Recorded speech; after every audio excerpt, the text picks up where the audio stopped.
And hello, everyone. Welcome to WHAS 11 as we are tracking the winter storm that is coming to Kentuckiana. And we are seeing the snow falling now. It started, about 20 minutes ago. I'm joined here, Connie Leonard here with Mallory Schnell. About 20 minutes ago, yeah, Mallory, so we started to see some flurries, and now those light snow showers are beginning to pick up. We're getting some pictures out of Grayson County where that snow is starting to coat the ground because, as we've been talking about all week, these temperatures are cold. So whatever is falling right now, it is sticking, and obviously the road crews have been treating, but sometimes when temperatures are this cold, those treatments just don't work as well. Right, and the treatments are kind of all over the place. If you drive downtown Louisville, you can easily see what's on the, on the roadways, right? Yeah. But then if you're on some kind of pretty major thoroughfares that are state owned and cleared, like 146. Right. Had nothing on it. It was clear today. So it'll be curious to see how the road crews from the city and the state operate as this starts coming down. Yeah, and we've been saying the timing's been pretty accurate here over the last couple of days, saying that in the Louisville area, we were expecting these to start to roll in around 2 o'clock. It's 2 o'clock almost, and we are starting to see those light snow showers. We can take a 4-panel look here. These are some of our Trimark cameras. You can tell there's some snow maybe on the grassy sides or on really the ramps, the exit ramps there. So we're starting to see snow collect, visibility dropping from our camera at I-64 in Blankenbaker. Nothing all too heavy, but let's take a look at our friends down on I-65, Lebanon Junction. So today's going to be an interesting day in the sense that probably our southern counties will start off collecting more of that snowfall. And I know a lot of our higher rates and our higher expected accumulations are actually up north around the Louisville metro area and into southern Indiana. But tomorrow is going to be the bigger day for southern Indiana. So if by the end of today we don't see those highest amounts where you thought they might line up, that's because our southern counties will start to transition over to a wintry mix late tonight and into tomorrow morning. Now, part of the reason it's taking some time for that snow to really start to accumulate in the Louisville area, I was mentioning this last night on our newscast. Our air is very cold, but it's also very dry. Anytime you have an Arctic high like this, that can really chew into some of the snow, at least at first. It takes time for that atmospheric profile to really become saturated and for those snow showers to reach the ground. So that is basically what we're seeing at this point. Dew points are gradually increasing from south to north. Our dew point in Louisville is still 1. So the snow showers that we're seeing, at least at the onset, will be very fine, kind of floating around, a bit breezy out there with those snowflakes. But as we carry on into tomorrow and our snow ratios drop, that snow becomes heavier. Because just remember, this is a long duration event. So we're talking snow totals by the end of tomorrow evening. This winter storm warning went into effect at 7 o'clock this morning and takes us through Monday at 7 a.m. So there's that other live look there. You can see it's hard to see the 2nd Street Bridge from our camera, our Bachman Auto Group camera. Temperatures chilly, and we're expecting this today. We're expecting temperatures in the teens. So as I mentioned, anything that falls to the ground will stick, and those roads will likely deteriorate pretty quickly as we carry on throughout the rest of the afternoon and evening. Feels like temperatures dangerously cold as well, currently in the single digits in many spots. Some spots are below 0 for those wind chills. And this isn't going to be that windy of a snowstorm for us. We will see some wind gusts, 15, maybe up to 20 miles per hour, but we're not talking about major whiteout conditions or blizzard conditions with wind gusts 30 to 40 miles per hour. So our timeline here, snow showers are continuing to spread north and northeastward. They should pick up in intensity as we carry on later this afternoon and evening, and we should have a couple of inches of accumulation before sunset here. Now, here is that warm nose we keep talking about, and some of the overnight model data wants to bring this further north. What does that mean? It means we could see some lower snow totals along and south of the parkways, which we always expected compared to north, but we may have to adjust that accordingly. Regardless, that's very impactful. That's more sleet, and that could even be some freezing rain around Mumfordville, Campbellsville, down to Adair County areas south and southeastward. So we have that warm nose surging up, could get as close as Jefferson County, and then that pushes off to the east as all snow as we wrap things up tomorrow evening into into tomorrow night. And then we're just talking about bitterly cold temperatures. So as I mentioned, the farther north you go throughout our viewing area, looking at all snow, better chance for snow and sleet mixing in just south of the Louisville Metro to around E-Town. And then once you get past the parkways, that's where we're worried about our ice risk. We could pick up anywhere between 1/4 of an inch to 1/2 of an inch of ice there. So we're going to pay close attention to where that warm nose, that sleet line sets up as we carry on into late tonight and into tomorrow morning. And of course, we will continue to keep you updated there. Now, in terms of our forecast from last night, we were looking at potentially over a foot in some places off to the north, and then lower amounts the farther south and southeast that you do go. So where we do have more ice, expect 4 inches or less, and then higher amounts if you get all snow, because where you can get those really impressive snowfall rates, that's just north of the sleet line. So where that sets up will be very, very important. But I do want to just emphasize that we're all expecting major impacts from this storm, whether you get a foot of snow or you get 5 or 6 inches of snow and 1/2 of an inch of ice. Major impacts are expected. Beyond this, we're expecting those temperatures to be very, very cold, and we're going to continue to see those highs next week in the teens and 20s, overnight lows in the single digits above and below zero. So it's not only going to be dangerous to be out on the roads, it's also just going to be a bit more difficult to really clean up whatever has fallen. So this does not mean that north of this line we can't see some of that sleet mix in, but when we're talking about some of that accumulation, those highest amounts are really along and south of the parkways, as I mentioned, Mumfordville, Campbellsville, Adair County, and then areas off to the southeast. So, of course, we'll keep a close eye on that radar and bring you updates all throughout the day today. Connie? All right, Mallory, thank you so much. And right now, Mayor Craig Greenberg wants to address the city as we are preparing for this massive winter storm. Let's listen in as he brings us his press conference today.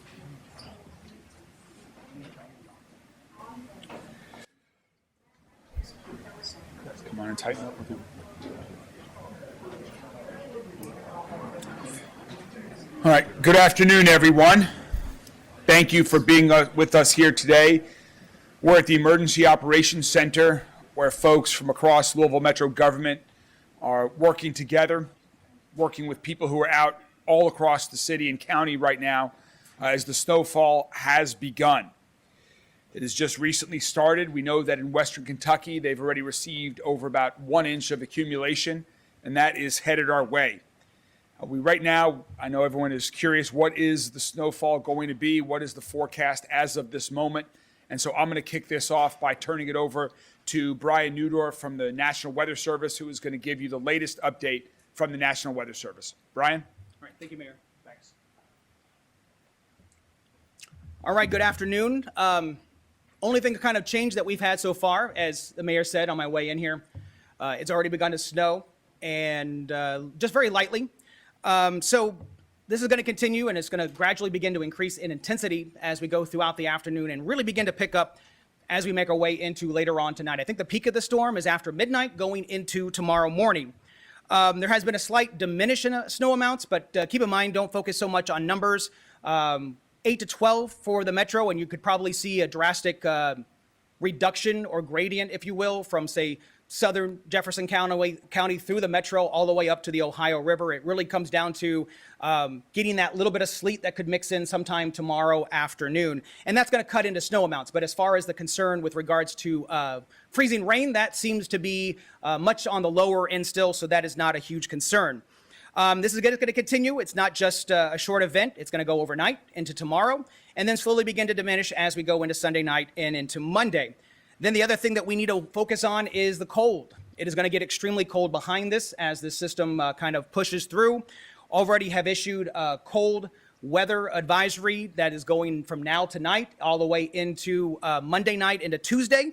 We're expecting to see, especially going into Monday night, Tuesday, wind chills of 10 to 20 degrees below zero, with even morning lows Monday night, or Tuesday morning, down to around zero, if not sub-zero temperatures. And that may even have to be upgraded to an extreme cold weather warning.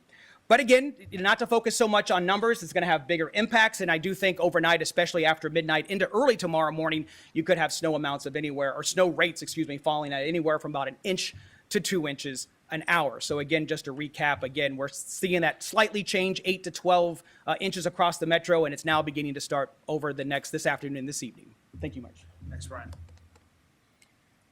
Thank you very much, Brian. We have been planning for all of these high extremes. We hope that those numbers continue to come down in practice, but of course, we're preparing for the worst conditions. So as the snow starts to fall, I want to reassure the entire community that our Metro team has been working all week to prepare for this significant snowfall event. We started brining on Thursday morning. We've brined nearly 900 road mile lanes across Jefferson County since Thursday morning. We've hit the highest trafficked areas. We've hit known problem areas with that brining. And this year we also have an additive in that brine, which is a mix of magnesium chloride and molasses, which has proven to have been very highly effective in extremely cold temperatures. And so that's why we added that this time. And we just also restocked our salt supply. We have plenty of salt available for this entire event. We have about 30,000 tons available in our Metro government storage right now. Knowing that the snow was going to start here just recently, we have begun salting. We've now moved from the brining stage into the salting stage, and all 111 of our snow routes are currently being salted, and that will eventually turn into plowing as well as the snow begins to accumulate. Our snow crews are going to be working around the clock. They're going to be in rotating 12-hour shifts to ensure we have continuous coverage through the night, as you just heard Brian talk about, when the snow is coming down very rapidly. We are going to continue to work through the night, all day tomorrow night, until our roads are safe and passable. One of the things that we also have for this snow event that we've not had in the past is we've recently installed about $3 million of new equipment that's part of our snow team fleet. It's equipment that's going to improve the service we can provide. In terms of number of trucks that are out there, we have about 60 Metro trucks in our fleet that are right now working on that salting that will go to that plowing. That salt is mixed with calcium chloride, which also, like we added to the brine, helps the salt be more effective in extremely cold temperatures. In addition to those 60 trucks, again, with preparedness being top of mind and wanted to do the best possible job, we've already called in an outside contractor. So we have 10 additional trucks that are joining our team for a total of 70 trucks that are part of our fleet to be clearing the Metro roads. We have about 100 team members on our snow team that are going to be working round the clock over the next several days. And we want to emphasize, please stay home. Let us do the work on the streets to get them safe and passable once again. The best thing you can do to help out is to stay off the road, to give our crews room to work safely. You can check all of our snow maps online at louisvilleky.gov/snow, and you can see the progress that we're being made on each one of those snow routes. If we get as much snow as Brian just talked about, it is going to take a while to clear all of those. They will require several passes.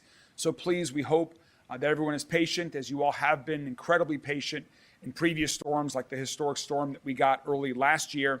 It will take some time. Again, you can see the latest on those snow routes.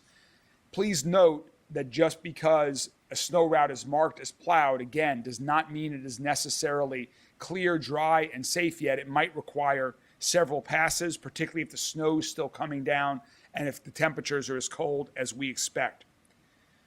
Another reminder that we talked about extensively yesterday, if your car is still parked on the street, which is a snow route, please move it. This will be an incredible help to all of our snow team members. It'll be safe for them. We'll be more effective at the job that we're doing in plowing the roads, and it will also prevent your car from being snowed in. So please move your car if it's parked on a snow route. If you in a driveway, if you don't have a driveway, maybe a friend does, or if you could find someone safe to do it. So to talk a little bit more about some of our snow team and public works crews preparedness and what they're doing right now, let me turn it over to Bill Bell, who leads our Department of Transportation. Bill? Thank you, Mayor. He touched on a lot of things that that are important for us right now. We'll say that the contractors that we have brought in, they're just augmenting what we're doing, hitting some priority areas such as hospitals, transportation hubs, and so forth. Each shift includes about 100 snow team members to support the operations. We have about 2,700 miles of roadways across Louisville Metro that are on the snow routes. As the mayor mentioned, please remove your car from any emergency snow routes. You can find these snow routes on www.louisvilleky.gov/snow. So please check that out. We focus on roads that carry the most traffic first, and then those that connect people to employment centers, neighborhoods, schools, medical facilities, and hospitals. One thing that we're going to do, Wes and I and some of the other folks, we're going to be checking on our crews because they're going to be out all night. We want to make sure that they're doing well, they're hydrated, they have some snacks or food. We're going to take care of them as much as we can, as well as the supervisors and other managers. So I want to emphasize, if you see our trucks out on the roadways, please give them space to do what they need to do to help clear the roads as fast as possible. And I think that's all. Thanks, Bill. Okay. Thank you very much, Bill.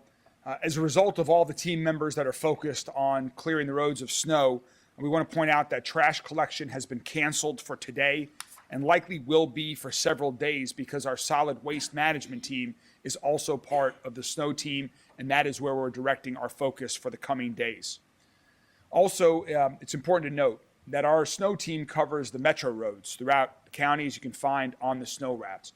We also have an incredibly strong partnership with the Kentucky Transportation Cabinet. KYTC is responsible for plowing the highways across Louisville and Jefferson County, and we've always had an incredibly close working relationship with them during snow events like this and other situations. Matt Bullock from KYTC is here with us to talk a little bit about their plans, and so I'll turn it over to Matt right now. Matt, thanks for joining us. Thank you, Mayor. I want to reiterate, first and foremost, the partnership that we have with Louisville Metro, Public Works, Mayor Greenberg, Bill Bell, and Wes Sidnor. We've been working long and hard just to prepare for what has just begun. This is likely going to be a marathon, but we will cross that finish line. We just, as the mayor stated for Public Works, we are on the interstates only in Jefferson County. And that gives us a unique thing that we have to deal with, but we have 50-plus contractor and state crew trucks. We have started in Jefferson County and Bullitt primarily since the last hour or so with putting salt down. It only takes them about an hour to hour and a half to run those routes, but as you can imagine on the Waterson Expressway with many, many lanes that it takes several trucks to go at the same time. And sometime you might get a great opportunity to see those trucks running in tandem when they're running side by side. So as already stated, please give those trucks a wide berth. They're going to be going slower than the speed limit, as should other drivers, but they need to put that material down such that it sticks to the roadway and does its job. So I want to again thank Public Works and Mayor's Office for the partnership that we have. We are great team, and we will get through this. And we hope that the travel is safe, and we'll get those roads open and passable as quickly as possible. And hopefully we won't be out there too long. So thank you. Thanks, Matt. Thank you very much, Matt. As I mentioned at the beginning of this press conference, we've activated right here our Emergency Operations Center. And we have declared, yesterday I declared a state of emergency across Jefferson County, following the governor's declaration of a state of emergency for the entire Commonwealth of Kentucky. This allows us to be nimble and make sure that we have the resources, whatever is necessary during this snowstorm, because public safety, as always, is our number one priority. And that's certainly the case when we're talking about a situation like this that can bring as much snow as we're expecting. So to talk a little bit more about some public safety tips, we're joined today by Sergeant Matt Sanders from LMPD. Sergeant Sanders? Thank you. Okay, to beat the dead horse a little bit, the snow routes, that's LMPD's priority. In order for Public Works to do their job, we have to clear the roadways, and we need the community's help in doing that. So these snow routes are super important to LMPD. They are the arteries to the city's critical infrastructure, hospitals, the jail, emergency shelters, and other essential city services. So please, keeping these corridors clear so that Public Works can get their plow trucks through is critical to getting through this together. As of 1 o'clock this afternoon, LMPD has removed just 9 vehicles from the emergency snow route plan. That's incredible, folks. That's a very low number. What does that mean? It means we're going to thank the community for listening to our plea to clear the snow routes. 9 vehicles is a very low number. Thank you. We did remove an additional 8 abandoned vehicles on our expressways. Those vehicles were towed by wreckers to our impound lot. So we're working on keeping those roadways clear. We're actively towing vehicles right now. If residents are unsure if their street is on an emergency snow route, we've shared those maps on our social media, along with local media yesterday, and they're on LouisvilleKY.gov's website as well, okay? Lastly, as these conditions continue to deteriorate around the city, LMPD is begging motorists, if you do not have to go outside and drive on our streets, please do not do so. Please stay home unless it is absolutely necessary. You do not want to be out in this weather. You do not want to get stuck out in this weather. We do not want you to be involved in an accident where you are hurt, somebody else is hurt, or a first responder is hurt coming to you.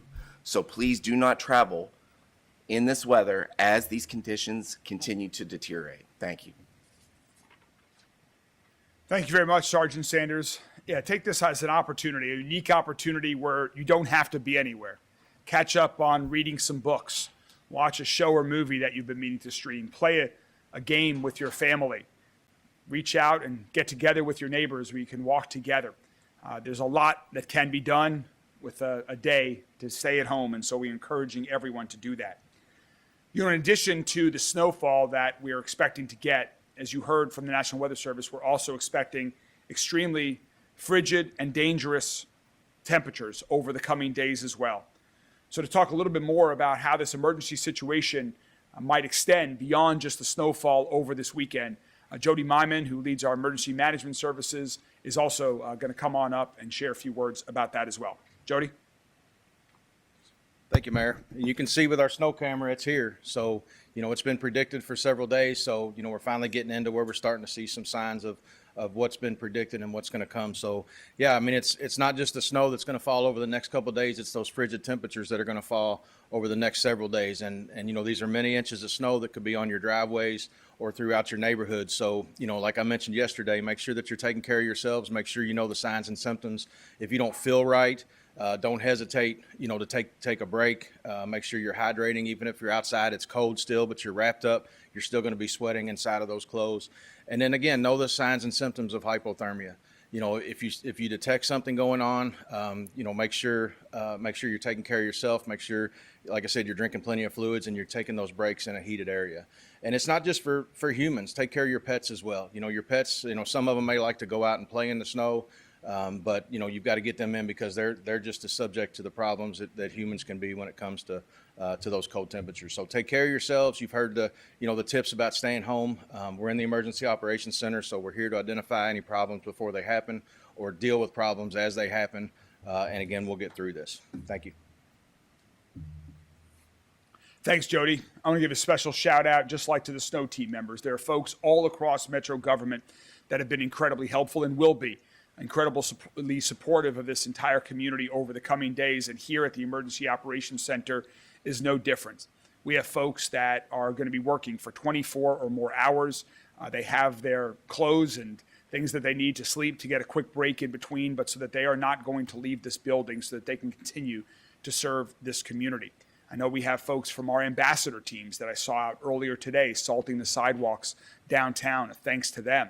And a thanks to the over 50 volunteers from my office and elsewhere throughout Louisville Metro government that this morning before the snow arrived, knowing that we have 900 seniors throughout our community that rely on Meals on Wheels and food delivery, we were able to bring them some shelf-stable food this morning so that they have enough food to get them through the coming days, given the conditions that we expect to in our community over the next couple of days. I was proud to be a part of that and incredibly thankful to my colleagues that volunteered their time this morning.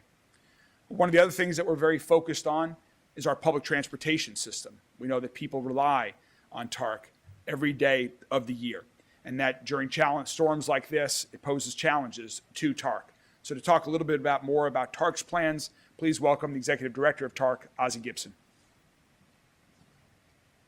All right, thank you very much. So obviously the snow affects TARC. The difficult decision we have is when we have to stop service, because that could happen at any time throughout the day. So when we do that, we will get information out through all media channels, including Lens Alert emails, but the very best way to find up-to-date information real time is to visit ridetarc.org. And you can actually click on your route and it will tell you if your route is running, whether it's late, on time. And there again, I'm going to say it again, ridetarc.org. We're going to run our buses as long as we can, the best we can. Something to note is with all the snow, we're not going to be able to curb the bus right up on the curb. So you're going to have to probably go over some snow. So please be careful. Please expect delays and dress for the delays. Another thing that people forget is TARC 3 paratransit, okay? We've already taken some proactive steps this week to do automated calls to our passengers who have trips today and tomorrow. We're calling passengers so that if they have trips scheduled, we can verify that they really need it. We're asking paratransit riders that if you have trips you no longer need to please call and cancel that trip. Please book for extended time on those. And you should call your destination to verify they are open and appointments are still on time. And again, ridetalk.org, and stay safe. Thanks, Ozzie. Yes, sir. Thank you very much, Ozzie. I know on top of everyone's mind, in addition to the roads, is also their power at home, their power at business.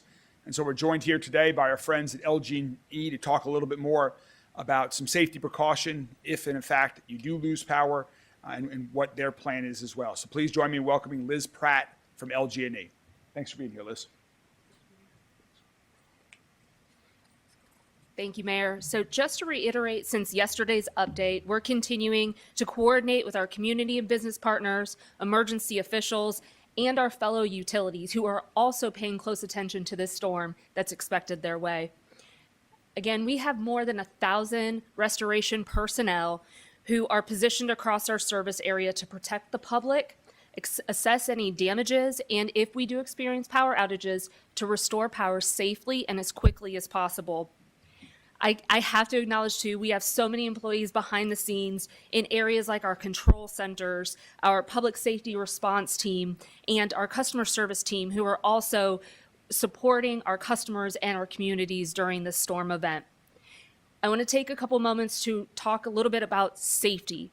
I want to emphasize that safety of everyone involved and of the public is our first priority. Please, if you see a downed wire, stay away. Assume it may be an energized power line and report it to us immediately. I'll also echo the same sentiments. If you can, please stay off the roads. Leave that room for the snow plows, for emergency responders and utility crews who may need to get to an area. Just this week, we also launched new proactive outage alerts. We can now automatically notify customers by text or automated phone calls when their power goes out, provide estimated times of restoration once available, and confirm when their power is restored.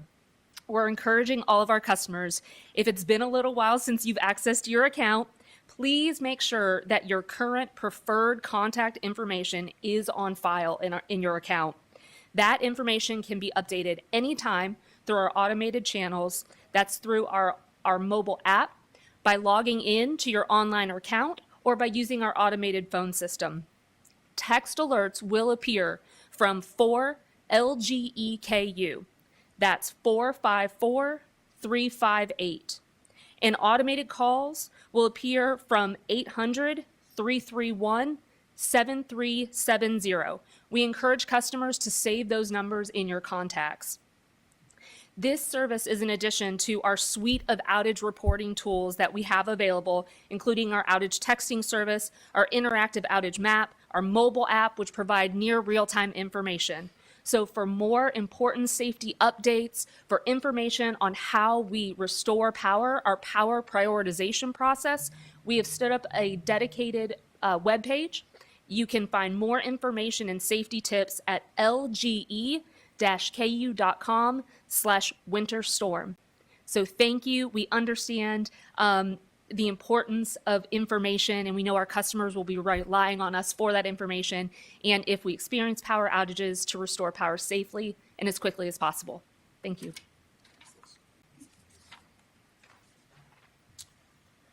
Thank you very much, Liz. Before we open it up for questions, just a few final comments here that, one of the great things about Louisville is the love that we share for one another in good times and through challenges. Please take this opportunity before the snow gets even worse than it's falling right now to check in on your neighbors, to check in on seniors in your life, on other loved ones, to make sure that everyone has what they need to stay safe, to stay warm, to stay fed over the coming days. That's what we're going to continue to focus on across Metro government's response, and everyone can play a role in helping out others as well. Our team is incredibly ready for this. We have prepared, and so now it's time for action.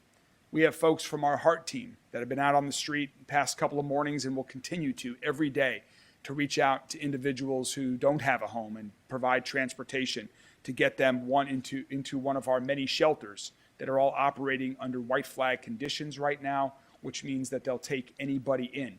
We also have 3 additional locations that have recently been awarded temporary shelter permits from city government so that they can operate as well. The library will be open till 5 p.m. today, and our libraries will be open from 1 to 5 tomorrow. These are not shelters. However, they are places where if you need to get warm because you've lost your power, if you need to charge a phone and need to make plans for what you're going to do for the duration of this weather event, those are good places to go. If you live nearby a library, still time to go. Check out some books. Have something to do during tomorrow when we are all likely encouraging everyone to stay home. As Jody mentioned, please also check on your pets and bring them inside if they're outside. You can call 311. Please use that for non-emergency questions. 911 remains for emergencies, and we don't want to overwhelm our 911 dispatchers with non-emergency calls. And finally, the airport has already airlines have already started to cancel flights. And so if you do have travel plans that involve the airport, please check directly with your airline for the best up-to-date information. But we expect significant cancellations for the duration of the day today and throughout the day tomorrow. You can continue to stay informed on all of our social media channels. We will have another briefing like this tomorrow at 2 p.m. from the Emergency Operations Center.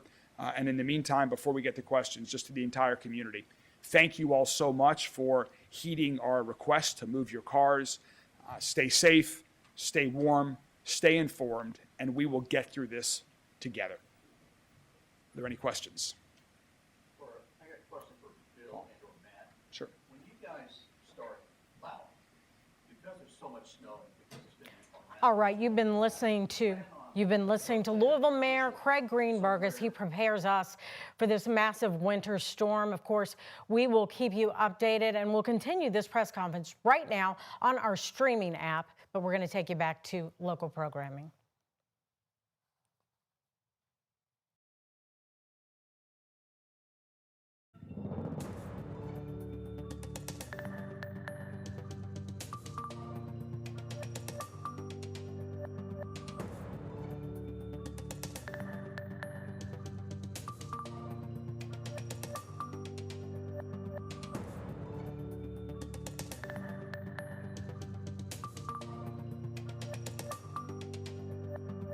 All right, and we are going back to Louisville Mayor Craig Greenberg's press conference as he updates the city and gets us prepared for this winter storm. Cold temperatures will remain. We'll address that at the time, but our primary focus is on clearing the roads first.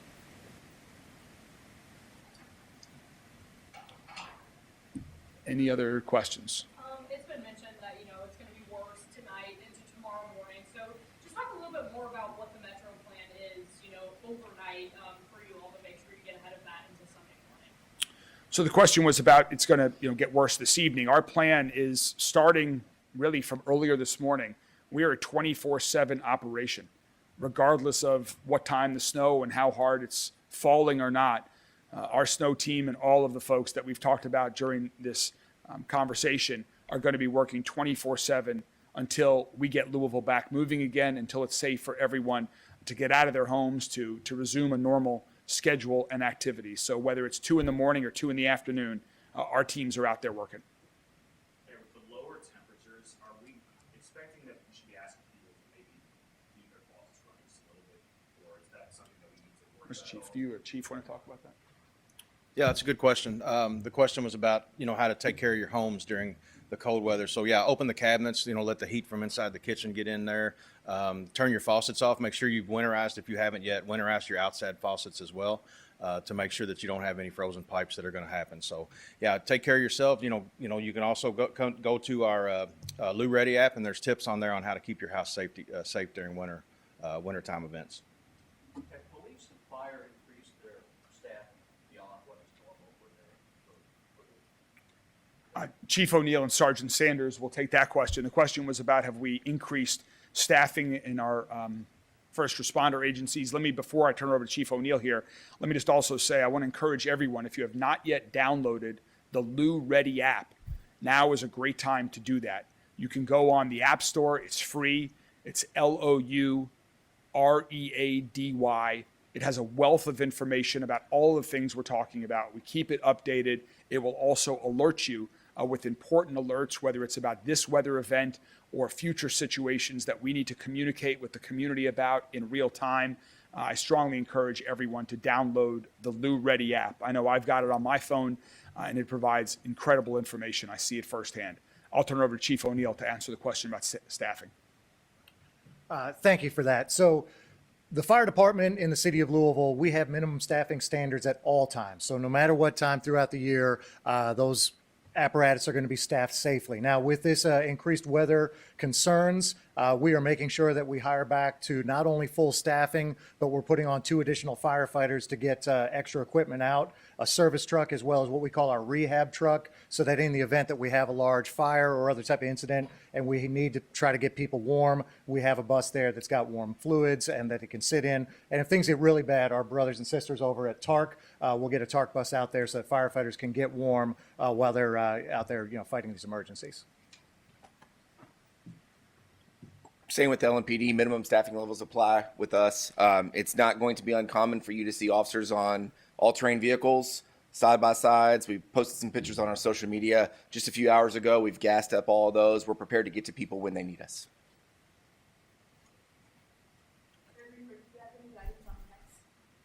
The question was about guidance on pets. Please bring them inside. Just as Jody was mentioning earlier, the extreme temperatures have a similar impact on our pets just as they do on people. And so outside, other than for the obvious reasons, briefly, we encourage everyone to bring their pets inside, to keep them inside during the duration. Again, even after the snow ends, it is going to be brutally cold on Monday and Tuesday into next week. And so please keep your pets inside during this period of time. Mayor, thinking about the brutal cold, one of our meteorologists just asked, can you go into more detail about that magnesium molasses solution that you talked? And I know you talked about it before, but I think it's worth repeating. Wes Sidnor, who's the director of our public works, will take that. The question was about a little bit more about the additional things that we've put into our brine and salt. Thank you, Mayor. Yes, the molasses mix was used with our brine solution. So as Director Bell mentioned, we finished brining operations Thursday into Friday. There was 900 miles, and you see the lines on the pavement. That's a water, salt, and then this additive mix. And so that's a pre-treatment so that the snow won't adhere. So it gives us a head start on treatment. So we're transitioning into the response mode now. So the calcium carbonate is what's added to the salt. So when we apply that, that lowers the working temperature so we can have these extreme lows, and the salt still works in treating what hits the roadway.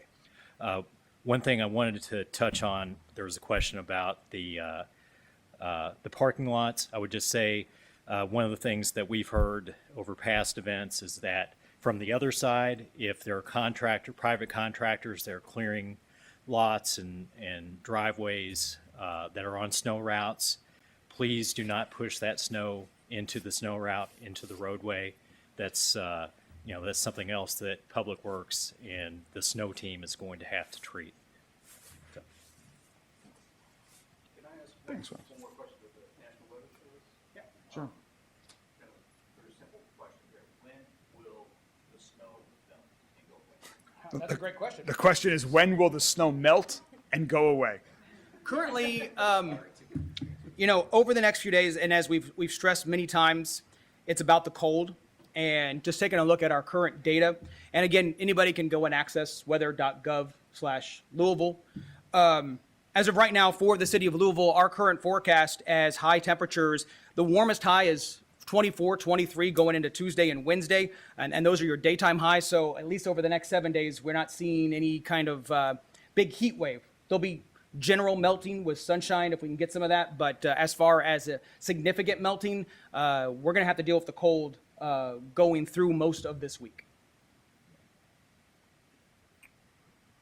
All right, well, we will be back tomorrow at 2 p.m. for another update. We'll be providing lots of updates throughout over the next 24 hours. Until then, on our social media channels, we'll continue to stay informed. Again, please move your cars if you have not already. One other thing that we did not mention today that we mentioned yesterday is that in addition to what KYTC does on the highways and the Metro Snow Team does on our snow routes that you can find online, there are a lot of other smaller city governments within Jefferson County like J-Town and Anchorage and Middletown that do their own plowing. There are homeowner associations that do as well. So please be sure to check this map to understand whether your street is on our map or might be covered by another entity that's doing that. And again, just continue to stay warm, stay safe. Please heed our warnings. Thank you all so much for listening and getting your cars off the road. We will get through this together as we always do. Thank you all very much.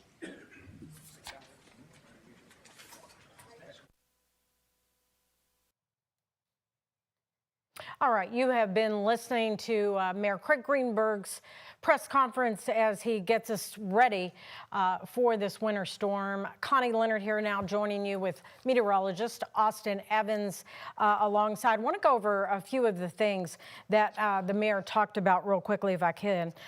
First of all, there are 111 snow routes that the city is currently working on, Austin.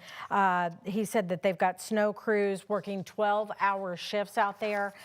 They're working alongside KYTC hand in hand, and both the mayor and state officials are asking people to please mind these trucks that are on the roadways. They're asking people to stay home, first of all, but if they are out there, give them plenty of room so they can do their job, because they've got a big job to do as this snow started coming down, about an hour ago now? We're right at about an hour. It's Yeah. real fine snow. It's Okay. it's very, very cold outside. It's hard to kind of understate that. And that's kind of like, that's what we should always be saying. Give these trucks a wide berth. Stay home if you can. And if you're not home right now, get home right now, because the roads will begin deteriorating. And shout out to our reporter Conroy there for asking that question about the different solutions that they're working on. I'm very curious to see how well that is going to work, because these temperatures, it's hard to treat, it's hard to pre-treat because of how cold it is. I'm very interested in seeing how well that works, if it does at all. I understand that it's been tested and it's a tried and true method. And what you're talking about for folks at home, if they didn't happen to hear that question, is they've got a new winter solution that they put in to help that salt melt what's on the roadway, and it's got molasses in it. Yeah, it's part of the compound. a magnesium compound. Apparently, it's got some sort of molasses type ingredient in it, and what they described is that it lowers the working temperature of the road. So, in theory, at least, and again, I'm very interested to see how well this works. It's supposed to allow that snow to not stick to the roadways. And I was looking at our traffic camera at Lebanon Junction. I know that's the area that's going to turn into a big slip and slide. It's actually, there's been plenty of traffic still moving over it. There's still blacktop visible from where people are driving over it, which is kind of surprising. At these temperatures, we would expect, we would start to see those roads get covered. So lots of information. Continue to heed everyone's warning. Stay home. Keep your pets inside. Quick bathroom breaks for the dogs out to go outside. Absolutely. Just to say, for folks that do have pets, and if your dogs are like mine and they love to get out there and play in the snow, this is different now. It's too cold. It's getting really cold, and it's going to be even colder.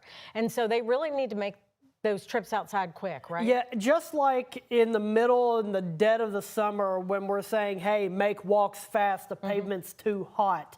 It's the same thing, right? Where the ground is going to be too cold. And we're taking a live look at Max HD radar right now. We have widespread snow across Kentuckiana at this time, relatively light to moderate snowfall rates, and it is accumulating. It is accumulating on the roadways. It's accumulating in parking lots, and it's accumulating on the grassy areas. And we're going to continue to monitor this through the afternoon. We can send it over to Mallory, Chief Meteorologist Mallory Schnell, to go into all the details on what is going on right now. We've been updating our graphics and our information.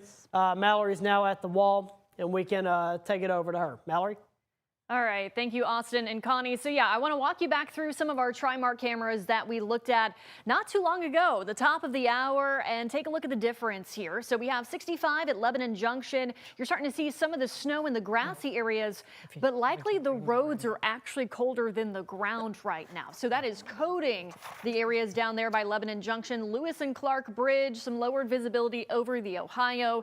We have the Watterson at Taylorsville Road. You're starting to see that snow, especially in the median and off to the side in the shoulder. So likely, obviously, some of that salt that's been put down, the brine beforehand, it's going to help. But as we keep talking about time and time again, these temperatures are very cold. These are not like our December snows when we had temperatures right around the freezing mark. So we were in that sweet spot for the pre-treatments to really work and help melt the snow off the road. 65 at Hospital Curve. I would say, folks, just take it a little bit slower there. A few more TriMark cameras here. We have the Gene Snyder at Preston Highway, 65 at the Fairgrounds, the Watterson and Taylorsville Road there, and then 64 at Blankenbaker as well.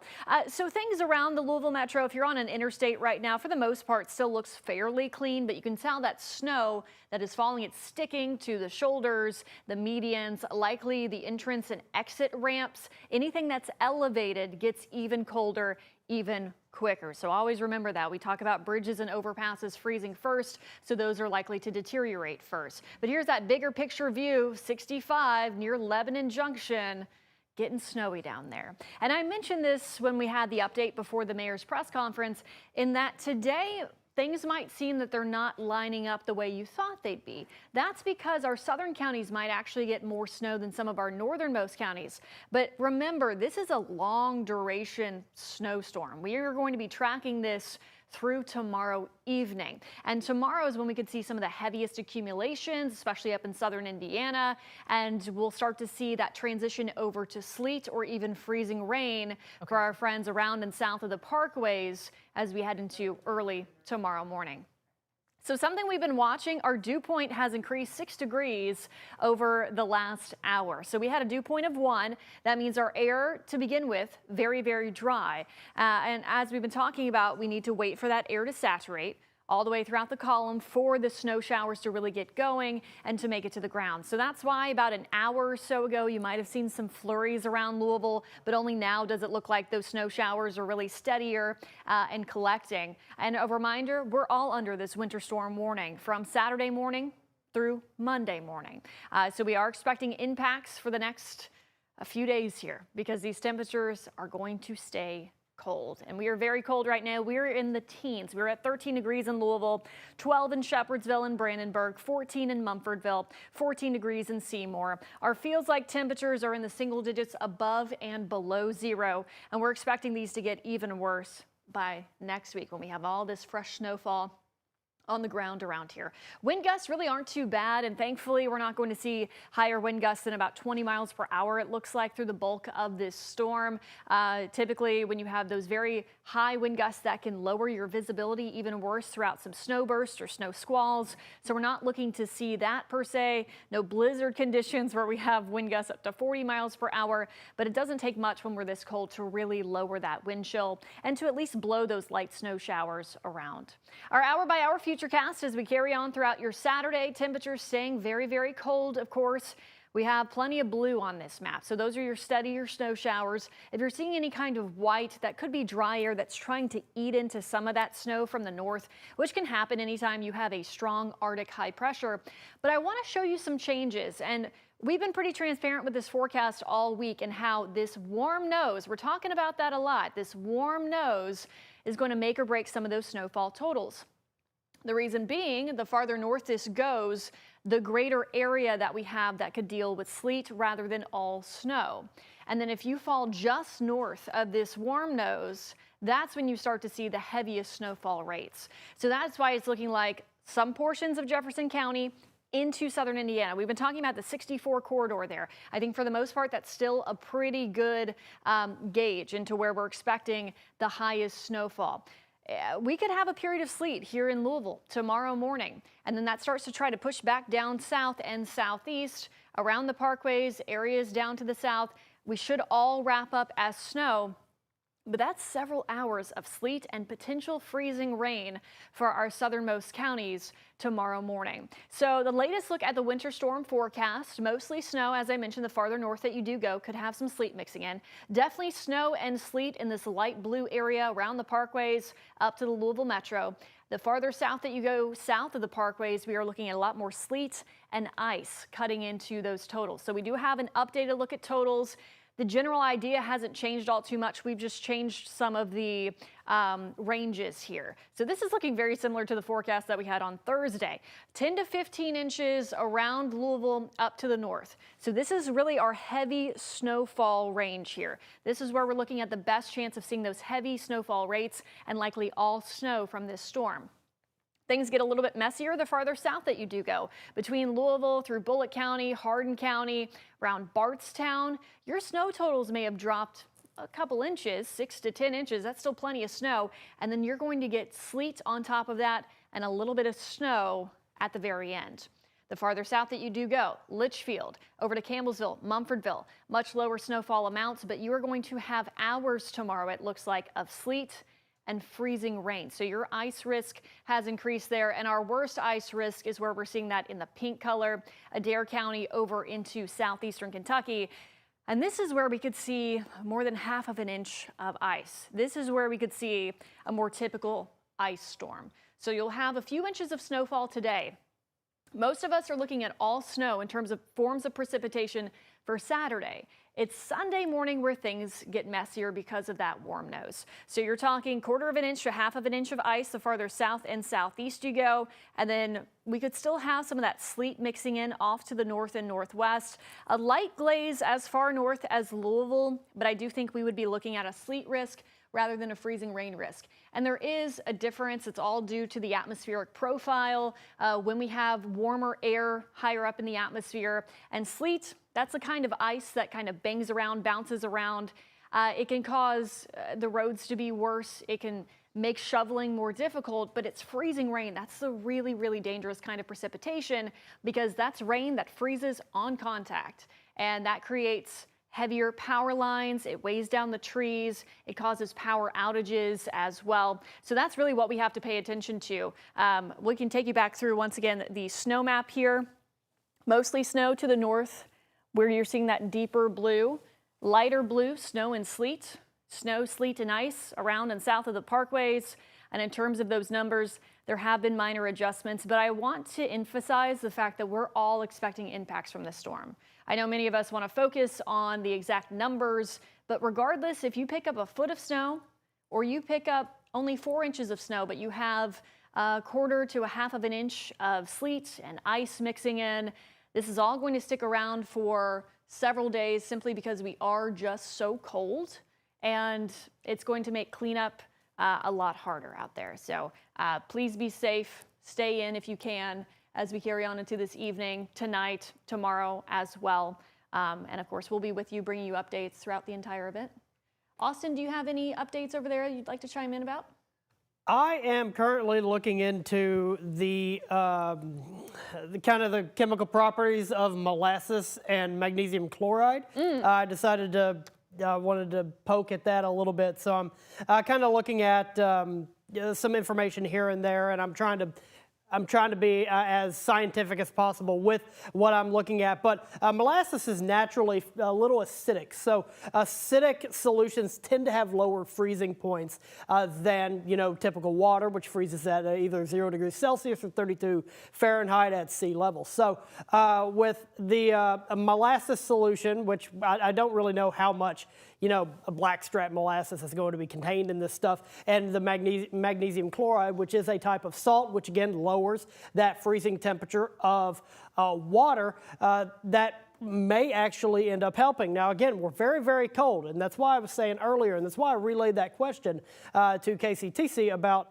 KYTC, I should say, about that solution they're putting down on the roadways, because I'm very curious to see how well this is going to work. And it's very cold out there. There's a live look from a Bachman Auto Group camera, part of our U of L Health camera network, overlooking downtown and the 2nd Street Bridge there. And you can see the interstate there pretty good in terms of travel. I still highly recommend everyone stay home right now. One, it's honestly just too cold to get outside. It's very uncomfortable. But on top of that, we're going to start seeing the roadways get rather dangerous. So I've been looking into that, and you can take a look there. I also have on Max 3, I have pulled up I-65 north of Lebanon Junction. We're going to be keeping an eye on this area. This is from our Trimark camera.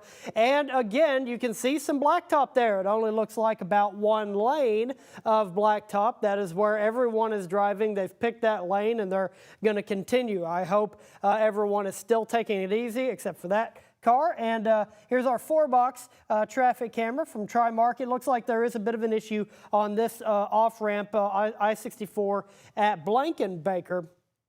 Right now, there seems to be a bit of an issue. It appears that people are responding to it, and I'm not seeing any cars, sideways or significantly out of place. And here's a quick look at our traffic tracker, and we are starting to see some slowdowns. As you're crossing the bridge from southern Indiana into Louisville on I-65 and I-64, there appears to be some slowdowns.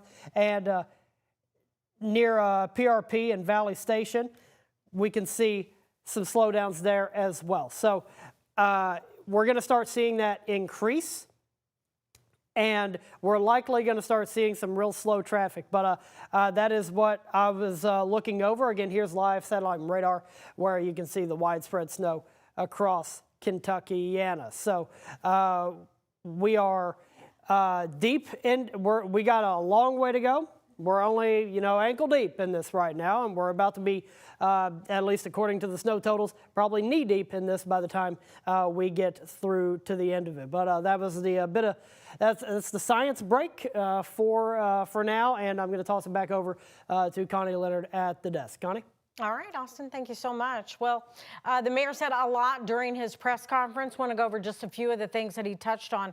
He said there's $3 million in new equipment that is out there on the roadways helping with this winter storm. The city also restocked salt supply, 30,000 tons in storage. All 111 snow routes are salted. We've got 60 Metro trucks in the fleet. He also said that they contracted out with someone, and they have 10 additional trucks for a total of 70 trucks. They've got 100 team members that are also out there trying to do their job. So they're asking folks to please stay at home so that the city and the state trucks can get out there. The workers can get these roads as clear as they possibly can, which could be a little difficult with these freezing temperatures. And if you need to know what the snow routes are, you can go to LouisvilleMetroKY.gov to find these snow routes. Now, the mayor said he activated a state of emergency for Jefferson County. He did that after Kentucky Governor Andy Beshear activated a state of emergency for the entire state. That happened yesterday, as we saw. This helps get the resources that we need. And speaking of resources, Louisville Fire Department Chief Brian O'Neill talked a little bit about how his department is prepared for this winter storm and the staffing that they have for this storm. Let's listen in. The fire department in the city of Louisville, we have minimum staffing standards at all times. So no matter what time throughout the year, those apparatus are going to be staffed safely. Now, with this increased weather concerns, we are making sure that we hire back to not only full staffing, but we're putting on 2 additional firefighters to get extra equipment out, a service truck, as well as what we call our rehab truck, so that in the event that we have a large fire or other type of incident and we need to try to get people warm, we have a bus there that's got warm fluids and that it can sit in. And if things get really bad, our brothers and sisters over at TARC will get a TARC bus out there so that firefighters can get warm while they're out there, fighting these emergencies. Okay.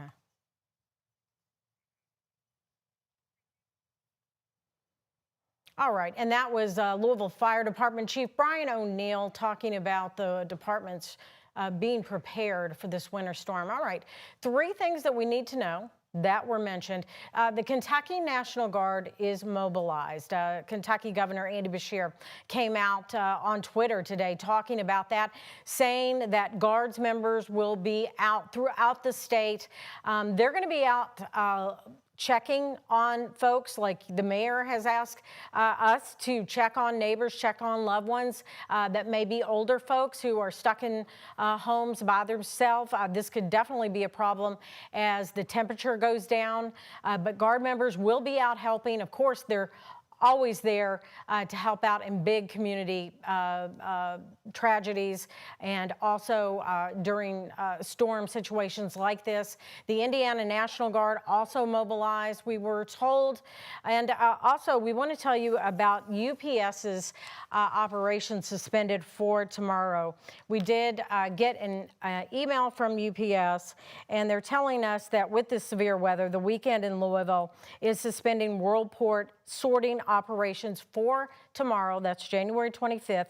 Worldport Hub, ramp, and management employees should not report to work Sunday for the second day air operations. Other employees need to contact their management teams to find out what they need to do for guidance.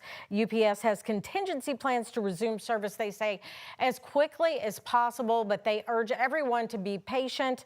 They say that customers that do have questions can go to ups.com to get some of those things answered. But again, operational plans for Sunday are on hold. Those Worldport sorting operations will not happen tomorrow, and the Worldport Hub, ramp, and management employees should not report to work.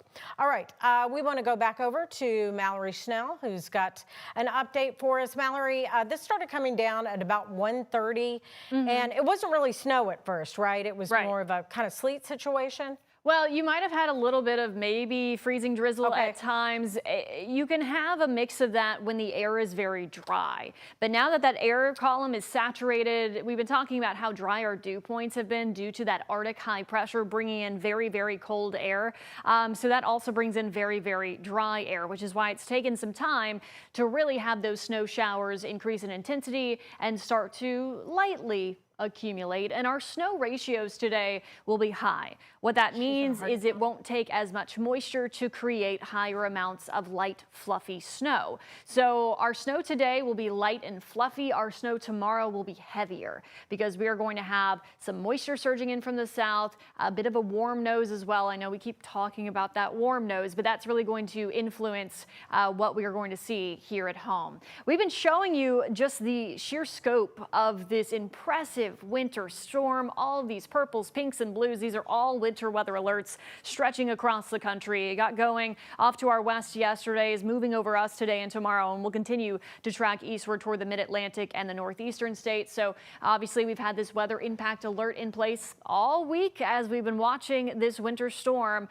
really come into focus for accumulating snowfall, wintry mix to the south, poor travel conditions, and very cold temperatures. Many folks focus, I know, on the snow and ice, which of course will be impactful, but the cold temperatures really need to be taken seriously as well, because we are expecting these temperatures to stay cold through the 7-day forecast. They'll be dependent ultimately on how much snowfall we collect overnight and into tomorrow, but it's going to be difficult for us to reach that freezing mark anytime soon. Connie. All right, Mallory, thank you. Those pictures behind you just a second ago of the roadways look like not a whole lot of traffic out there, which is good. Hopefully, only people that have to be somewhere for work or an emergency situation or maybe checking on a loved one are the only ones that are out there, because all the officials are please asking you to stay home. All right, we have crews all around Kentuckiana, and our Clarice Shaley is out in Hardin County today. So, Clarice, we see the snow behind you. What's it like out there?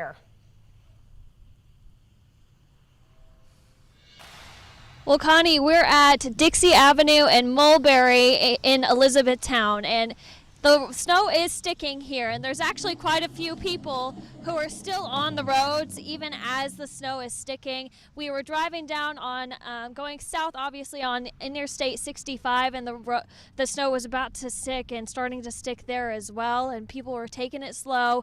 But again, we've also seen some other people walking along the roadway here. Still a lot of people driving along here as the snow is sticking to the ground, and it's sticking pretty much everywhere that we're seeing. So again, if you are out, please take it slow, please take it safe, and use caution as you go along the roads. Connie.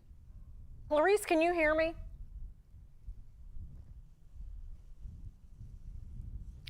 Oh, I can hear you, me? Connie. Okay. Great. I wanted to make sure I could ask you a question.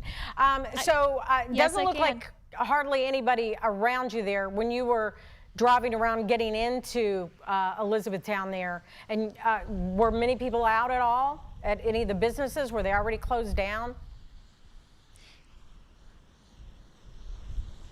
I wasn't able to see a whole lot of businesses that were open, but there's still a lot of people on the roads, a lot of semi-trucks obviously on the interstate, but still a lot of cars and trucks driving throughout Elizabethtown and on the roads leading into town too. So people are still on the roads. Okay. And Clarice, we're going to let you go. Get warmed up a little bit, because I know how cold it is out there as I was coming in to work today. So please keep yourself warm. Looks like quite a few cars coming by you there, which is kind of surprising. Clarice, thank you so much. We'll check back in with you in just a few minutes. And again, Clarice Shaley and many of our crews out and about today, checking on the roadways for us. And also out in southern Indiana right now is our Alex Dieterer. She's checking, I believe, in Clark County. Alex, where are you, and what are the conditions like where you are? Well, Connie, I am sure we are all seeing right now the snow is starting to stick, and it doesn't look like it's letting up. We're here at the Jeffersonville City Departments. We just spoke to Street Commissioner Kevin Moreland, and they said they've been preparing for about a week. So as you see behind me, they've got their trucks ready. They said they are all ready, loaded, and ready to hit the streets. They've got 13 snowplows that are ready to hit the streets here in Jeffersonville, and then 3 more brine trucks. So the brine trucks have been preparing these roads. They said they've been out for 2 days brining the roads, and crews again are ready. What Street Commissioner Kevin Moreland told me is that it is a marathon, not a sprint. He said that their crews here have been preparing to be out and maintaining the roads until at least Monday. He says they're preparing for it to continue to come down, and what he does say is that this can affect sanitation departments if we get deeper into the weekend and into the week, so just keep an eye on that for trash and recycling services. But he does say that main roads and secondary roads are a priority. So like we've been saying all day today, and we'll continue to remind you, stay off the roads. We are out here to show you so you do not have to be. It's just going to be unsafe, and what Kevin Moreland did say is that it makes their jobs harder. They need to make sure these streets are cleared and maintained, and if there's someone out on the roads and you get stuck, it's taking away resources from the city. So he says there are a lot of games on this weekend, so stay home, watch some sports, and they've got 3 crews. So 3 crews, so if they're out for 48 hours, they don't have to be. So they've got 13 crews in each of those 3 that are ready to take on these roads and make sure that it's a safe Jeffersonville. Connie? All right. Thank you so much, Alex. We appreciate it, and we'll check in with you in just a few minutes. Stay warm as well. We know how cold it is out there. And we are talking about the National Weather Service talking about the cold weather advisory that they are issuing now. They talked about it during Mayor Greenberg's press conference just a little while ago. Mallory Schnell joining me now. And Mallory, he talked about wind chills 10 to 20 degrees below zero. Right, so that's going to be after all of this wraps up. So that's the thing. This is not going to be one of those snows where we just get a ton of snow and then it's gone. It's going to stick around for a long time, and temperatures will actually continue to drop. So Monday evening, Monday night into Tuesday morning will be dangerously, dangerously cold. And I saw like the single digits carrying throughout the week. Even what about next weekend? We have a few surges of cold air. Okay. Yeah, so this is going to be one of those long, long freezes. And I was looking up, we were talking about, you know, Louisville's heaviest snowfall one-day totals. I was also looking at our heaviest snowfall totals in terms of just any kind of winter storm. So, because sometimes it doesn't fall on one day, right? This is going to be a two-day event for us. And with the current trends, I don't think it's going to be one of our biggest of all time, but anytime we're in the double digits, that is significant. So the heaviest snowfall, which is funny because no one seems to remember this one, it occurred between February 4th and 6th in 98. Okay. We had 22 inches, and a lot of people don't think of a snowstorm in 1998. I kind of remember that. But it fell over the course of 3 days, and I was looking up temperatures. We were 50 degrees a couple days later. Okay. So it was one of those snows where it fell, but it melted. People always remember the ones that stick around. Well, right? and they 94, remember like 78. 94 because the city didn't know how to react. Right, that too. They had never gotten that much snow and never been so paralyzed. They weren't prepared. No. And so that's why people remember 94. Oh, yeah. So a lot of cabin fever, easily, I'm sure. Yeah, yes. because you just couldn't get anywhere. Right. You know, like I said the other day, I had a dog I couldn't get to for 2 days, and the dog was great, didn't tear anything up, shockingly, for 2 days all alone, but I was so worried. But people could not get to other people. They couldn't get to loved ones. So that's why those memories stay strong. Of course. And that was, I mean, that was a significant snow, 15.9 inches of snowfall. Last year we had about 10.5 with that snowstorm. JCPS was out for the entire week. Right. So this is probably going to be similar to last year, I would say, where we could get around 10 inches or so in Louisville, and then some more ice and sleet down to the south. As we're taking a look at this, live picture here, visibility looks really bad. Now, I noticed like when we took some of the Trimark camera shots, that it doesn't look as bad. Is it just because of where we're looking, where this camera is placed? I think it has to do with the height at which this is. So anytime you're seeing on rooftops and things of that nature, visibility tends to be lower just because there's higher wind speeds up there.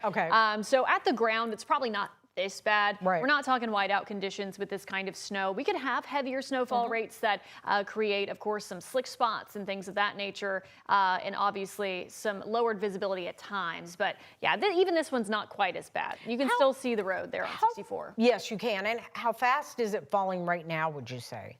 I would say it's a pretty low rate. I mean, it's, when we talk about high snowfall rates, we're talking about an inch or two per hour. Right. Not even close to that here. This is going to take time to really ramp up. And you guys are talking about, and I know the officials said the same thing, that's really going to start like midnight and overnight, right? The really heavy snowfall. I think the difference between what you go to bed with tonight and what you wake up with tomorrow is going to be significant. Yeah. So that's when I think the snow will really start to pile up. We'll start to see, unfortunately, ice in our southern counties. That will cause a whole different set of impacts down there. And unfortunately, probably some power outages in southern Kentucky and southeastern Kentucky. Right. And right now, as far as Louisville, southern Indiana line looks, in the bottom of the Louisville line, is it still close, the ice? Is that still possible? I would say sleet is close. Okay. Freezing rain, we would have to have just a giant surge. Okay. Because that's more at the parkways right now. Yes, parkways. So if you live along the parkways area southward, please be aware that you could have power outages down there if this ice storm really does come to be. So make sure you are prepared for that with plenty of flashlights. Take all those precautions ahead of time. Charge all your devices right now, because that certainly is a possibility. It doesn't take much ice to really make an impact. Typically, we talk about 1/4 of an inch of ice, and we're looking at that maybe a half of an inch or even up to an inch of ice can't be ruled out. I was driving down near the parkways the other night, and I was just thinking to myself, ugh, I hope they don't get it. I know that they probably will, but it's the worst. Yeah. And just going back to when we were talking about prior storms, when we had an ice storm, in my family where I lived in the Highlands at the time, and we lost power for 2 weeks. Was this the 2009 storm? Yes. Yeah. And it was just miserable, and it was really scary, honestly. I mean, our kitchen caved in because our pipes burst. Oh, I remember you telling me that. Yeah, it was. That's scary. It was a lot of bad. I'm just hoping that folks, are going to be okay down in the Parkways area. It's where we live here in the Ohio Valley. Unfortunately, it's very hard for us. Sometimes we do, but when we get these big storms like this, it's hard for us to have just all snow. Right. We tend to have that mixed precipitation. And I know growing up here, I was always like, Indiana gets all the snow. And with this kind of system, it is trending that way just because we have that warmer surge. I still do think Louisville, expect at least 8, 10, 12 inches of snow here. It may vary. We get that. We've had 1 to 7 inches across Jefferson County before. I don't think it's going to be that extreme of a range, but just know what you get in your backyard might not be the same as somebody else, of course, around town. Let me ask you a question. You were talking about Indiana always gets the snow, just when you're a kid, right? Right. The kids are excited about all this snow. How dangerous is it going to be? The kids are going to want to go out and play in it, sled, that kind of thing. I saw neighbors talking about on group chats about, you can go get sleds at Brownsboro Hardware. But how cold is too cold for them to be out? That's a great question. I think, we might have a couple days next week where highs try to climb into the mid 20s, upper 20s. Maybe those days would be okay if there's a bit of sunshine. I would wait for that because, yes, this isn't going to be like if you wanted to go play in the snow right now. It is very cold outside. It is freezing now. We have wind chills around 0 right now, so this is not enjoyable snow to play in. And honestly, right now it's very powdery anyway. You can't make snowballs, kids. So you need that wetter snow for this.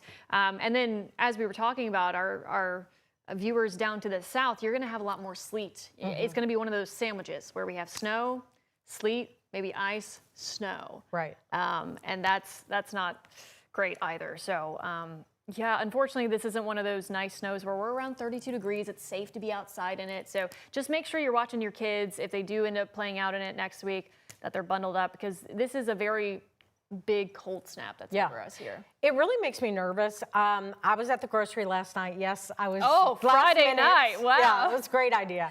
But I did see, and I know it has to happen because you cannot leave a baby at home if you have to go out. But there were people with the tiniest babies out, and it was freezing last night.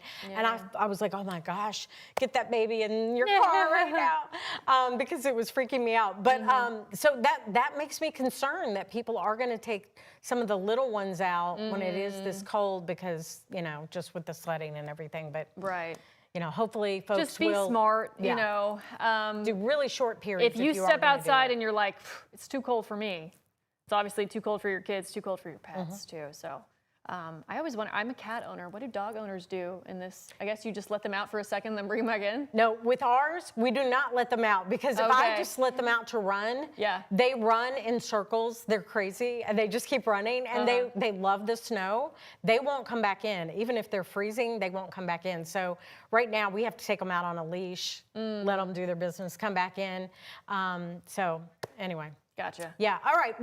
Well, we have, as you can see, we're taking a look at live drive some of our roads out there, and this looks like downtown Louisville. I can't see the sign there that's over to the right there, Mallory, but you can see the streets actually look pretty good. I did notice when I came in downtown today, there were a lot of downtown streets.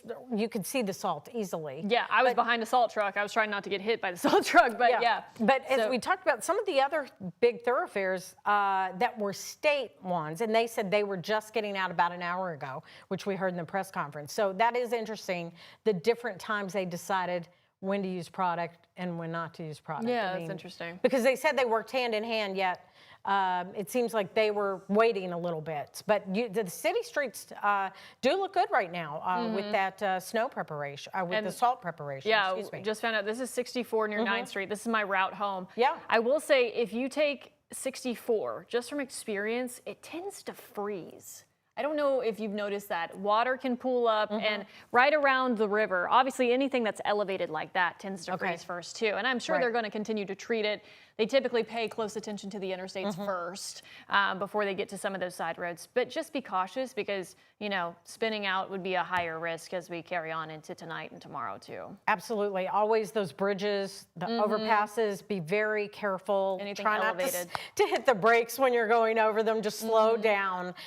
Going slow is always the way to go. Do not worry about it. If somebody is like, you know, right on your tail, they're trying to get around you, just let them, you know, because you don't have to speed up, just let them pass you. And but again, if you see those snow trucks that are out there, the snow plows, the city, the state, they're asking folks, please give them plenty of room, let them do their job. Yes. I did notice when I was coming into downtown, there wasn't a lot of traffic out there. Today, it looks like more traffic than earlier, and that may be because some folks went down to the ball game at the KFC Yum Center, and right in about now we're at halftime, and there could be people that are a little worried, maybe you know, staying for the first half, leaving, and then leaving. Yeah, it's possible. I'm not saying they are, but that's a possibility.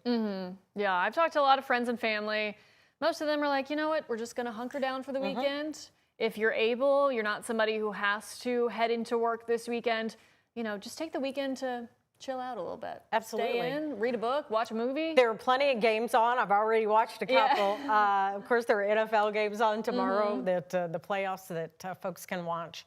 And yeah, I think that is the best advice. Hopefully, folks got plenty of groceries to keep them going for a few days. I think they definitely did because based on the crowds I've seen, I would think. The crowds, all the shots on Facebook, people are putting up of like all the bread aisles empty, all the milk is gone, the eggs are gone. There were a few places that have plenty. Now, I will say, when I went last night, it looked like they had maybe just restocked. I saw a couple of big trucks out the back. Yeah. So they did have plenty of groceries last night at the place that I went to. But I know several folks found empty shelves when they went out last night. Yeah, it's been tough. But people have been out all week trying to get those essentials. you know, people tend to panic buy a little bit, but I understand, I guess. You know, you got family to feed for sure. Well, those roads are looking actually pretty good. 64 right looks there. pretty good. I think roads will be okay for the next few hours. I really do. You know, you're going to have to take it slow on your neighborhood roads, of course, because that snow's just going to stick right away. These are some of our Trimark cameras here. We have 65 at Lebanon Junction. Sorry, my eyes are not great. I was going to say the Hospital bottom. Curve, that's Lewis and Clark. Okay. Lewis and Clark Bridge there. It's a little snowy. And then also, I believe, the Waterson at Taylorsville Road. So you're starting to see, yes, the bridges, and then Lebanon Junction areas down to the south. Definitely starting to see more of that snow collect. But I would say on probably the main interstates around Louisville, you're seeing it probably more on maybe the exit ramps or the shoulders, the medians, things of that nature. Yeah, Lebanon Junction definitely looks like it's gotten a little bit more snow, obviously. Again, but the state crews apparently doing a good job because the road, you can see the road down there. So, and the shot down to our left, the visibility is not great there. Yeah, that's at the fairgrounds. So. Okay. Know that, visibility will lower at times. Anytime we do get these snow showers, there's that Lebanon Junction shot again. You can see just like the one stripe of road that's all you that need, the semis are driving down. So they do have a little bit of clearing down there. But obviously expect roads to deteriorate. I know we've been saying this time and time again, tonight into tomorrow is going to be rougher. And especially once we start to get ice down south. Right. And I mean, honestly, there have been a lot of businesses in Louisville that have called off. We heard about UPS Worldport, nothing tomorrow. Right. So there are people today, you know, that are working at the grocery stores, that are working at some of the hardware places, that are, you know, out at some of the bigger companies that do have shifts today, but maybe not tomorrow. Not tomorrow, yeah. So, you know, hopefully there will not be as many people on the roads tomorrow, because that is when we're going to see the big accumulation. Yes, and of course we want to thank all the essential workers that have to be out in this regardless. Many folks who work, of course, at a hospital, or people who work for the power companies or emergency personnel. So try to make their lives easier and stay at home. Absolutely. And, you know, the mayor also saying today that, you know, with LG&E crews, with the salt trucks, if you have an emergency, you know, please, if you can, be patient. Obviously, in a real emergency situation, that's hard. But if you can be patient, because they're just trying to get to you. They're trying to do their jobs. They're trying to get your power back on if that happens. And they've got plenty of crews out. They've got people working the 12-hour shifts. You know, they've got extra crews. We heard from all the agencies, so they will be out there working hard to keep us all safe and sound. Yeah, so we can take a weather update here. I'll kind of show where the snow is right now, what we can expect through the rest of the day, because yeah, 64 looking good. This is 65 at the Gene Snyder, it looks like. So you're starting to see snow want to coat some of those roads there, especially the elevated areas, and that will always be of the most concern. We were talking about visibility for a bit, and you are seeing some of those deeper grays on this map. So visibility at SDF is down to 1/2 mile.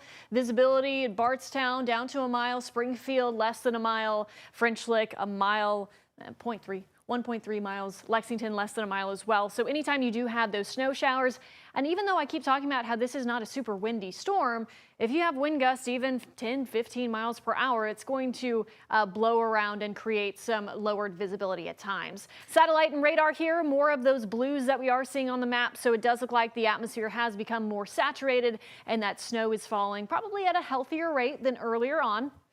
Dew points have continued to increase.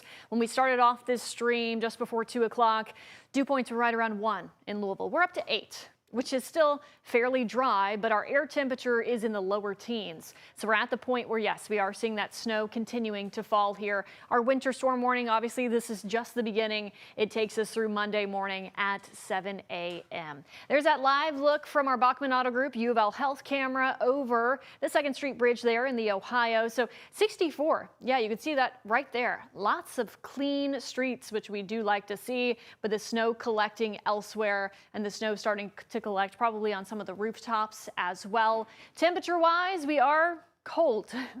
And if you stepped outside today, I'm sure you felt it. We were under that cold weather advisory this morning due to wind chills as low as 10 below zero. Right now, we have a temperature of 13 in Louisville and in Shepherdsville, 12 in E-Town, 14 in Mumfordville, 15 in Scottsburg. Those feel like temperatures around 0 in Louisville, and we are in the single digits above and below 0 elsewhere. Current wind gusts, not too bad, but we are up to 20 miles per hour in Louisville. So, of course, that tends to lower your visibility and can lead to some of those very cold wind chills that we're seeing tonight. Hour by hour futurecast to take you through the rest of the day. We are continuing to see some scattered snow showers that will continue to roll in through this evening. Should be light and fluffy at first, but take a look at this warm nose. So if you've been watching and following closely to the forecast all week, we keep talking about where is this sleet line going to set up? And with the data today, it's getting a little aggressive with how far north it's going to set up. What does that mean? You have a better chance of seeing sleet or even freezing rain if you're under this pink. And to the north, where we're going to see all snow, that is where the heaviest snowfall will set up. So at this time, still looking to be around 64 areas off to the north. We could have a range of snowfall totals just across the Louisville area because of that sleet line. We could have periods of sleet here in Louisville, but in terms of freezing rain, we're talking about south of the parkways for that, probably even more so. Mumfordville, Campbellsville, Adair County, south and southeastward as well. And you can kind of see the tilt of this. So this could nudge all the way north into the Lexington metro. Eastern Kentucky, unfortunately, looking at likely an ice storm from this. And then on the back side of that system, all of this wraps up as some light fluffy snow with some higher snow ratios, temperatures in the teens. So in terms of what we're expecting, kind of in a more visual format, mostly snow, the deeper blue that you do see. Lighter blue is snow and sleet, snow, sleet, and ice in the purple and pink. And the pink, that's really the greatest risk for a major ice storm down there. So when you have more ice, you have less snow, obviously. Most of us seeing all snow today. When we're talking about that wintry mix, that's really going to come into play Sunday morning. But for now, the heaviest snowfall, those double digits Totals are expected around Louisville, areas off to the north. Some lower amounts, we did lower that range just a tad, 6 to 10 inches of snowfall, 3 to 6 in the purple here, and then 3 or less down to the south. So yes, these numbers have dropped a little bit since yesterday, but the general idea still stands where we're going to have that heaviest snow to the north, more sleet and ice to the south. And in terms of how much ice we could see accumulating, I was telling Connie, you know, when you start to see on the map, so Mumfordville, Campbellsville, Columbia, the farther north and northwest that you do go, we could start to see sleet and maybe a little bit of ice. As far north as Louisville, I think we could have some sleet pellets, maybe at most a light glaze, but the worst of the ice and freezing rain will definitely be more so to the south and southeast. So in terms of what we see at the surface, when we talk about, we keep mentioning warm nose, it's a warm layer of air in the atmosphere above our heads. So temperatures are obviously well below freezing. But just because we are below 32 degrees at the surface does not mean we have snow falling to the ground. That is all dependent on the atmospheric profile and the temperatures all throughout the atmosphere. So where you have this bigger warm nose, that's where you have a better chance of freezing rain, because your snowflake melts, becomes rain, and then doesn't freeze again until it's right at the surface, and it creates that glaze there. Whereas sleet has a shallower, warm layer. So you have snowflakes that melt for a period of time, refreeze, and they fall to the ground as ice pellets. For snow, you need the entire column to remain below freezing, and our best chance of that is really going to be around and north of the Ohio River. 7-day forecast, staying chilly, temperatures in the teens and 20s, those overnight lows in the single digits above and below zero. And of course, even colder wind chills are possible as well. So this will be dangerous cold that sets up over Louisville. We could have a quick clip of light snow again late Wednesday. Otherwise, it's just going to take some time for this snow and this sleet or ice to melt. All right, Mallory, thank you. I don't like seeing all that red on the screen now. All right. Well, our Clarice Shaley has been down in Hardin County for us this afternoon, and she is down there with photojournalist Connie Offit, and they've run into a local official down in Hardin County. Clarice, what can you tell us? Well, Connie, we're at the Emergency Operations Center where a lot of the Hardin County officials have camped out while we start watching the snow come down, ready to respond to anything that's going on. They've been hanging out here for a good part of the morning, been here since about 6 in the morning, right? Right, guys? Yeah. So what kind of updates can you guys provide? We've got Brian Walker here with Hardin County Communication, and also Joey Scott here with Emergency Management. What kind of updates can we provide on how things are going here? Joey, we just get some of those warming centers open. If you'd like to address that first for people who may be in need of that. Sure. Yeah. Again, you know, the storm has started in Hardin County, and obviously the roads are getting pretty slick out there, and we're starting to get a few more phone calls here at the EOC. We do have some warming centers opened up in Hardin County. Currently, we have 3 that's active right now that's open. The other ones will open up if the power goes out, and those are Valley Creek Fire Department here in Elizabethtown's open. Now the warming centers means you come in and get a cup of coffee, charge your phone, and make reservations to be picked up or whatever, you know, make other reservations to go somewhere. So then also we've got White Mills, and White Mills with West Hardin Fire Department is open. And then East Hardin the old East Hardin Middle School in downtown Glendale is open as well. And there'll be people staffing that tonight down there with coffee. And so if anybody needs to come off the interstate, we have that ability to do that. So when were these open up? Were they open up just this morning as things started to come down, and then we're going to eventually open some other ones? Is that the plan? Yes, ma'am. And most of the ones that haven't opened yet, usually we kind of save those for the power outages. If we start seeing that there's power outages spreading across the county, then we'll make sure they're opened up, and people will be there staffing those as well. So, Brian, can you tell me about what you guys are monitoring here, what you guys are looking at, and what's going on here as well? So literally everything is running through here. We have 911's. We have 911's director here, Mike Leo, and we're in constant communication with police departments, fire departments, and as well as our own road crews, and anything that's going on, we know exactly how it's happening, when it's happening, and we can kind of direct things from here.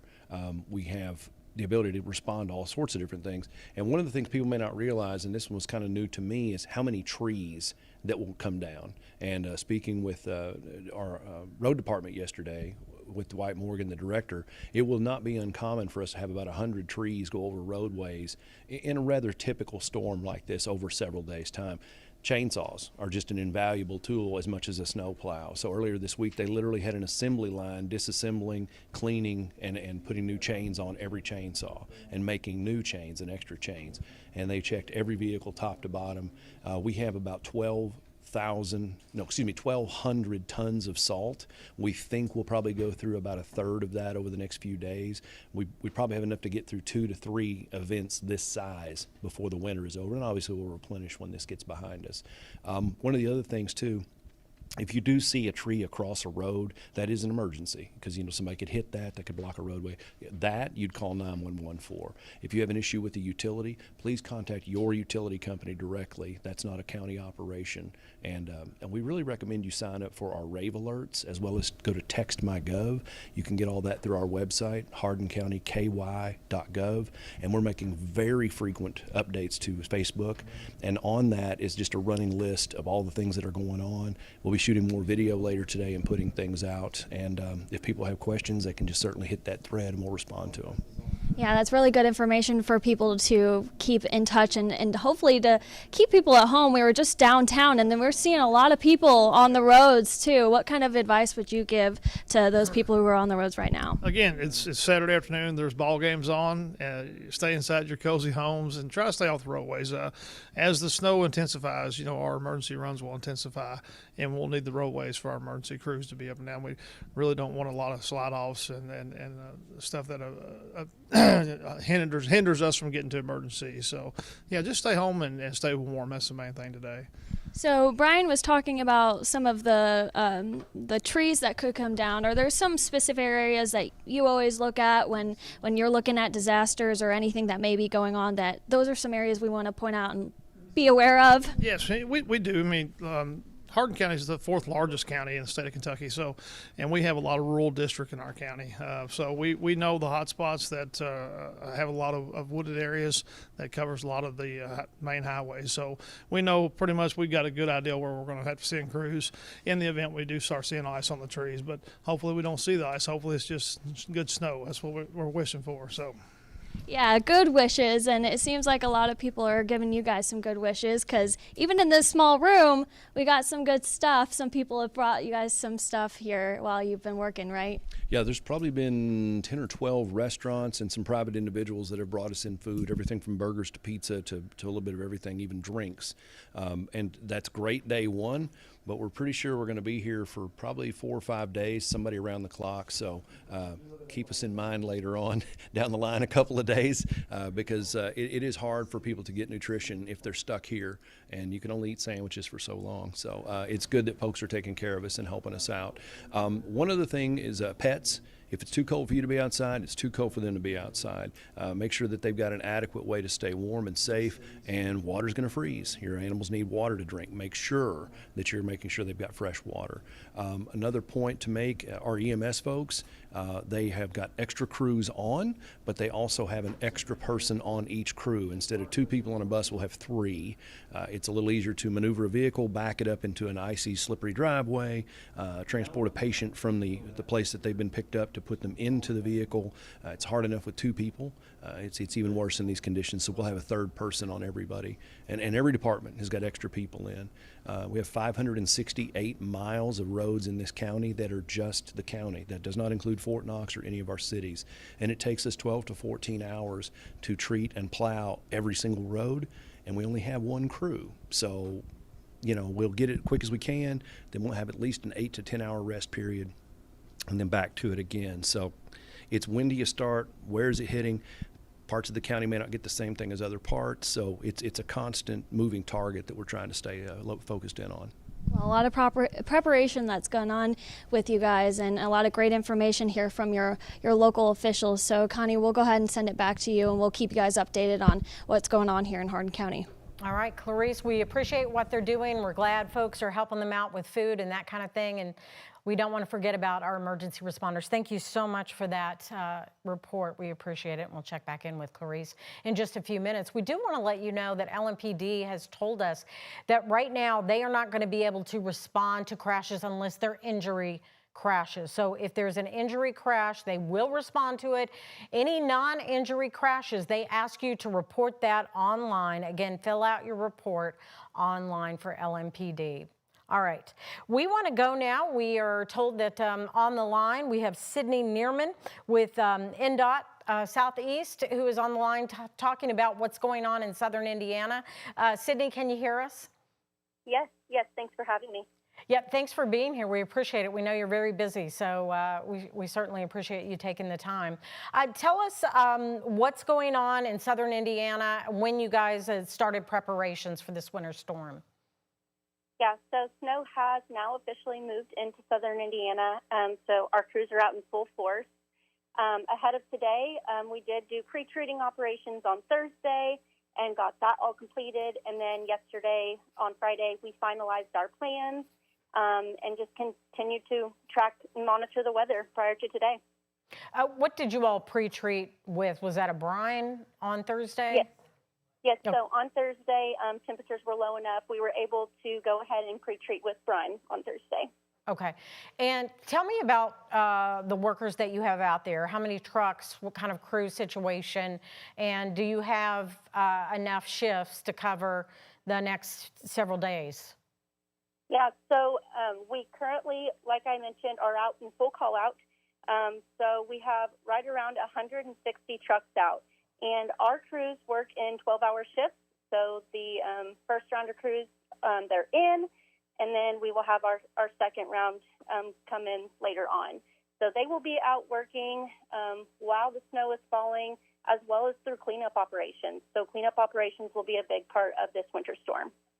At what point in this storm do they drop their plows for, to pick up snow? So when snow hits the ground and things begin accumulating, that is when cleanup begins. So they are out there now. Okay. And what advice do you give your crews that are working these long hours? Certainly, we appreciate the work that they're doing, but I'm sure sometimes for them, they don't realize how much the public appreciates the job that they're doing out there. Yeah, we truly do appreciate our crews. They work long hours and they work very hard. So the biggest thing that helps them is for drivers to stay home in conditions like this. Giving them room to work is truly helpful while they're out there doing their jobs. Do they report having much trouble with other drivers on the roads in situations like this, being too close to them, that kind of thing? Because, we've been telling people, whether it's here in Louisville, southern Indiana, around the state, when you see state and local road crews out there, stay away from their trucks, let them do their job. But what kinds of comments do you hear from the drivers? Are people doing that? Yes, so I don't have any comments from today yet, but just in general.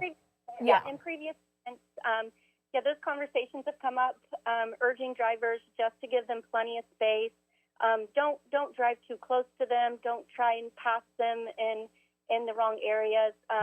It really makes it difficult for them to maneuver the trucks the way that they need to. So. How do you see the next 24 to 48 hours going for the crews with this really heavy snowfall coming in like after midnight tonight? Yeah, so our biggest tool for an event like this is going to be the plows on the front of our trucks. So from now throughout accumulation, we will just be making our routes and we will continue to plow. So we will just continue doing our thing, really. Right. And have you heard much there in southern Indiana? Are there a lot of companies that have called off shifts or stores that will be closing just to try and keep the number of people off the roadways as is possible so the crews can do their jobs? I haven't heard any reports of that yet, but there is the Indiana Department of Homeland Security has a great tool. They have an advisory map, and that's where people should go online to see the travel advisories in each of their counties. All right. Well, Sydney, thank you so much. for talking with us about this important work that your crews are out there doing. Hopefully we can check in with you again either later tonight or tomorrow to see how the work is going. Yep. Thanks for having me. I appreciate it. All right, Sydney Neerman with NDOT Southeast. Thank you so much for the work that you are doing out there. And we want to say, please be careful out there. Again, want to reiterate what LMPD just told us, that if you're involved in a non-injury crash, you need to report it online. They're not going to be able to get to you. They will respond to injury crashes only right now, so keep that in mind. Please try to stay off the roadways if you can. Mallory, we just a few minutes ago saw a couple of police cars off the ramp there at Eastern Parkway, I think, in I-65. Maybe it's slippery and they were just trying to block it. I don't know if there was a car that went off the road there. Yeah, but, let me actually pull that up in just a moment. I know exactly what you're talking about. So I have the information from okay. from our story desk, and I have it pulled up on Max 3 if you wanted to take that. It's on Max 1 now, never mind.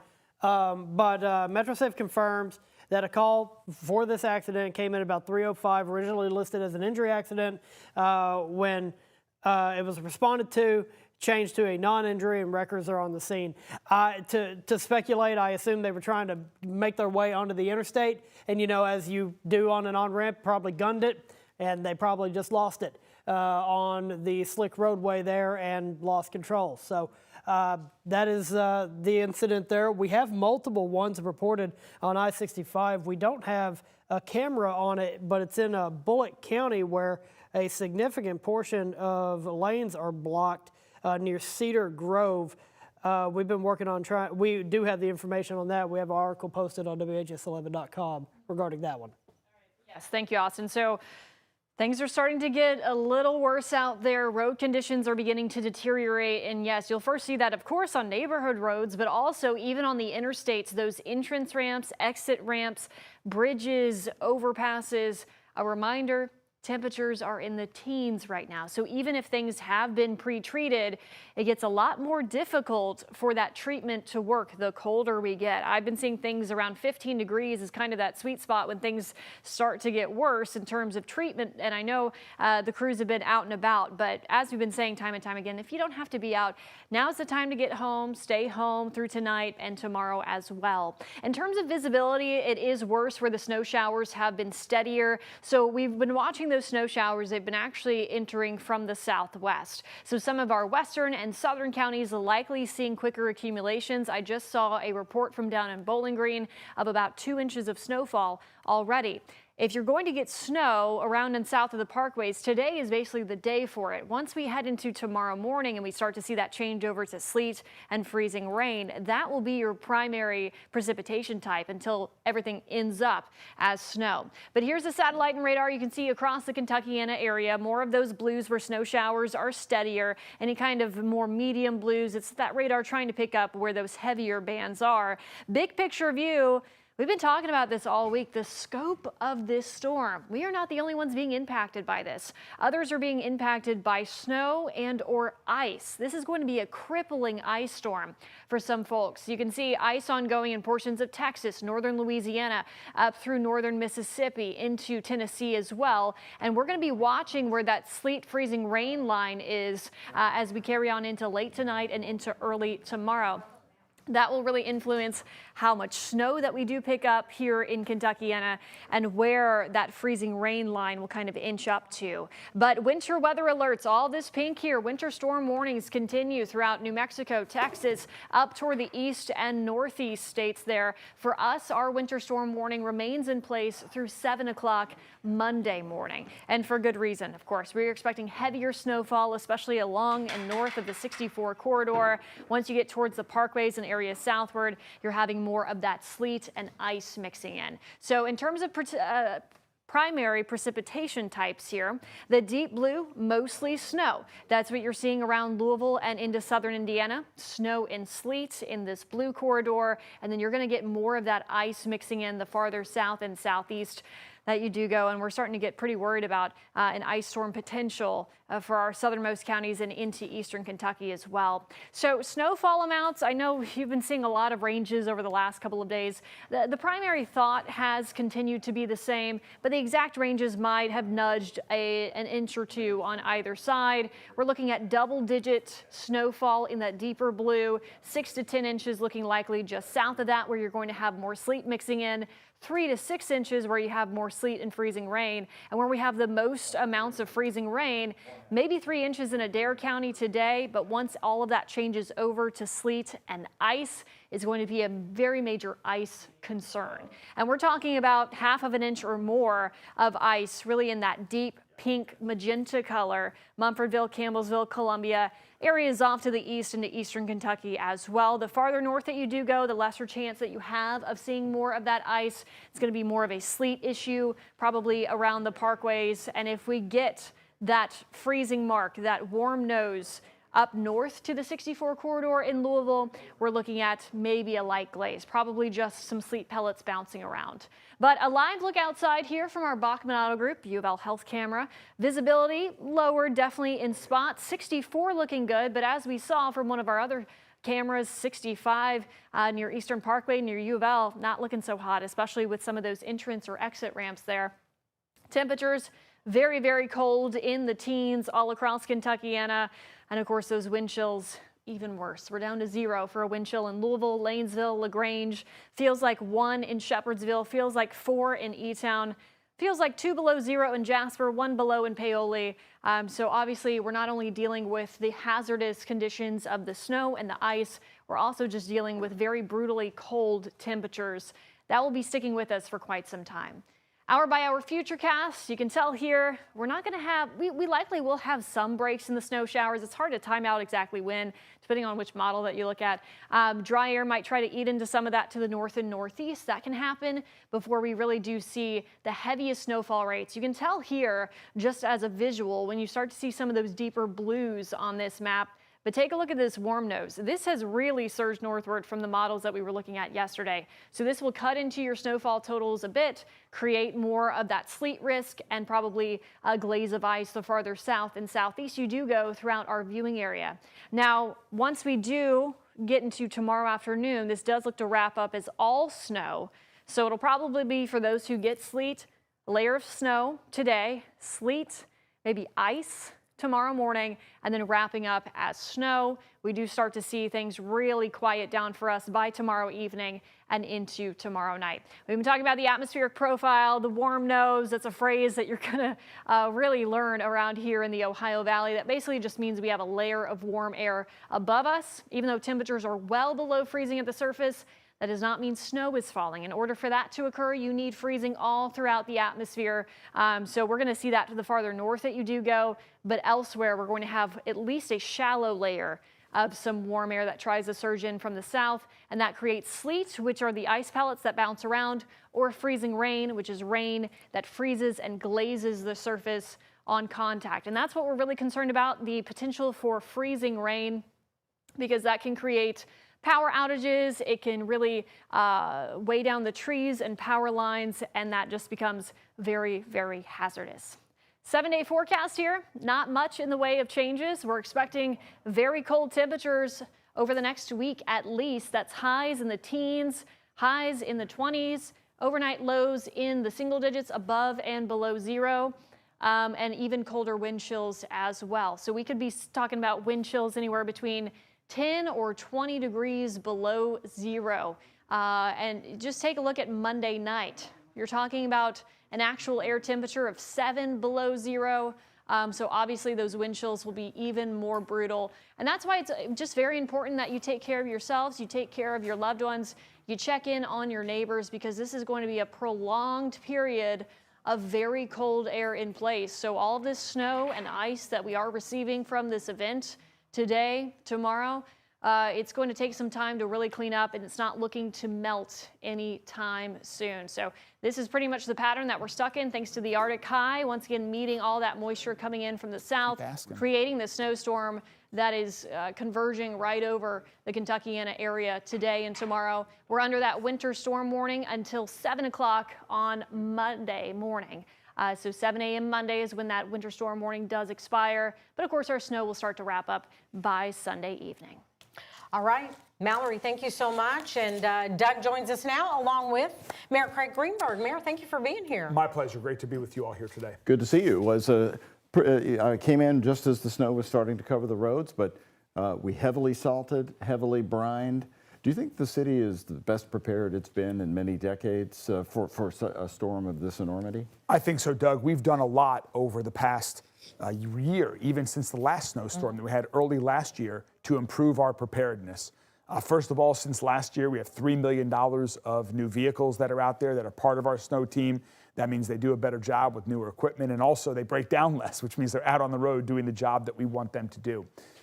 I was shocked to learn how little we brined when I became mayor. And so we've changed that approach. We even learned since last year, we've added some additional things, molasses and calcium chloride to the brine this year, so it works at a lower temperature. So the molasses is getting a lot of attention. Yeah, You've got to explain. Is this molasses that you put on pancakes? That is my understanding. That is my understanding. So because we've gotten so many questions about that, I'm going to get a better answer over the next couple of hours as to the why.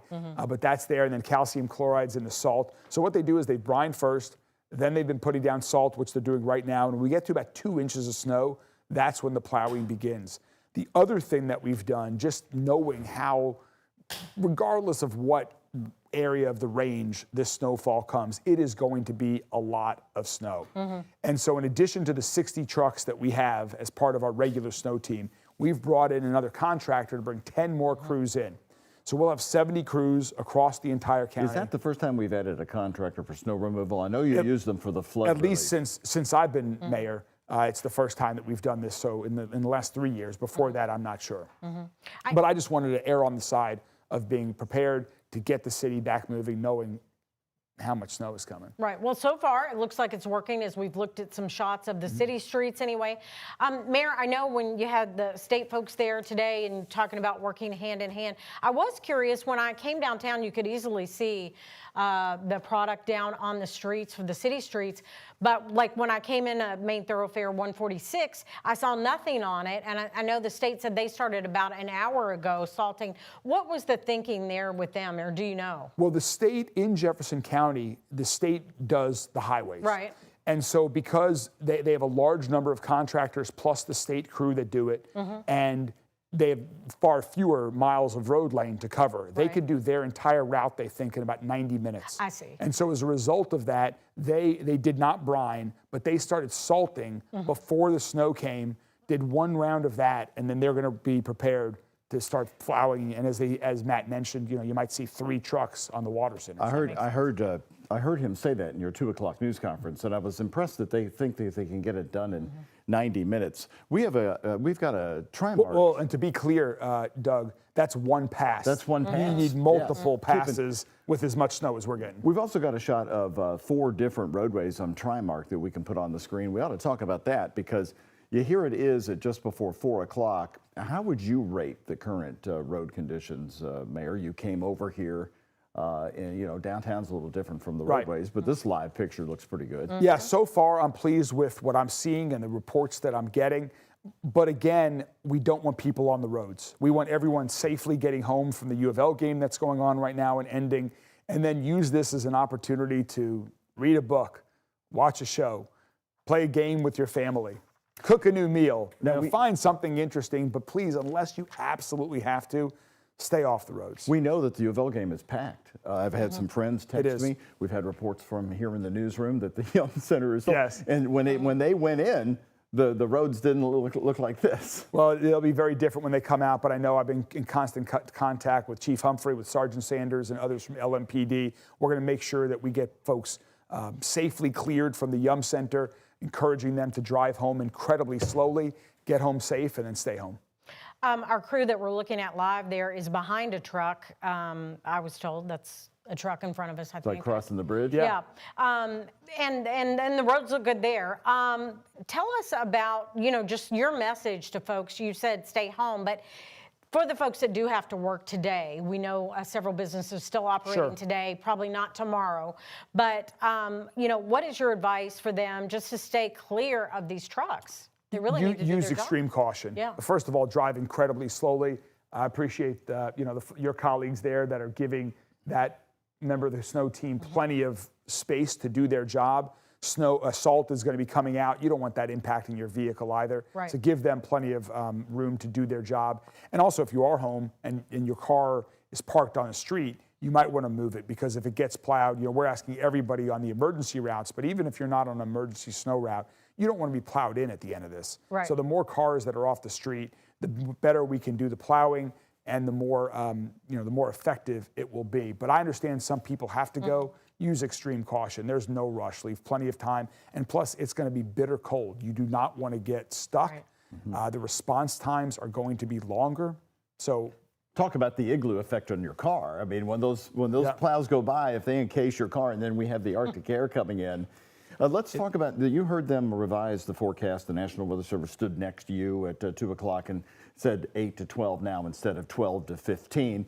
And interestingly enough, our folks, in talking to John Gordon, who used to work for the Weather Service, says Jefferson County is actually going to be divided up. Valley Station, 7 inches could be much different than Prospect. That's right.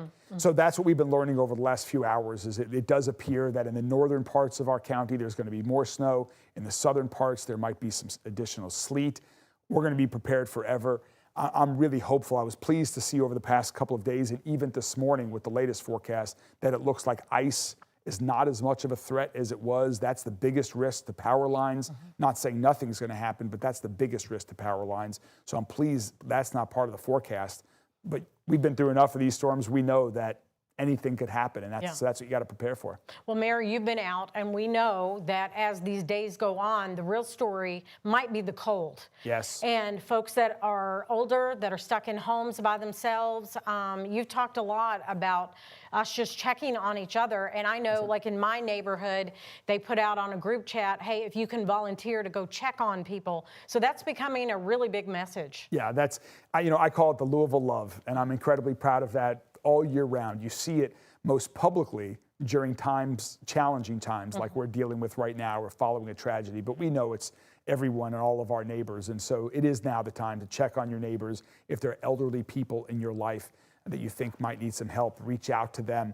I was incredibly proud of 50 colleagues of mine from my office and throughout Metro government this morning. They volunteered to show up to deliver 900 meals to seniors who rely on Meals on Wheels deliveries. And because that might be taking a couple of days off, we got them 3 days worth of shelf-stable meals to ensure they've got some time to get through this.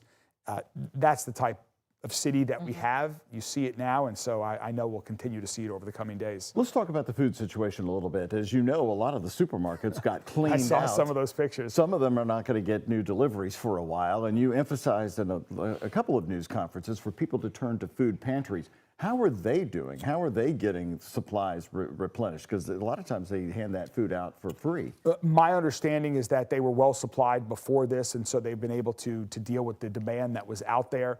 And I'm hopeful by Monday or Tuesday the supplies can continue to get back to them. And so, people will have been well stocked. If people are in need of food, though, beyond that, certainly we're operating our shelters in a white flag operation right now, which means they'll take anybody in. And so if there's an assistance that you need, that's the place to go. Our homeless engagement and response team is out every day. They've been out since early this morning, reaching out to people to provide transportation. So we're going to make sure that everyone's taken care of. One thing I've never noticed, I've never seen this city pre-salt so much. Before the first flake came down. Is that, in fact, an historic change? I have never seen it happen before because they were covering streets well before the snow came. So the latest and greatest advice that we got, we actually had a consultant after last year's historic snowstorm. I wanted to make sure that we were doing the best we could for our city. That's what this city deserves, and that's what they should get. And so a consultant who's very knowledgeable in this area, their advice is you brine And then as you're getting, at least in this type of condition, it might be different if there's wet before the snow, but when it's dry before the snow starts, you're going to brine, then you're going to apply this snow. And again, we use some extra calcium chloride so it works at a lower temperature. And then you plow. When we get to about 2 inches is when you'll see the plows really going down. That's when you'll start seeing accumulation on the roadways that will start plowing away. So that has been the advice we're getting, and you know, we're going to hope it's worked. But ultimately, if we get 8 to 12 inches of snow, it's going to come down to just time with the plows getting it off the roadways. But I think what these photos that you're showing your viewers right now, I think that's the result of the brining and salt strategy that we've implemented. Trying to see that exit sign. What was that, Connie?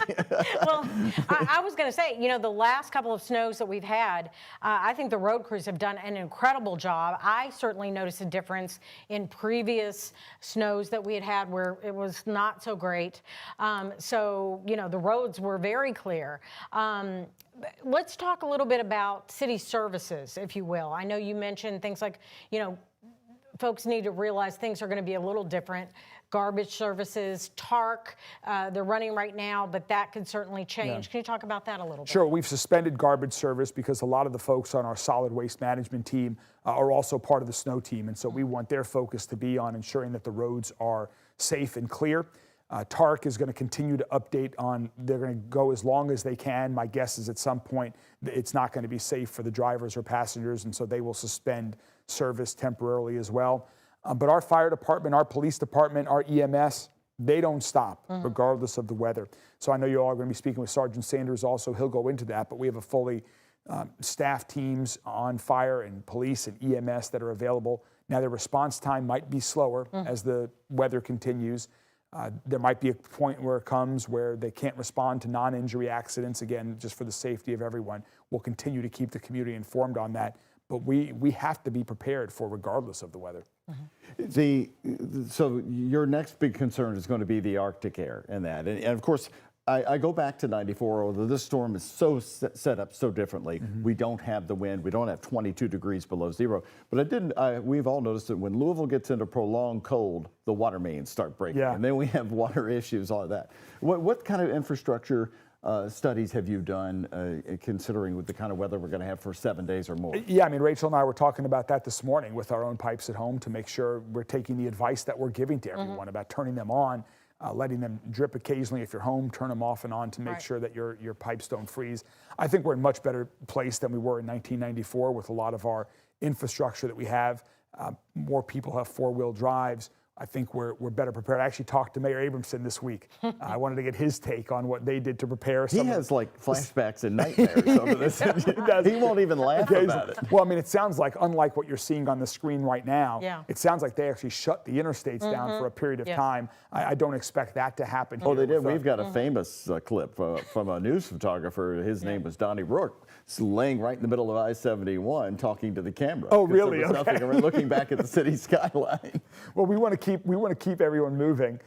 So I think we're in a better place than we were, and you know, people just need to hear the warnings. It's going to be cold. JCPS is obviously going to have a decision to make as well coming up, but it's going to stay cold, and that's going to impact our ability with the roads. It's going to impact what people do, and so that's why we're also going to make sure we continue to stay on, whether it's shelters, the community centers, or our libraries, that there are places to go if people need warming places as well. I'm sorry. Today you said you declared a state of emergency for Jefferson County. Kentucky Governor Andy Beshear had done that yesterday for the state. What's the reason to declare it for the county? Can you explain that to folks? Yeah, there are two main reasons why we do it. One is with respect to procurement. If we need to move quickly, if, for example, even worse than projected, and we need to bring in more crews or something, we can move quickly through the procurement process in a state of emergency. So it allows us to do things like that. And then also, ultimately, if this becomes such a large event that there's an opportunity for federal reimbursement, as there are after some other natural weather disasters, we want to be able to be in front of the line to try to get reimbursement. And so we start tabulating all of the expenses in connection with our storm recovery that we would submit to the federal government for reimbursement. You know, you talk about the consultant report. After 94, then Mayor Abramson took a contingent and they toured cities like Buffalo and Chicago, and then they learned put snow plows on the front of dump trucks and stuff like that. And so that was simple stuff that happened. What else did your consultant report tell you? Because the brining has obviously been an interesting, very visible change, and now the salting. Was there any other So there were a couple, things? again, using some different additives in the brine and the salt was one thing. We also, the blades at the bottom of the plow, we're replacing many of those with a new type of metal that make them more effective. They're going to last longer. They do a better job at the curb. So each time you plow, it will be a more effective plow. We're also constantly evaluating the snow routes. Before last year, I didn't realize before last year's event that we hadn't looked at the snow routes in a really long time. And there were some new roads that had been built since the last snow routes were created that weren't on the snow routes because no one had looked at it. So we did a look at that. We've added some roads. We've removed some roads that don't get as much traffic so that we can continue to cover it. And we're going to constantly evaluate now on an ongoing basis as we get feedback from the community, but also as we see our real experiences, how that's Pick up on that about the feedback, because you tested it first in December. That's right. Yeah, because the snow routes came after the January 5th. That's right. 10 inches in that. So you tested it first in December. What kind of feedback did you get on the new snow routes? Well, we got positive feedback, and I think that the community was pleased with our work, just a month or so ago. And so I'm hoping they have a little bit of patience this time, given the amount of snow coming. But we're as prepared as we've ever been. You are. We're taking a live look now, and streets look great out there right now. I'm not exactly sure Let's where see they if we are. Is that the Can we spot a steps? landmark there? Yeah, that looks like, is that? No. That looks No, like it's no. I-65 South. That's what That's I thought. JCTC on the right side yes. there. There you go. You're right. Downtown. Just Correct. south of downtown. The mayor knows his city. So tell me about your schedule the rest of the day. And of course, tomorrow, you have a 2 p.m. news conference, which we'll be carrying live on WHAS television and right here streaming. Do you, in the morning, what are going to be the critical hours for you and what you need to Well, do? there are three things that I focus on for myself. One is communicating with the community so that they know what is going on, they know what to expect, and they also have tips like we've been talking about here on how they can stay safe themselves. Okay. Second is working directly with all of our teammates. I'll be headed right after this back to the Emergency Operations Center, where we have representatives from everyone on the snow team, all of our emergency operations personnel, where we're watching the city with lots of cameras and we're making decisions to provide the best services. And then third, I also, assuming it's safe, I try to get out myself a little bit to say thank you. Thank you to all of the snow team members that are working literally round the clock. We have some folks that, I was going into the Emergency Operations Center earlier today, they were bringing in their suitcases because they're going to be there for at least 24 hours and they'll be sleeping there. Say thank you to them. Say thanks to the folks that are working alternating 12-hour shifts so we can keep going 24/7. And I just think it's important to say thank you to these people that are helping our entire community. So those are the three main things that I'm doing during these snow events. Well, everybody has their own rituals. I drove through where Connie lives today, and I noticed they throw sand down along with salt. There's a little mixture on the roads around where you are. And I've seen all colors of salt driving around the city today. I don't know which works best. What's the snow, the first things that you do in the Greenberg household to get ready for the snow? I mean, do you bring in shovels out by the door? I mean, everybody's got their own personal tips and tricks. So we move our cars to the bottom of the driveway. We have a little bit of a hill on the driveway. So we do that, and we stock up the fridge. Sure. And then we pray for the best like everyone else. And So- I will tell you, I was You go very to Kroger for bread and milk? Of course, we have to eat too. Rachel and I are hungry, get hungry. I will say Rachel did more of that this time than I did. So she was along, you had news stories about all of the stores. Rachel was part of that over the past 48 hours. And I was very impressed this morning when I woke up. Rachel had all of our flashlights already out. Nice. She'd taken our lanterns out, so we are ready. We have a plan in the event that we lose electricity at our house, which is, I think, very wise for people to do. And so, but in this job, we stay pretty busy. Do you, and I think you bring up a good point. I saw a lot of people whose cars were at the end of the driveways and pointed outward. That's right. Not the other way. You don't want to back out. I saw today a new thing with my neighbors, and I've seen that a couple times driving around the city today, where people have put blankets on their windshields. Pictures of that. So I hadn't noticed that before. So that might help save a little work in terms of clearing the car off. One thing they do is they tuck them on the inside. Right. Yeah. My husband said he was going to go get tarps to put over our cars because our garage is full of junk. Yeah, you know what? My wife wanted to do that too, but then I said, well, if you have a foot of snow on it, how are we going to get the tarp off? Yeah, or knowing our windshields would bust out. You know, I like a little bit of shoveling. People obviously need to be careful with shoveling. It can hurt you, but getting out and now it's going to be incredibly cold, so you probably need to do it in spurts and with how much we're getting. But here's a photo somebody sent me. They've put a tarp out in the yard for the pet. Oh, okay. Yeah, so in the front yard, it's got a blue tarp out. You know, this is where the pet's going to go. That is the final tip that we to go to the I'll bathroom, share. I should say. Not, no, that's I don't going to put them in. We have been encouraging folks to, you know, make sure they bring their pets inside if they're outdoor pets. It's going to be too cold for them as well. Yeah. So. That's critical. Tell me what LMAS does through this. It's common sense things, but with 7 days of Arctic air, you don't want a pet outside at all. And here, this person put a tarp out there very nicely so they could have their pet could have conveniently a spot to go. We didn't do that for River, so he's not going to be that takes a little extra work. It does. It does. But no, bring your pets inside, and LMAS is an operation. You know, they're caring for pets 24/7 again, regardless of the weather. Yeah. Well, you know, and Jefferson County is so rural too. You've got people who board horses. Yeah. And it's part of their advice from LMAS is get extra hay, get extra straw down, and things like that, and blankets. That's exactly right. To take care of your pets like you do your people. There we can see the Yum Center. I don't know if the U of L game's over yet. It's pretty close to being around that's the an time. NBA game. No, that's an NBA. No, yeah, at 2:15. At 2:15 when the game started. And so another thing about I noticed, 4:15. Windshield wipers up. I've noticed that today as well. So I'm learning as well as we go. So I'm going to head back to the Emergency Operations Center, make sure that we keep these roads as good as we can. But thanks for having me on. Sounds like I'll be seeing you all tomorrow here as well. Yes, thank you very much, Mayor Craig Greenberg. Take care, Doug. We'll be talking to Matt safe. Sanders from LMPD next. Yep, Sergeant Sanders got a lot of good information as well. Mayor, thank you. We want to go over to meteorologist Austin Evans with a quick update on what's coming down out there right now, Austin.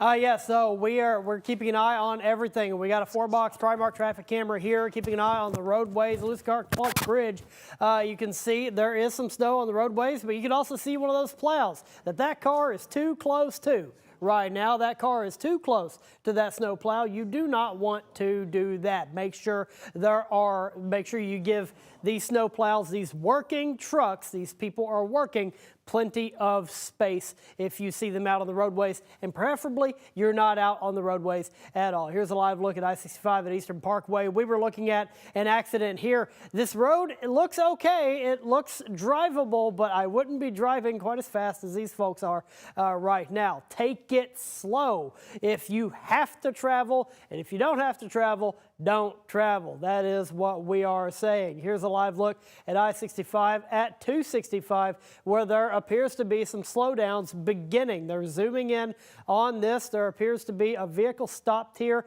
Again, this is I-65 at I-265, so we will continue to monitor that. And on top of the roadways deteriorating, we do have visibility deteriorating. Down to 2 miles here in Louisville, 0.8 in Bardstown, Springfield, 1.7 miles in my hometown of Campbellsville, as well as Huntingburg, Indiana. French Lick down to 2 miles. And this is what we're dealing with. Satellite radar showing widespread snow. Relatively light in its rate right now. Still very, very dry out there. Let's zoom out. Take a look at what we are seeing in total with this storm. It is a large storm, and this is where that warm nose is. In meteorology, we talk about a lot of nosing. It pops up in a lot of places where we're forecasting, and this is just another one of those things. So this is that line we're going to be keeping an eye on. Obviously, southern Tennessee, northern Mississippi, all the way down into the Arklatex have a significant ice situation on their hands. Here is the winter storm warning. It contains millions of people. And here in Kentuckiana, we do have a cold weather advisory for a large portion of the region. Again, this goes until 7 o'clock Monday morning. I almost said tomorrow, but it is Monday morning that winter storm warning will come to an end. Now, we've been keeping an eye on the snowfall totals as well, adjusting the forecast as needed. Still, the northern zones of Kentuckiana still likely to get mostly snow. And then there's this band right here where it's still going to be a lot of snow, but that's where we're going to get that inundation of a bit of sleet. And then south of that, this is where we're most concerned about the ice situation. Still, we're looking at a lot of snowfall into the double digits in this dark blue area. Things fall off pretty quickly from there. This is where we could discuss that potential for sleet, and falls off even more the farther south you go. And this is that area, both purple areas and especially the pink area for southern Adair County. This is where that ice threat is the highest. This is where I am expecting significant tree damage and significant power outages, both in terms of number and in terms of time to get that power back on, because up to the Louisville Metro, a light glaze is possible. South of that, that's when we start talking the really, really heavy stuff, when we start talking up to 1/4 inch of ice. And then as you get farther south, up to potentially 1/2 inch, if not more, of ice. And that is very, very, very heavy on trees, on power lines, on power poles, what have you. That brings that stuff down very quickly and very easily. So that is where we're most concerned for power outages. And here's that live look again from our Bachman Auto Group camera looking downtown. Just on the right of your screen is the Center where that U of L game is coming to an end. If you happen to be there and about to head out, take it very, very carefully. Temperatures still very cold out there, and of course it feels a lot colder thanks to the wind. And yes, this isn't a super windy situation, but it doesn't take much. Just walking a little bit downtown a couple of hours ago at this point, painful to be outside, and that number in Scottsburg is not accurate. It feels like -1 here in Louisville. Let's take a look at Futurecast now and time out the rest of this day, and we're still going to be dealing with a lot of widespread snowfall throughout the rest of the day. This is it. This is what we're dealing with. We're now watching it happen. As we head late in the day and into the overnight hours, that's when we start to see that warm nosing. And take note of the temperatures in Campbellsville, Mumfordville. As we advance this slide, we got that inundation of the wintry mix, that sleet, freezing rain, maybe still a bit of snow. We start to see the surface temperatures increase going into midday Sunday. 30 degrees in Campbellsville, 27 in Mumfordville. Those are perfect environments for that freezing rain, for that sleet to fall, and that continues into the afternoon hours, though those temperatures do drop going into Sunday night. And that is why we're keeping an eye so closely on that area. You know, you get the whole column of air warm, that's how you get the rain. Of course, when the surface is frozen and liquid water falls through a warm environment, it freezes on contact. And with the sleet, that's when we got a warm area in the column, a temperature inversion is what we call it. That snow melts into liquid water and then refreezes on its way down. It's kind of why sleet looks like real small hail. It's not technically hail, but that's why it looks like that. And of course, when you got the whole column of air cold, that's when you get snow. So these two right here, what we're keeping an eye out for the southern half of Kentuckiana, and especially this one is the most dangerous. That's how you get ice accumulating very quickly on roadways and on surfaces, on trees, on power lines. So here's that 7-day forecast, and we're talking the Arctic cold as well. Dangerously cold conditions as we head through this week. Tonight, lows down into the lower teens, feels like temperatures below 0. Tomorrow, high of 21, lows in the single digits, feels like temperatures below 0. And then we start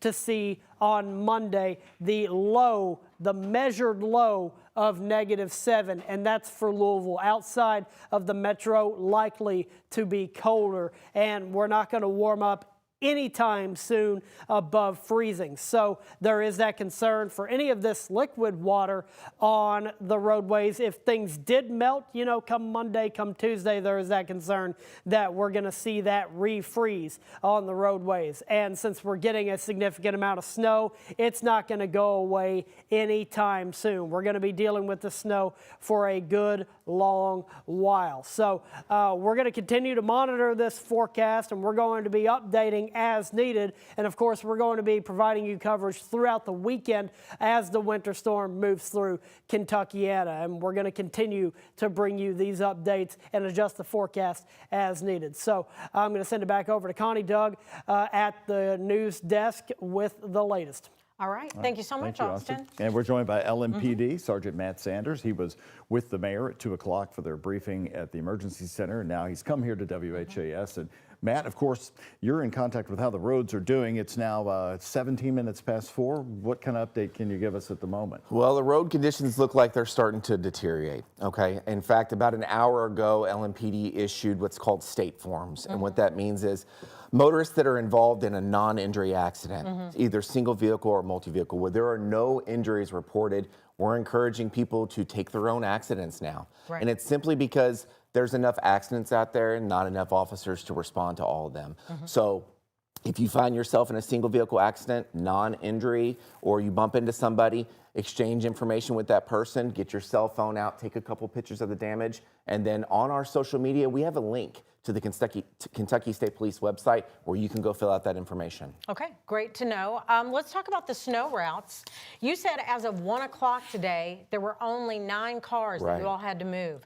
That's pretty shocking. Simply incredible. Yeah. You know, we pleaded with the community yesterday to remove vehicles from the emergency snow routes, and the community responded. Thank you all very much. We only removed 9 vehicles off of that artery of the emergency snow route plan that we put on our social media yesterday. Wow. Absolutely incredible. We believe the majority of those vehicles were actually just abandoned. So everybody listened. They removed their vehicles from the snow route. Those snow routes are by design.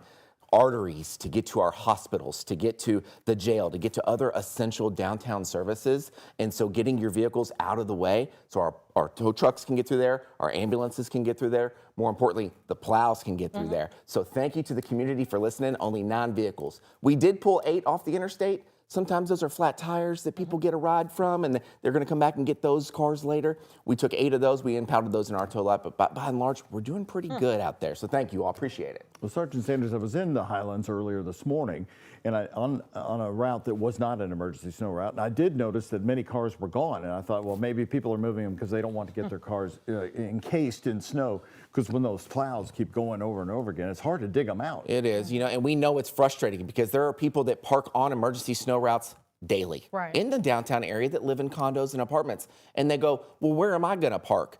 We don't really have that answer. You heard the mayor earlier saying maybe ask a neighbor. This is a community problem. This isn't a public works problem. This isn't an LMPD problem. This is a community problem, and it's going to take a community to get through that, and we think we're going to be able to do it. Let's talk about how LMPD is getting around. You said four-wheelers, things like that, downtown, be able to get out and check on people. Talk about that. And all your vehicles are now all-wheel drive, is that right? Yeah, we have a pretty good fleet of vehicles. We have Tahoes, we have Durangos, and even some of our Interceptor sedans are all-wheel drive. We are able to get to people.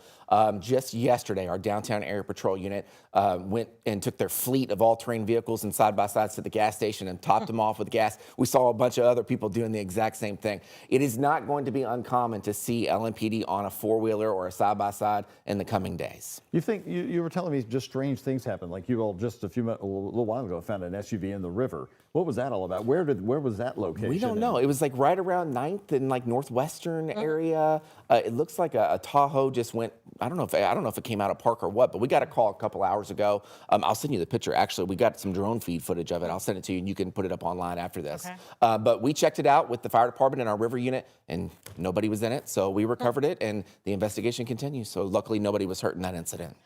How is LMPD staffing for this kind of an event? This is tough. I mean, because we don't know what we're going to be waking up to tomorrow when a lot of this heavy snow is coming overnight. Right. And so, staffing has been a challenge for LMPD, but this chief and this mayor are not going to use that as an excuse. We have staffing levels. just like the fire department, minimum staffing levels, so that we can adequately protect the citizens in this county. And I can guarantee you that those levels have been met.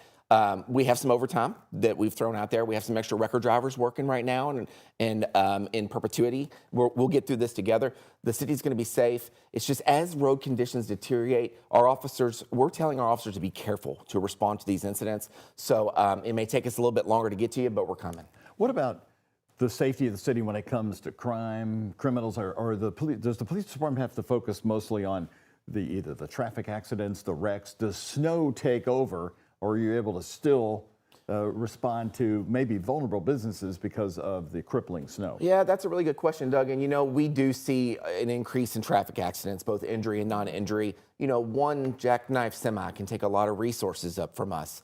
But I think the bad guys don't like being outside when it's cold either. When it's snowy and cold like this, a lot of people, including the criminals, like to stay inside, and we prefer it that way. You see crime going down? We do, yeah. You all are the expert. You deal with fleets of cars. Give folks some of your all's advice on what they should be doing either with their cars or how they should be driving, since you have a fleet of officers who are out there on the roads driving in this. Yeah, and my advice is simple: don't.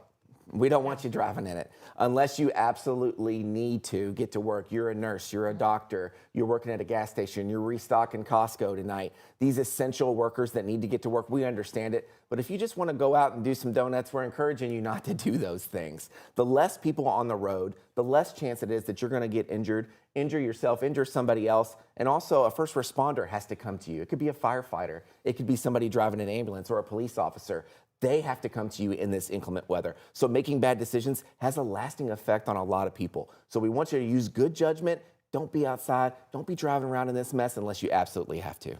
What are the calls coming in mostly? I mean, other than traffic accidents that you guys have to deal with? It's early right now. Ask me again in 12 hours. Okay. But right now, I just in typical snowstorm issues. Yes. So it's check on my neighbor. Yeah. We're seeing animals left outside. My neighbor has their dog on a leash in the backyard. Get calls about animals? Oh, absolutely, and we respond to those. Metro Animal Services respond to those. We have a unit within our department, our ACE unit, Animal Cruelty Unit, that responds to those. And legislation has picked up in how we treat our animals around the state. And you need to bring your pets inside, like you heard the mayor said earlier. We do respond to those, and we'll take an ATV to go check on it. But the calls for service that we primarily get during this time is, and it will always be, accidents. Sure. It's single vehicle, I bumped into something, or I spun around on the highway going a little too fast. Take the time there, slow down to get where you need to go. Let's go over some of the ground that the mayor did cover, and that is the Arctic air for the next 7 days. You were there standing next to the National Weather Service folks there today. What kind of challenge will that bring the police department here from here on out? And of course, you all have to deal with the homeless population that is, many people just won't come in for anything. And I know you're doing checks like that. Yeah, we obviously will do that. Homelessness is not an LMPD issue. This is a city issue. And I think the mayor's done a great job of announcing that most of these shelters are under a white flag. We encourage our homeless to take advantage of that. We're going to check on anybody outside. Our officers are going to be out patrolling. We're not going to be, sitting in our car, sitting inside of buildings. We're going to be still out doing our jobs. And we're going to check on the community and make sure the community's safe. You look at prolonged temperatures that are freezing, though. And for the police department, what kind of challenge is that? A lot of your police officers drive cars or police cruisers, as we call them. They're not four-wheel drive. Oh, a lot of our fleet is. It's either all-wheel drive or four-wheel drive. We under this mayor and this chief, we have upgraded fleet. We have Tahoes and Durangos, and even some of our sedans that we have, our Taurus Interceptors, are all-wheel drive. We have all-terrain vehicles. Our officers do have driver's training, but policing in inclement weather is nothing new for LMPD. We police in the middle of July when it's 110, and we know what it's like when it's minus 10. It takes a strong-willed person that has a heart to serve their community to do this job. And the men and women of LMPD are that people. They're the ones that answer the call. And those are the ones you want responding. You have a really good police department, a really strong chief, in my opinion, and we're going to keep this community safe. And there's dedicated men and women of LMPD that are out there right now and will continue to be out there through this winter storm. Do you, so from the police department here, from the next several days, we'll be getting what, accident reports from you, the numbers that you've been dealing with. I guess we'll see a peak, and then maybe it'll go down. I hope so. So, we had a press conference yesterday in the Emergency Operations Center at 2 o'clock. We had one today at 2 o'clock. We'll have one tomorrow at the EOC at 2 o'clock. I'll be there with the mayor and Jody Myman and the fire chief, and we'll go over some stats to date, and we'll try and get those pushed out to you. Do you help other agencies quite a bit in situations like this? Say if there's a fire or LG&E needs extra help, if we do unfortunately get into a situation where there are wires down and they need help keeping people away from their truck. Do you get called out for quite a few of those kinds of things? Yeah, so this when it's a crisis like this and we see this type of weather, it is a mutual aid agreement. Even the other cities like St. Matthews and J-Town, Shively, Anchorage, in Louisville, we all work really well together. We all know each other. The fire departments know each other. The police officers know each other, and we help each other. But we stay in our lanes. We'll protect a scene to make sure nobody goes around a structure fire, right? Or we'll block off a street so nobody touches a down power line. But LG&E and the fire department and some of those subject matter experts will handle those calls for service. But we will work together with our sister agencies to get through this winter storm. Okay. All right, Sergeant Matt Sanders, thank you so much. We'll see you at the news conference tomorrow at 2 o'clock. Sounds good. Thanks, Dad. All right. Thank you so much. All right. We want to go to southern Indiana, where Alex Dieterer is there talking to local officials. All right. So the snow is coming down. It is. How have the preparations been up in here, and how are you looking to see the next 24 Well, hours? I mean, at this point, everybody should be prepared. I mean, we've had plenty of time. I know the town of Clarksville as a whole, we're prepared. We've had meetings. We've had our Public Works Department is always on top of it. They do a fantastic job. We have a good reputation in our area for having our streets well kept. Our police and fire departments are definitely prepared. Our police department over the last couple of years has basically switched to all vehicles that are four-wheel drive capable. Whereas in the past we may have had some limited abilities to respond. Now we'll be there. It may take us a little longer, but we have capabilities to be out in this. So. And from the police side of it, what is your message for people moving into the weekend? Well, it's about that time. Let's go home. We've been prepared. We're thankful at this point it's looking like snow and not ice. That should create less slide-offs and less crashes, but everybody knows at this point it's time to go home. So let's try to let our road crews get their work done safely so everybody can sit and look out their windows and enjoy the snow. But we do have plans in place if things were to go sideways or take a bad turn.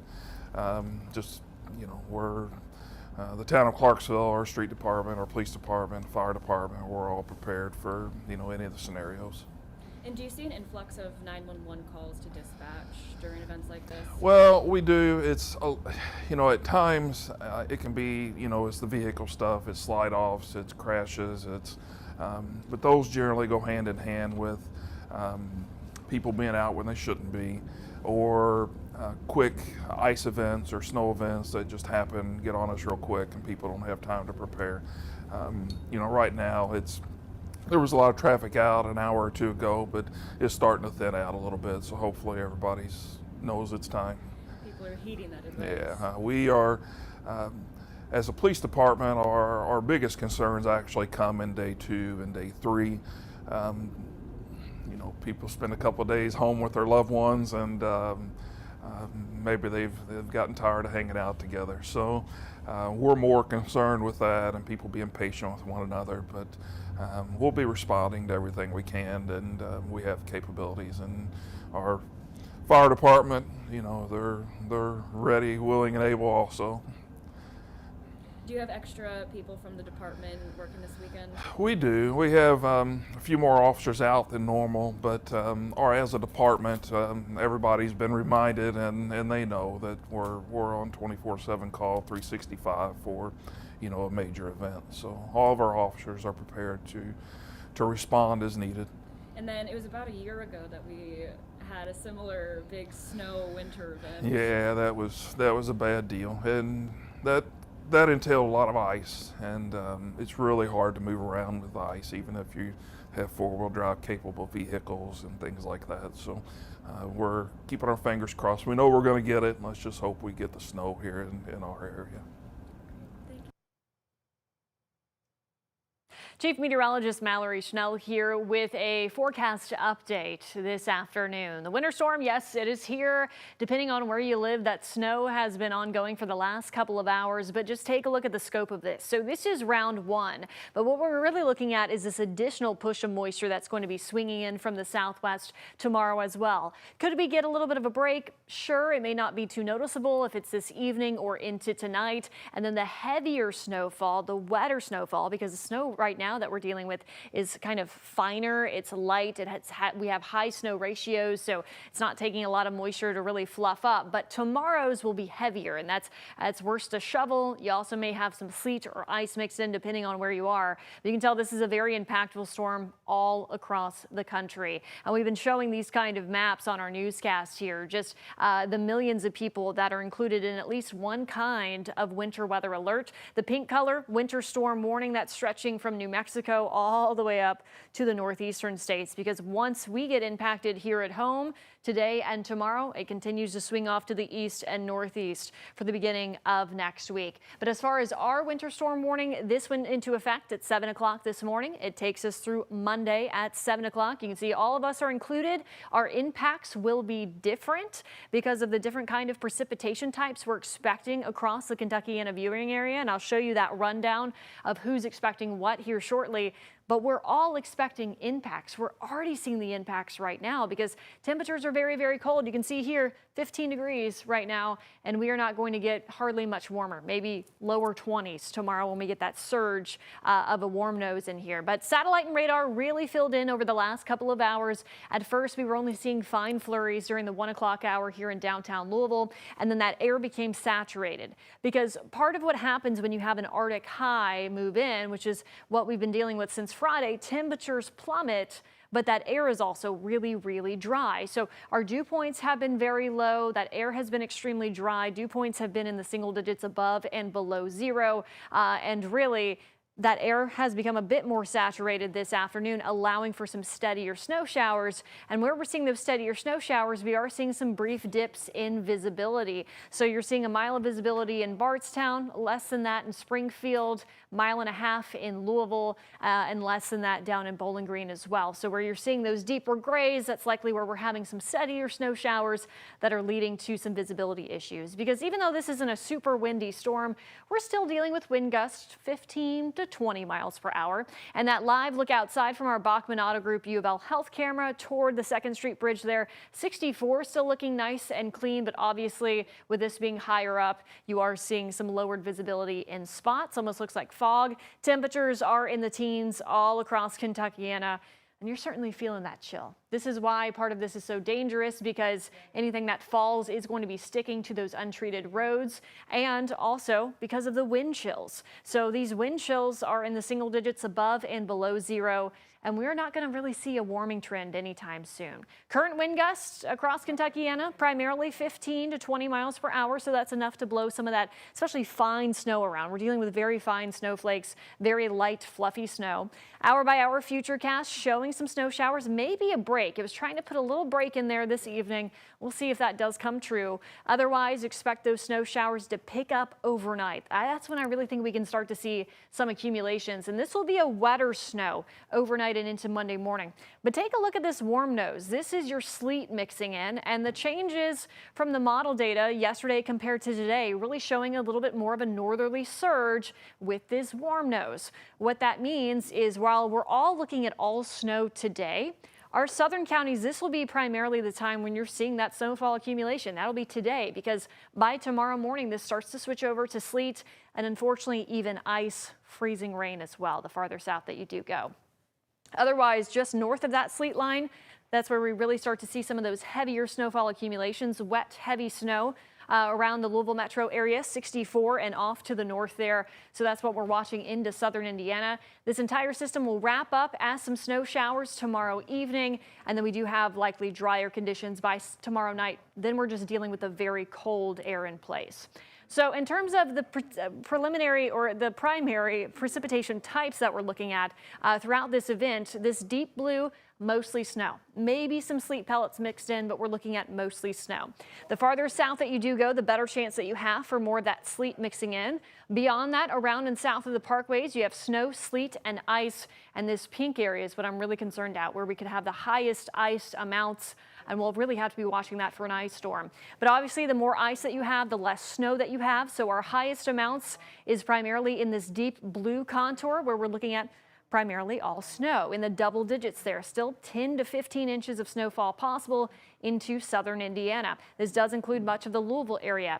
Wouldn't be surprised if we see a cutoff, as we typically do during some of these snowstorms, where we have a range of snowfall totals across the Louisville metro area. But just to the south of Louisville, it looks like 6 to 10 inches now, because you have a better chance of having some sleet mixing in tomorrow morning. Beyond that, along and south of the parkways, 3 to 6 inches, and then 3 or less once again the farther south and southeast that you go, because we are looking at more ice at that point. So your ice accumulations highest in that deep pink color.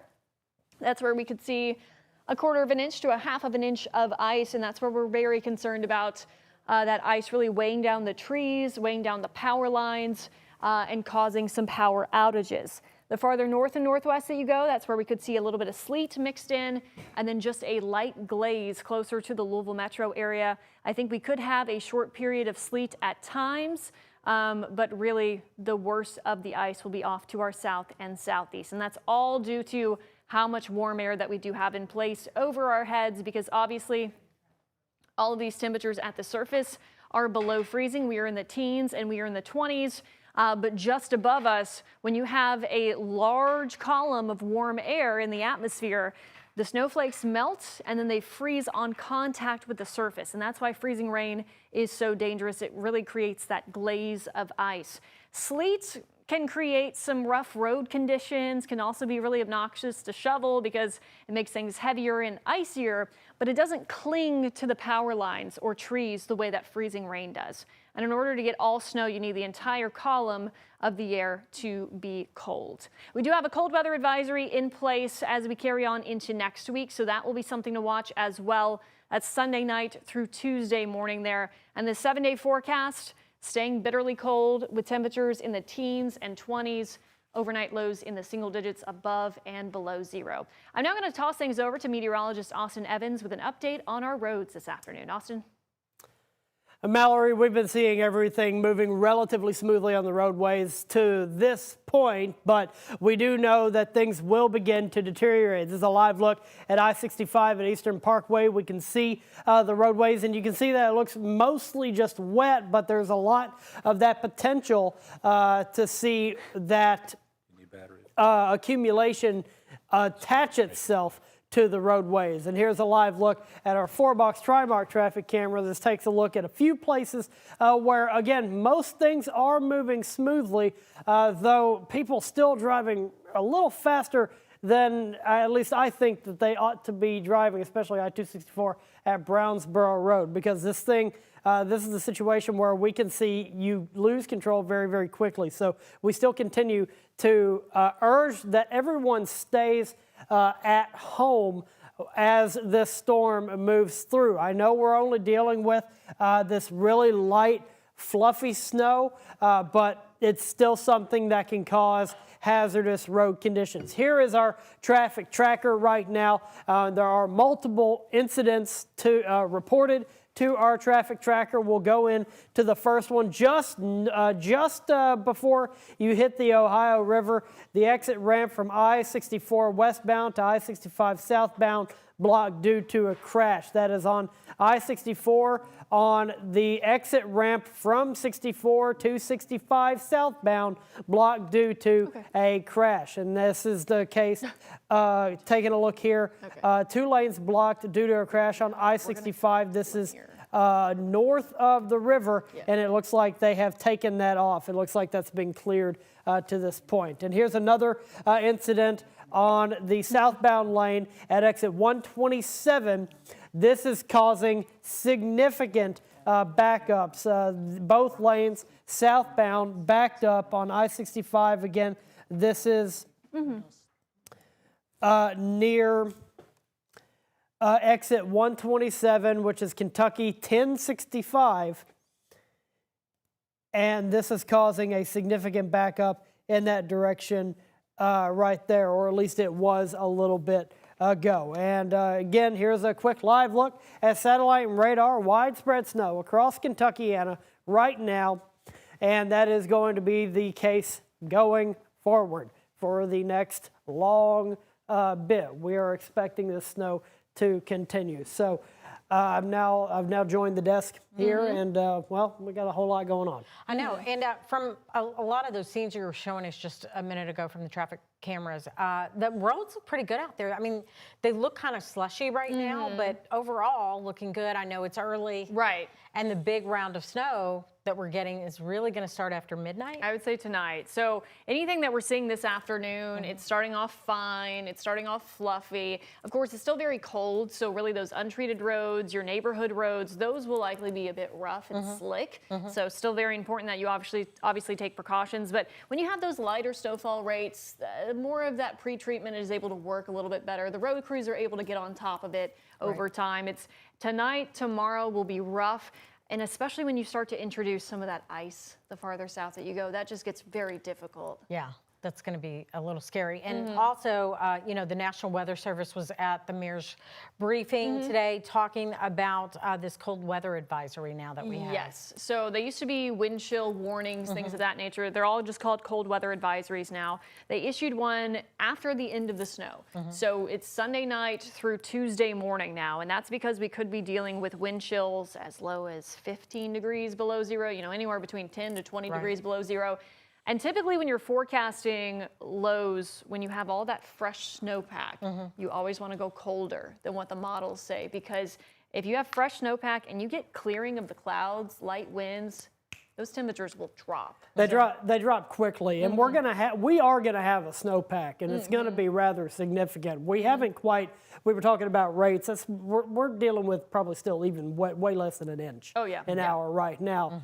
When we start getting into the higher snow rates overnight, tonight, and into tomorrow morning, that snow is going to be a bit of a heavier snow. It's going to be, in terms of the wetness, the ratio. Yes. That's when we're going to start getting the 2 inches an hour or possible. That's what I was going to ask you. We're talking about 1 inch to 2 inches That's an hour? that's when it gets hard for road. That's when it's snowing fast enough and too fast for road crews to keep up. And that's not out of any sort of, their capabilities. It's just if they went faster, that would then put their lives in danger, and we don't want that, obviously. So that's when we're going to start seeing the road crews not be able to keep up with the snow rates. Right now, we're doing fine. And I still don't like how fast people are driving, but that's just me. That's just me being, I'm a cautious driver usually. Yeah. Well, hopefully people stay off the roads, which is, of course, what local officials are asking them to do, as well as police. We just heard from Sergeant Matt Sanders about that, asking people to stay home. There are plenty of games on TV, as you can see right now. There are games tomorrow. There are movies you can watch at home. There are books you can read. There's so much that you can do. Take care of your pets. Take care of your family. Stay off the roads if you absolutely don't have to be out. And the visibility, that downtown shot we just saw a second ago, was not good. No, yeah. So visibility is dropping to around a mile, less than a mile in some spots. That will occur with any of these steadier snow showers. Even though this isn't, blizzard-like conditions, you're still dealing with wind gusts 15 to 20 miles per hour. That's enough to lower visibility in spots. That's one of our downtown cameras here. So yeah, especially the higher up cameras make it look worse, but that is something to keep in mind as well. Visibility may drop at times in addition to the rough road conditions. And then once you get past dark, it's even worse.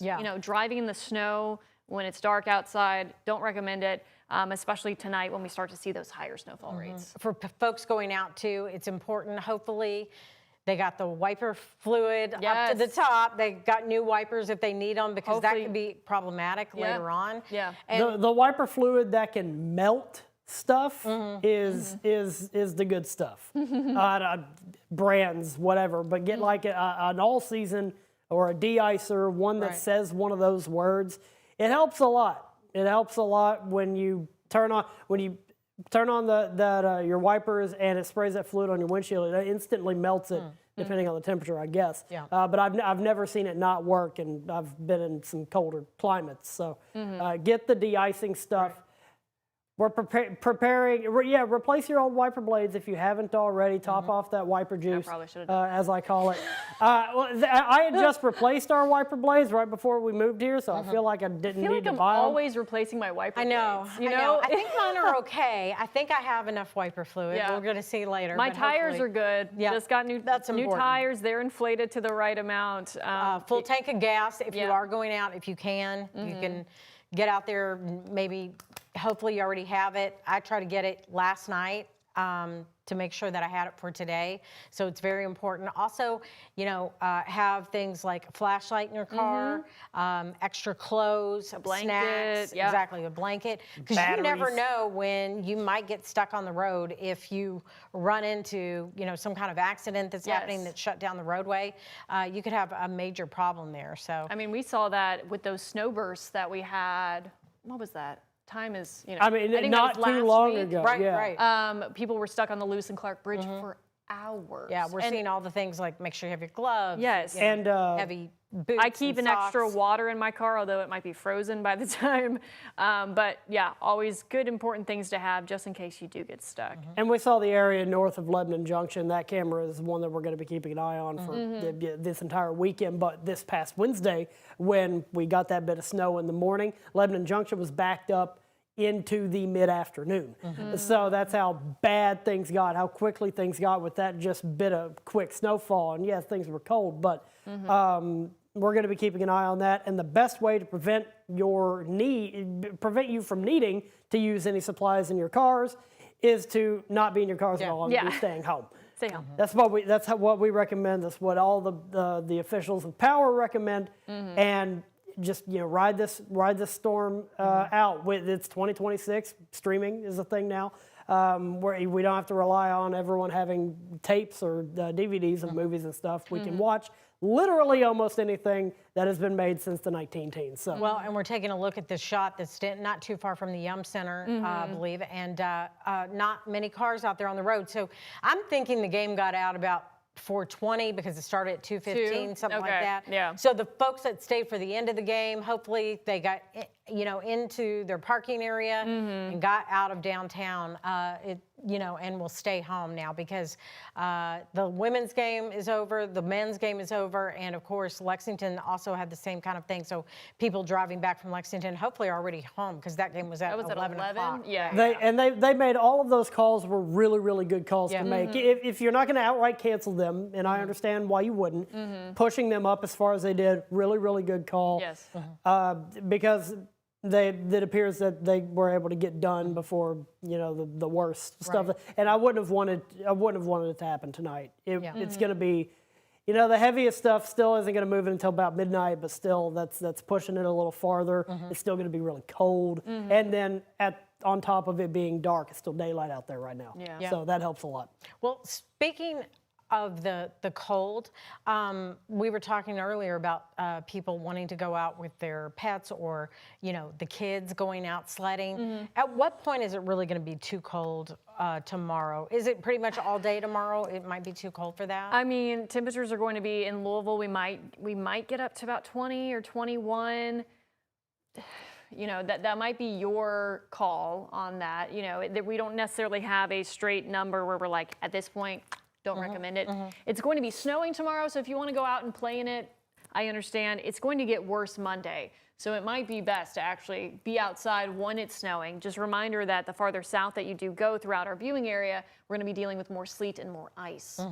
So that is not the time to really go out and play in it. But Nor is it very fun to sled on. I've tried. yeah, so a little dangerous. Southern if Indiana, you're going too fast. It hurts. yeah, it's gonna be very, very cold. Just make sure they take frequent breaks. If they're just going out to play in the yard, and they can come right back in and put on some fresh, clean, dry clothes. That's very important because they can get very wet and very cold. And cover it, and again, if you have, like right now, I think it's too cold, and there's not enough snow on the ground anyway. Right. But right now, I think it's too cold, especially with the wind. It's not a windy situation, but it hurts when the wind blows. And then tomorrow, if we do happen to warm up a little bit, and it will be a couple degrees. It will be snowing harder, so it would be more fun. But again, the more south you go, like you said, that's when we start getting into the ice situation. And you'll want to cover up if they got to go outside.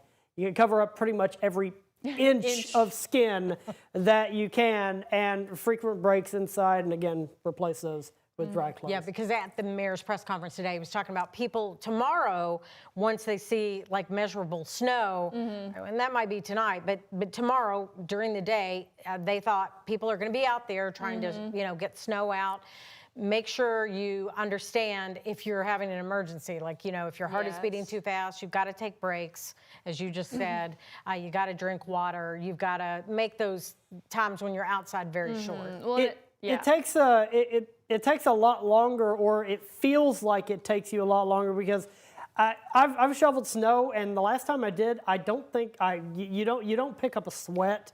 Because of how cold it is, maybe a little bit. So you're not knowing how far you're pushing your body until it might be, you've pushed it too far, and then you got a medical emergency. Well, and usually because once you start a job, you want to keep going. You're like, I want to finish this. I'm almost done here. It won't take that much longer. Yeah. You push too much.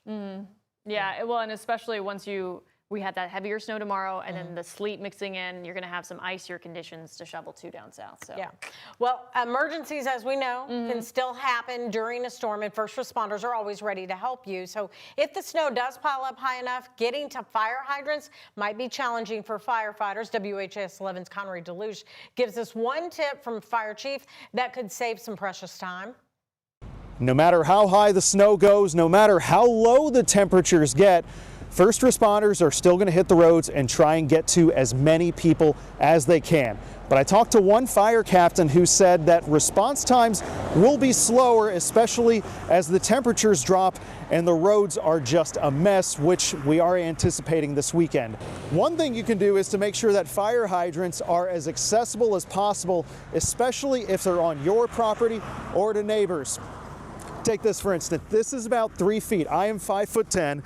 This is about a little bit more than half my height. This is how much feet around a fire hydrant you should try and clear of snow before they even get on the scene. If this is clear, that's the quicker that they can get to a fire hydrant and try and help save a home. All right, thank you, Conroy. And just a few hours ago, Kentucky Governor Andy Beshear gave a video update to social media on Kentuckians. He says the state is doing everything in their power to be prepared. Let's listen. All right, I think we have that. Okay, we don't have it right now, but that's good to know that we are prepared. The governor called for a state of emergency for Kentucky yesterday as he was out of town. He did that in a video message. Okay, now we have it, I'm told. Let's listen in. As you know, a massive winter storm has now hit Kentucky. It could bring up to 15 inches of snow and 3/4 of an inch of ice. Both of those are enough to knock power out in large parts of Kentucky. That means you need to know where your warming center is. You need to have an emergency kit packed in your car, including blankets and water. Now, I've signed a statement of emergency so that we are prepared. We have National Guard ready all over Kentucky. Transportation Cabinet is all hands on deck. Your local first responders are ready too, but we need you to do two things. First, be careful. Don't go out if you don't have to. Don't travel. But two, be a good neighbor. Check on an elderly neighbor. Check on other people. If they lose power, bring them in, but make sure that we are helping every single Kentuckian get through this. This will be our 15th major weather disaster in the last 6 years alone. So we know how to handle this. Let's get every single Kentuckian through it and through it safely. Thanks, y'all.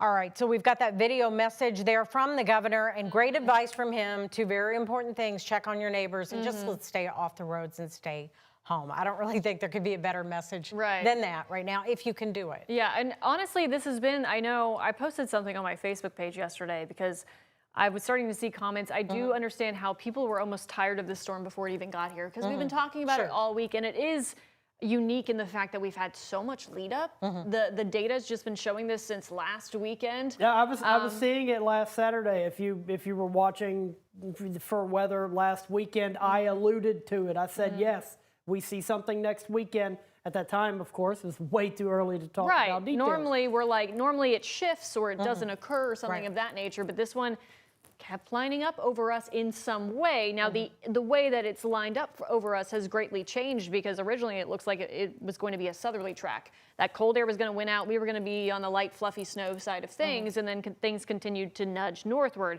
So what that means for us, heavy snow in southern Indiana down to Louisville, more, unfortunately, a chance of an ice down to the south and southeast. So Andy Bashir, he has a lot to deal with across Kentucky because as what he said is exactly correct. We could see 15 inches of snowfall in some parts of Kentucky. We could see 3/4 of an inch of ice in other parts. So the entire state is going to be impacted from this storm. And just to put it in perspective, when I did see this storm last weekend, it was putting ice over every single person in Kentuckiana. But again, that was last Saturday. Right, yeah. Well, right now I understand on the phone we have Morgan Woodrum with KYTC. Morgan, are you there? I'm here. Hi there. Hey, how are you? I'm good. Hopefully Thanks so you're much safe for and having warm. me. Sure, thanks for being on with us. I know at the mayor's press conference that we heard that state crews were out on the roadways about an hour before that press conference began at 2 o'clock. Tell us the thinking and getting out about an hour before. I know we also had the mayor here on set with us, and he said that was the thinking because of the number of roadways in the Louisville area anyway. So let's talk about the Louisville area first and just how your crews decided to tackle that. Yeah, so our crews reported in early this morning, and they will continue working around the clock to keep roads passable. District-wide, we have about 150 trucks, and 50 of those are dedicated just to Jefferson County. And can you tell us about what's happening throughout the state as well? Yeah, so right now, specifically for the District 5 area, we're starting to see the snow impact travel. And conditions are changing pretty quickly. So our crews are out, and they will continue to try to keep roads passable. But right now, we are encouraging Kentuckians to stay home. Staying off of the roads not only helps to keep you safe, but it also allows our crews and those emergency responders to do their jobs more effectively. Morgan, what is the state putting down on the roads? We know with the city, they've had a combination of different things. Yes, so I can only speak for District 5, but we are putting down salt, and we are plowing currently. Okay. The look that we've had on the state roads in our area so far looks really great. What kind of reports are you getting back right now from the crews, if you've gotten any yet? Yeah, so we have had a few incidents on the interstates. Those were cleared up fairly quickly. There is a closure or a blockage of a road in Bullitt County, and that is Raymond Road, and it's at mile point 0.9. But other than that, we want to remind travelers to keep it slow if you do have to be out, and give our snowplows plenty of room to work. Yeah. Do you know what caused that closure? On Raymond Road, it is due to a utility pole being down. Okay. Wow. So we already have that happening. That's interesting. Yes, and this is a good reminder to not touch a utility pole or any lines if you should encounter them, and of course contact the utility company. Do you have any more information on how that pole came down, or any info on that at all? Yes, not right now. Okay. And talk a little bit more about that, if you will, for the folks that do have to go out, unfortunately, today. They may have to go to work somewhere or to check on a loved one. When they are out on those roads and they see your crews, just talk about what your advice is to drivers, what your ask is to drivers.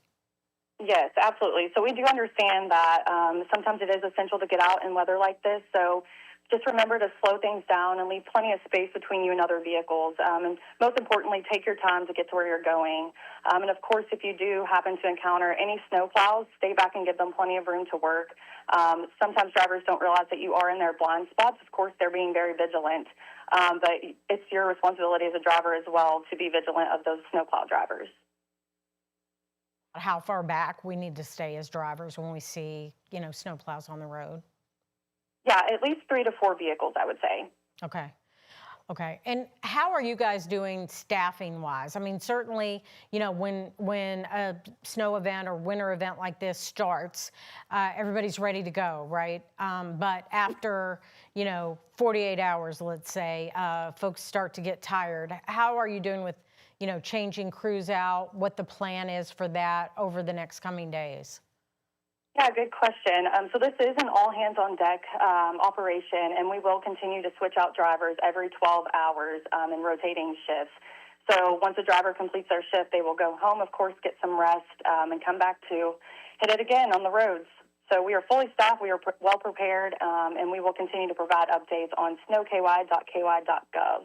Okay. Morgan Woodrum, thank you so much. We appreciate you taking the time to answer a few questions for us, and thanks for what you're doing. I know a lot of folks here at the station have to drive home if they're not spending the night downtown. So we certainly appreciate the work that's being done out there by your crews. Thank you so much for taking the time. Thank you. All right. And we want to go now out to Alex Dieterer. She's been talking to local officials. We want to listen in on one of the interviews that she just did. Let's listen in now. All right, so the snow is coming down. It is. How have the preparations been up in here, and how are you looking to see the next 24 Well, hours? I mean, at this point, everybody should be prepared. I mean, we've had plenty of time. I know the town of Clarksville as a whole, we're prepared. We've had meetings, we've had our public works department is always on top of it. They do a fantastic job. We have a good reputation in our area for having our streets well kept. Our police and fire departments are definitely prepared. Our police department over the last couple of years has basically switched to all vehicles that are four-wheel drive capable. Whereas in the past we may have had some limited abilities to respond. Now we'll be there. It may take us a little longer, but we have capabilities to be out in this. So. And from the police side of it, what is your message for people moving into the weekend? Well, it's about that time. Let's go home. We've been prepared. We're thankful at this point it's looking like snow and not ice. That should create less slide-offs and less crashes. But everybody knows at this point it's time to go home. So let's try to let our road crews get their work done safely, so everybody can sit and look out their windows and enjoy the snow. But we do have plans in place if things were to go sideways or take a bad turn. We're the town of Clarksville, our street department, our police department, fire department, we're all prepared for any of the scenarios. And do you see an influx of 911 calls to dispatch during events like this? Well, we do. It's at times it can be it's the vehicle stuff, it's slide-offs, it's crashes, but those generally go hand in hand with people being out when they shouldn't be, or quick ice events or snow events that just happen, get on us real quick, and people don't have time to prepare. Right now there was a lot of traffic out an hour or two ago, but it's starting to thin out a little bit, so hopefully everybody knows it's time. People are heeding that advice. Yeah, we are, as a police department, our biggest concerns actually come in day 2 and day 3. People spend a couple of days home with their loved ones, and maybe they've gotten tired of hanging out together. So we're more concerned with that and people being patient with one another, but we'll be responding to everything we can, and we have capabilities. And our fire department, they're ready, willing, and able also. Do you have extra people from the department working this weekend? We do. We have a few more officers out than normal, but as a department, everybody's been reminded, and they know that we're on 24/7 call, 365 for a major event. So all of our officers are prepared to respond as needed. And then it was about a year ago that we had a similar big snow winter event. Yeah, that was a bad deal, and that entailed a lot of ice, and it's really hard to move around with ice, even if you have four-wheel drive capable vehicles and things like that. So we're keeping our fingers crossed. We know we're going to get it, and let's just hope we get the snow here in our area.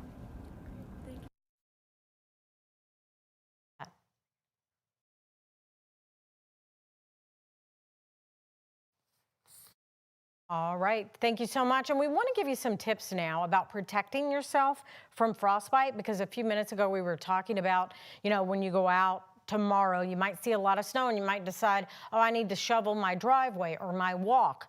Well, it's really cold out there. It's colder than we've experienced recently when we've had a snow event. So here's some tips for you when the weather gets this dangerous. Bundle up. The dry, cool air, it's not good for your skin. Wearing thermal fabric and multiple layers of socks also is essential at this time.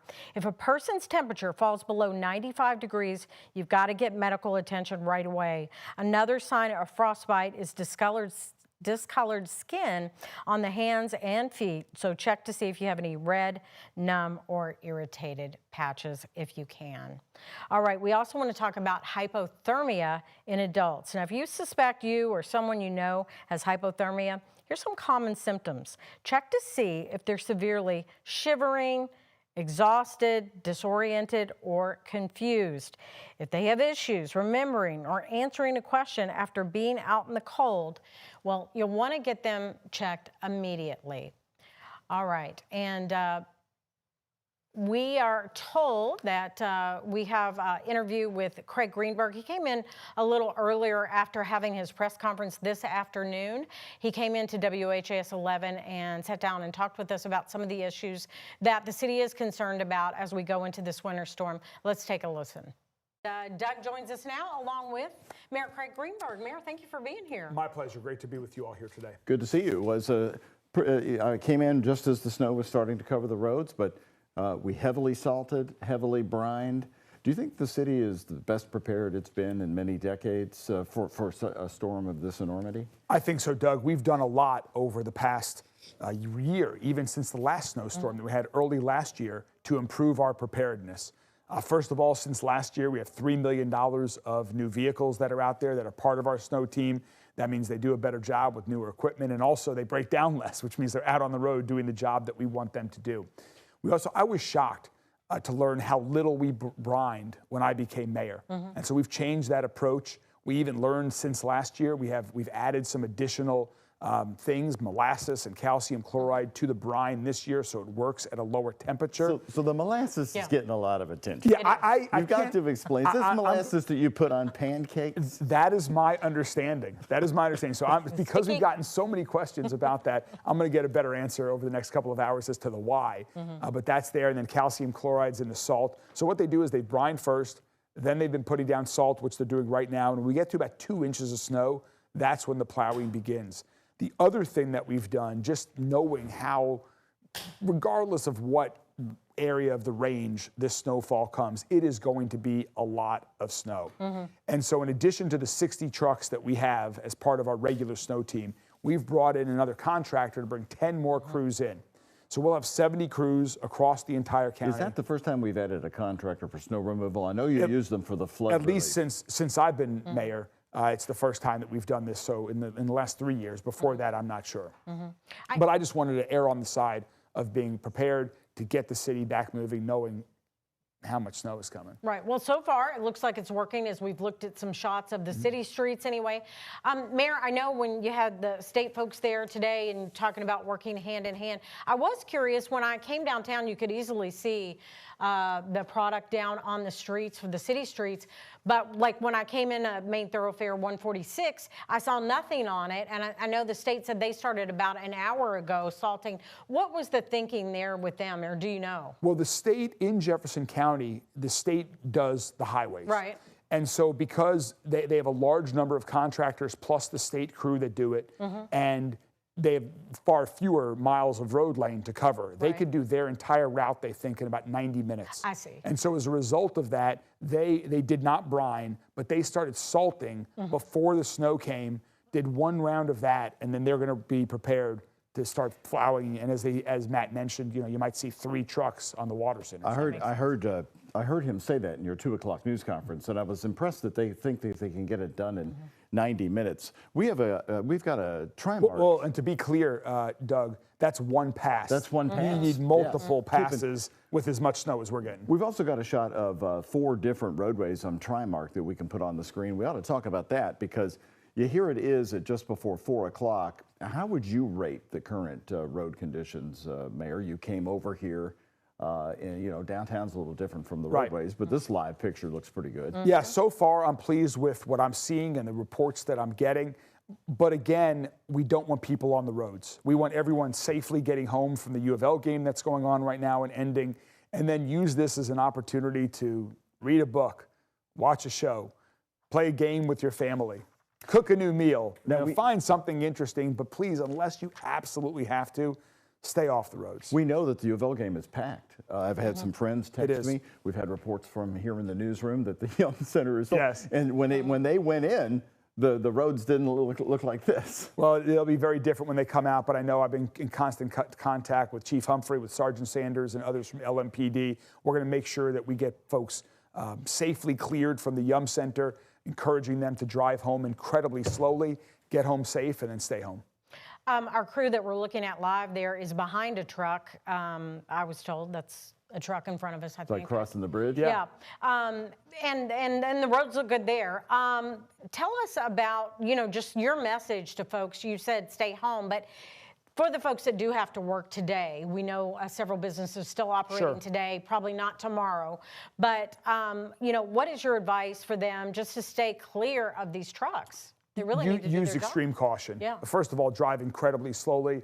I appreciate you know, your colleagues there that are giving that member of the snow team plenty of space to do their job. Salt is going to be coming out. You don't want that impacting your vehicle either. Right. So give them plenty of room to do their job. And also, if you are home and your car is parked on a street, you might want to move it, because if it gets plowed, you know, we're asking everybody on the emergency routes, but even if you're not on an emergency snow route, you don't want to be plowed in at the end of this. Right. So the more cars that are off the street, the better we can do the plowing, and the more you know, the more effective it will be. But I understand some people have to go. Use extreme caution. There's no rush. Leave plenty of time. And plus, it's going to be bitter cold. You do not want to get stuck. The response times are going to be longer. So talk about the igloo effect on your car. I mean, when those plows go by, if they encase your car, and then we have the Arctic air coming in. Let's talk about, you heard them revise the forecast. The National Weather Service stood next to you at 2 o'clock and said 8 to 12 now instead of 12 to 15. And interestingly enough, our folks, in talking to John Gordon, who you know used to work for the Weather Service, says Jefferson County is actually going to be divided up. Valley Station, 7 inches could be much different than Prospect. That's right. So that's what we've been learning over the last few hours, is it does appear that in the northern parts of our county, there's going to be more snow. In the southern parts, there might be some additional sleet. We're going to be prepared forever. I'm really hopeful. I was pleased to see over the past couple of days, and even this morning with the latest forecast, that it looks like ice is not as much of a threat as it was. That's the biggest risk to power lines. Not saying nothing's going to happen, but that's the biggest risk to power lines. So I'm pleased that's not part of the forecast.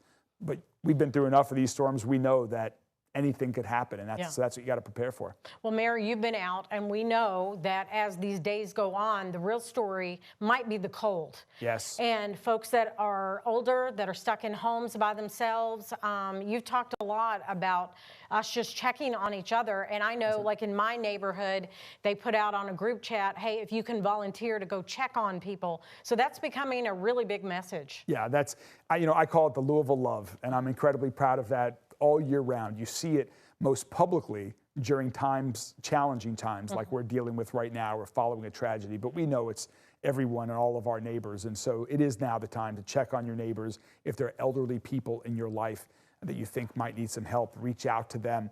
I was incredibly proud of 50 colleagues of mine from my office and throughout Metro government this morning. They volunteered to show up to deliver 900 meals to seniors who rely on Meals on Wheels deliveries. And because that might be taking a couple of days off, we got them 3 days worth of shelf-stable meals to ensure they've got some time to get through this. That's the type of city that we have. You see it now, and so I know we'll continue to see it over the coming days. Let's talk about the food situation a little bit. As you know, a lot of the supermarkets got cleaned out. I saw some of those pictures. Some of them are not going to get new deliveries for a while, and you emphasized in a couple of news conferences for people to turn to food pantries. How are they doing? How are they getting supplies replenished? Because a lot of times they hand that food out for free. My understanding is that they were well supplied before this, and so they've been able to deal with the demand that was out there. And, you know, I'm hopeful by Monday or Tuesday the supplies can continue to get back to them. And so, you know, people will have been well stocked. If people are in need of food, though, beyond that, Certainly, we're operating our shelters in a white flag operation right now, which means they'll take anybody in. And so if there's an assistance that you need, that's the place to go. Our homeless engagement and response team is out every day. They've been out since early this morning, reaching out to people to provide transportation. So we're going to make sure that everyone's taken care of. You know, one thing I've never noticed, I've never seen this city pre-salt so much. Yeah. Before the first flake came down. Is that, in fact, an historic change? I have never seen it happen before because they were covering streets well before the snow came. So the latest and greatest advice that we got, we actually had a consultant after last year's historic snowstorm. I wanted to make sure that we were doing the best we could for our city. That's what this city deserves, and that's what they should get.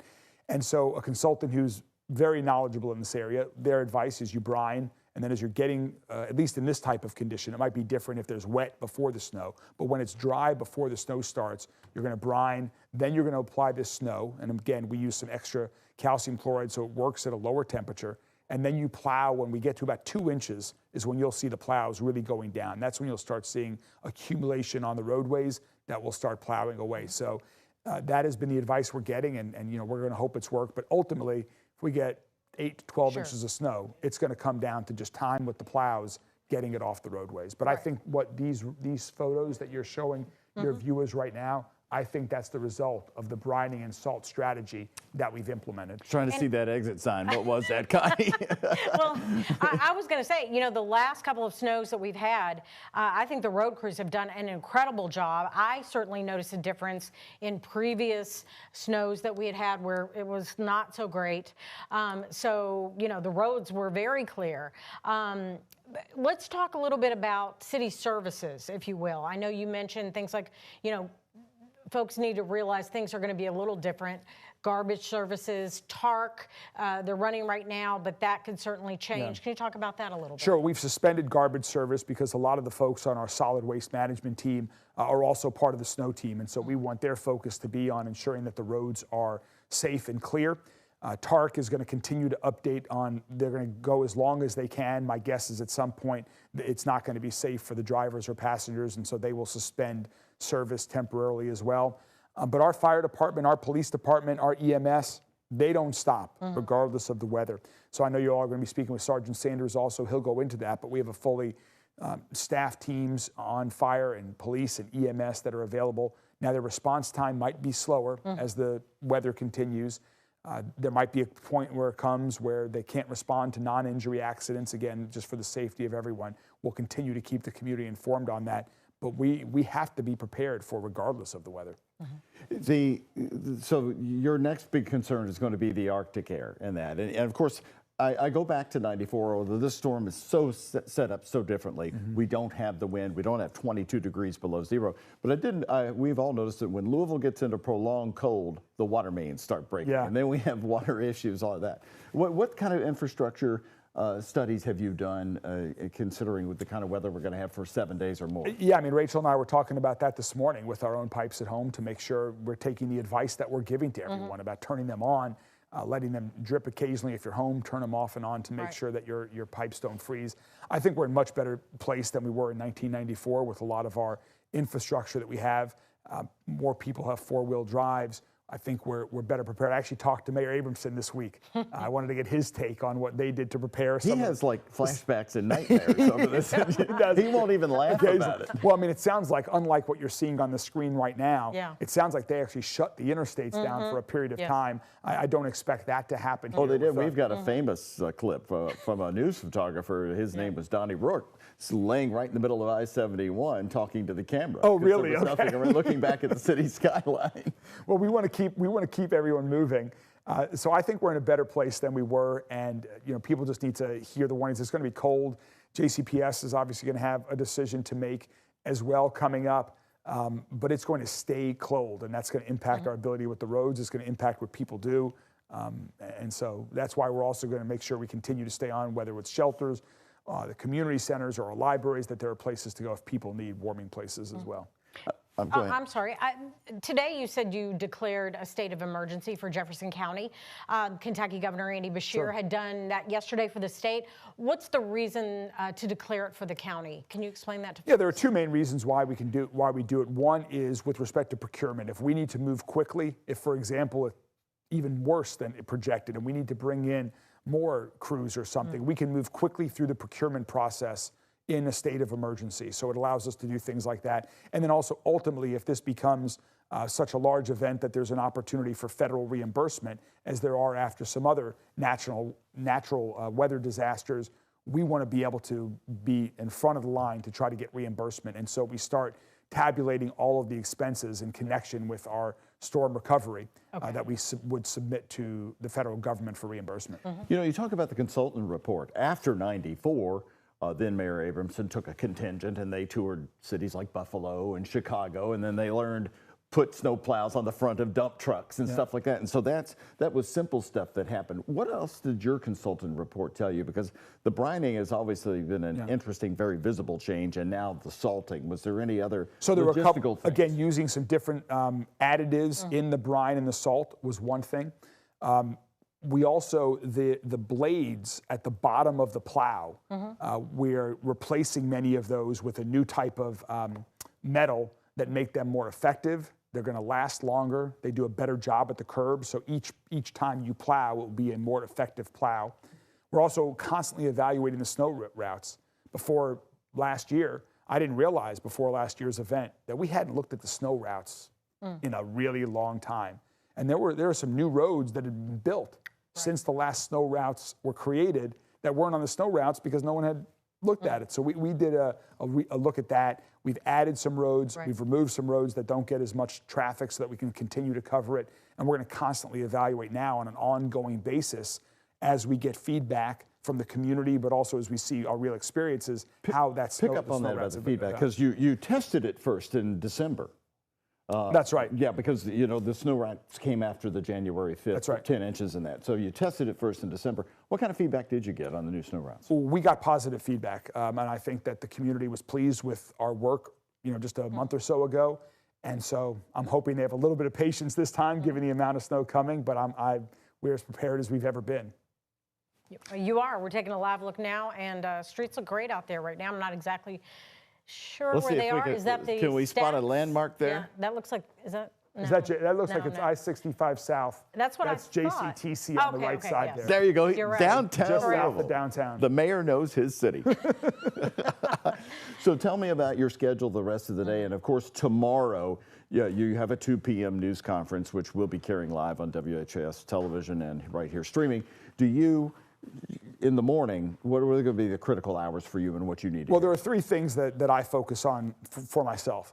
One is communicating with the community so that they know what is going on, they know what to expect, and they also have tips like we've been talking about here on how they can stay safe themselves. Okay. Second is working directly with all of our teammates. I'll be headed right after this back to the Emergency Operations Center, where we have representatives from everyone on the snow team, all of our emergency operations personnel, where we're watching the city with lots of cameras and we're making decisions to provide the best services.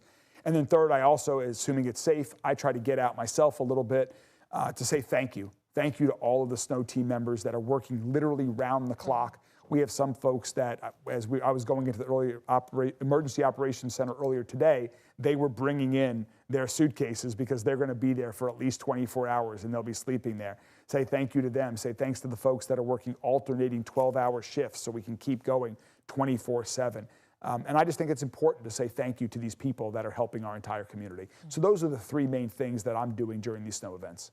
Well, everybody has their own rituals. I drove through where Connie lives today, and I noticed they throw sand down along with salt. There's a little mixture on the roads around where you are. And I've seen all colors of salt driving around the city today. I don't know which works best. What's the snow, the first things that you do in the Greenberg household to get ready for the snow? I mean, do you bring in shovels out by the door? I mean, everybody's got their own personal tips and tricks. So we move our cars to the bottom of the driveway. We have a little bit of a hill on the driveway. So we do that, and we stock up fridge. Sure. And then we pray for the best like everyone Yeah. else. And So- hope, I will tell you, I You was go very to Kroger for bread and milk? of course, we have to eat too. Rachel and I are hungry, get hungry. I will say Rachel did more of that this time than I did. So she was along, you had news stories about all of the stores. Rachel was part of that over the past 48 hours. And I was very impressed this morning when I woke up. Rachel had all of our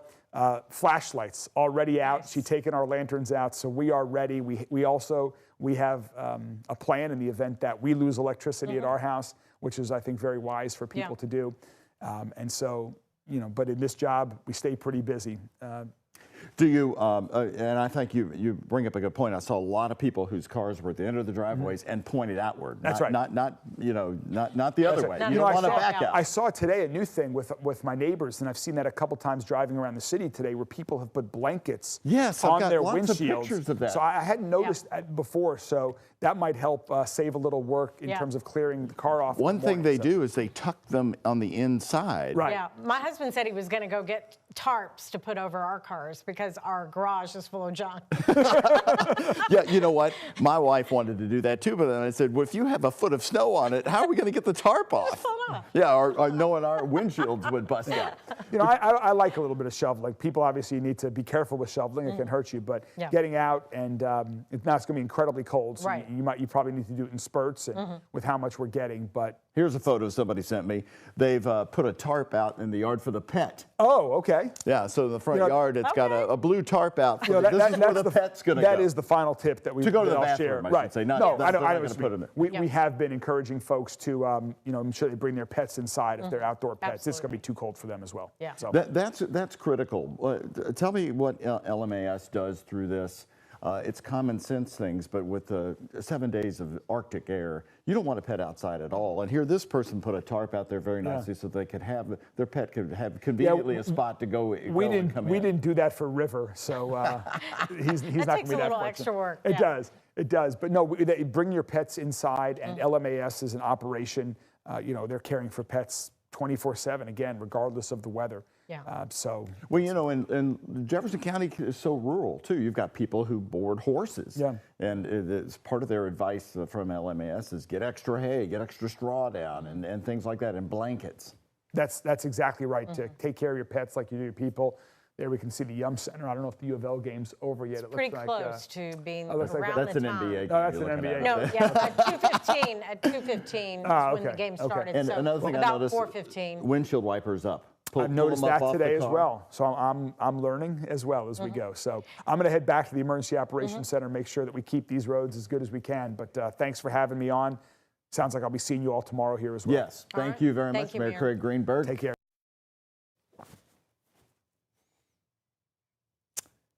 And welcome back. Connie and I recorded that interview with the mayor. It was about 3 o'clock, almost 4 o'clock this afternoon. The latest information there is we've got a little bit more snow on the ground here in Kentuckiana as we once again join you live. But so far the snow totals are pretty light, but we know that's not the heart of the winter storm. Right, I was just looking outside there, downtown Louisville anyway. It looks a little less than an inch maybe, around an inch down here. The road's looking good from the product that the city crews put out ahead of time. A little bit of molasses here and there. We keep talking about that, and a lot of salt. We checked in with our crews in southern Indiana. They've got about a ½ inch. Let's check in with our chief meteorologist, Mallory Schnell, as we're going to continue along here streaming, and we're getting ready to go live on WHAS TV 11 as well here in just a little bit. Mallory, the roads behind you. Tell us where we're seeing right there. All right, so we got the Gene Snyder at Preston Highway. We have 65 at the fairgrounds. We have the Watterson at Brownsboro Road where all that construction is, and 64 at Blankenbaker. In terms of road conditions, they're not terrible in terms of the interstates because you can actually still see the roads here. There is a thin layer of snow, and that's just going to happen because temperatures are so cold. We keep talking about that. The road crews have been out. They have been pre-treating the last couple of days with the solutions on the road and then the salt this morning. But you have to keep in mind, temperatures are anywhere between 10 to 15 degrees today. So you're still going to have that thin layer of snow, especially with the fine snow that we are dealing with today. In terms of visibility, we have low visibility around a mile in Louisville, less than that in Springfield and Campbellsville, about a mile of visibility in Bloomington. So that's just where we're seeing some steadier snow showers. Satellite and radar showing that the snow showers that are continuing to, of course, roll through Kentuckiana. So they were slow at first because we had so much dry air to overcome in the atmosphere. Dew points extremely low in the single digits above and below zero. And now we are seeing the steadier snow, but yeah, it's not going to accumulate all too quickly. Today, we're not expecting more than a couple of inches of snowfall for Saturday. But when you show those snow maps, those are the snow maps between today and tomorrow evening. We still have a whole round 2 on the way for Sunday, and that's when we'll have the heavier snowfall, probably some higher snowfall rates, and also that greater chance of a wintry mix for areas down to the south. And you can see some of that wintry mix down to our south right now. More of that pink. This is either sleet or unfortunately freezing rain throughout much of the state of Tennessee. That's taking you through Mississippi, Louisiana, over into Texas. More of that filling in Arkansas as well. So for us so far, that's staying at the Tennessee border, but this will rise northward, that sleet line, as we head into late tonight and early tomorrow. Winter weather alerts. This is a huge winter storm that's stretching across the country. We have alerts in place from New Mexico up through the northeastern states. That's all the pink that you're seeing there. Winter storm warnings, including us here at home. We are under a winter storm warning through Monday morning. And first, before we even had the snow or the chance for precipitation, came the Arctic air. Current temperatures across the country, a lot of purples on this map. We have many temperatures in the single digits through the plains. We're currently in the teens. It's down to 21 in Nashville. You're seeing 20s as far south as Mississippi and northern Louisiana. So that's why they're dealing with, unfortunately, freezing rain. So this Arctic air just spilling over much of the country and surging northeastward, really locking that cold air in place for the wintry precipitation that we're seeing not only here at home, but across the country. Another live look outside. Visibility has dropped here from our Bachman Auto Group U of L Health Camera Network. You can see the Second Street Bridge there, and also 64 running under it. So roads are getting a little bit rougher, and they will continue to do so. If you're not home already, I hope you head home this afternoon and into the early evening because temperatures will continue to stay very cold. Road conditions will continue to deteriorate. Feels like temperatures right now are in the single digits. Wind gusts aren't all too high. I've seen some gusts up to about 20 miles per hour, but that is enough to drop wind chills and also to drop visibility in many spots. Your hour-by-hour futurecast through the rest of this evening. It does look like we could get a brief break in the snowfall here in about an hour or two because we have some drier air just to our southwest, but then that radar will likely fill back in tonight. And then take a look at this. This is a change from yesterday. We've been talking about how this warm nose in the atmosphere was really going to influence the type of precipitation we see and the totals. And as of the latest model update, the latest data, that really has it surging pretty far north, as far north as Bullitt County, potentially into southern Jefferson County. Now, that does not mean we're going to see ice and freezing rain here in Louisville, but we could have a period of sleet tomorrow that will cut down on some of those original snowfall totals, whereas areas that stay all snow north of the river, looking at the heaviest snowfall totals. This all wraps up by tomorrow evening as snow, so those that will be receiving sleet and freezing rain will start off as snow, have that mix, and then round out as snow on top. Here's a good visual, mostly snowfall in that deep blue color, snow and sleet in the light blue color, the farther south that you do go, and then this purple snow, sleet, and ice. The greatest chance for ice is really south of the parkways and off to the east into eastern Kentucky, and this is really turning into what could be a major ice storm in those areas. So double-digit snowfall potential in the deep blue color. This is primarily north of I-64. Lower amounts the farther south that you do go, so 6 to 10 inches in this light blue, then dropping off very quickly 3 to 6, and then 3 or less down in Adair County and off to the east. Any kind of snow that you see would be today, and then maybe a little bit at the tail end. But this is a concern here. I really need to up this in total to probably 3/4 of an inch of ice in that magenta color. So Mumfordville, Campbellsville, Columbia, over into eastern Kentucky, ice is becoming an even greater concern. Sleet, maybe a little bit of freezing rain around the parkways, and then lighter glaze the farther north that you do go. Southern Indiana does not look like that freezing line will make it to you, but that will be something to watch as we, in real time, really on the radar tomorrow. Because just a reminder, even though temperatures at the surface will be remaining in the teens, single digits, lower 20s, it's the air above us that makes a difference in terms of types of precipitation. So in order to have all snow, you need to be freezing all throughout the atmosphere. But anytime you have that warm nose, that's what changes your precipitation, which is why we could have sleet or freezing rain as we head into tomorrow morning.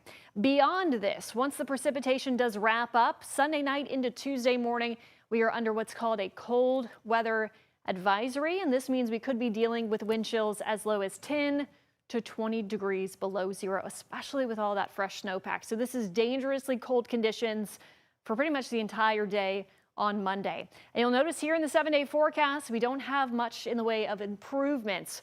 We're expecting those highs in the teens and 20s and overnight lows in the single digits above and below zero, of course, with even colder wind chills possible. So we've been saying it all week, whatever falls will stick, will accumulate, and will get a little tough to get rid of here. Well, Mallory, what do you think of the snowfall totals so far? I know we still have to look at the long game on this, the heavy stuff coming as we're all sleeping tonight. Yeah. But the roadways seem to be moving okay. I'm watching some of our live traffic cameras. Yeah, I think your neighborhood roads are going to be rough because even that thin layer will create that layer of snow that just kind of creates rough conditions. But this is evolving as we thought. Today is not the big day. Right. Today is still going to be messy. I still don't recommend being out, especially this evening. But today is an inch, 2, maybe 3 inches of snowfall before you go to bed. Tomorrow is when we could get those heavier snowfall rates, and that's when sleet and ice is really going to be a concern. I have to say, I'm kind of surprised how many cars are out on the roadways right now. Well, keep in mind that U of L game just ended downtown. I know some people who are leaving, and so they're streaming, streaming out of the Yum Center. And you know, when they went into the Yum Center, the scene was not looking like this. Right. Yeah, we've been talking about the start time here in Louisville. That sweet spot has always been around 2. I will say the models did a pretty good job with that. That's when it started becoming lighter. Yeah. There were flurries at first, and then they started to pick up in intensity. And around 3, 4 o'clock, that's when we're starting to see these steadier snow showers. So that atmosphere, it's saturated. The snow is falling. Heavier amounts, heavier snow. It's going to be a different kind of snow tomorrow. It's going to be a wetter snow, heavier snow. That comes into play really early tomorrow morning. You know, we should take our Trimark cameras because we've got 4 views, and you can see some of those people who are leaving downtown. If we could punch that up right here, we can talk about it a little bit. Especially, I'm looking over there, the upper right. That's Brownsboro Road. Yes. So, I mean, roads are not too bad. They're not terrible. But yeah, downtown there were quite a few, and on 65, there goes headed the plow. south, there were quite a few, but I-65 at the fairgrounds. Those guys, look at them speeding along there. They're pretty confident. Yeah, I don't know about that. I don't know if I recommend that. Right, you know, right, but exactly. So this is about exactly what you have been saying for days, is that through the afternoon today would be fairly light, but would still cause some pretty treacherous driving in some parts of the community. Yes, because like we've been talking about temperatures, you know, we're at 14 degrees in Louisville. Yeah, you're not going to get any melting anywhere on any kind of road surface. Pre-treatment helps with that, but even at a certain temperature, it just becomes rougher. Yeah. So the plowing is what's going to be kind of critical plowing, right now, salting right now. And I think with the rates, the slow rates that we're seeing of this snowfall, they're able to keep on top of it. But as we have those heavier rates overnight, tomorrow, it's going to be tougher. I do think the brining and the salting early, before even it snowed, has paid off. You could take a look at the roads because they're in pretty good shape on the front end. Now those crews will come by and they'll be able to drop those plows when you see accumulation like we're watching on some of these roads. And sometimes plows actually don't work quite as good when you only have a little bit of snow because they're not able to actually there's not too much for them to get off the roads just yet. But thankfully this was a scenario where we had a lot of lead time with this storm. They've been able to organize the pre-treatment, get those crews out early, and we also didn't have any rain. Because sometimes when we have winter weather here in Louisville, we have rain and then we have snow, and that's when you really can't pre-treat the roads because it just washes everything away. So Right. all snow, at least today. So are we expected to have any breaks in the snow before the heavier stuff comes in? It does Is look there a like on window? radar, there's a little bit of a dry slot just to our southwest right now. Let's take a look at that. So Let's we could punch up have, radar. do you There it see is. around Litchfield? So what time are you thinking? Well, let's see, what's this loop say? This is about a 2-hour loop, probably within the next hour or two. Okay. If that continues. Now, it can fill back in. We might have short breaks here or there. I don't think it's going to be anything long. Just the way the model data continues to fill things back in through tonight and into tomorrow morning. But that can help with crews as well. Just get that first layer of snow off the ground before the heavier stuff comes tomorrow. What did you think about this morning? You revised the forecast. It was, 12 to 15 down to 8 to 12. A bit of a difference, but for some people, breathing a bit of a sigh of relief, although Jefferson County is going to be really sliced. Valley Station could be much different snow totals than Northeast Jefferson County. Right, yeah. This has been a tricky forecast. It's funny because when I was looking at the data today and our snow maps today, they look very similar to how they looked on Thursday. So yesterday we thought, okay, this warm nose is going to stay to the south. It's going to be a bigger snowmaker for everybody. To explain, we keep hearing I know, the warm nose. Y'all 'cause are going to know what a warm nose is. My nose is cold right now. Exactly. You're going to know what a warm nose is. You mean a warmer bunch of air pushing into Louisville, which would push the heavier snow to southern Indiana? What? Yes. Right on the nose. Buddy. Yes. Right on the nose. Yes. Yes. So Science 101, I pass. know. Anytime we say warm, so it's warmer above us. It's not at the surface. Temperatures tomorrow are still going to be in the lower 20s, but it's just above us. So it's creating a melting layer basically. That snowfall, it melts and then refreezes as it reaches the surface. So that's when you get freezing rain or you can get sleet. And that's all dependent on how big that melting layer is. Okay. So sleet, it's annoying, it's loud, it bangs, it's heavier to shovel, it can create a mess on the roads, but freezing rain, that's what's problem. really dangerous. Yeah. That's when people think of ice. I think That's people, what we're talking I think about. people confuse sleet with freezing rain. Yes. Freezing rain is what hangs onto the power line. That's what not weighs, you want. what ices up your trees. It creates a glaze. There's a meteorologist in Arkansas who compares freezing rain and sleet to donuts. So if this is a good visual for you, a glazed donut, freezing rain. Okay. A sprinkled donut, sleet. We just punched So- up our traffic tracker on one of our sources. Let's look at that. Let's look at that. Let's talk about the roads right now. I can see the traffic tracker, and I Max don't three? see a lot of red there, but I do see a lot of heavy traffic. A lot of orange. Yeah, so that's probably, it picks up on speeds. So that's actually what it picks up on. So sometimes that means, hey, there's a lot of traffic on a normal day. On a day like today, when it's orange and red, that means people are going slower than normal because of the road conditions. Well, that's good. So, you're seeing a couple of accidents, it looks like primarily along 65, if I can look at that correctly. But otherwise, I'm hoping most people are just staying at home. Yeah, well, I'm hoping that they're listening to the advice of city and state officials and doing just that. It certainly seemed like it on the way into work earlier today. There was hardly any traffic. As Doug mentioned, several basketball games going on today. Right. The women's game was moved to today. Then the men's game. Of course, people traveling to UK because they moved their game to 11 a.m. Our crew that went down got back very safely from Lexington. Showed up in the newsroom just a couple of hours ago. It seems like there's more traffic on the road now than earlier, and possibly part of that could be people getting off work, going home, or going to work if there's trying to beat I noticed somewhere at night. coming in a lot of places like coffee shops closed early today. Downtown is pretty much shut down as far as businesses that are open, and so we give you that big view there right here. Again, we got a little break on the radar that's going to come in for just a little bit, but we want to keep emphasizing this is still a very dangerous winter storm, a significant winter storm. Could be very history-making for us.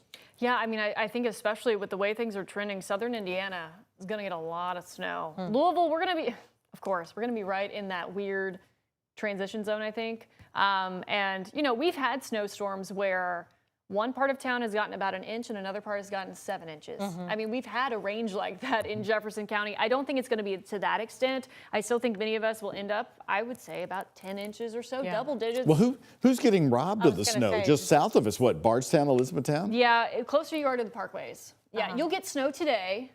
And then tomorrow morning, that sleet line, I mean, that's the make or break right there. So if you find yourself getting more sleet tomorrow, that means that you're pretty much going to be in that layer for a while until some light snow kind of finishes up there. But yeah, it's going to be treacherous for all, because I know we focus on snowfall amounts, but if you're not getting a lot of snow, that means you're getting more sleet and ice. So I guess the great reversal of this forecast is now southern Indiana's snow totals are going to be bumped up in the end. Yeah. How substantial more will they get? I mean, that little, let me see if I can pull up the snow map here. Okay. The contour up there hasn't really changed. 10 to 15, you're still looking at that. Louisville, we're right at the cutoff here, where we're between, that's why I'm thinking we'll be around 10. Right. You know, we're kind of between the 6 and 10 and the 10 to 15. I still think there could be some spots. If we get any thunder snow tomorrow, which there is a possibility, that means... Why, I've heard this, why is that a possibility tomorrow with Arctic air in the area? It just has to do with the strength. That's a John Gordon question. He'll be on set here soon, but I think it's just the strength of this system. I mean, it's a monstrous system. You're getting some of that energy from the south and southwest, the same thing that's bringing us something like a warm nose that we keep talking about. It's so strong and unstable, and it can become unstable enough to where you get thunderstorm snow, but usually if you get thunder snow or thunder sleet, that means your rates really start picking up. So that's where we would have the heaviest accumulation. And explain to people what that is. Thunder snow? And thunder sleet. It's if you hear thunder tomorrow, I think, Doug, you were the one that had the memory from '94, right? Where you all heard thunder snow? Yeah, right? we were in the studio on the air, and suddenly the building was rattling in 1994. And you were like... In the middle of the storm, it was still dark outside. Oh, wow. And our meteorologist at the time was Ken Schultz, and Rachel and I said, why is the building rattling? Was that thunder? And he said, yes. And he paused everybody and he said, this is a phenomenon we've not had around here. Yeah. And We that don't get is it very thunder snow. often. And he said, what this means is the rate of snow coming out of the sky is going to double. Yeah. It happens very, very quickly. So if we get some very quick accumulations, it would be while that happens. Okay. And yeah, we were just told that TARC is now operating on winter detours. You can always check to see if your route is still there or not. Certainly they were talking about that today, saying, you know, they were trying to run the routes as long as they could, but obviously they were going to have to change direction at some point. And the ridetarc.org, their website's an excellent resource, give you the latest information there. And also, you know, I found it fascinating too that the state was in the mayor's news conference at 1 o'clock saying, at 2 o'clock saying that it takes them just about 90 minutes for one pass of the interstates. So the state takes care of the interstates. Louisville Metro, of course, doing a lot of the other roads. All right, so we want to let you know what's getting ready to go on. We are going to join coverage on WHAS TV 11 here in just a minute as the NBA game is going to be ending. And then our continuous coverage will go until 8 o'clock tonight. Absolutely. And it's going to be a long night because that heavy snow is coming at midnight, Yeah, right? this is a marathon, not a sprint. So don't expect all 10 inches of snowfall at once. You know, we keep talking about the fact that this is a 24 to 30 hour snowstorm that's rolling through here. So we still got a lot more to go. Tomorrow should be a lot messier than today. And by the time we join programming at 8 o'clock, what kind of snow totals do you think we have? Because there's probably going to be another NBA game on HAS. I mean, I haven't gotten any measurements yet. I'll have to check National Weather Service chat to see if anything's been in here. But we're only expecting a couple of inches through this evening. So nothing monstrous just yet. Heaviest stuff will be later tonight and into tomorrow. Yeah. One thing we haven't asked you, when does the snow end? Tomorrow evening? Yeah, it's going to be with us for most of the day. So looks to gradually wrap up tomorrow evening. Could see a few just like lingering lighter snow showers at the tail end tomorrow night, but it's a long storm. It's not just a typical 6 to 12 hours like we can get a lot of times here. And the low tomorrow again is single digits. Okay. And then Monday evening is when it gets very cold, below zero. Wow. That's when our cold weather advisory is in place. Well, our cold weather advisory is from Sunday night through Tuesday morning. Okay. So just a reminder to take precautions. Monday's not going to be a great day to go out and play in the snow. And a wind chill, how far do you think? 10, 15, 20 below. Yeah. 20 below. Wow. Okay, then that's going to rival 1994. Well, that was actual air temperature. Okay, so that was air temperature. That's the difference, yeah. But anytime you have heavy snowpack, cold air in place, you know, you have clear skies, that can really allow temperatures to plummet very quickly. You know, we have a stack of documents here from important information we should pass along. This comes from Hoosier Energy. They're saying that a serious power supply emergency exists throughout southern Indiana, and you are urged, if you're watching us from southern Indiana, to cut back on electricity usage immediately until further notice. And the counties in our area, they include the Clark County REMC, Harrison REMC, Jackson County REMC, and the Orange County REMC. That's very interesting. We haven't had alerts like that from LG&E. They were with the mayor at 2 o'clock, and they didn't say to conserve energy. Yeah, I don't know the reasoning behind that. I know that can happen a lot of times when it gets very cold, so just be safe.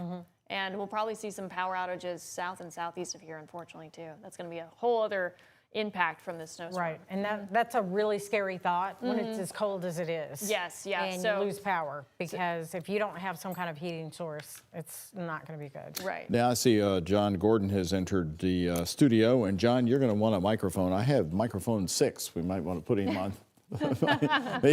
There's one right there. There's an extra one if you want to join us here in just a little bit there, John. Good to see you. I'll pass it over. Hi, John. Hello, guys. We're on streaming, it's casual, so. Okay, all right. There you go, buddy. We're in the first quarter, everybody. Yeah. The first quarter. This is just. Snowmageddon. We understand, yeah. Snowmageddon. We don't want to use that term. No, don't want to scare, but yeah, it'll be impactful for days to come. So we've been warning people. We've been talking about it all week. I know. So it's been good that people have had plenty of time to prepare here. Okay, here That's for sure. Our plan right now is we're getting ready to welcome our viewers on WHAS TV 11 in about 10 seconds. So hang in here with us on the stream. We're not going to go anywhere. We're going to be with you here on WHAS 11 Plus as we continue.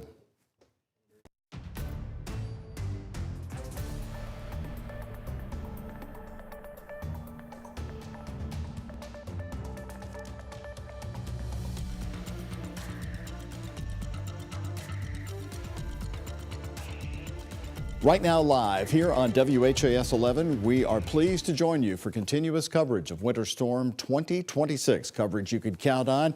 Hello everybody, and thank you very much for joining our team as we're going to be on the air with you until 8 o'clock on WHAS 11, discussing everything about the winter storm, taking you through the different accumulations and following the traffic. I'm Doug Proffitt. And I'm Connie Leonard, along with Chief Meteorologist Mallory Snell. And guys, the snow is coming down now. It's coming down pretty lightly out there. It is, which we expected some lighter snowfall accumulations at the onset. It took some time for that dry air to be overcome here and allow for that snow to fall. Well, Mallory, speaking of traffic, I can give you a late-breaking traffic update. All Metro right. Police just put this out on their X account. The roads have been slick since 2:30, Metro Police are saying, and LMPD has responded so far to 21 accidents. Wow. And so a lot of people left the KFC Umster a little while ago as the U of L game just ended. This was posted just a few minutes ago by Metro Police. And those must be injury accidents because LMPD came out today and said they are not responding to non-injury accidents, that you need to file those online and put all your information down, but they will not be responding to non-injury accidents. And so we have Arctic Air coming in. By the way, we're continuing our live streaming on WHAS 11 Plus. We're also on the WHAS 11 YouTube account as well, and Facebook and WHAS11.com, and here with you on Channel 11 until 8 o'clock. Hoosier Energy putting out a note saying that a serious power supply emergency exists throughout southern Indiana, and the public is urged to cut back on electricity usage that you don't need until further notice. That includes Clark County, Harrison County, Jackson County, and Orange County. Just another part of this winter storm with everybody in this Arctic air just using their furnaces. Very, very cold, and we're going to be cold for quite some time. So we've been talking about temperatures today have been in the teens, wind chills in the single digits above and below zero. And this Arctic air, it is in place. It's been in place since Friday and is not only in place just here, but across much of the country. It's been spilling in from Canada, and really that very cold air takes us well into next week as well. So let's talk about, there might be a break in the snow here in just a couple of minutes. You were saying there's a gap on the radar. Yeah, I'll need to get to that radar in a moment. You can see the visibility improving. There we go. There's a max HD radar. So it looks like areas maybe just south of the parkways getting a little bit of a breather. Not quite sure that's going to move into the Louisville metro area since it's moving more west, east, slightly southwest, northeast. But any kind of break that the roads crews can get, especially down south, will be beneficial, obviously, until the next wave comes here. We saw the forecast changed a little bit this morning. It went from 12 to 15 inches for Louisville to 8 to 12. Talk about how Jefferson County itself, right there in the middle of your map, could have vastly different stories of accumulation from Valley Station up to Prospect. What's that about? Yeah, well, that typically happens in any snowstorm, to be honest, that we get around here. And I'll show you that snow map in just a moment. But the carousel graphics that I have ready, we're going to start off with the current conditions where we do have visibility in Max 1 that has dropped across some areas, steady snow showers, dropping visibility, less than a mile in Louisville here, 1.3 in Bardstown, 5 miles, not too bad in Lexington, 2 miles of visibility in French Lick. So that basically just means the snow showers, they're pretty steady, they're light, they're fine, but they are coating the ground in spots. Satellite and radar showing that little radar hole I was talking about down to the south. So might be getting a bit of a break down near E-Town, Litchfield, down 65 there as well. But steadier, light snow showers, that fine, fluffy snow that we're seeing at first with the high snow ratios. Big picture view though, I mean, this is just an impressive storm. You have rain down near the Gulf. You have icy conditions off to the north of that. That's what you're seeing in the pink from Texas, Louisiana, Arkansas, northern Mississippi into Tennessee, and then more of that snow ongoing on the cold northern side of the system. And we were showing this map a lot yesterday. All of these winter weather alerts, these are hundreds of millions of people in a winter storm warning this weekend from New Mexico all the way up to the northeastern states as well, because this is going to spend some time over us today and tomorrow and then continue to track northeastward. So we have 2 rounds of this storm, the first one arriving today, the second one arriving tomorrow. Here's that Arctic air that we were talking about. Current temperatures across the country, just very impressive. Take a look at northern Texas, the panhandle there, Amarillo. We're talking single digits, teens. That continues into Oklahoma, up through the plains, the Midwest as well. And here in Kentuckiana, we're sitting at a temperature of 14 degrees in Louisville. That live look outside, that sun is starting to set, so our camera looking a little blue here. Bachman Auto Group U of L Health camera.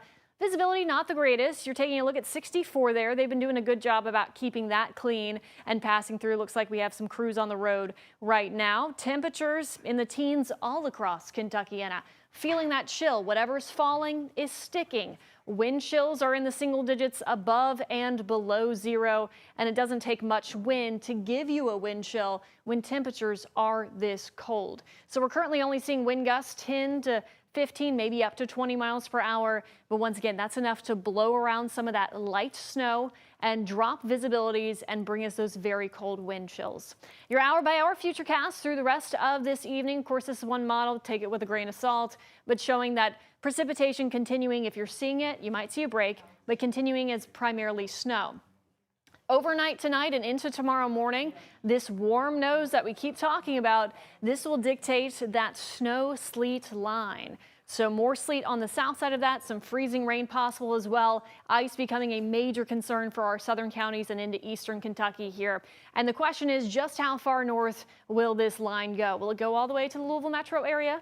Potentially. We could have some sleet cutting into our snow totals tomorrow. And then we transition back to all snow with that colder air advecting here from the north and northwest. We wrap things up outside of maybe some lingering snow showers late Sunday. So in terms of precipitation type, mostly snow in southern Indiana. Louisville metro area could get a period of sleet. Farther south that you go, more sleet. And the farther south you go from there, parkways southward, really becoming concerned with ice. So that's the reason snowfall totals have decreased a bit in our ranges here. Still talking double digits in southern Indiana. Louisville will be split. So many spots could get 10 inches. Some spots might get a little bit less than that. A reminder, I know we focus so much on numbers, but impacts. That's what it is. Temperatures are cold. Whether you get 8 or 12 inches of snow, that will be impactful. Whether you get 4 inches of snow and a half inch of ice, that's extremely impactful. So we're talking about a very impactful winter storm all across the board there. But yes, we are increasingly concerned with ice, and I need to up this category here to 3/4 of an inch of ice or more possible in our southernmost counties over into eastern Kentucky. This will be a major ice storm for that area. Overnight tonight into tomorrow, power outages increasingly likely. So really concerned about that. We can handle the snow in southern Indiana, but ice, we don't like to see that here. But unfortunately, that's been the trend that we've been seeing with the latest model data for today. Winter precipitation, a reminder that your surface temperature, even though we're in the teens and 20s, that's only one part of what falls to the ground as precipitation. For snow, you need your entire column of air to be below freezing. But every time we're talking about this warm nose, that's a surge of warm air above us that's melting the precipitation before it refreezes. So that's when we could see freezing rain or sleet. Sleet, the ice pellets that kind of bounce around, but freezing rain, that's the worst kind of precipitation. Falls as rain, freezes on contact, creates a glaze, clings to the power lines and the trees, and that's very, very disruptive. After all of this wraps up, we are under a cold weather advisory Sunday night through Tuesday morning. That's as this winter chill continues into next week. So don't expect any melting anytime soon. Some dangerously cold lows are possible with even colder wind chills as well. Now I'm going to toss things over to meteorologist Austin Evans with the latest look at the roads. Mallory, thank you. We've been keeping an eye on the roadway conditions as well. Right behind me is I-65 at Eastern Parkway, and you can really see that there is still accumulating snow on the roadways. People are traveling on them fine for now, but that is going to change as we head deeper into this winter storm, especially once we start to see, the temperatures fall tonight, but those snow rates increase going into the overnight hours. Here's our 4-box Trimark traffic camera. You can see at I-264 at Brownsboro Road, there's a lot set up. That's either construction vehicles or they might be staging maybe some plows and salt trucks to get ready before the big main event going into tonight and tomorrow. I-65 at the fairgrounds, there's a vehicle that appears to be incapacitated in some way on the shoulder, but it is well out of the way. And again, here's that live look once again from our Bachman Auto Group downtown camera. Things are getting darker out there and the visibility is not great. We're down to about 2 miles here in Louisville, maybe a little bit less. And earlier I was seeing numbers around 0.8 of a mile. So you got to be careful if you are traveling, and we highly recommend you don't travel at all the rest of today and of course obviously tomorrow as well.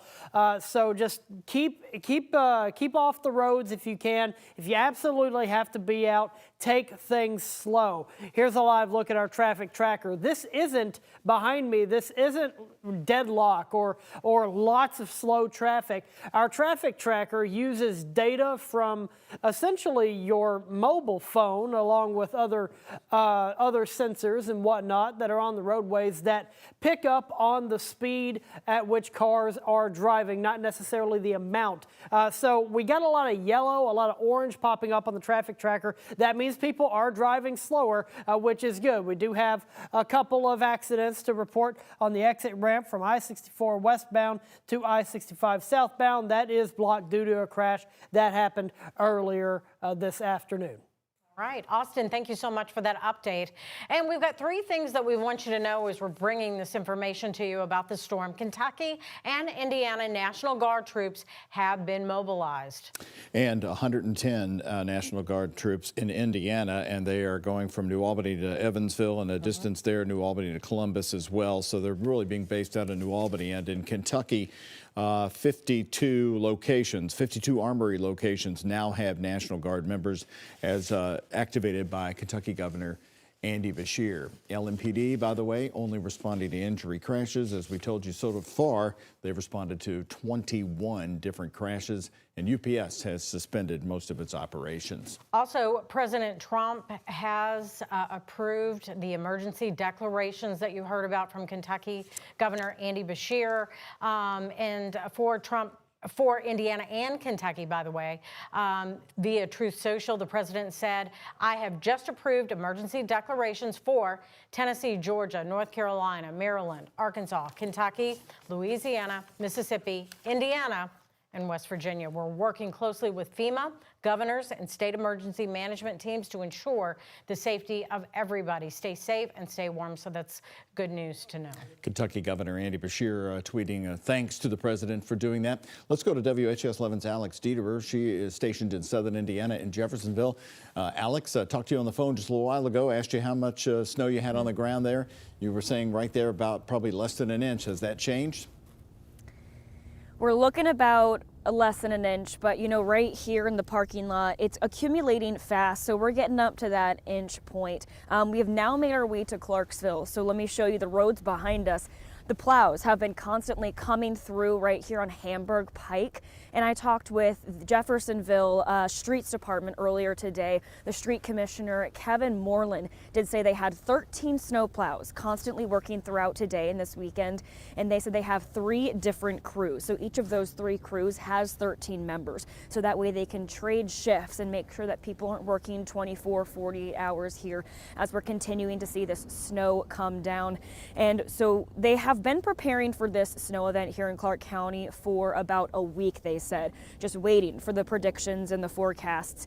And so they've just been waiting. But right now they say that their main priority are main roads and then secondary roads. So the Clark County Emergency Management did say that if you're living in a neighborhood or a subdivision, they will get to you, but you may need to be patient and wait a little bit, because as the snow continuously comes down, those plows have to keep going through the roads and plowing the roads. And again, their priority are the main roads, especially for emergency routes. Here's a quick reminder from Street Commissioner Moreland. What?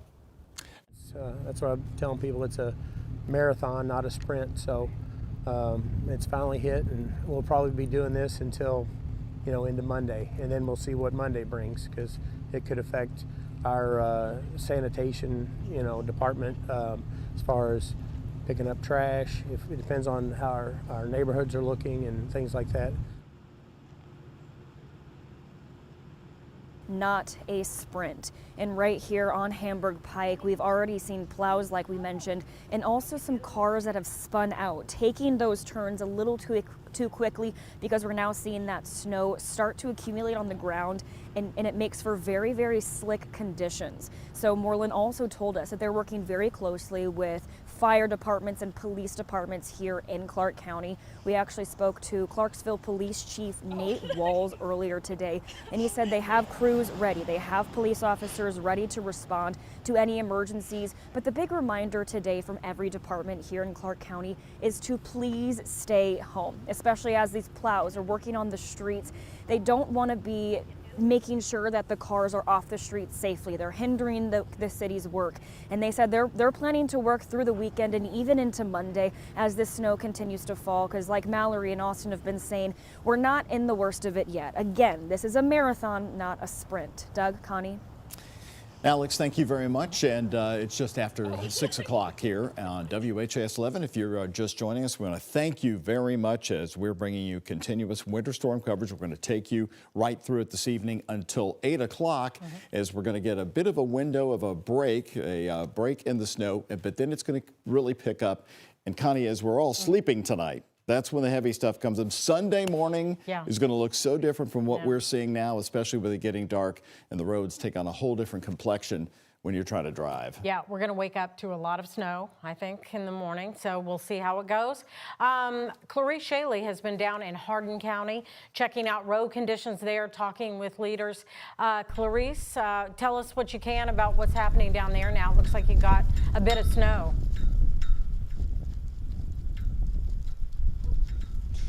We do have snow. I can barely see the flakes now, but there's one thing left that I can still feel, and that is the wind. It is chilly over here. We do have about, I'd say, maybe an inch on the ground. At this time, I am like 9 minutes east from downtown Elizabethtown right now on Valley Creek Road, so a little farther out from downtown, but we have seen plows out today. We've seen state plows out and also city plows have been out for about 2 hours now, going through and resalting and plowing through the roads. We were earlier at the Hardin County Emergency Operations Center where we were talking to local emergency first responders who are monitoring this weather as it is coming down, and speaking and keeping in contact with fire departments and police departments throughout the area as they continue to monitor what is coming down. They did tell us that there are some warming centers that are open, one of which is right here at the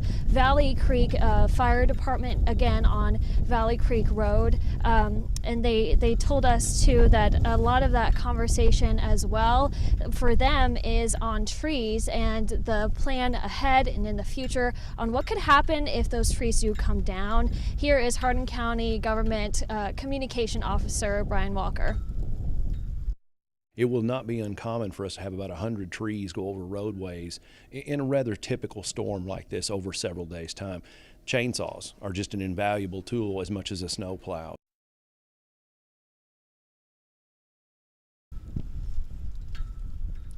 The county has those chainsaws prepared and they're ready to take down those and take care of those downed trees. The Hardin County Judge Executive Tall and EMA Director Joey Scott also plan on driving around the county to see what it's looking like now as the snow has come down, this first round of snow that's come down. Here's EMA Director Joey Scott. We know the hot spots that have a lot of wooded areas that covers a lot of the main highways. So we know pretty much we've got a good idea where we're going to have to send crews in the event we do start seeing ice on the trees. But hopefully we don't see the ice. Hopefully it's just good snow. That's what we're wishing for. So.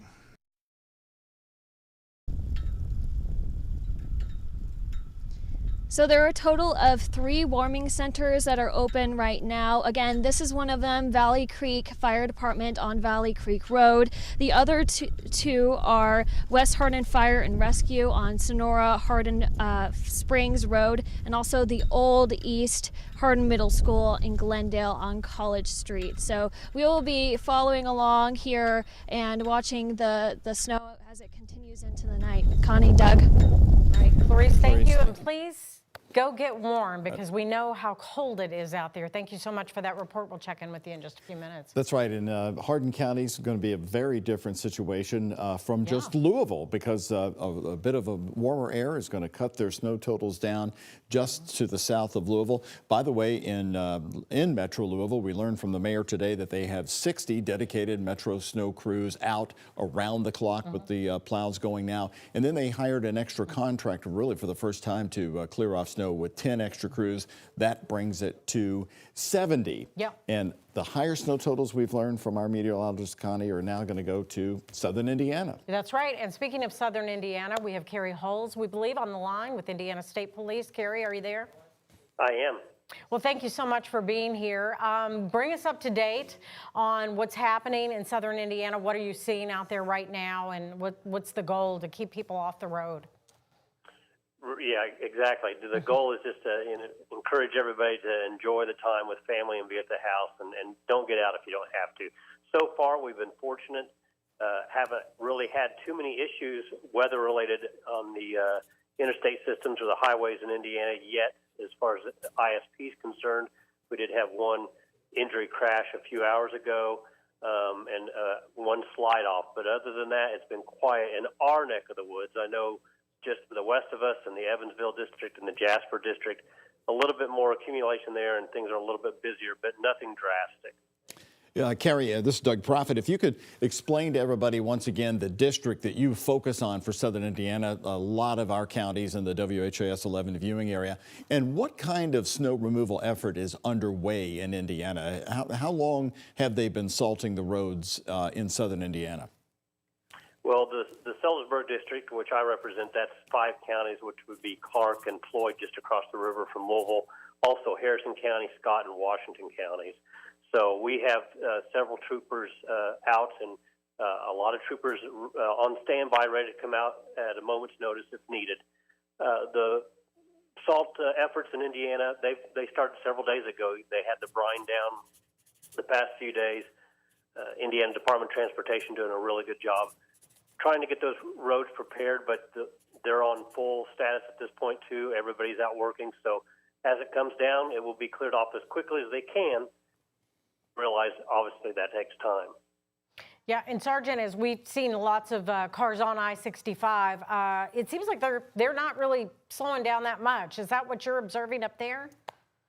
Well, again, we haven't had too many issues, so people are going to play it as they see it in front of them. The speeds are a little bit less than normal in some areas, but we want people to pay attention. Obviously, slow down. Even if you don't see precipitation, when you know it's coming down, it's best just to drive as if it's there. Yeah. But we had so much. We had so much apprehension about this winter storm.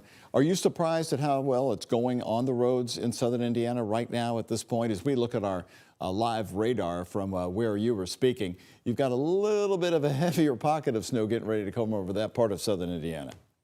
Right. Well, I'm in northern Washington County. Personally, myself, right now, we only have maybe a half an inch down on the ground. It is on the roadways, but I'm happy we haven't had anything yet. But again, the snow, most of the snow is coming here in the next few hours. So I know it is coming and people just need to be prepared. Yes, we're fortunate that so far we haven't had to work with too many instances of a crash or slide offs, but the traffic has been a little bit lower than normal. People are preparing and staying off the roadways. All right, and Sergeant, what's your biggest concern after, tonight after midnight is when we're going to get the biggest snowfall going into tomorrow morning, and then we're going to have snow all day tomorrow. What's your biggest concern when we have several inches out there tomorrow? The biggest concern would obviously be that just people are prepared when they do hit the road. Hopefully you don't have to. You can stay inside. If you do have to leave, make sure your car is cleared off completely. It's ready to go. Obviously a full tank of gas, but also have that winter clothing ready. Even if you don't expect to get out of the vehicle, you don't know what's going to happen. So you have to be prepared for that slide off or some type of an emergency. Proper winter clothing, hats, gloves, all those things. Be prepared to be in that car for a little bit or to be able to step outside if you have to. It's just really cold outside, obviously, so we don't want anybody being stranded. So people need to be prepared with their phones charged and just paying attention and staying at home if they can, because, again, if you don't need to get out into it, there's no reason to. Carrie, do you believe this early treating of the roads? You said several days out in southern Indiana they started. Here in Louisville, even the mayor today at 2 o'clock said they were really surprised by how little brine we've been using over the years, really not weighing into it. And they changed that after a consultant's report said really hit the brine hard. And they also started salting the roads here before the snow came down. Give us your view and experience of that approach in southern Indiana. Well, again, that would be more of a question probably for the Department of Transportation. They're the experts on that. Have you seen it working, though? Yes, definitely. They're out there. You could see the brine lines on the road for the past couple of days, and then they've treated some roads, even after they've already been treated once. The Department of Transportation was out putting down salt, as you mentioned as well. At our parking lot there at the state police post, they put down salt for us a few days ago, preparing that. So they've been doing everything they can to prepare the roads and get ready. I know they have full staff. They're in full operational mode right now, making it very clear that they're going to be out there doing everything they can to keep the roads clear. So we're thankful for them. They work around the clock. But yes, they've done an excellent job, I think, in preparing the roads so far, just getting us ready for this. Even though it's not a lot of snow right now, any help we can get at the beginning of it will help throughout the day. Well, Sergeant Kerry Holes, thank you so much for joining us live here. We appreciate the work that you guys are doing, and please be safe out there. We've been showing you the different interstate systems around here. Thank you very much, Sergeant Holes, for joining us for your time. Let's go to our Travis Breeze. He has looking at the city roads. Of course, that's a big area of focus with the emergency routes that the police department's been talking about. Don't park along the emergency routes. How are things looking for where you're located right now, Travis? Yeah, Doug, things are looking pretty good out here right now. We are on Bardstown Road. We're going to be approaching Assumption High School here in a little bit. You can see, I mean, there are tire tracks in the road from where the cars have been driving, but I mean, these roads are still definitely partially covered, I would say, nearing completely covered, but like you guys have been talking about, there's not, I would say, more than an inch of snow on the ground. We've really been noticing that a lot of people seem to have taken this storm really seriously. A lot of cars have been moved off of Bardstown Road. People are definitely driving very slowly right now. Seems like if people are going somewhere, they are using a lot of caution, like you guys have been encouraging people to do. So I would say right now, definitely only go somewhere if you absolutely need to. I know you guys have been saying that we are expecting a bit of a break in the snow possibly, but yeah, that bigger stuff's definitely coming over the next couple of hours or so, and especially when it gets dark, I think that things are going to be a lot different out here. But it definitely does seem like people took this seriously. They're not on the roads. They moved their cars. So we are going to get on I-64 here, or excuse me, on the Waterston Expressway here in a second, and see how that looks. But on the main ulterior roads, it looks like things are in decent shape right now, Doug. Travis, thank you very much. And again, we heard the same situation there with the sergeant from Southern Indiana as well. Going pretty well. The pre-treating has worked so far. And right now, we are joined by John Gordon, our extreme weather specialist, who is here. This is extreme weather. Your title. Extreme. They brought the big dog in. Your title. When you look at this view, John, from your years, of course, leading the National Weather Service in Louisville, you've retired here recently. Now you've joined WHAS 11. We thank you for being with us. Any tweaks to the forecast now you're seeing? Any big changes? Yeah, so let's go through a few things, folks. So Adair County, let's talk to you. If you're south of the parkways, you're going to get almost an inch of ice. You're going to go from snow right now, you're changing right now. Glasgow, you're getting moderate sleet right now in Barron County. That's going to be changing to freezing rain, and it's going to be nasty all night long. So Mallory and I did a lot of chatting today, and basically the parkways is the magic line. Okay, use the Western Kentucky and the Bluegrass Parkways. If you're south of that parkway, it's a sleet event and a freezing rain event. And then that transition between the parkways and just barely into Louisville, right on the border, I mean, right on the edge, this warm layer is going to be close. It's going to be close. So what Doug said earlier is spot on. If you're down by Valley Station or Fairdale, you might only get 6 inches. But if you're way in the northern part, Prospect or Goshen, it could be, it's 2 numbers. That's maybe just 12 or 13. crazy to me that a storm this big is going to make such a difference. Weather humbling. In just our county alone. Weather is very humbling. We're in sales, not production. We're trying hard to get this right. It's going to be close, but Southern Indiana is going to be the winter chicken dinner. You're going to get between 12 and 17 inches of snow. So somewhere between Corydon and, let's see, Clifty Falls, Madison, over to Henry County, that's the bullseye. Is that a winner, though, John? No, unless you want snow. Paley Peaks. This is your big moment at Paley Peaks. What kind of chicken dinner is that going to be? It's not going to be good if you don't like snow. Let's punch up our live radar if we can before we'll show the traffic. I do want you to take us through it because we've been talking about this break. Yeah. And is it going to come there's over a few Louisville breaks. or is that just south of us? South of Louisville. There's a little bit of break right there. There's a little bit of break west of Nashville, too. But I looked at the radars in Springfield, Missouri, and Little Rock, and there's just more stuff. You look there, right, in the far western part of Kentucky, it's already filling in. And if you notice that pink color, pink is not good except on ladies. But anyway, that pink color is moving in right now, and it's going to be hammering in southern Kentucky. Okay. And talk about how big this storm is, John. I mean, how far it stretches. There it is. Look at this. This is thousands of miles. You talk about pink. This is the winter storm that's going to impact us while we sleep, right? Absolutely. What's still to come. I mean, it's coming into Washington, D.C. now. Look at that. All the way, Connie, it goes into Texas. It's out towards El Paso. That's a long way. And pink is really bad, all seriousness. So you've got this warm layer, this warm wind that's just off the deck. It is unbelievable. It's moving at 50 miles an hour up at about 6,000 feet, and it's taking that warm air and pushing it just over this Arctic air. So today, the Arctic air is 5,000 foot thick. By tomorrow morning, it'll only be 1,000 foot thick. and it's going to try to erode, and that's where the sleet and freezing rain come in, and we're pulling out our hair trying to get the exact line of where it's going to be, and I think it's going to be just on the edge of Louisville. So this is why this is going to last most of the day through Sunday, because look how it stretches. Oh, yeah. Right there back down into Texas. Right on this jet stream. That's along the jet stream, and there's this warm air pressing up against it, against the cold air, and it's going to go on for on and on and on. What do you think tomorrow is going to be, worst case scenario, if you will, tomorrow? Yeah, tomorrow, worst case scenario is very heavy snow, including, here it is, Doug, here we go, thunder snow. Thunder snow is on the table, and there's actually thunder sleet. Thunder snow and thunder sleet are on the table tomorrow morning. So that means we will hear thunder. Possible. I'll give you a 30% chance. 30% chance. Okay, what time can we expect thunder? Tomorrow morning between 5 a.m. and 1 p.m. Really? So we don't get it a lot around here, No, and it's not a very common rare. occurrence.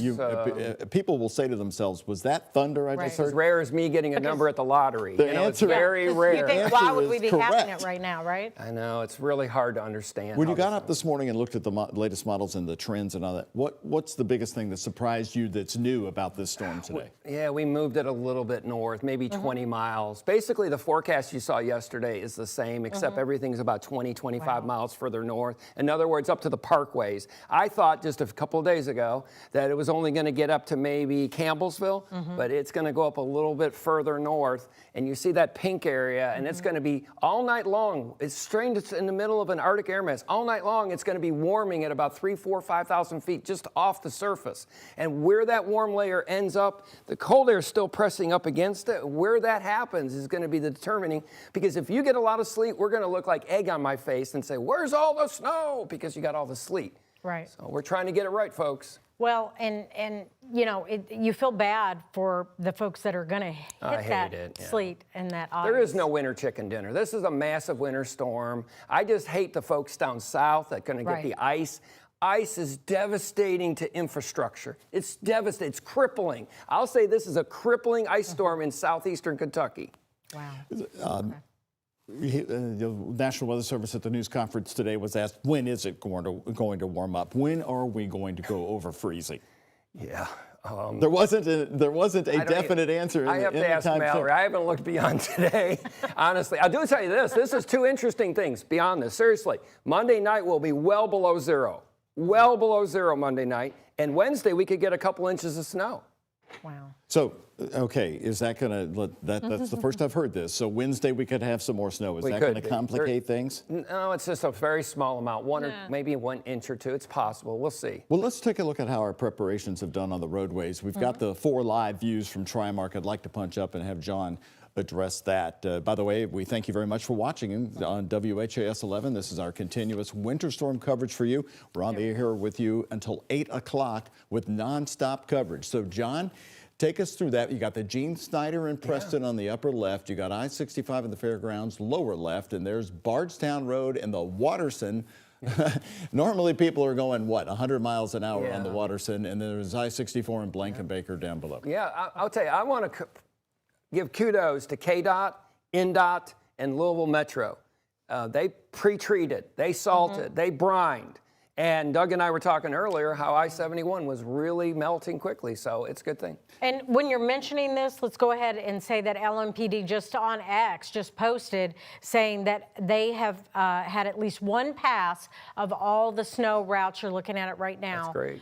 So they're really doing a great job out there, and for the most part, when you look at all those pictures, it looks pretty good. Yeah, the big thing is when you come off side streets, off the main streets, and people make turns, I saw multiple people driving to the station, sliding and slipping and going everywhere. It's when you go off side streets to main streets, you've got to slow down, folks. Right. If we go back to traffic camera, I do want to point one thing out about one particular roadway there. Lower left there. This is I-65 by the fairgrounds, which normally on a dry day is dicey. Look how fast people are going here. That's a pretty good clip. They have pretty good confidence on the roads there. But the snowfall rates right now, it's snowing, but it's not really heavy yet. Right. When the heavy snow goes on, they're not going to be going that fast. Not a chance, and you know what? It ain't going to happen. So remember, John, in Louisville now, how do you like your brine? With molasses. That's right. Yeah, so, I mean, the rates are really determining. So when you heavy snow, the definition is less than basically less than a mile. and you get down to a quarter mile. And when you get down that low, the visibility goes down. If you speed up, you lose visibility. It's just not good. There's nothing good that will come from it tomorrow. Right. So even though you're seeing folks driving pretty well out there right now and not having a problem, or that's what we're seeing on those, even though you saw, folks sliding around, it's going to be a lot worse tomorrow. Oh, yeah. So if you don't have to be out, do not This go is the out. appetizer. I'm being serious. This is a big, long, Doug and Connie are telling you is right. It's a long-term event. Yeah, and it's going to be a different world tomorrow. And, we're not kidding about them adding molasses to the mixture there. We had the mayor on live for our live stream earlier, and Connie and I asked him about that. And he actually himself said he was going to have to dive in more on how it works. Right. What well, did he tell said that us? he had done a lot of investigation, like, in the last recent years, like, have we been doing enough? And they decided, let's try this because maybe it can help break down what's coming down out there. Hold the brine together a little bit more. Yeah, it holds it better together. Yeah, I've seen them use it in Michigan and New York and Pennsylvania, and I'm all for anything. The city, right? The folks, the city is so much better prepared for a similar storm in '94.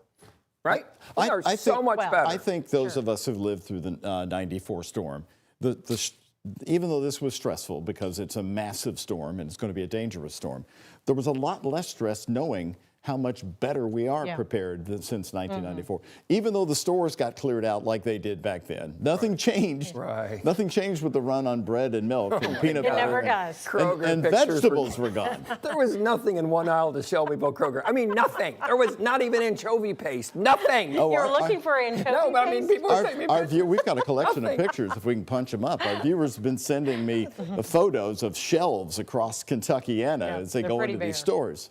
And, they're trying to replenish it, but I would think over the weekend, you're not going to get many deliveries of these big trucks on the roads into these stores. Right. So many A lot of them said they're not doing it after today. I was talking to Brooke coming in, and she went to 3 or 4 different gas stations in Middletown to find gas. Wow. I mean, people realize you need weight in your car. If you're going to venture out tomorrow, weight is your friend. If you go to a pickup truck with a little bit of, you're not full and you don't have anything in the back, it's not going to be pretty. I found it really depends on where you go, though. This morning I did the same thing before I came down here to get gas, and it was full, but there was no line wrapped around it. Everybody was being great about it. And the pumps, though, I noticed were moving a little slow, like, uh-oh, am I getting the last drop here? Yeah, I was worried last night. We got down to, several places got down to 2 or 3 degrees, and we've recovered a little bit. And we'll be, even tomorrow, we're only going to be in the teens with this snow. Yeah. And John, we're looking at some photos, I guess some viewer photos maybe, that have been sent in, Taylor County before and after.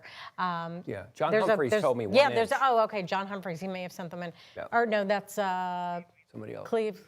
Okay, yeah, okay. But John told me we also have a inch, collection of the empty store shelves. We're gonna punch that up here in just a little bit. So we'll be bringing that up here in just a little bit. It's pretty funny. There's nothing.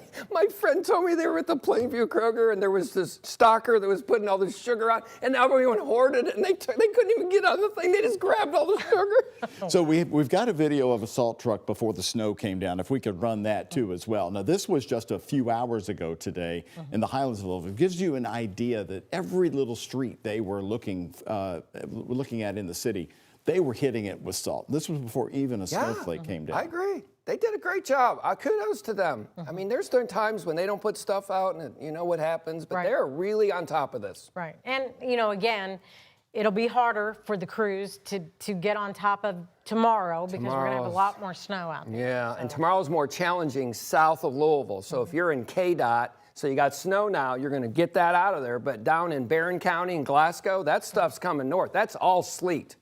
And then it gets more complicated. They use a completely different mixture to deal with sleet. Now, do you think this is our big January snowstorm? We always know we're going to get one. Yes. This is it. This is it. This is it. You don't see a surprise in February? No.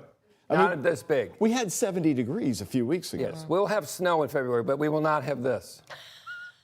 Because the setup of this was so interesting, dropping the cold Arctic air coming in and then it just coming out of the west. About every 10 years, what Connie, you said was so right. I mean, it stretches from the East Coast, Washington, Baltimore, out to El Paso.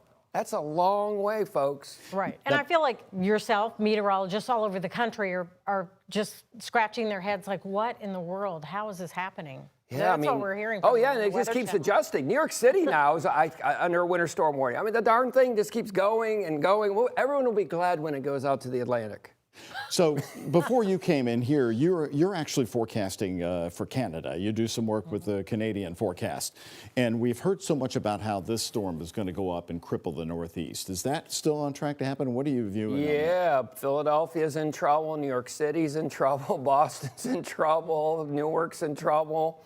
This is a large-scale event. The only places that are missing this, I kind of feel sorry. It's ironic to say this, but the Colorado and Wyoming and Utah ski slopes, they don't have no snow. They're making snow, but they have missed the big snow this year. Yeah.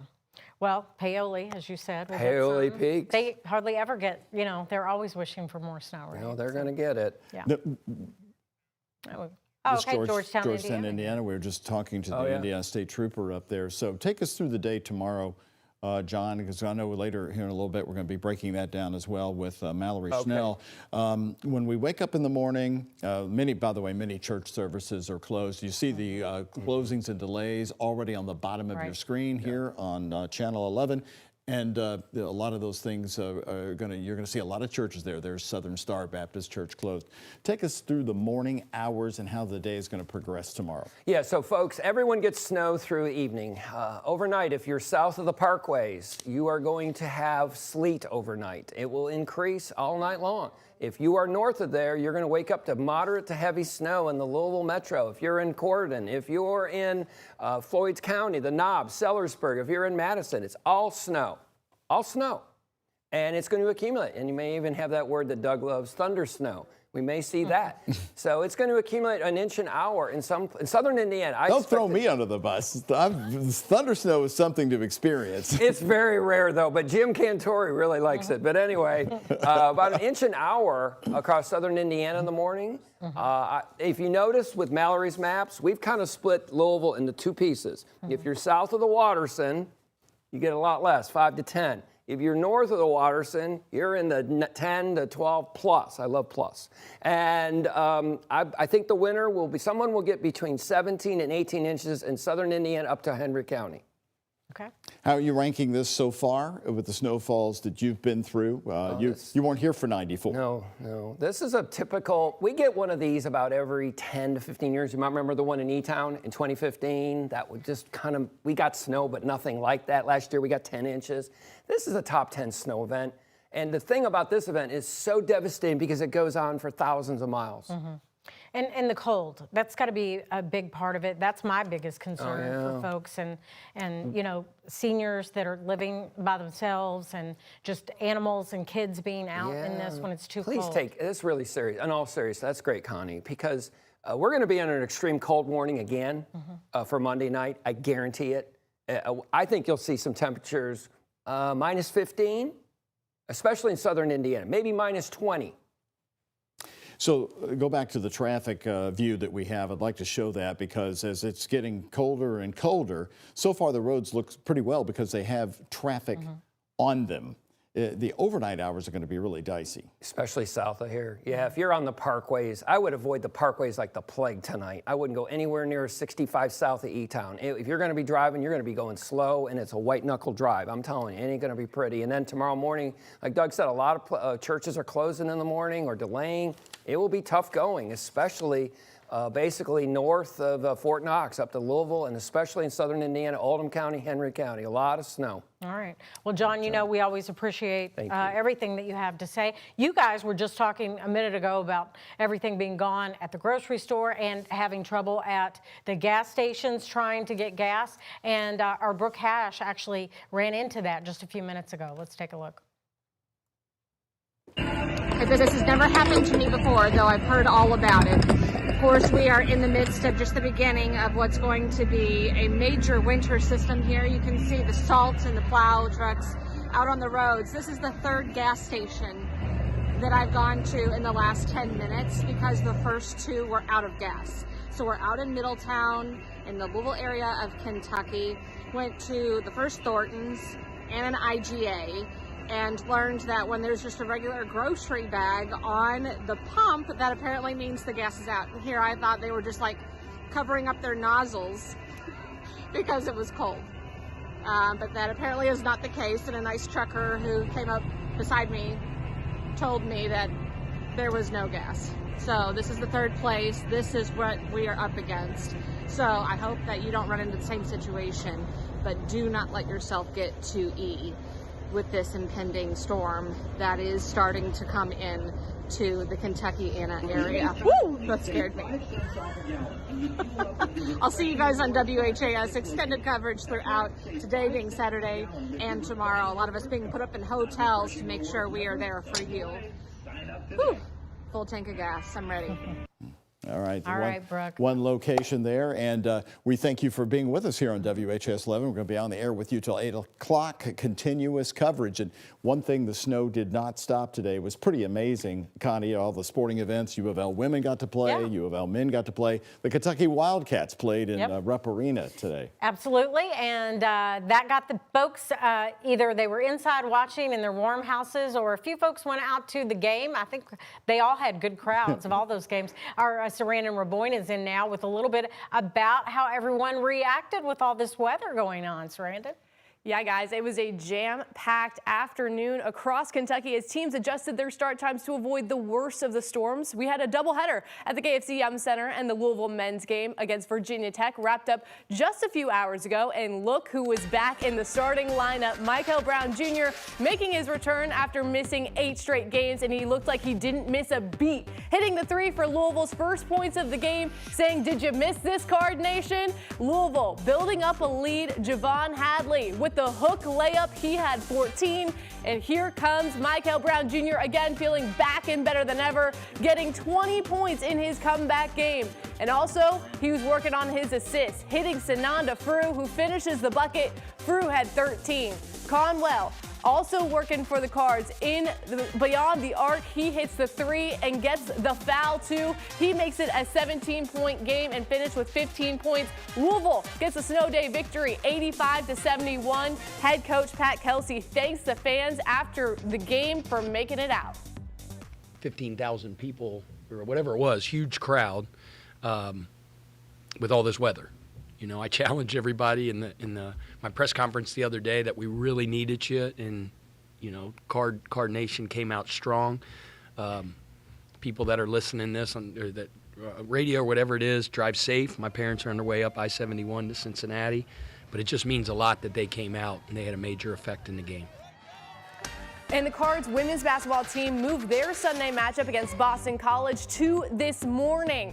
Laura Ziegler hits the 3, starts the Cards off on a 10-0 run, and they would just keep building that lead. Taj Roberts with another shot from beyond the arc, really extending that lead. She had 11 points for the Cardinals. They are now up 40-15. McKinley Randolph finds the lane for the bucket. She would have 13 points and 6 rebounds. And it wasn't just the offense. They were working on picking pockets and getting turnovers on defense. Able to capitalize on a loose ball, and McKinley Randolph finishing it off, making the lead 26, and that would be all she wrote. Louisville keeps on rolling, winning 85-56. Over in Lexington, Kentucky men's playing Ole Miss a little earlier than scheduled today. Mo Diabate able to get the Cats going under the hoop, pushes his way to the basket, and gets the foul. It would be a very physical game between the Cats and the Rebs. Jasper Johnson coming off the bench, providing a spark, banks the floater. He finished with 11 points. And Otega Owe taking things up a notch in the second half, slamming the hammer down on Ole Miss. And that's not all. He was making space for his jump shot. He had 23 points, leading the Cats in scoring. And Colin Chandler coming off his flu game, and he's still playing at an elite level, helping shut the door on the Rebs with a deep 3-pointer. Kentucky wins it 72-63. Head coach Mark Pope shared what they're doing to win these close games. We're trying to stay really, really simple so our guys can go play. Sometimes you have guys that function a little differently, or you could trick up the game a million different ways, and they like the little nuance part of it. Our team is actually a playmaking team, and so we managed to do it on offense and defense. You know, it seems like we're winning a lot of close games right now, which has been really fun. But it's our players are just stepping up and making big plays, like the 3 I categorized, and then there's 10 more that were really important plays down the stretch. The UK women's team moved their game a day early, taking on Georgia this afternoon. Both teams on one-day rest. Georgia rested and energized from the jump, starting with a 9-0 run. Asia Boone and Amelia Hassett led in scoring for the Cats, both dropping 15 and 9 combined threes. Kentucky kept clawing back, but only led for 2 minutes in this one. With a minute left, Clara Strack landed awkwardly and wouldn't come back as the Cats lose their third straight, 67-72. From the bottom of my heart, thank you, Hoosier Nation. Playing in front of you guys has been one of the greatest privileges in my life. Thank you guys so much again. Myself, my teammates, we're forever in debt to you guys. God bless. Go Hoosiers. We're natty champs. And the cold didn't bother IU fans who waited long enough to celebrate the football's program's first ever national championship. It was a short and sweet ceremony where the team was recognized for their undefeated season and the historic accomplishments of this team. Serena, that was an excellent sports report. I could watch that again in an hour. Can you come back? But let's talk about that. I mean, IU had their celebration at 1 o'clock. You know, the video that you got out of Rupp Arena. Yeah. I think nearly every seat was full. Those Cats fans got in there, but they moved the game up. That was a smart move in the end. Yeah, it sounds like everyone was able to get their games in and really trying to avoid the worst of this storm. And I think the amount of, technical accomplishments that was to try to move the women's team game a day early and all of the moving parts that they had to go through. It was really impressive that everything was able to kind of go off without a hitch. Well, especially when you consider that you've got to deal with ESPN game times. Can they move it this way? Can they move up a day? Can these teams do it? Right. I was pretty surprised. In fact, we're on with you because the NBA had to cancel a game, and so that's why we're going to be on with you until 8 o'clock, until we join ABC. So the video from Lexington came out from our producer, Dewey Jones, who went there, and I talked to him when he came back, and he said the drive back was pretty good. So those fans got back into Louisville okay, it seemed. It sounds like that push to making it at 11 a.m. was really helpful for any fans coming out from Lexington and coming back from Louisville. And then also just the Louisville games, making sure that those were over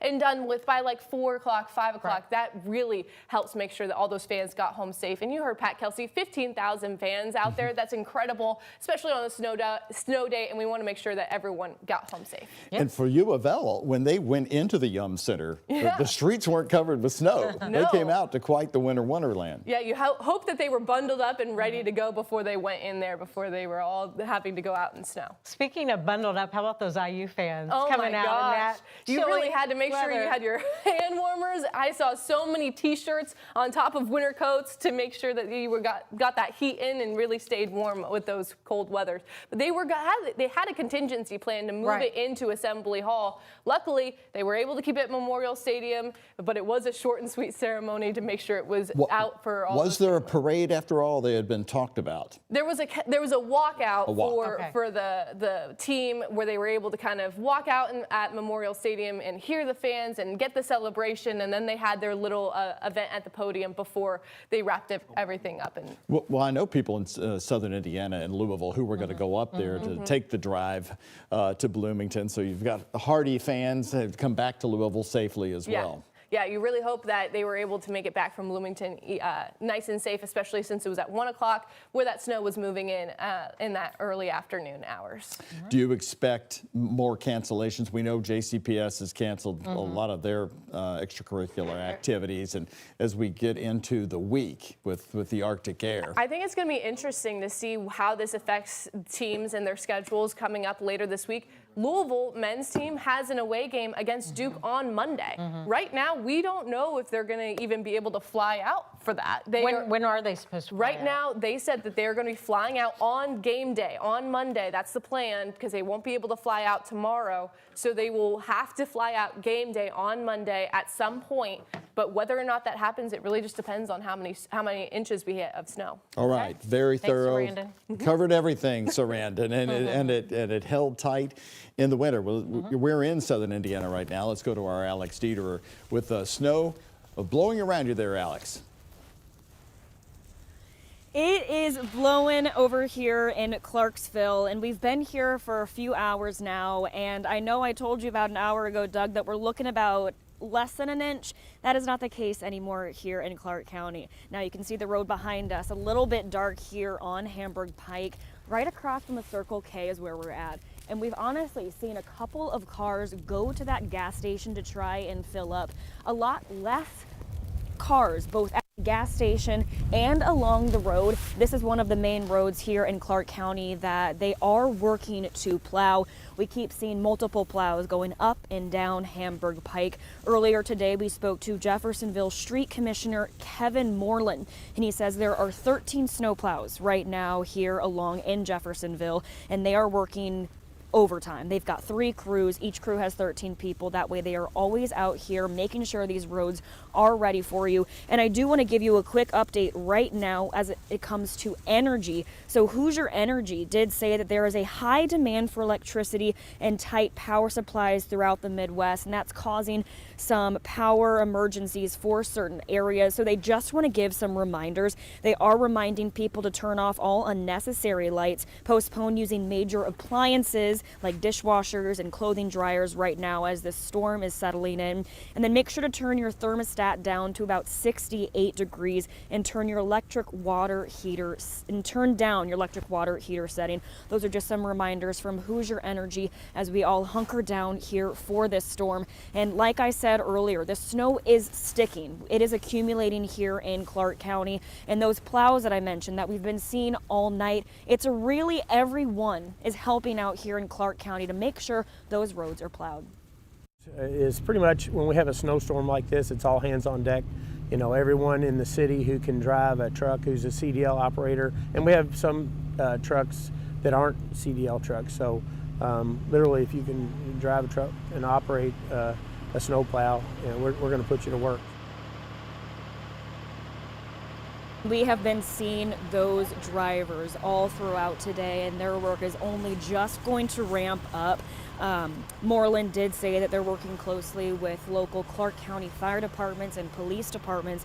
And another reminder that we have for you all is that earlier today, the Trump administration did approve emergency disaster declaration for both Kentucky and Indiana. So that means that they're working closely with FEMA, with Mike Braun, the Indiana governor, and also with state emergency management departments.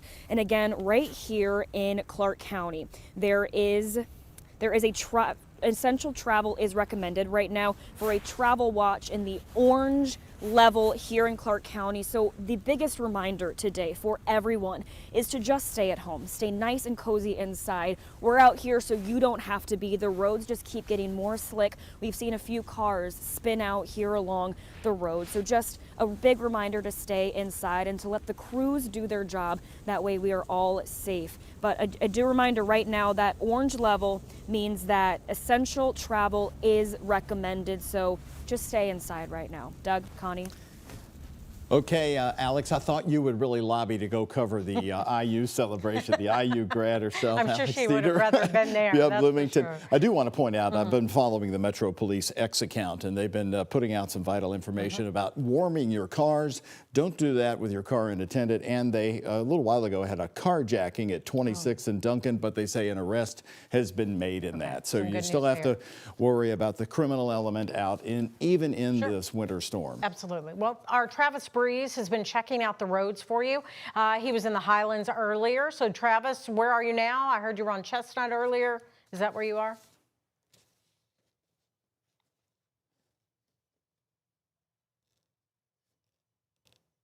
Over and show you guys what a residential street looks like right here. So yes, I would definitely call this completely covered. Our vehicle has four-wheel drive, so we're taking it slow.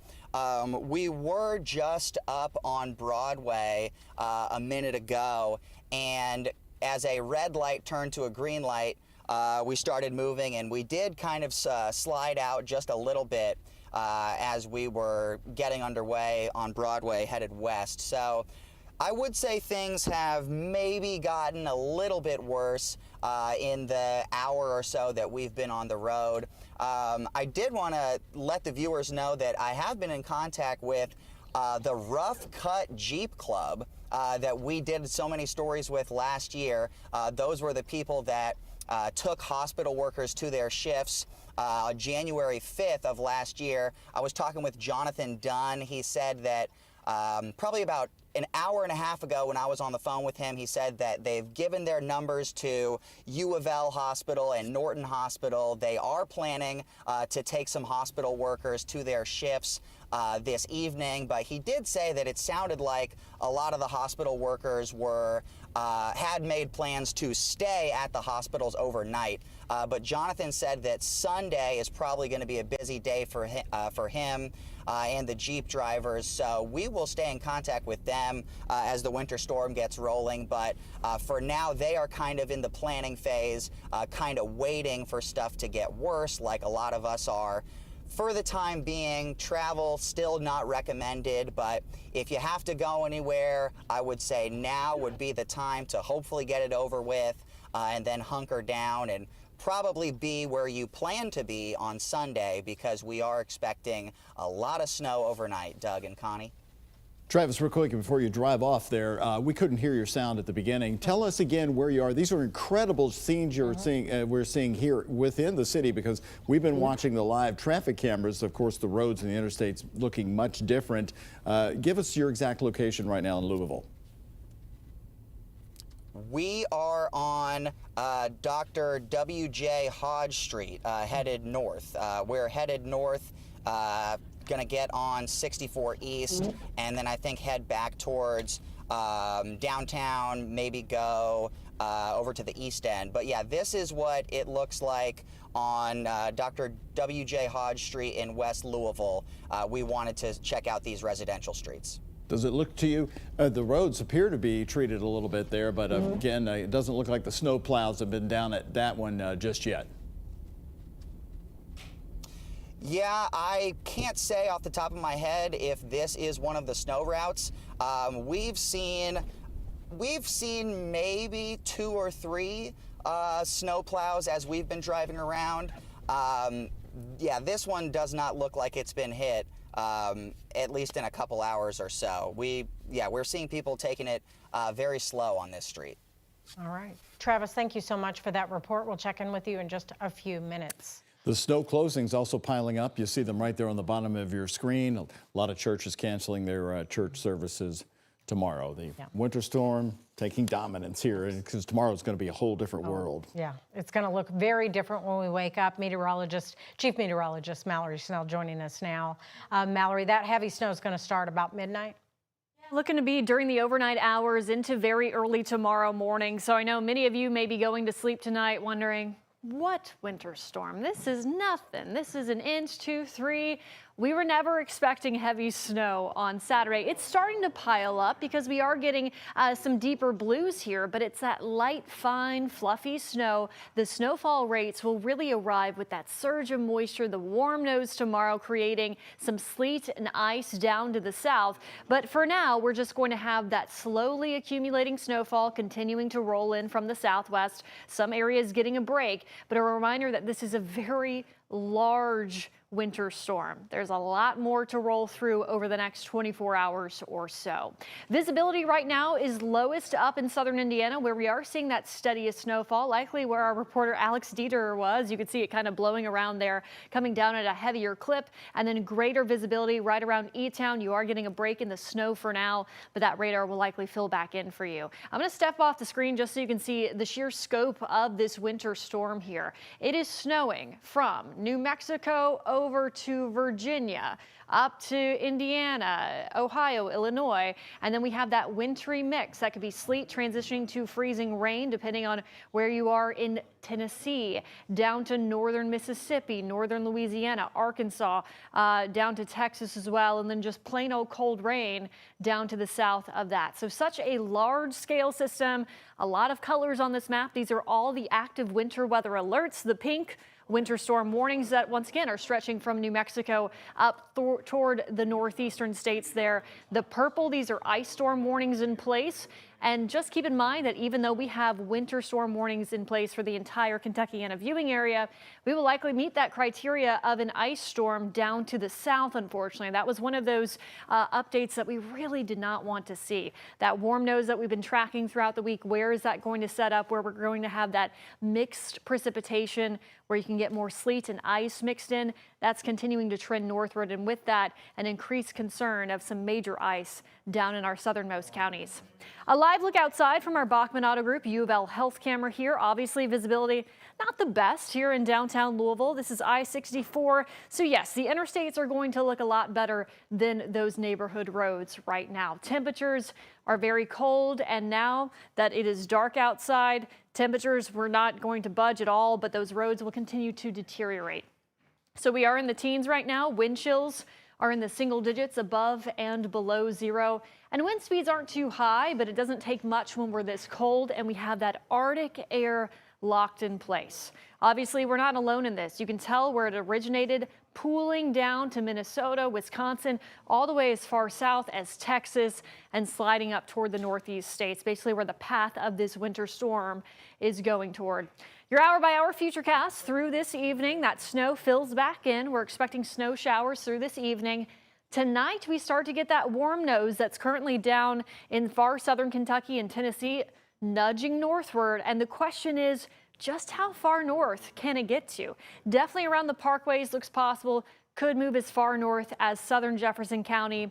Likely, if we see mixed precipitation in Louisville, it would be sleet for a period of time early tomorrow morning rather than freezing rain. That best chance for any kind of freezing rain mixing in is more so down to the south and southeast of the parkways. All of this gradually wraps up as some light, fluffy snow tomorrow evening. Can't rule out a few very lingering light snow showers on the far backside of this tomorrow night. So your winter storm forecast in terms of precipitation types. Once again, today, all snow. Once we head into tonight and tomorrow morning, that's where we start to see that transition to the south, where we could have some sleet just to the south of Louisville, potentially as far north as the Louisville area. But in terms of that ice concern, that's along and south of the parkways there. That ice just continues to be more of a concern the farther south and southeast you go throughout the Commonwealth. In terms of the amount of snow that we're expecting, obviously, if you stay all snow, we're expecting heavier snowfall amounts just north of that sleet line. So Louisville, we're kind of right on the border of that Ohio River, 64 northward. That's where we are expecting double digits, lower amounts to the south and southeast where you have more of that sleet and ice mixing in. And in terms of ice accumulations, not looking good in terms of our southern counties and southeast Kentucky as well. So this is primarily later on tonight and into Sunday. 1/4 of an inch of ice. That's all you need to really weigh down trees and power lines and start to cause some major issues there. Some sleet mixing in off to the north. And if we get anything this far north, light glaze, maybe some sleet pellets here. A reminder that we look at all of the layers of the atmosphere for that winter precipitation. Anytime we're talking about that warm nose, that's what we're talking about, that layer of warm air that tries to surge in from the north. So that's what's going to change some precipitation down south from all snow to either sleet or freezing rain. I'll send things back over to Doug and Connie. Thank you so much, Mallory. Mallory, thank you. And it's just a little after 7 o'clock. Welcome, everybody, as we're going to be with you here till 8 o'clock. We've been all day long streaming on WHAS 11 Plus since 2 o'clock and now on WHAS 11 until 8 as we bring you coverage of the winter storm that has been developing. The worst is to come. And, you know, Connie, this community always wraps itself around each other in these times of need. So now's the time to check on your neighbors. Make sure maybe you just randomly talk to the folks who are on your street. Hey, are you okay?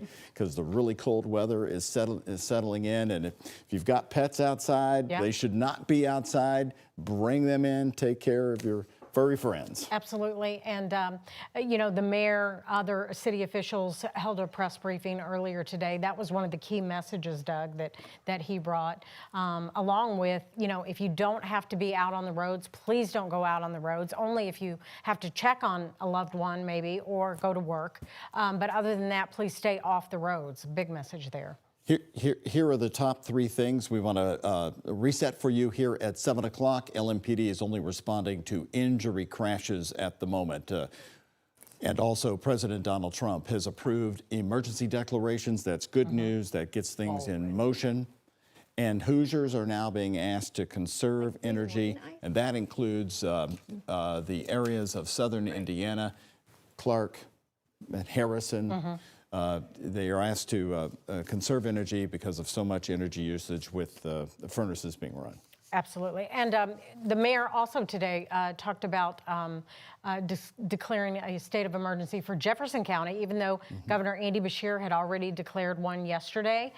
He thought we should go ahead and do Jefferson County. That way, as the storm goes on, anything that the county and the city needs, it'll be a faster approval rate. Right, and the mayor held a news conference with city leaders at 2 o'clock. By the way, he's going to do that again tomorrow, and we'll be carrying it live as we did today. And then he came here to WHAS 11 and sat down with Connie and I for a lengthy interview. Here's some of his 3 priorities as we're going to get through the worst of the winter storm in the overnight hours through tomorrow. 3 things that I focus on for myself. One is communicating with the community so that they know what is going on, they know what to expect, and they also have tips like we've been talking about here on how they can stay safe themselves. Okay. Second is working directly with all of our teammates. I'll be headed right after this back to the Emergency Operations Center, where we have representatives from everyone on the snow team, all of our emergency operations personnel, where we're watching the city with lots of cameras and we're making decisions to provide the best services. And then third, I also, assuming it's safe, I try to get out myself a little bit to say thank you. Thank you to all of the snow team members that are working literally round the clock. We have some folks that, I was going into the Emergency Operations Center earlier today, they were bringing in their suitcases because they're going to be there for at least 24 hours and they'll be sleeping there. Say thank you to them. Say thanks to the folks that are working alternating 12-hour shifts so we can keep going 24/7. And I just think it's important to say thank you to these people that are helping our entire community. So those are the 3 main things that I'm doing during these snow events. What's next? Well, we want to reiterate the situation in southern Indiana. This news release coming to us from Hoosier Energy. Again, a serious power supply emergency exists throughout southern Indiana. They say the public is urged to cut back on electricity usage immediately, and that includes Clark County REMC, Harrison REMC, Jackson County REMC, Orange County REMC, EMC in our area. Here's some of what they're suggesting, Connie. Turn off all unnecessary lights to help conserve electricity. Postpone using your major appliances like dishwashers and drying your clothes. Turn your air conditioner thermostat to 78 or higher and turn down your water heater. That's the situation in southern Indiana, as Indiana Governor Mike Braun has also declared a state of emergency. Right. A lot of things happening right now. Of course, this is kind of the calm before this storm gets worse. We're going to have major accumulations overnight, starting around midnight. And we've got that little bit of break that Mallory was talking about that's just to the south of Louisville. Yeah, absolutely.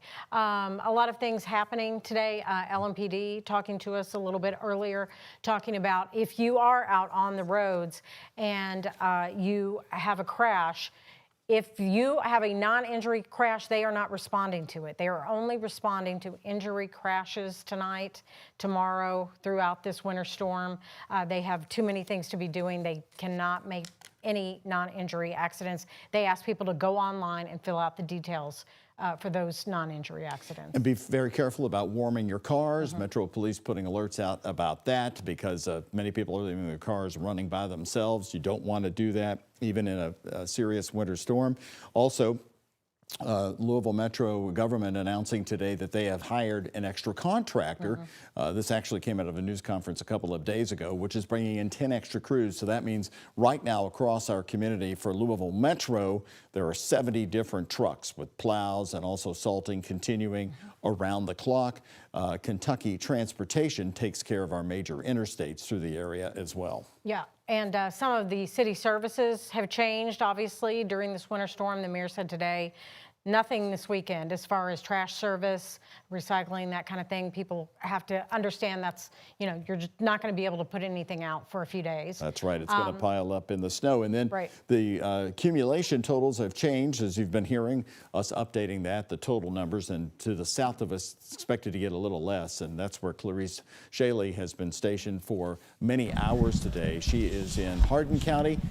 Clarice, where are you right now? What's the latest over the last couple of hours?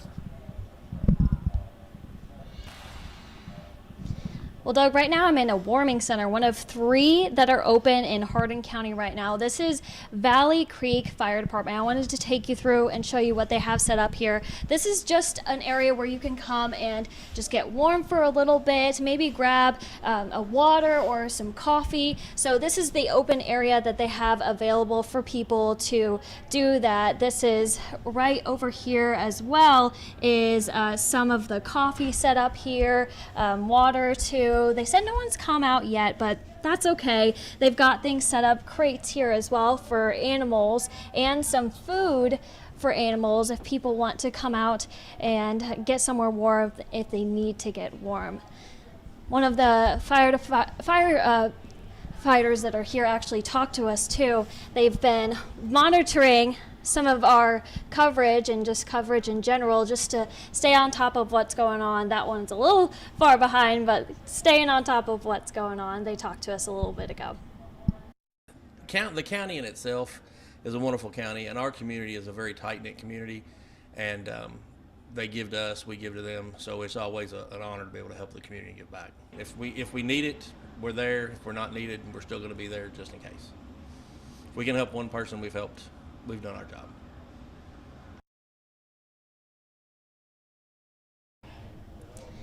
So they actually have a little backspace here as well where they've been staying. They've been here since last night, actually, with the warming center open here. Again, this is one of 3 that are open in the county. The other 2 are there's one in Glendale. It is the old East Hardin Middle School on College Street. And then the other one is the West Hardin Fire and Rescue. That's on Sonora Hardin Springs Road. Connie, Doug. All right, thank you very much, Clarice. Now, Connie, just Metro Police just a second ago saying that they've now responded to 35 accidents across the Metro, and as we know, that would mean injury accidents. Right. Those are the only ones they're responding to. Because they said they will not respond to non-injury, so that has to be injury accidents, which sounds like a lot of folks out on the road right now, which we really don't need. And earlier today, right after the mayor's briefing, Sergeant Matt Sanders from LMPD also left the emergency center, and he came here to join Connie and I for an interview. And he talked about the current situation out there as the police department is viewing it through the next few days. As of 1 o'clock this afternoon, LMPD has removed just 9 vehicles from the emergency snow route plan. That's incredible, folks. That's a very low number. What does that mean? It means we're going to thank the community for listening to our plea to clear the snow routes. 9 vehicles is a very low number. Thank you. We did remove an additional 8 abandoned vehicles on our expressways. Those vehicles were towed by wreckers to our impound lot. So we're working on keeping those roadways clear. We're actively towing vehicles right now. If residents are unsure if their street is on an emergency snow route, we've shared those maps on our social media, along with local media yesterday, and they're on LouisvilleKY.gov's website as well, okay? Lastly, as these conditions continue to deteriorate around the city, LMPD is begging motorists, if you do not have to go outside and drive on our streets, please do not do so. Please stay home. So the emergency snow routes are marked by signs on different streets, and those routes are routes that directly get the emergency workers down to the major hospitals downtown, also to Louisville Metro Safe, the communications hub for emergencies, and we learned last night too, the Louisville Metro Jail. They consider that as one of the emergency routes to get downtown. So that's why they want people to remove their cars. If they do tow you, they're not going to take your car to the impound lot at Frankfort Avenue and River Road. They're going to move it around the corner to an open parking lot or on a street that's not considered an emergency route. So your car will be in the area. I don't know how you figure that out. We didn't ask Matt Sanders that. Where is the but as he said, only 9 cars. That's pretty good. People are getting them off the streets. I was going to say, it's good to know the community was listening. And he also said those 9 cars, when he was on with us, were probably have been sitting there for a long time. They're abandoned. So he feels like most of the community listened and moved their car, and so you didn't get towed, which So is good. this storm continues to change by the hour. As we know, the worst is going to really develop when we all wake up in the morning. And our WHS 11 extreme weather specialist, John Gordon, has been with us through the day. We've brought him back during this hour as we are heading up to 8 o'clock. And John, now you've been watching the radar off to the side for about an hour. What's new? Yeah, so Mallory and I were just talking. So there's a lot of snow that's redeveloping in southeast Missouri and Paducah. If we could put it on the screen there, maybe, Mallory, we could see this, is that stuff is going to fill in for that gap that's already in the Louisville metro where there's not, people are like, what's going on? Where's all this snow? Be patient. Anyway, it's starting to come up from the southwest. You're talking about radar. Do you want to look at that? Let's Can we look at the Paducah radar? Yeah, we can see the Paducah radar here, and that'll visualize exactly what John's talking about. Yeah, so there's stuff coming up from the southwest. That will be moving in. That will be, like Doug said, about midnight, 10, 11 o'clock, or midnight. There it is. That's us. See that gap right there? And you're like, well, what's the big deal? Look at that dark blue way to the southwest. Oh, wow. Okay. And that dark blue, that's heavy snow, moderate to heavy snow. And there's bands of it. Look at, there you go. Look at that band down there in Poplar Bluff, Sykeston, just south of St. Louis, St. Genevieve. That's all moving off to the northeast at about 35, 40 miles an hour. And it goes back to the Ozarks. And it goes back to Oklahoma. It goes back into Amarillo. It goes back into New Mexico. Wow. We've got a long time to go. This is the first quarter. We're getting about an inch across the area. I just saw a report near Santa Claus of almost 2 inches. All that stuff's moving up, and we'll replace that dry air that's in there right now. Look to the south, pink, not good. That's all sleet, and eventually that will turn to freezing rain. If you're in Nashville and Crossville, and now down towards southern Kentucky, is starting to get it in Glasgow right now. I was going to ask you, this view right here doesn't show it in Kentucky, but is that accurate? Because I know we have real concerns about an ice storm disaster for parts of southern Kentucky. But when I first came in here, there wasn't that much pink in northern Tennessee. It's already moving. Yeah. And it's sleeting right now in Glasgow, Kentucky, in Barron County. It's snowing in Cumberland County. Before you know it, it's probably in southern Adair County right now. If we could zoom in just a little, you can see Adair County. I bet you there's some pinks that are, the radar's not capturing it. That stuff you see down there in Adair is a mix of sleet and snow. But the pink is coming in there, and it will replace it. It will be all sleet. Adair, right there by the Columbia. Columbia, Kentucky. That's our southern community. And that will start working up to Campbellsville by morning. Campbellsville will be having sleet in the morning. Look at that dark blue right now, just between Paducah and Evansville. And that's all moderate snow. So you got about two hours. And before you know it, if you're in Radcliffe, you're in Brandenburg, you're in Louisville, you're in Mount Washington, you're going to get a lot more snow moving in. So is that a little bit sooner than we thought, midnight? So about 11? Yeah, 10 to midnight in there, across the area. And then we'll, all night long, we're going to have, ½ inch to an inch an hour.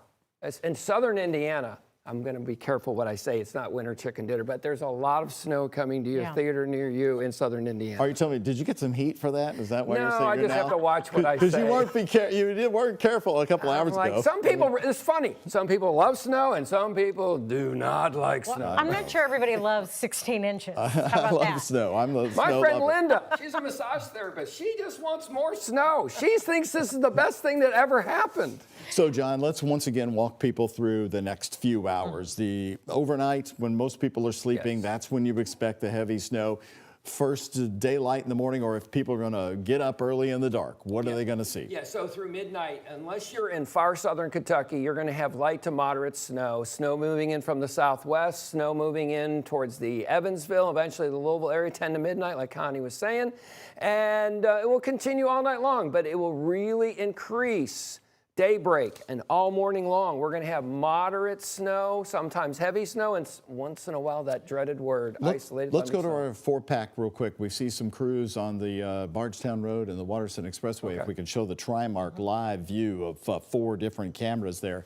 You can actually see some of the salting underway, John, and the roads are going to change throughout the evening hours for sure. If they did not salt and brine right now and use the molasses Doug was talking about, we'd be in trouble right now. Look at our air temperature. It's cold. But that brining and molasses and all the salt they put down has been very helpful. Really helping. But the side streets are always going to be a problem. Right. Always. Well, and they've said they're not going to be able to get to as many side streets with right. the amount of snow we're right. talking about. Here's the There look. it is. Upper right, that's the Waterson and Bardstown Road. They just moved by, but look at the people there with the emergency flashers. The emergency flashers on, John. They're going very slow, and they're behind a salt truck that just came through. That's exactly right. So sometimes what happens is the salt melts the snow, and then they don't have any treatment and there's no cars there, and you can get a little melting, and you get the melting and it's cold out. What happens? You have some slick spots. And you just mentioned 30-some accidents in the metro. Right. There it goes. There's also one on Preston Highway. You see the flashing light on the upper left there. Yeah. So once again, you've got 70 different trucks out. They're going around the clock. The Kentucky Transportation Cabinet told us that they can do one full pass of their routes on the major interstates in 90 minutes. Yeah. That's incredible. I guess that also they can do it because people are giving them a wide berth and letting them come through. Yeah, Matt from KDOT, he's been telling me that for years. That's amazing they can get that done in 90 minutes. But people got to move over. When it starts really heavy, passing a snowplow is not a good thing. Don't even try to do that. I'm just amazed, too, at the view of I-65 and the fairgrounds there of how fast people are going, the confidence there. Well, sometimes you're cruising for a bruising. There you go. And slow Well, listen, guys, down. You're talking about what the roads look like. We've got Public Works talking about plowing and how that's going. Let's take a listen. Because when the snow stops, it gets cold. It freezes under. You know, we can take the top layer off easy. It's that bottom layer that's dangerous. So we try to keep the calcium on and try to break it up, make it a slush as best as we can, and get it moved off the road. How do you teach people about how important it is to make sure that part is taken care of? How do people think about that? We really don't. Well, we got a lot of new guys, and I try to explain to them to, drive slow. Ain't no rush. We ain't going home early, so do your best you can. And if you need help, radio in. Somebody will come to assist you, and we'll try to get it done. I mean, and for the public too. Obviously, for the public, just stay off the road, because these big trucks, they slide too. So if your truck's bigger than these, then I still advise you to drive slow. Rather than that, stay off the road, because it's rough. It gets slick. All right, good to hear from them. And they said they're not going home anytime soon, that's for sure. There's the Meriwether location of the in Metro Louisville there, the main waste reduction center. That's where a lot of the salt piles are located, and a fleet of trucks launching out of there earlier today. I'm just fascinated by our live traffic cameras there, John. More salt trucks going down the road there on Bardstown Road. They're really hitting it hard. There must have been an issue there. Yeah, they're being very proactive. They know, look at what I showed you on radar a minute ago, all that stuff coming up from the southwest. So they're getting ready for the next wave of snow. It'll be here before you know it. Look at all the flashing lights up right there. There's a fleet of them. I count at least 1, 2, and 3, and then everybody going really slow. I'm not surprised that the Waterson is an issue. It's very wide, as everybody knows, and a bit elevated. That's why we call the Gene Snyder the Gene Slider, because it's elevated in many parts and just gets frozen really quickly. And we're in that lull right now, and Doug's right. I really always worry about the overpasses, underpasses, those exposed ramps, that giant one. When you go off 64, just at the Waterson 264 interchange, that long elevated ramp, that thing always gets slick. Oh, here we come. Well, look at that. Right behind it, another one. So, this is... They're out. I think, Connie, you probably agree, this is probably the most aggressive, that's good, the best snow removal effort I've seen in my life here, that's working saying a lot. all my career, and definitely world above 1994. Well, you learn lessons, right? Yeah, sometimes it takes a 94 to really. I mean, Louisville is. I grew up in Western New York. We get a lot of snow, So I am so glad that our city and state is pounding the pavement with salt, brine, and other stuff. But even the mayor telling us that the brine was actually an underutilized asset in our community, that we weren't using it enough, and the consultants told them after the January 5th snowstorm just this last year of 10 inches, you need to be using the brine earlier and longer and salting roads before the snow comes down. Yeah. Just imagine how many wrecks you would have if you weren't doing that. Oh, yeah. And there were a lot of people out there on the water stand. It was good to see on I-65 that there weren't too many vehicles out there, so that's good news. People are hopefully staying home. But that was pretty busy there on the water stand for a minute. And let's address the fact that we're not having a lot of wind, or do we have any wind at all? And that, of course, would really knock out some power We're or very at least push it blessed this along, time. and we don't have that. I think Mallory and I have got a 10 or 15 miles an hour in there the next 2 days. I think that's a blessing. I mean, we're going to have some really cold wind chills, but nothing like we could. I can tell you what the governor right now is most concerned about, and that is the Arctic air. He just announced that more warming centers have been established across the state for Kentuckians who need it. Up to 15 inches of snow is expected in some areas, according to Governor Andy Beshear. Heavy ice accumulations. Kentucky Emergency Management, KYEM, is updating its warming center map in real time. So this is a moving map that's changing, and you need to go to that website. If in your area, anywhere in Kentucky, anywhere that you're hearing our voices in the viewing area, there might be a warming center for you. The video that we're looking at right now is down from Hardin County, where Clarice Shaley is with crews.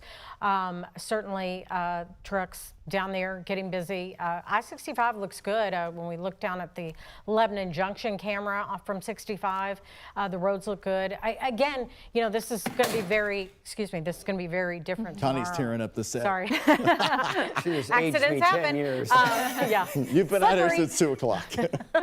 Yes. But anyway, it's going to be very different tomorrow. Yes.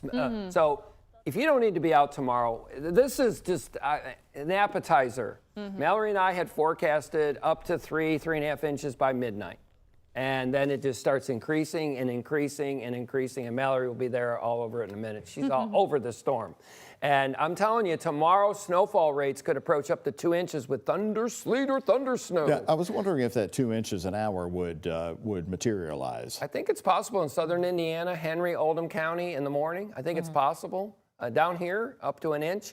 And like Doug and I are in disbelief, but Louisville, the small little width of Jefferson County, if you're up in Goshen or Prospect, you're going to get a lot more. And if you're down in Fairdale, Valley Station, towards the Fort Knox area, a lot less. All right. All right, well, we've been talking about Chief Meteorologist Mallory Schnell and all of her hard work, of course. We want to go over to her as we're looking at some more video from our crews. So that snow is coming down, obviously, in different rates across the Kentuckiana viewing area. And as John has mentioned, yes, this is just the appetizer of the winter storm. Guys, we got at least about another 24 hours to go of accumulating snowfall. And unfortunately, what looks like it's turning into an ice storm for our southernmost counties. That was always at risk with that warmer nose of air that's going to be above our heads in the atmosphere. And we are going to see more of that sleet mixing in around the parkways, south of the parkways. Freezing rain is a concern. But on our satellite and radar right now, you're seeing some of those deeper blues here. That's where we're seeing probably more impressive snowfall rates kind of rolling through the Louisville metro area. This is still a dry, fluffy snow. Anytime we are this cold, that's what you tend to get at first. Wetter snow is expected tomorrow morning, and that's when it will become heavier and more difficult to shovel. But as we were looking at that radar not too long ago, we've gotten a nice radar break down to the south of Louisville around the parkways. But as John Gordon mentioned, there's more that's filling in from the southwest there. And the big picture view, this just gives you that perspective here, right? I have friends who are meteorologists in Arkansas, and they're going through the same thing where they had one wave of snow, ice, and now they're getting that second wave here. So it's a 1-2 punch, and behind all of this, that cold air that we have in place is going to stick with us. So in terms of that wintry mix, that's down to the south. You're seeing that in Tennessee, some of that transitioning over to freezing rain the farther south that you do go. That goes all the way down to Texas here, and then more of just liquid rain the farther south that you do go. But take a look at this shield of snow stretching from the panhandle of Texas as far west as New Mexico over to Virginia, West Virginia, and into Pennsylvania, it looks like as well. Visibility has dropped right around the river here, where we could be dealing with a slightly better clip of snowfall, and then some lowered visibility off to the west as well. 1.5 miles in French Lick and Evansville, a little bit better the farther south that you do go. But that live look outside from our Bachman Auto Group U of L Health Camera Network here, A little bit more difficult to see the 2nd Street Bridge. Roads, I-64 looks like it's getting a bit more snow covered there as we're getting a decent clip of snowfall here in Louisville. Temperatures, they're cold. They've been pretty steadily cold all day. Temperatures are in the teens with wind chills in the single digits above and below 0 right now. And that's with wind speeds gusting 15, maybe as much as 20 miles per hour. So hour by hour futurecast here. This fills in as we carry on into this evening and tonight. We're expecting heavier snowfall rates, a wetter snow tomorrow morning. This is 4 a.m. And if models are to be true, yes, we could have 1 inch or 2 inches per hour there. And while that's happening, sleet mixing in to the south. That's what you're seeing with this pink here. So the model trends today have been really pushing that warm nose north. Could be as far north as Jefferson County, where we could see some sleet mixing in. When you have more sleet, you have less snow. And then we're always walking this line, it seems like, in the Ohio Valley. But there's a large slant with that. Farther south and southeast you go, temperatures remain above freezing all across the board, but with that stronger warm nose, you get freezing rain before everybody wraps up as some light snowfall tomorrow evening. So mostly snow for our southern Indiana counties. Louisville, mostly snow. We could have some sleet pellets mixing in. Much better chance for sleet just to the south, Hardin County, Bullitt County, down to the parkways, and then parkways and southward. That's where we're worried about ice. And keep in mind, if you get less snow out of this, you are getting more sleet and more ice. That is still just as impactful as getting a foot of snow like our neighbors up in southern Indiana. So they're different kinds of impacts, but they're all impacts here across the board. And we're really concerned about this ice storm that looks like it's going to be developing for our southernmost counties, south central Kentucky into southeastern Kentucky as well. 1/4 to 3/4 of an inch of ice down there. So really concerned about power outages in that general area because of that warm nose of air that we are getting throughout the atmosphere. So just because you're below freezing at the surface does not mean what's going to fall to the surface will be snow. That's why we're going to have that mixed precipitation of snow to sleet and potentially even freezing rain. Of course, we'll keep an eye on all of that. Once this wraps up, that cold air settles in, and we do have another cold weather advisory in place Sunday night through Tuesday morning. But we will continue to keep an eye on the radar, of course, as we carry on into tonight. Throughout the day tomorrow, those snowfall rates will really start to ramp up, and we'll have reports throughout the evening. Connie and Doug. All right. Thank you so much, Mallory. We appreciate that update. We've got plowing underway across Metro Louisville and again in southern Indiana. Probably the most serious news to pass along is that a serious power supply emergency exists throughout southern Indiana. They are asking people to cut back on their power in Clark County, Harrison, Jackson County, and Orange County. All right. We have concerns actually come in day 2 and day 3. People spend a couple of days home with their loved ones, and maybe they've gotten tired of hanging out together. So we're more concerned with that and people being patient with one another. But we'll be responding to everything we can, and we have capabilities. And our fire department, they're ready, willing, and able also. And that was Nathan Walls with Clarksville Police, just talking about how, you got to get through the first couple of days, which is, sometimes the worst, get past that, and then figure out, what you got. And that's certainly going to be the case with this storm. The way we've been watching these snow crews, and again, we've been keeping an eye on the 4 different major interstates through Louisville, because as we possibly get a little bit of break of the snow before the heavy snow really comes down, the big job is going to be tomorrow. And right now we know there are 70 different trucks with plows that can hit Metro Louisville, and those are the main streets, and also hit some of the expressways. Okay. We've been out and about showing a lot of different areas. This is St. Matthews. We're taking a look. Looks like from somebody's camera that they sent us, and it's that was from earlier, It obviously. certainly is interesting the way this storm is going to break down. People in Valley Station, you might just get 7 inches of snow or more. Prospect, Just 7. Just 7 inches, yes, because we heard these huge totals for all of us, but it's really going to break down and slice Jefferson County in many different ways. Prospect and parts of northeast Jefferson County, there's where the foot of snow is going to come settle in. we're showing you different views from our viewers who've coming in. Connie, as I've been here on the set too as well, people are emailing me photos of empty store shelves across the community still, you know, in supermarkets, and good for you if you were able to at least get to the store and get in. A lot of folks, that's tough if they had to wait until tonight to go, but a lot of people do because you had to work today. I went last night when I got off of work, and actually I think they had restocked because it looked pretty good, Doug. I was able to get bread and milk, all the essentials. They had food again. But French toast. Yeah, sure, absolutely. But a lot of folks, you know, were posting on Facebook that a lot of stores were the shelves were just empty. And Connie, I'm glad you're still drinking your milk. Well, thank you. Yeah, that's healthy bones, healthy bones for all of us. Well, as we also want to look ahead to the Arctic air sweeping in, of course, there are different shelters that are open across the community. Once again, we remind you that this is a great community. We all know that here in Louisville and Kentuckiana. People help each other at times in need like this. So the nighttime hours, you know, check on your neighbor, make sure everything's okay.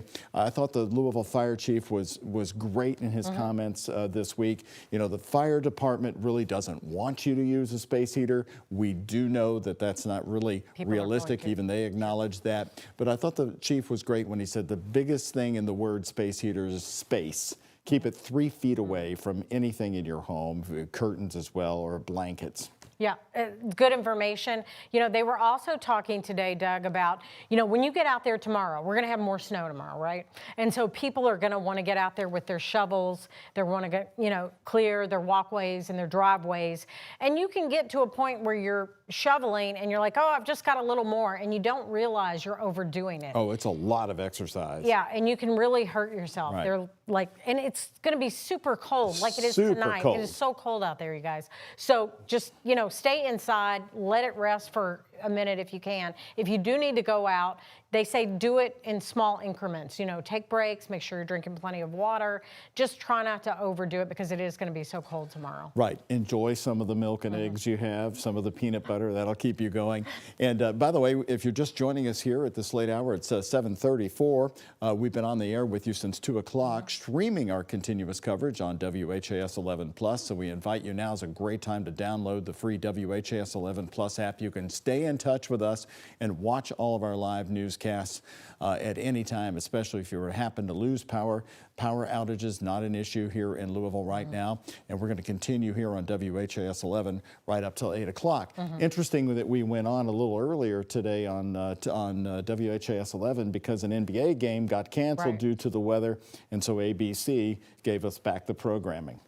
Yeah, and that, of course, was due to the unrest that's going on in Minnesota right now as well. with the ICE, you know, occupation. We are taking a look at Elizabethtown, some photos that are coming in, and looking like they're getting some snow there now. You know, before it was like, what, a half inch? That's definitely a little bit more than that maybe now. And also on the bottom of your screen, you'll see a lot of the closings coming in for tomorrow. Really, I haven't, a lot of church services being canceled. So and different businesses closing up, going to be there for a while. It's going to settle in as we get to the start of the week. Hopefully Monday those roads will start clearing out. Here's another snow scene coming to us from a view on the roadways. And Connie, I think time now we should talk about pets. So important. You know, we hit the human side of this, but if it's too cold to be out as a human being, think about what it would do for your pets. Absolutely. We've got Louisville Metro Animal Services, Stephanie Jackson. Stephanie, are you there? There you are. How are you doing today, Stephanie? And please give us the advice for folks at home with their pets. They should not be out in this cold, right? Hi, yeah, I'm doing well. Thanks for having me. Yeah, you definitely don't want to be outside with your pets in this weather, and it needs to be business only. So when you're going out, they need to do their business quickly and then come back inside. Highly recommend you stay out there with them, keep them on a leash so they're coming right back to you because it can take moments for your pet's feet to get really cold. About the business. The business is good. Now, I had a viewer send me a photo before the snow came down. We wish it would rain, but they had put a tarp out on their lawn for the pet, and we're clearing off the snow periodically, making that easy. Is that a good idea? There's the photo. It came in from a longtime WHAS 11 viewer down in the South End. This was right this morning before the snow came down. Stephanie, what do you think of this? Oh yeah, absolutely. They know what they're doing. A dog guru like myself has the tarp outside for the dogs to go outside, because yeah, that is going to be the best way to keep the snow out of their way, so they can go out, do the business, and come in safely. Highly recommended. Stephanie, tomorrow we're going to obviously have more snow. We're going to have sunshine, probably, or daylight, I should say. And so folks are going to take their dogs out. There are a lot of dogs like mine who like to go crazy in the snow. They love it. They love to run. But again, that message, this is not the time for that, right? Yeah, let's wait until we get some random snow in April to let them play. For now, we probably want to stay inside. It's just, you know, if you have a husky dog or a Pyrenees dog that you absolutely know that they're not going to come inside, keep them on a leash. It's cute for a minute, but it can get serious really, really quickly. Is there any good way to protect their paws? Yeah, you can get little booties for them. I know if you don't have booties now, you're probably not getting them. You might need to use, you know, the old sock and plastic bag method, but just make sure you take it off afterwards. Otherwise, getting them in and out really quickly and making sure their feet are dry when they come in is really going to be helpful. Yeah. What about people who, you know, think that it's okay to take their dogs for a walk? That's probably, again, another thing they shouldn't be. I have seen some people on the way to work today that were doing it. People go stir crazy. They think their dog and their animals stir crazy. They want to take them outside and wear them out. Yeah, you know your pet best. If you're able to bundle your pet up with booties and a coat, and you can go outside for a 15-minute walk, I'm sure that they would enjoy it as much as you will if you're all stir crazy. You just got to play it smart. Be smart about your pets and make sure you're taking care of them as well as you're taking care of yourself in cold weather. You know, Jefferson County also gets rural once you get outside of downtown, and people have horses. They've got their stables all over the area. And I noticed part of your all's advice to take care of different animals is use extra straw or extra hay. Is that what you're talking about? Is for farm animals, or can you explain that advice? Well, not so much. I mean, yes, farm animals could benefit from extra straw. Straw stays drier than hay. So that's why we recommend straw. It doesn't hold the moisture in as much. But with straw, for domesticated pets, for normal cold snaps that aren't as serious as this one, we do recommend bulking up their dog houses, or if you have cat houses for outdoor cats, we recommend bulking those up with straw. But there's really not going to be a whole lot of straw that's going to combat this very cold weather we have coming in. Yeah, I was going to say, it is so cold out there. I hate the idea of anybody having their animals outside, especially, dogs and cats. What about the dogs and cats that are out there? How worried are you guys about, a lot of the strays that you get into Louisville Metro Animal Services? Obviously, the dogs in your care are doing great, but those that, folks are not taking care of, do you have employees that are getting lots of calls about animals that are not being taken care of at this time? I did ask our lieutenants for animal control to keep me updated if they had any serious emergencies, as well as our on-call veterinarian. I haven't heard anything, so I'm hopeful. No news is good news. But yeah, we do see some pretty serious issues when it gets this cold with people keeping pets outside. And that's why, we're just asking that you don't play around. Even if you keep your pets outside the majority of the time, please bring them inside today and tomorrow, Monday, probably Tuesday as well. We'll stay tuned in to figure out what the weather's going to be like from you guys, but you definitely don't want to leave them outside. It is very concerning if people think it's okay to leave their pets out in this. So we're recommending everyone just bring them inside for as long as you can. If you see something, if you see a pet in distress, you can call us. We do have employees, animal control officers working. And we have one of our supervisors actually spending the night at the shelter. So we're trying to take as many precautions as we can to ensure the safety of our community's pets.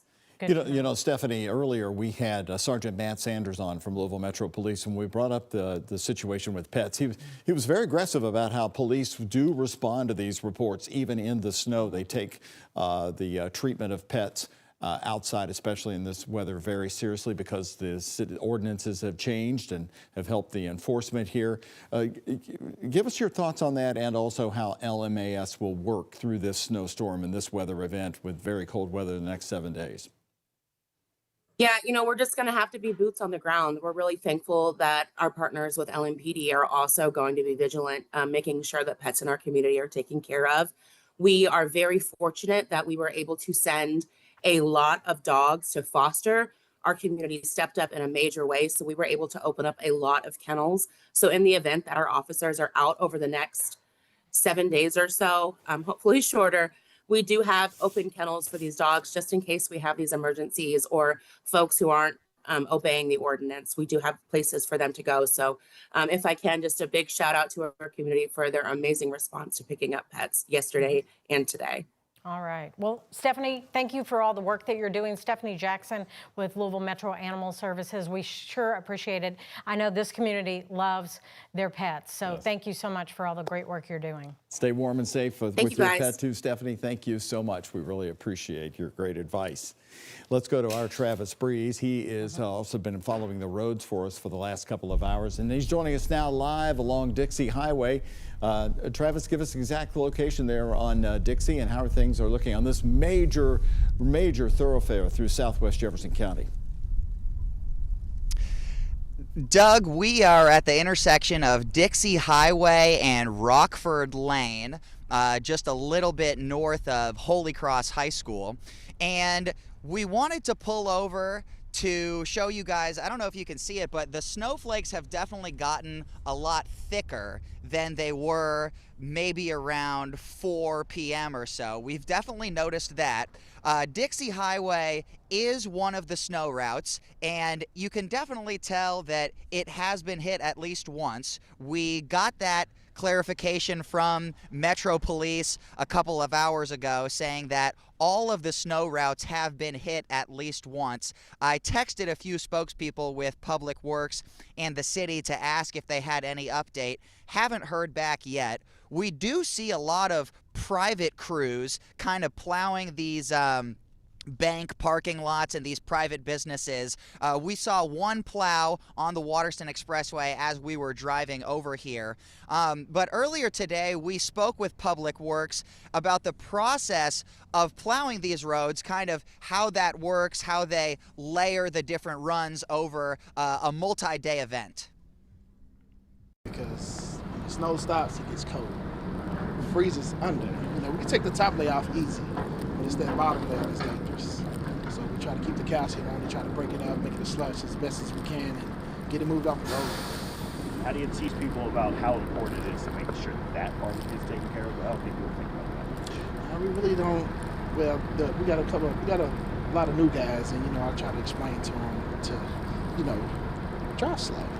Ain't no rush. We ain't going home early, so do your best you can. And if you need help, radio in, somebody will come to assist you, and we'll try to get it done. I mean, and for the public too. Obviously, for the public, just stay off the road, because these big trucks, they slide too. So if your truck's bigger than these, then I still advise you to drive slow. Other than that, stay off the road because it's rough. It gets slick.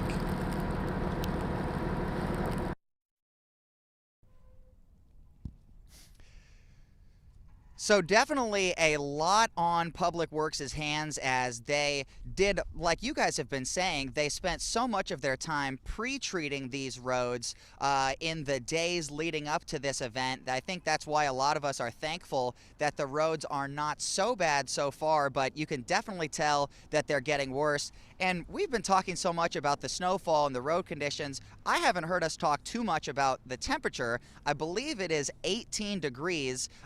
Thankfully, I layered up a lot, but I did notice just in the time that I was texting on my phone when I didn't have these gloves on, my hands really started to hurt just about 45 seconds of having exposed skin.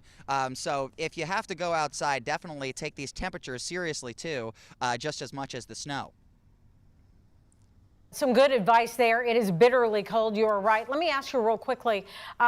We see a lot of cars buzzing behind you on Dixie Highway there.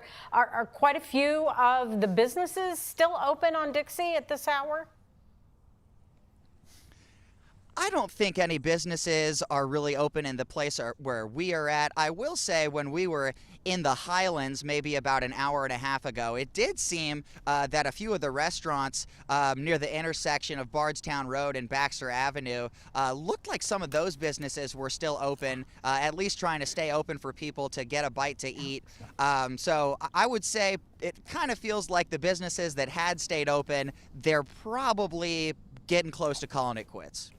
Okay, thank you very much, Travis Breeze. We want to switch to Alex Dieterber now. From Dixie Highway, we're going to go over to Southern Indiana to get a new update on the situation there, as Southern Indiana, with the new revised forecast, expected to get a lot more of the snow. Alex? Right, Doug, Connie, it is really sticking here. It looks to be about an inch so far. We're here in Jeffersonville at the street department. And so where you can see behind us, plows have been going in and out all day. They've got 13 plows here in Jeffersonville, each with one crew member. So they've got 3 different crews, each has 13 crew members.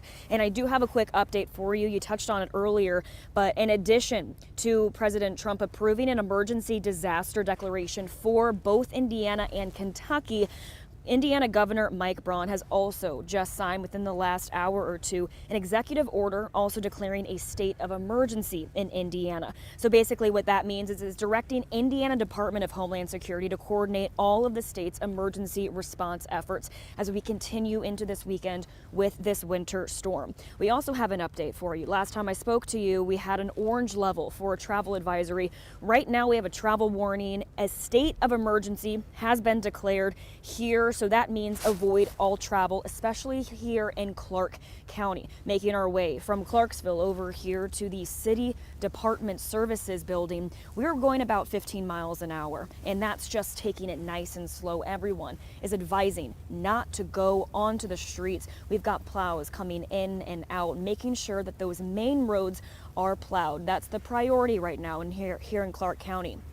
So you've got main roads as the priority. If you do live in a neighborhood or a subdivision, what they say, emergency response says, is they will get to you. But right now, it's those main emergency routes that they need to keep clear. So just be patient and make sure you're just staying home right now. Enjoy the snow from inside, from the comfort of your home, and stay warm. These crews have been out all day preparing for about a week, they said, as soon as they knew what this forecast was going to be, to make sure that you don't have to be out here.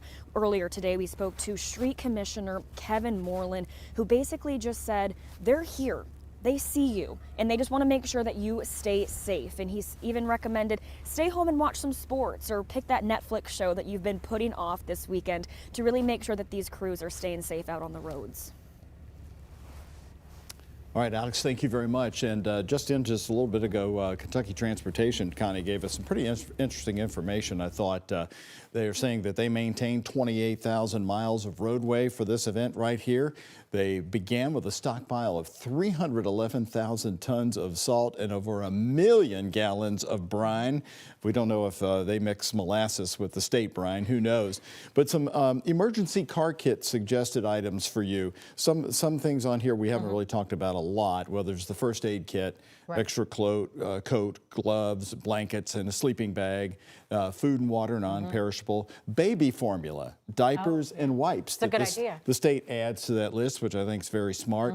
Flashlight with extra batteries, a portable phone charger, so important these days. Also, pet food, water, and a leash and a bowl. Take that with you, especially if you have a pet. Medications, ice scraper and jumper cables, and a shovel and a bag of sand or litter.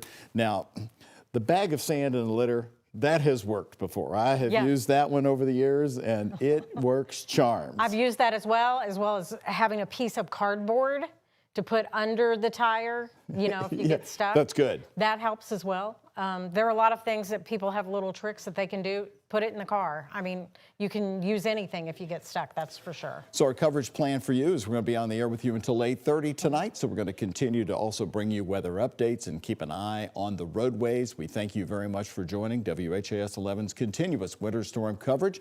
We are not only here on WHAS 11, but the WHAS 11 Plus app. Now is a great time to download that app because you can take us with you, continue to watch us, especially if you happen to have a power outage. And so far, we don't have many of those to even to talk about. That's a nice part of this, as things get a little worse. Yeah. Earlier, we were able to talk to Mayor Craig Greenberg. He came in to talk with us on set, but he also held a press conference earlier today. He's just been talking about the preparation, all the preparation that they've done to take care of the snow. Here we go. And in 1994, there were significant piles of snow as a result.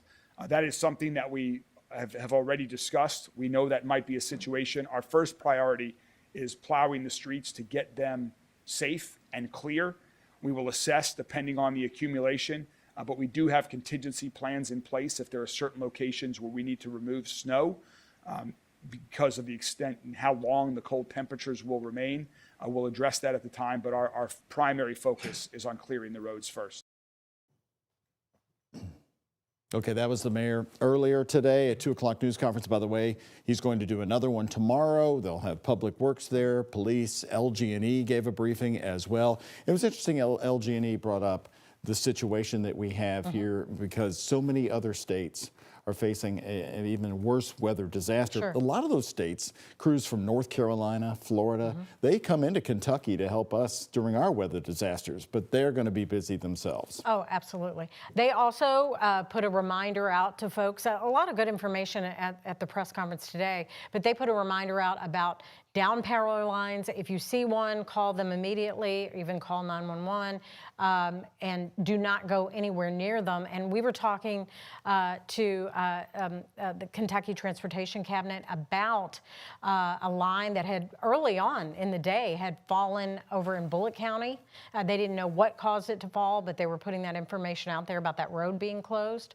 So it's already happening, and it's not even an ice situation at this point. And those lines can be live and active for quite some time. So let's get the latest on the snow movement. We're seeing a sort of a window of a break appearing on the radar, and our chief meteorologist, Mallory Schnell, is going to take us through that. Where's the heaviest snow coming down right now, Mallory? Right around the Louisville metro area. So that's what we're seeing here. I have it zoomed in here, Jefferson County into southern Indiana. Likely still nothing too heavy. We're really going to see those heavy snowfall rates likely while many of us are sleeping, but we are getting a little bit of a break in that radar as we were talking about south of the parkways there around E-Town and south central Kentucky, but we're watching that radar fill in more so off to our west and southwest. So anytime you see those deeper blues on the radar is trying to pick up those heavier snowfall rates. But take a look at the scope of this winter storm. Once again, it's stretching from New Mexico all the way over to Virginia here, surging in that moisture from the south. So we have Pacific moisture, we have Gulf moisture, and we have that Arctic air colliding with this storm that's just massive, spreading across several states. So for us, we're going to be watching and tracking this storm for about another 24 hours before it gets out of here. Right now, visibility is lowered less than 2 miles, in Louisville, likely a little bit less down in southern Indiana there. 2 miles of visibility in Fort Knox, Bardstown, 3 miles in Springfield, 1.5 miles in French Lick. That live look from our Bachman Auto Group camera showing lowered visibility, 64. The crews are definitely trying to keep that clean, but you can kind of see a fresh layer of some light snowfall there. And this kind of snow, it's fine. It can be slippery, especially on those neighborhood roads. You don't have enough snow or wet enough snow to really give you any kind of traction there. Temperatures are in the teens. Wind chills, of course, much colder in the single digits above and below zero in many spots. When we're this cold, it doesn't take much wind to really drop those feel-like temperatures. Futurecast, as we head into tonight, we are expecting that warm nose. We're going to talk about that a lot. That layer that transitions your snow over to sleet and even freezing rain surge northward. What that does is just north of that, that's where you get the heaviest snowfall snowfall rates. So that's why we're looking right around 64 and areas northward from there. So Louisville, we could be cut in half with some of those heaviest snowfall amounts to some lower amounts to the south. We could even have some sleet pellets here in Jefferson County at some point tomorrow morning before we transition back over to snow. The greatest period of that wintry mix along and south of the parkways, and the farther south and southeast you are throughout the Commonwealth, that's when ice becomes a major concern. Decent snowfall rates tomorrow morning, wrapping up tomorrow evening, and then tomorrow night we could just have a few lingering light snow showers at times. So mostly snow if you're in southern Indiana. I know all of us pretty much seeing snow at this point, but mostly snow throughout the entire event in southern Indiana. Louisville likely as well, maybe a period of sleet tomorrow morning. Better chance for that sleet to mix in just to the south, and then a better chance for that freezing rain to make it up to the parkways and areas south and east. So in terms of snowfall totals, double digits along and north of 64 there. Lower amounts the farther south that you do go. Really all dependent though on that sleet line. Where does it make it tomorrow morning? Where it does and where you have more sleet and freezing rain, we really drop off the farther south and southeast.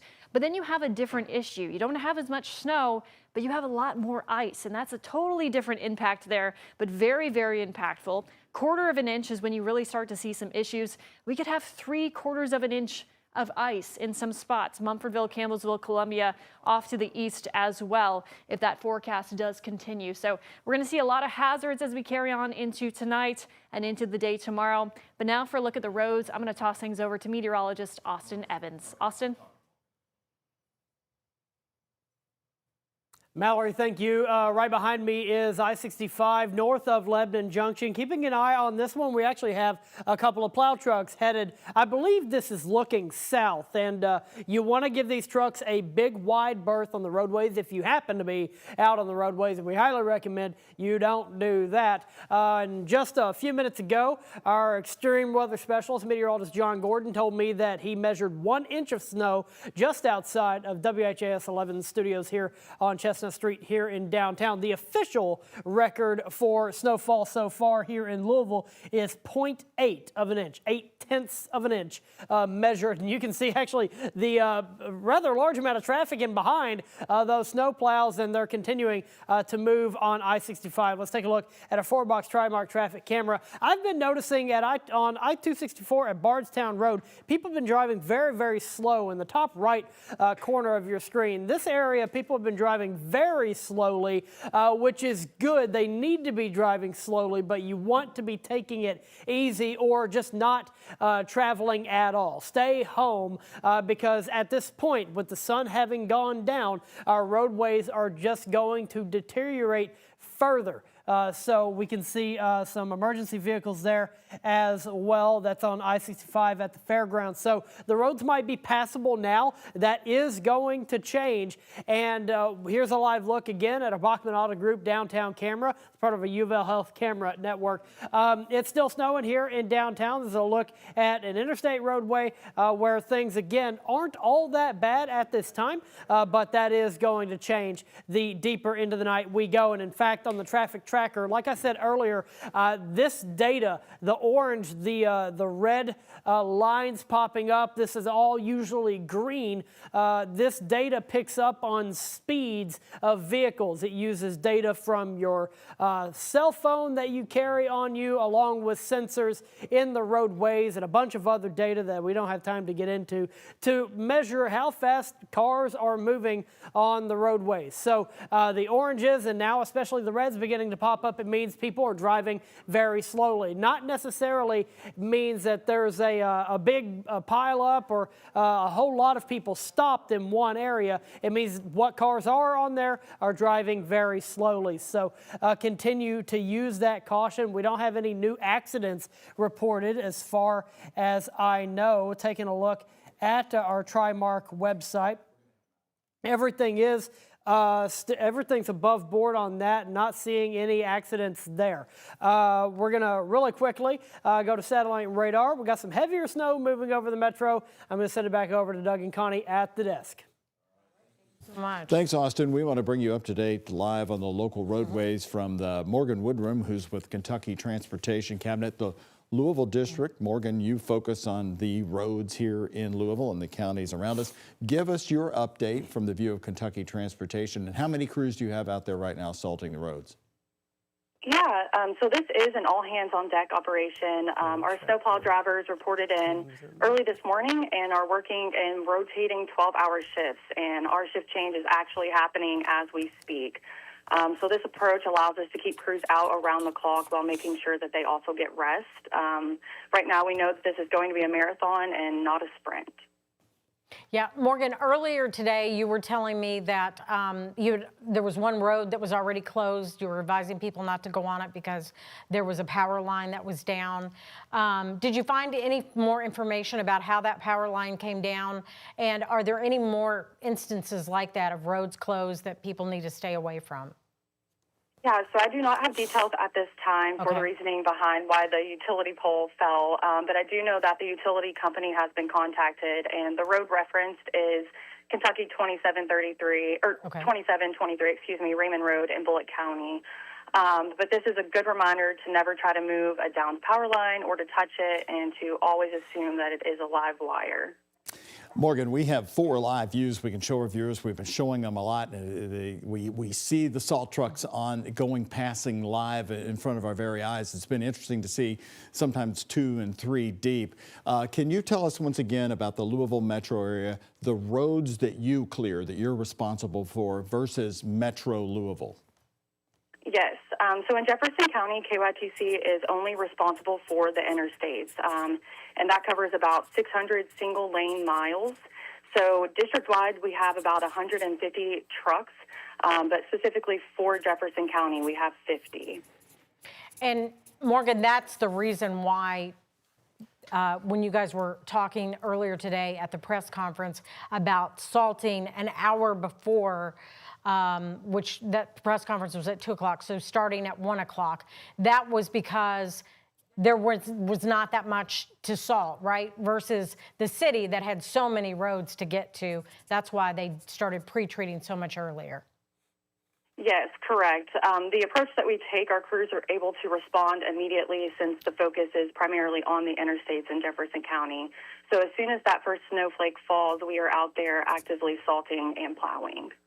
Morgan, give us your rating right now, how the roads are doing, the Metro Louisville roads that you just explained, all the interstates and the 600 miles here. What kind of condition would you declare them to be in at the moment? Yeah, so I would say that the conditions are evolving and changing quickly as the system moves through. Our crews are still out there trying to keep roads passable, but at this moment, drivers should be prepared for difficult conditions. We know that the snowfall rates could reach 1 to 2 inches per hour in the overnight hours. So that means that roads can become covered again even after they've been plowed or treated.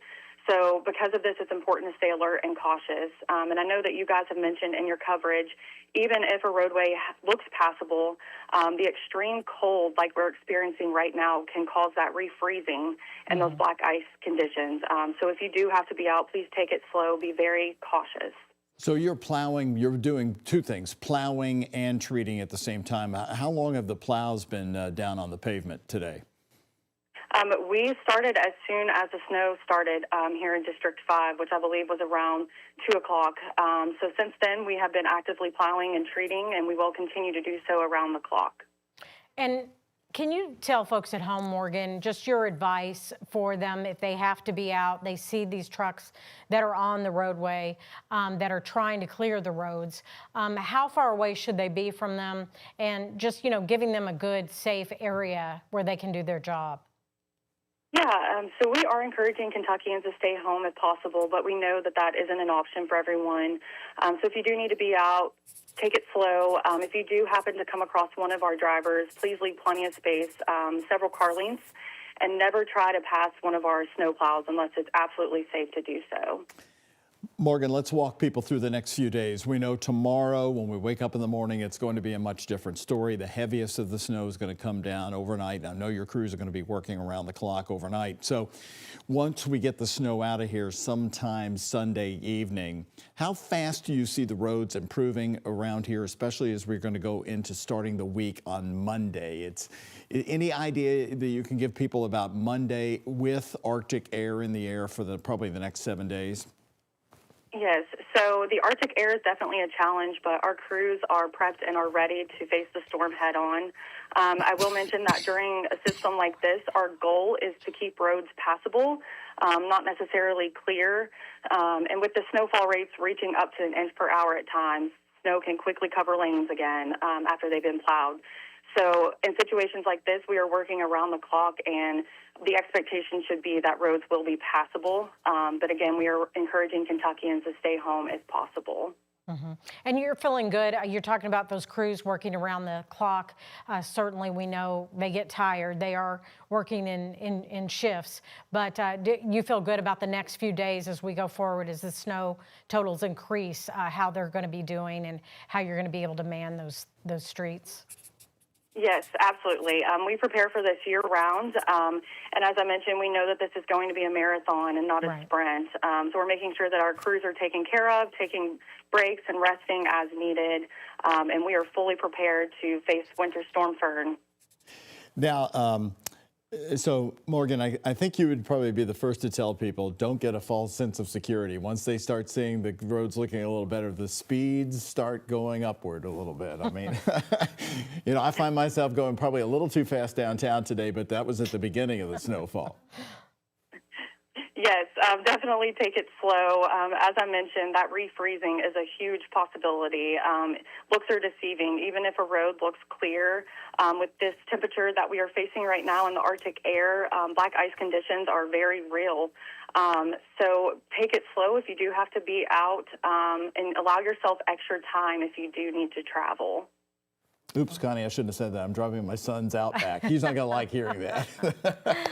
All right. Well, Morgan, thank you so much for joining us. Again, we appreciate it, giving us that update on the roads, and hopefully we'll get to hear from Morgan again tomorrow. That's right. Very important. Again, thank you very much, Morgan Woodrum with the Kentucky Transportation Cabinet, based right here in Louisville, and telling us that KYTC now takes care of only the interstates, that's 600 miles of that. Connie, earlier I thought really good advice coming from the Louisville Fire Chief, Brian O'Neill. You know, he warned people about space heaters, saying the key word in that about that device is space.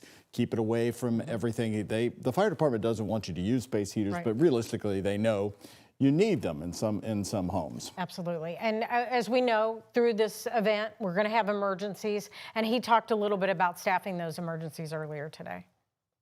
The fire department in the city of Louisville, we have minimum staffing standards at all times. So no matter what time throughout the year, those apparatus are going to be staffed safely. Now, with this increased weather concerns, we are making sure that we hire back to not only full staffing, but we're putting on 2 additional firefighters to get extra equipment out, a service truck, as well as what we call our rehab truck, so that in the event that we have a large fire or other type of incident and we need to try to get people warm, we have a bus there that's got warm fluids and that it can sit in. And if things get really bad, our brothers and sisters over at TARC will get a TARC bus out there so that firefighters can get warm while they're out there, fighting these emergencies. All right, let's come back to us here, and we want to talk to John Gordon, our WHAS 11 extreme weather specialist, who's been taking us through the winter storm again, as we're going to have the heaviest snow coming overnight. Yeah, and I want to mention real quick, as we're going to John, Indiana's Governor Mike Braun signing that executive order. Alex mentioned it earlier, declaring a state of emergency in Indiana. Now the state will focus more efforts on emergency response in the severe weather, he says, as well as provide more resources to help keep Hoosiers safe. In a social media post, he said, quote, in addition to the federal emergency response declaration, I have signed an executive order declaring a state of emergency in Indiana and directing the Indiana Department of Homeland Security Security to coordinate all of the state's emergency response efforts, as well as ordering all executive branch agencies to provide any and all assistance and resources requested by Indiana's Department of Homeland Security. And as we're going over to John, we can talk a little bit about how the snow totals, Mallory's over there as well, how they have increased for Indiana, guys. Yeah, so basically the area that we were watching for the highest snowfall amounts, it's been looking like the Louisville metro area. It's wobbled a little bit. Obviously, throughout the week, when we've been seeing that northerly trend that we were watching, it did get pushed into southern Indiana. The one change today is it's not encompassing all of Louisville at this point, or the Louisville metro area. So southern Indiana getting the heaviest snow, but we are concerned about those areas down to the south, southeast that are going to, well, they're already starting to see a little bit of sleet mix in. I know you've been watching that. Let's do some radar analysis. So right now on this screen here. If you can take the ROI computer, I don't know if you all have that up. We can take a look at some of the radar information that we have. And we've written this out. Doug will love this. So, all right, so the area you see on the right, so that yellow you see on the bottom right panel, that is intense droplets of frozen droplets. That is the sleet line. The sleet line will go all the way up to Campbellsville, folks in Taylor County, and south of Adair County. That is sleet right now.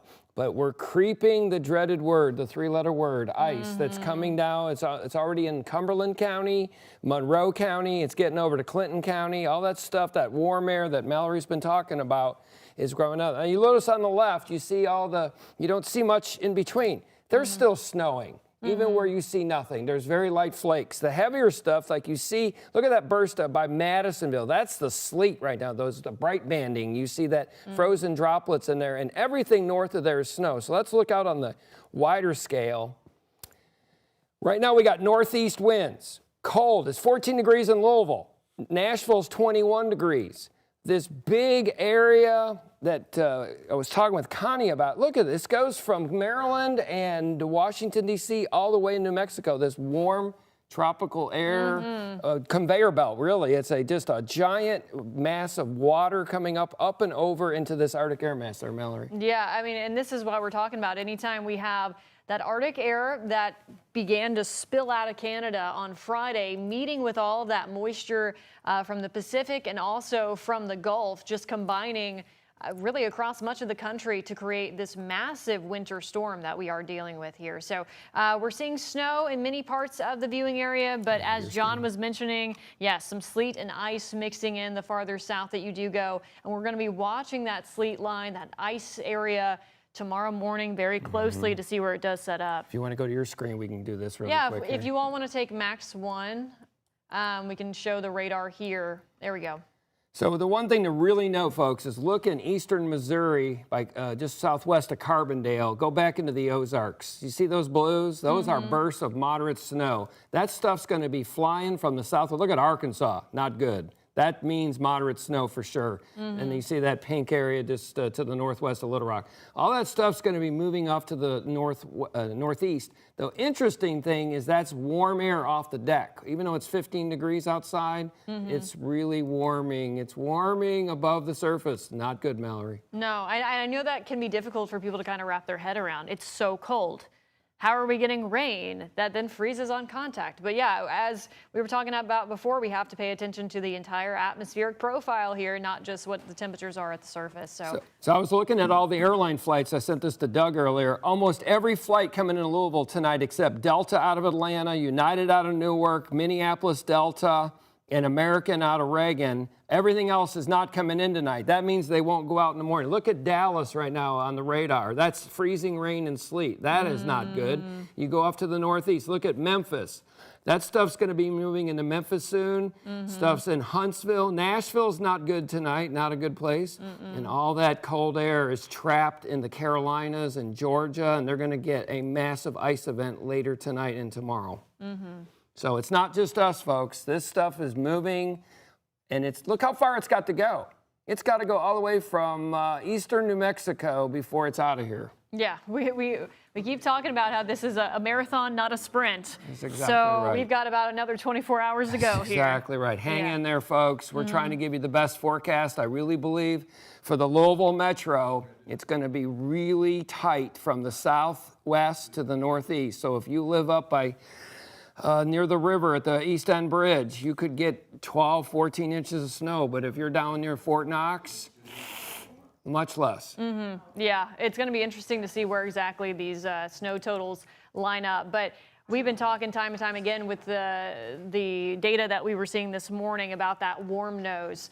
And yes, one part of that is it cuts down on snowfall totals because we have more sleet, but there's an even worse side of this. Even if you're a snow lover, it's like, okay, that's sad, but it's so much worse because then we're reintroducing more ice. Right.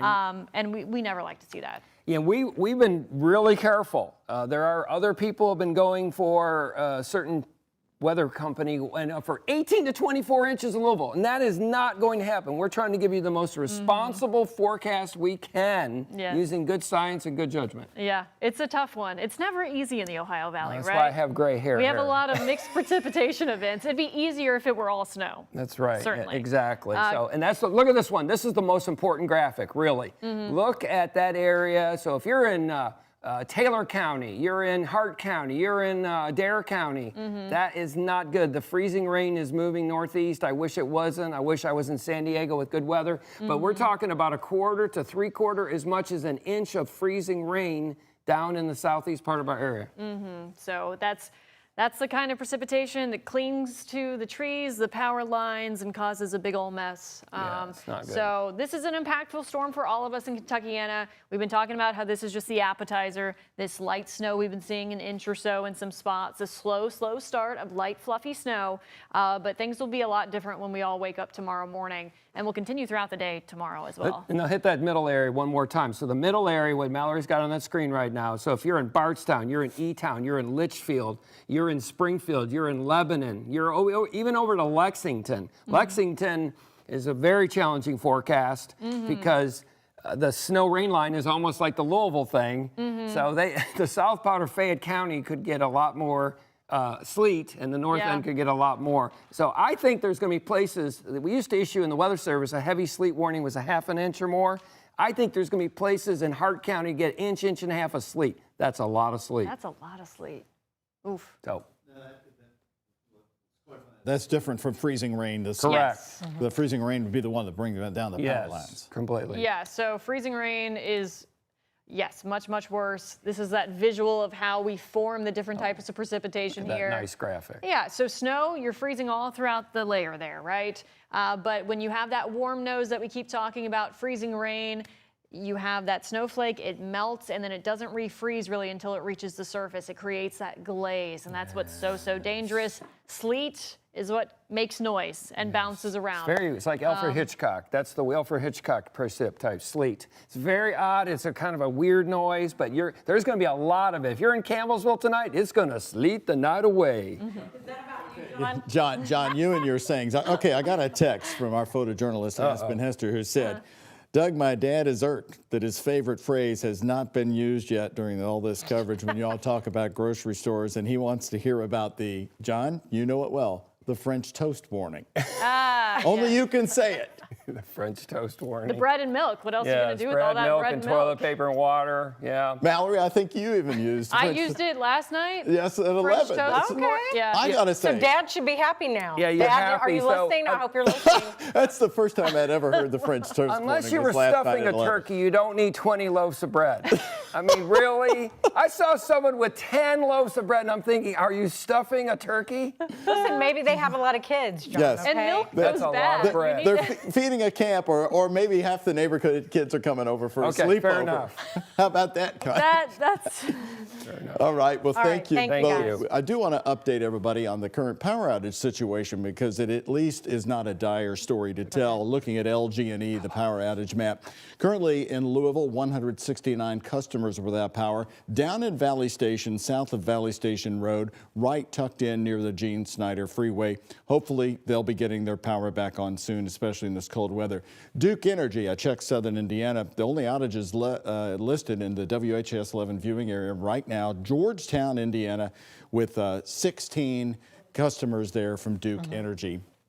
An encouraging story so far as we get ready to go through this. But as we've been talking about, no wind with this storm to really complicate things. Thank goodness. All right. Earlier, when the mayor came in to talk to us about the plan, Good, for it's getting like a prepared. 15-minute conversation with us. Yeah, we had a great conversation with him.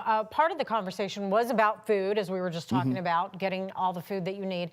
And we did ask him about the food pantry, so we want to listen to what he had to say.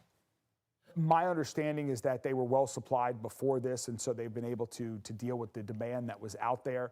And, you know, I'm hopeful by Monday or Tuesday the supplies can continue to get back to them. And so, you know, people will have been well stocked.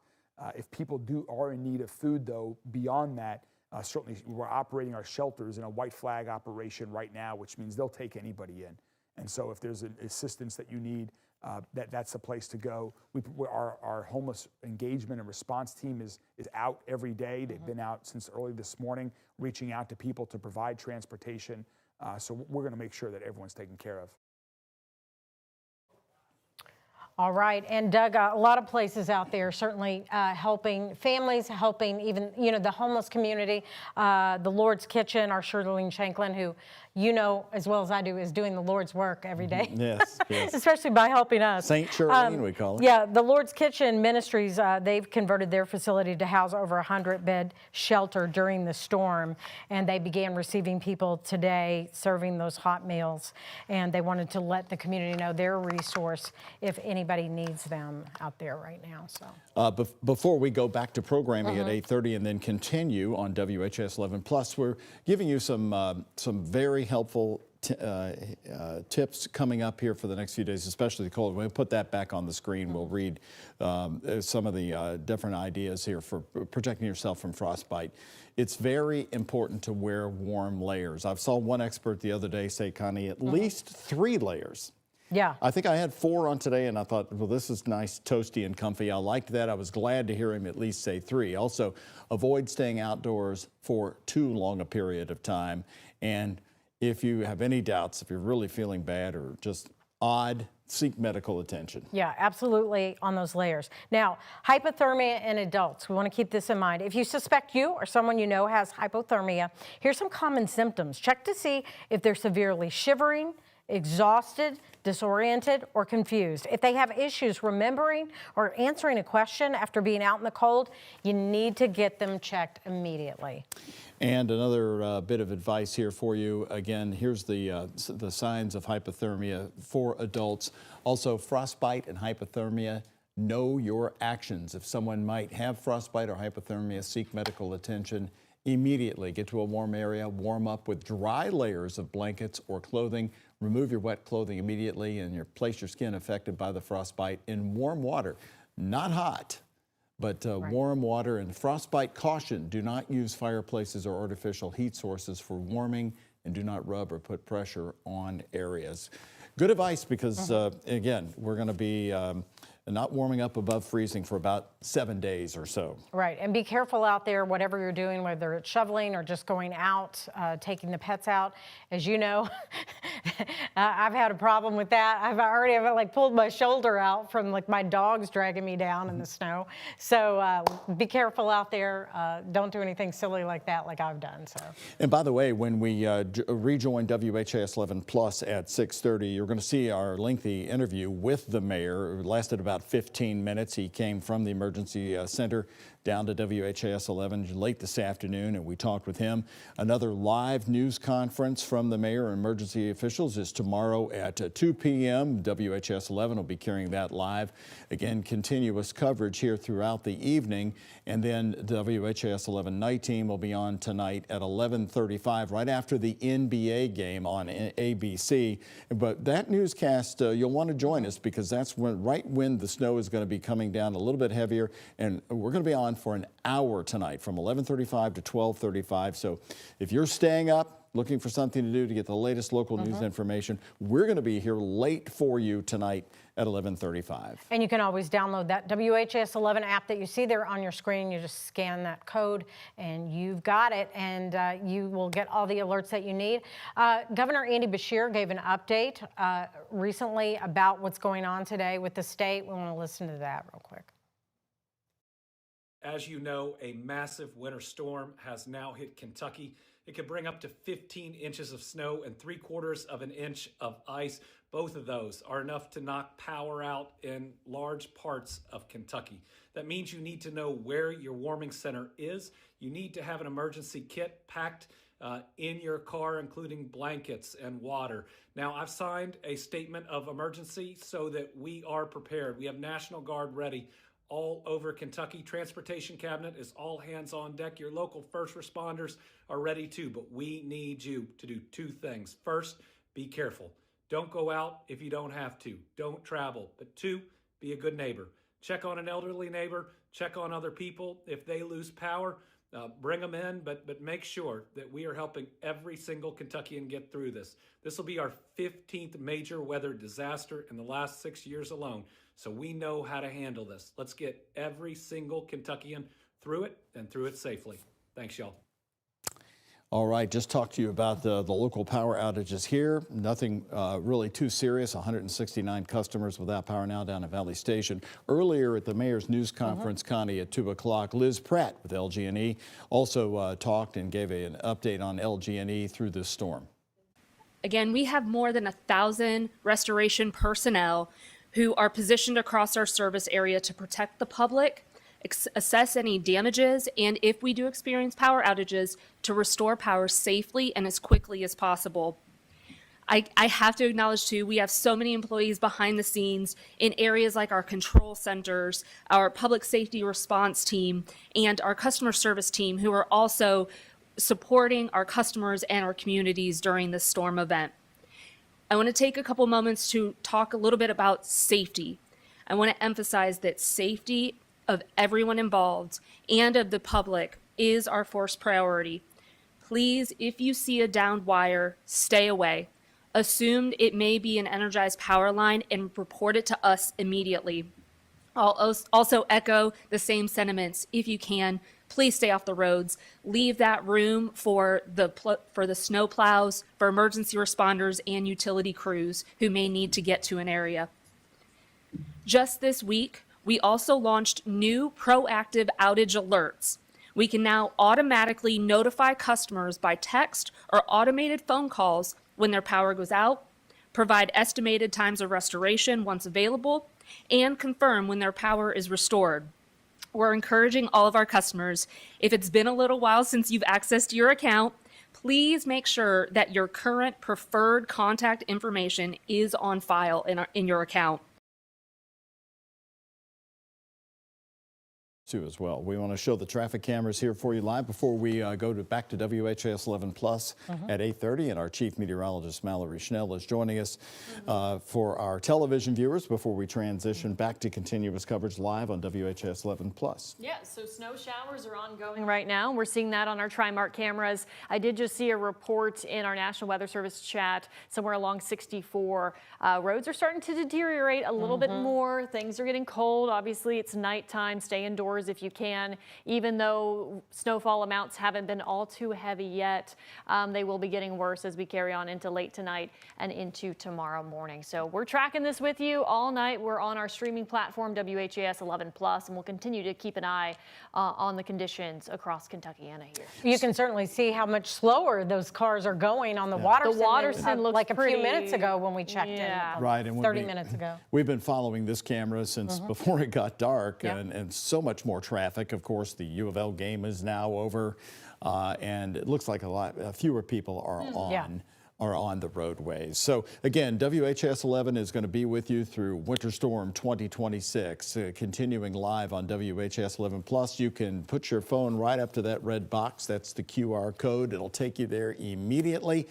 And Then again, tonight at 11:35, the WHAS 1119 goes special 1-hour newscast live. We're staying here late for you to watch the snow totals as they continue to pile up through the overnight hours. Absolutely. That weather is going to pick up after 11 midnight, so we'll be here with you.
Good evening. Thanks for sticking with us on WHAS 11+. I'm Chief Meteorologist Mallory Schnell, tracking this winter storm for you.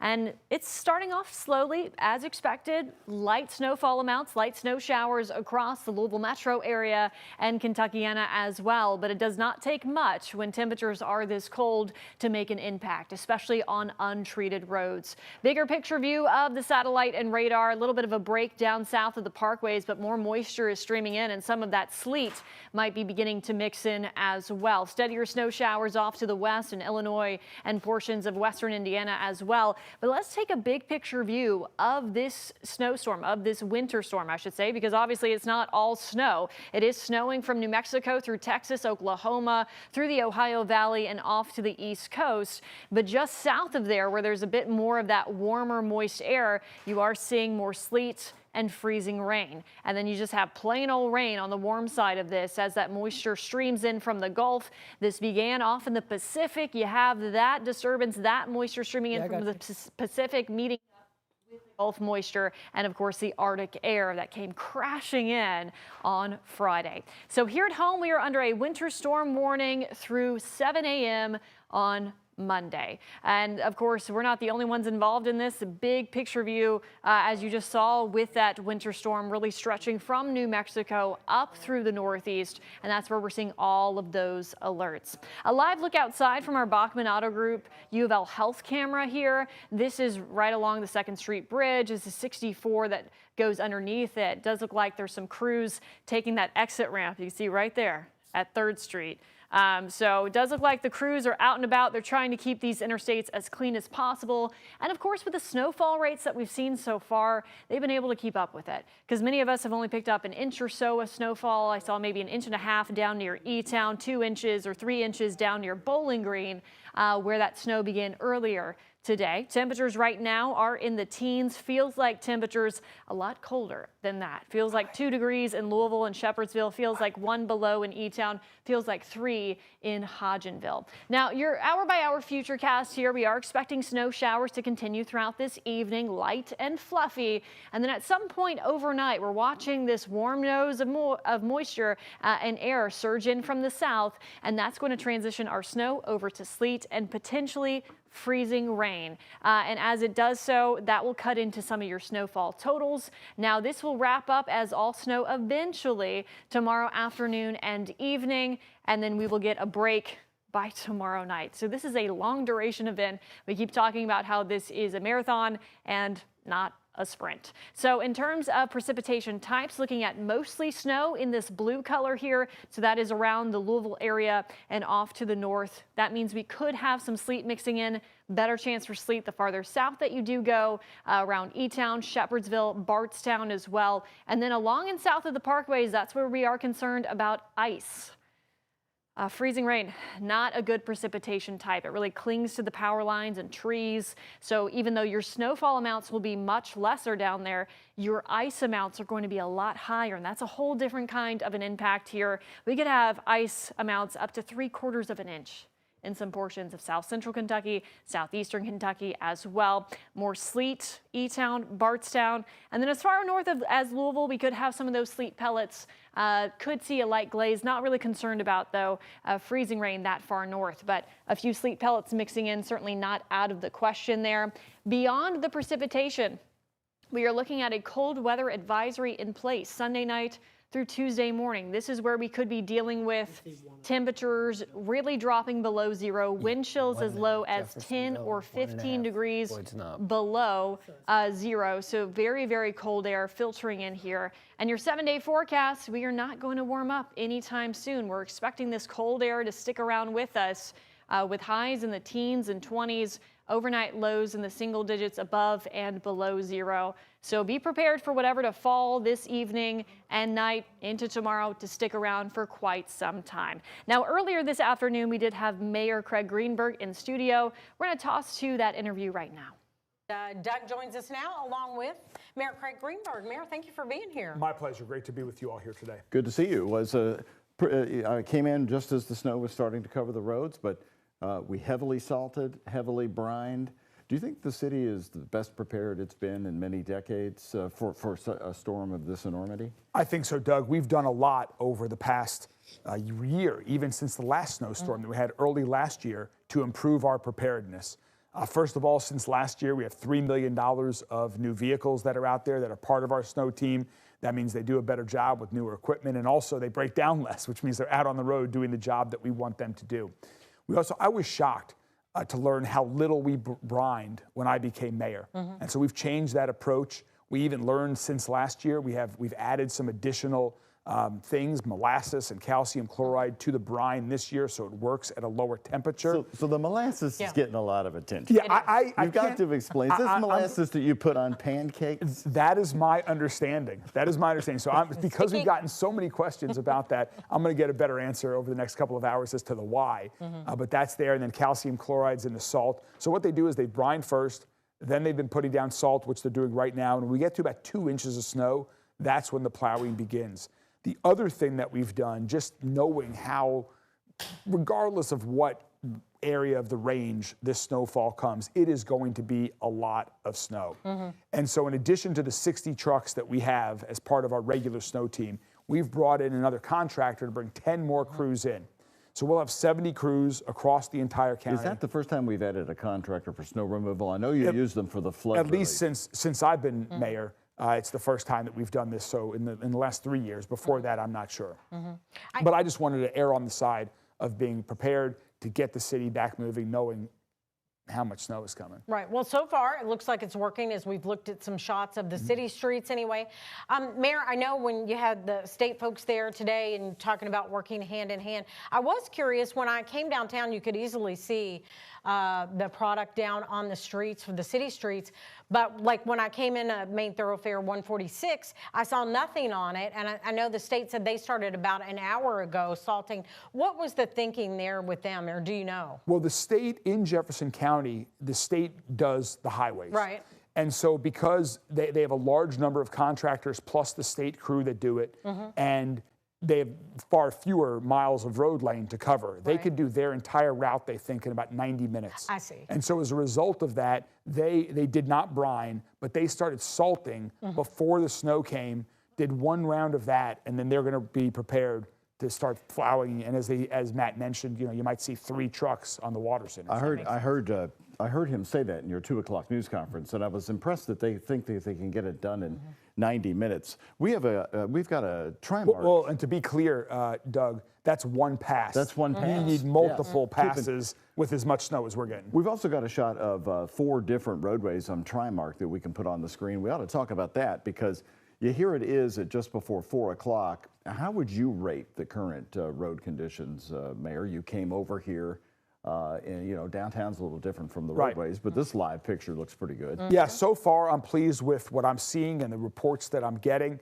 But again, we don't want people on the roads. We want everyone safely getting home from the U of L game that's going on right now and ending, and then use this as an opportunity to read a book, watch a show, play a game with your family, cook a new meal. Now, find something interesting, but please, unless you absolutely have to, stay off the roads. We know that the U of L game is packed. I've had some friends text me. We've had reports from here in the newsroom that the Young Center is full. Yes. And when they went in, the roads didn't look like this. Well, it'll be very different when they come out, but I know I've been in constant contact with Chief Humphrey, with Sergeant Sanders, and others from LMPD. We're going to make sure that we get folks safely cleared from the Yum Center, encouraging them to drive home incredibly slowly, get home safe, and then stay home. Our crew that we're looking at live there is behind a truck. I was told that's a truck in front of us, I think. Like crossing the bridge? Yeah.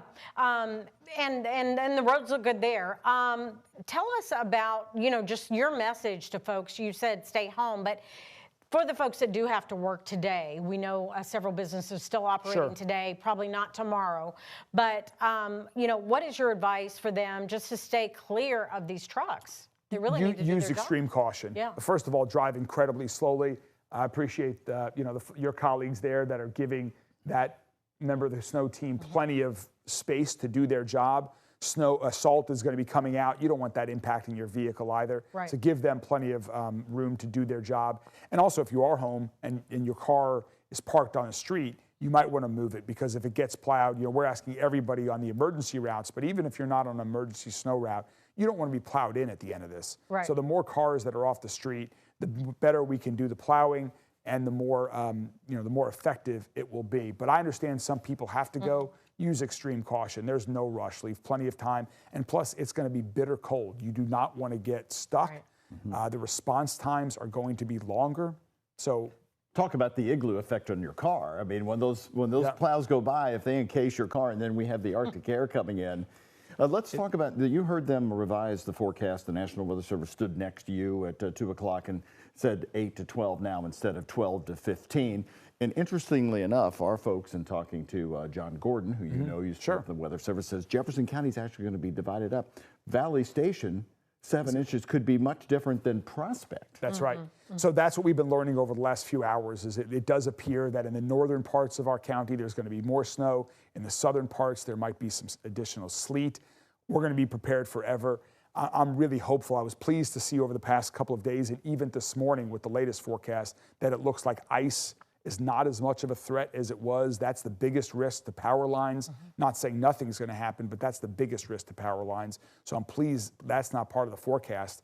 But we've been through enough of these storms. We know that anything could happen, and so that's what you got to prepare for. Well, Mayor, you've been out, and we know that as these days go on, the real story might be the cold. Yes. And folks that are older, that are stuck in homes by themselves, you've talked a lot about us just checking on each other. And I know, like in my neighborhood, they put out on a group chat, hey, if you can volunteer to go check on people. So that's becoming a really big message. Yeah, that's, I call it the Louisville love, and I'm incredibly proud of that. All year round. You see it most publicly during challenging times like we're dealing with right now. We're following a tragedy, but we know it's everyone and all of our neighbors. And so it is now the time to check on your neighbors. If there are elderly people in your life that you think might need some help, reach out to them.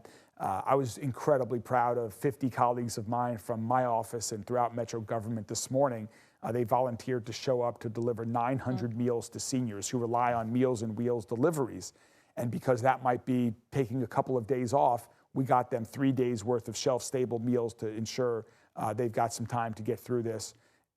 That's the type of city that we have. You see it now, and so I know we'll continue to see it over the coming days. Let's talk about the food situation a little bit. As you know, a lot of the supermarkets got cleaned out. I saw some of those pictures. Some of them are not going to get new deliveries for a while, and you emphasized in a couple of news conferences for people to turn to food pantries. How are they doing? How are they getting supplies replenished? Because a lot of times they hand that food out for free. My understanding is that they were well supplied before this, and so they've been able to deal with the demand that was out there.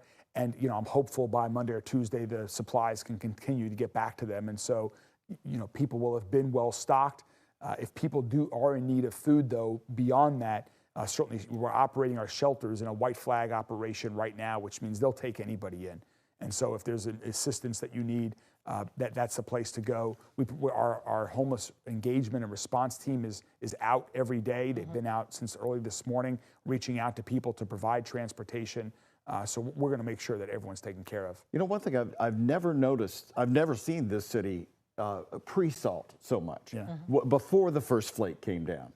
Is that, in fact, an historic change? I have never seen it happen before because they were covering streets well before the snow came. So the latest and greatest advice that we got, we actually had a consultant after last year's historic snowstorm. I wanted to make sure that we were doing the best we could for our city. That's what this city deserves, and that's what they should get.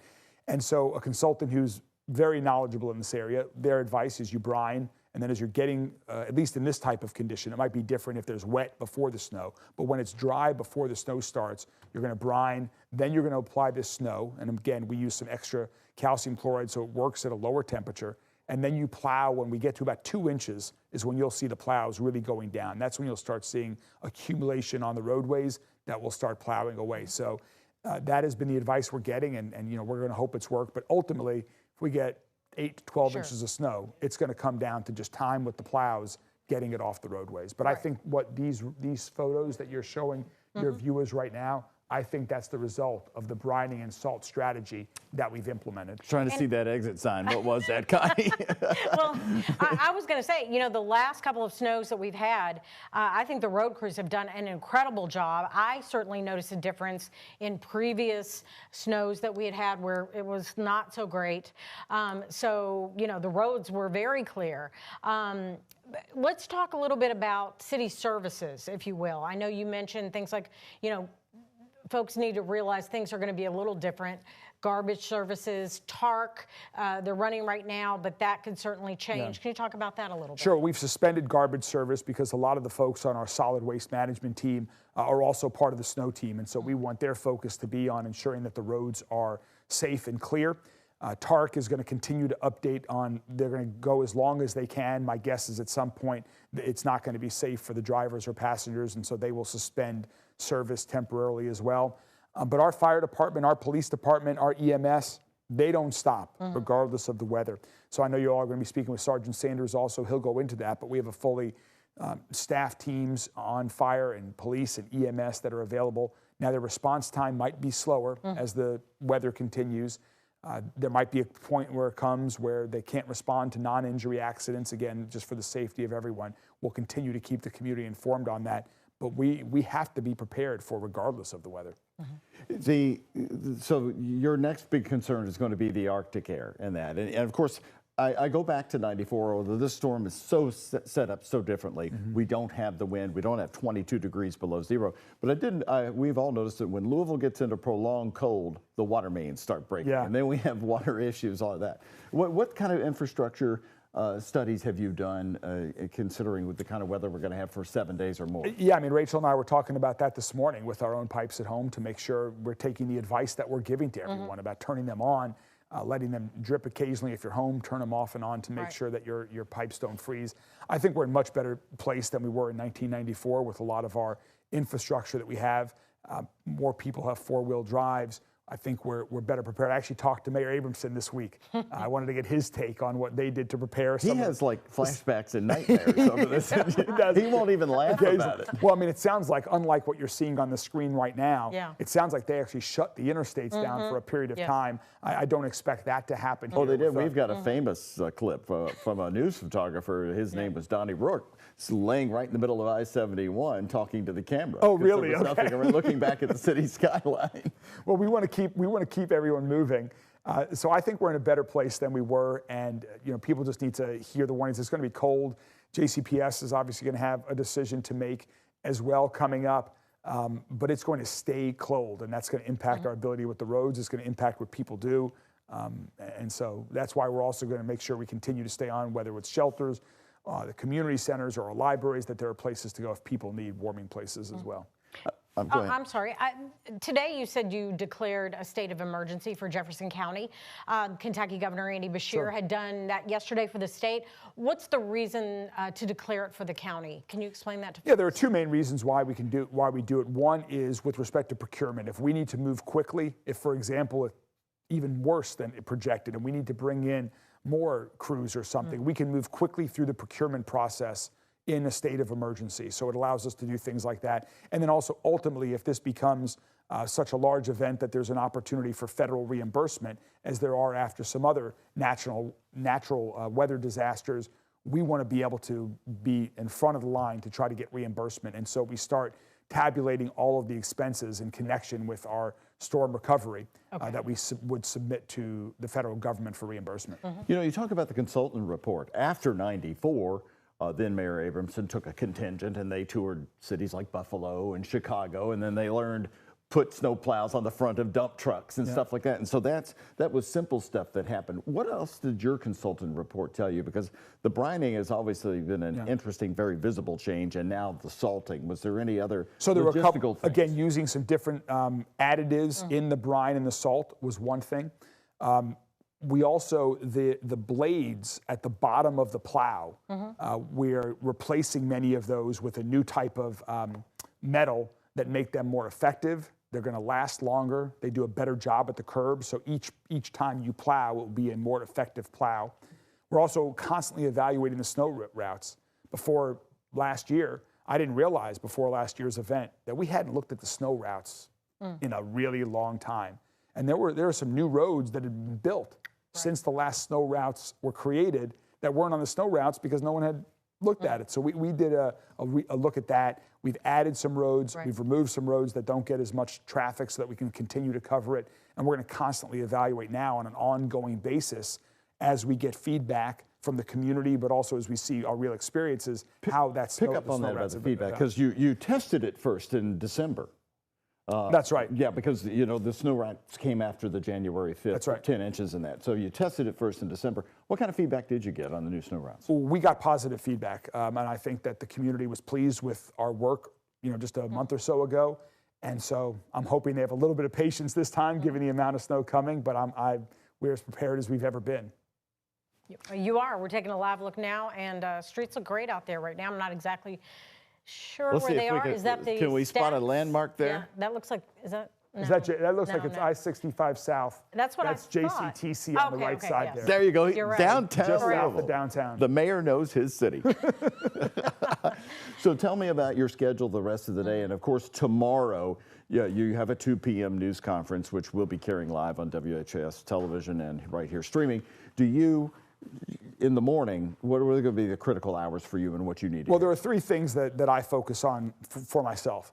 One is communicating with the community so that they know what is going on, they know what to expect, and they also have tips like we've been talking about here on how they can stay safe themselves. Okay. Second is working directly with all of our teammates. I'll be headed right after this back to the Emergency Operations Center, where we have representatives from everyone on the snow team, all of our emergency operations personnel, where we're watching the city with lots of cameras and we're making decisions to provide the best services. And then third, I also, assuming it's safe, I try to get out myself a little bit to say thank you. Thank you to all of the snow team members that are working literally round the clock. We have some folks that, I was going into the Emergency Operations Center earlier today, they were bringing in their suitcases because they're going to be there for at least 24 hours and they'll be sleeping there. Say thank you to them. Say thanks to the folks that are working alternating 12-hour shifts so we can keep going 24/7. And I just think it's important to say thank you to these people that are helping our entire community. So those are the three main things that I'm doing during these snow events. Well, everybody has their own rituals. I drove through where Connie lives today, and I noticed they throw sand down along with salt. There's a little mixture on the roads around where you are.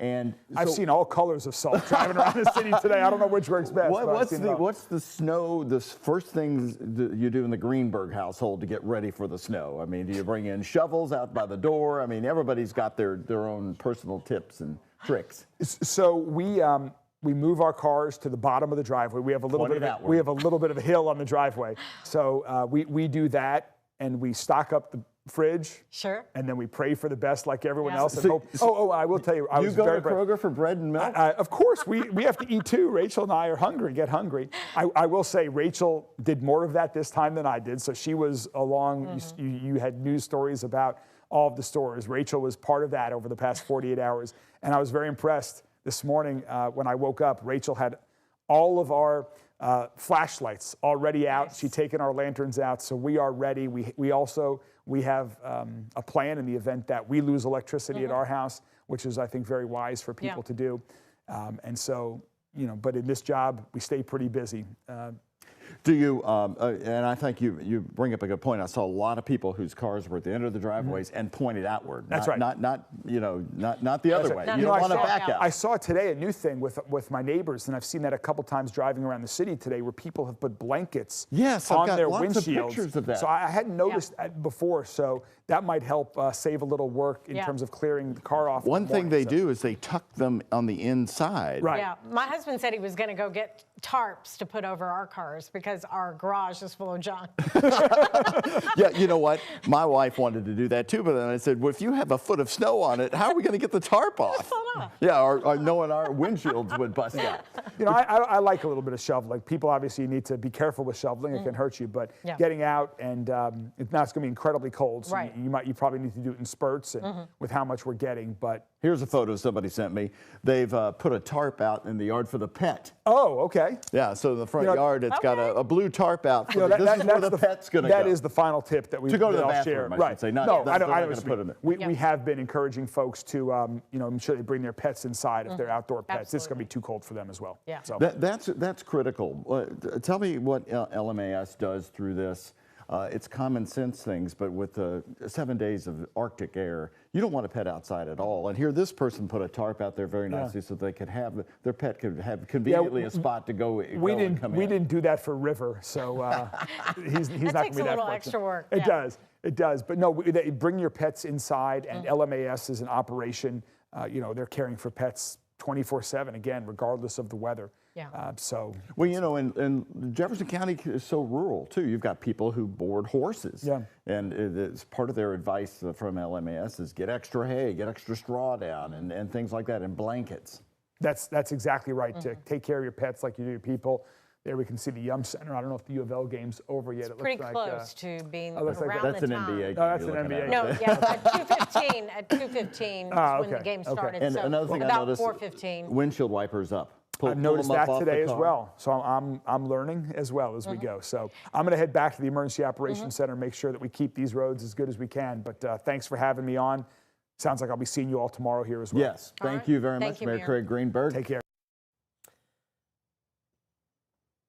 All right, good evening. I'm meteorologist Austin Evans. I'm here in the studio with our extreme weather specialist meteorologist John Gordon, and I want to thank you for sticking with us here on WHS 11 Plus as we watch this monster winter storm move through Kentuckiana. We're in the appetizer round, folks. There's a lot going on. I'm going to show you a bunch of stuff. I'll show you some webcams. I'll show you this is the real deal there, Austin. There's more to come. This is just the first round in the appetizer. And we've been keeping an eye on the traffic situation. I want to talk about that just for a moment before we start really diving in to the nerdy details. But here's north of Lebanon Junction. Keeping an eye on this area because of how quickly it backs up and how quickly it gets bad. But we're still seeing relatively low amounts of traffic, and that is a good thing right now. Our Trimark 4-box traffic camera showing looks like that might be a plow moving through on the top right of your screen there.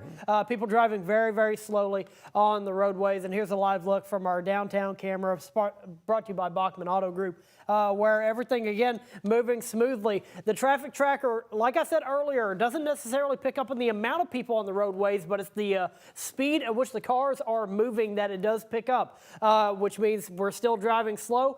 And rather astonishingly, even though the snow's been real fine, we're not seeing very many accidents. We did earlier this afternoon, not seeing them right now. That's telling me that either people are taking it carefully, people are staying home, or maybe a combination of the two. And here's satellite and radar, but we actually want to move over to the ROI computer where John Gordon is going to go over some scientific stuff that is really fun and really interesting. John? All right, thank you. So thanks, Austin. So if you look here in Texas, we have this giant green band. It's going up to Chicago, another one there in Arkansas. All that is a lot of moisture in the upper atmosphere. That's moving towards Kentuckiana. And the snow and ice and freezing rain and all that will continue through time. So we're going to look at a lot of stuff. This is the Kentucky Mesonet. It's a free app. It's a wonderful thing to get. Go Temperatures. Yep. It's a completely, you can get an Apple or an Android, doesn't matter. 17 degrees in Bowling Green. Up here around Shelby County, 13. We're 15 in Bullitt County. Pretty much uniform across the entire area. No big change except the southeastern part of the state. So let's see what's going on in terms of the radar first. Let's go to radar. Here we go. So this loop right now will show you the bands. Look at that yellow in Elizabethtown. Look at that yellow down by Litchfield. Goes down to Morgantown, Greenville on the Western Kentucky Parkway, right? So what we can do is look at the droplet sizes and see what's going on. And you see I wrote it out in my beautiful penmanship. So snow basically along and north of the parkways. You see that burst down there, my friends in Litchfield, Clarkson, and Grayson County. That yellow burst, that's sleet and some heavier snow bands. So I would say if you're driving on the Western Kentucky Parkway near Litchfield and out there to the western counties going to Ohio County and Beaver Dam, that's snow and sleet.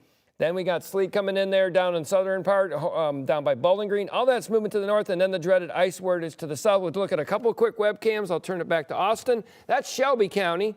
It's snowing pretty good. They got a burst. We have one here in Hardin County, about 1.5 inches, 2 inches on the ground.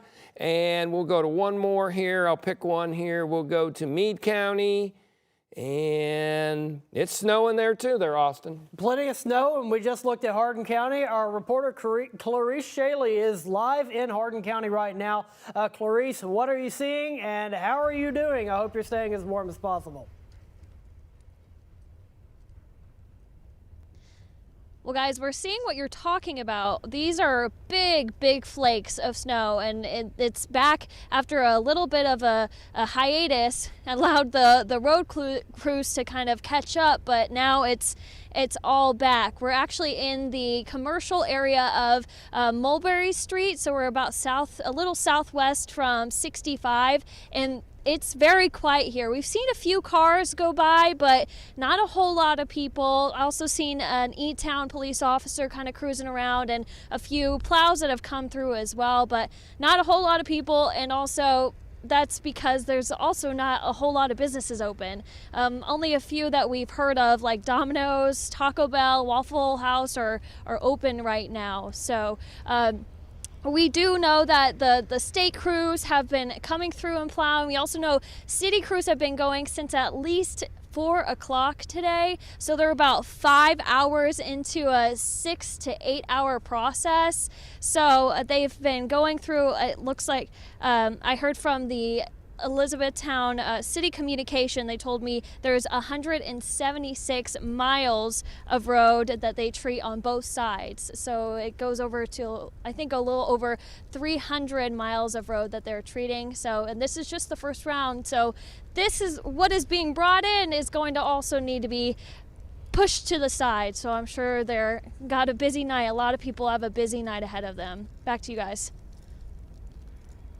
All right, Clarice, thank you so much. We actually were able to find at least an approximate location of where you were based on the radar and based on those flakes that we were seeing falling, likely in one of these darker blue areas right here in Hardin County. So thank you for that report. Now, we are now going to toss to our reporter and anchor, Alex Dieter, who is in southern Indiana. And we're not, my bad, I jumped the gun there a little bit. We can talk a little bit more about what we're seeing on satellite and radar. And of course, the snow continues to fall here in Kentuckiana. And if we go back to the ROI computer, okay, I'm getting information now. We can now toss to Alex Dieter in southern Indiana. And Alex, I know you're hanging out there in southern Indiana. That's where most of the snow is. And also, I haven't seen you since the championship game. Hoosiers. Let me tell you about it.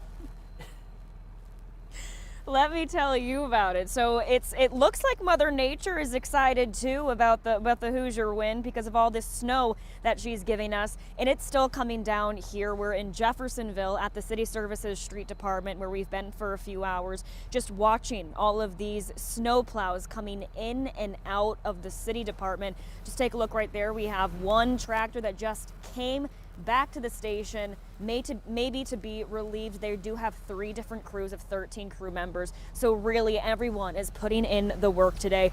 And I do want to remind everyone that in addition to the federal emergency response declaration that was approved by President Donald Trump earlier today, Indiana Governor Mike Braun also did sign an executive order declaring a state of emergency in Indiana and directing the Indiana Department of Homeland Security to kind of coordinate all of the state's emergency response efforts. So right now we are seeing this snow that's still soft and fluffy, but it is starting to stick. We're at least at the inch mark and it's still coming down right now. We do have another update for you right now. So earlier this evening, we did hear from Hoosier Energy, who did declare an emergency conservation because of all of the energy being used right now as this winter storm continues to come through.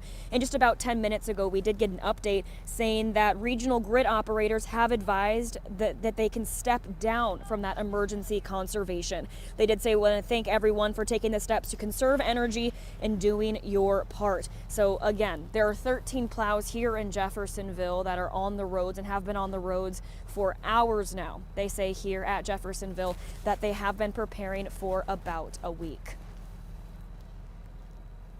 Alex, thank you so much. I really appreciate your report, and please continue to stay as warm as physically possible. You and Aspen Hester live in southern Indiana, and we're keeping an eye on the road conditions as well. Everything's still moving smoothly here in Kentuckiana, and we got another reporter out in the field, actually on the road, keeping an eye on the roadways in real time, in person. Our focus reporter Travis Brees live with our chief photojournalist Philip Merrill. Travis, what are you seeing out there right now? Well, Austin, we are on Taylorsville Road headed south. We are going to be coming up on the Gaslight Square area of J-Town in a little bit here.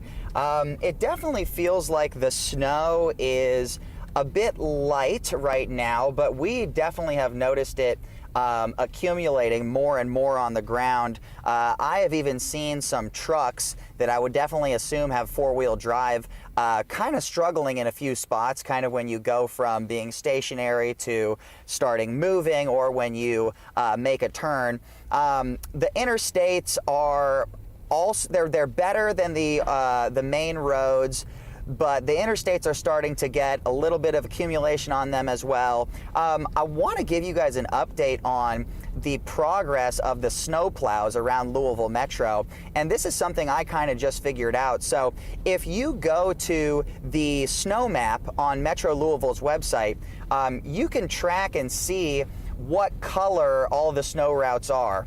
About an hour and a half ago, all of the routes were yellow, and I thought maybe that was just, saying we had salted them earlier in the day, but you can now see some of the routes are turning to purple.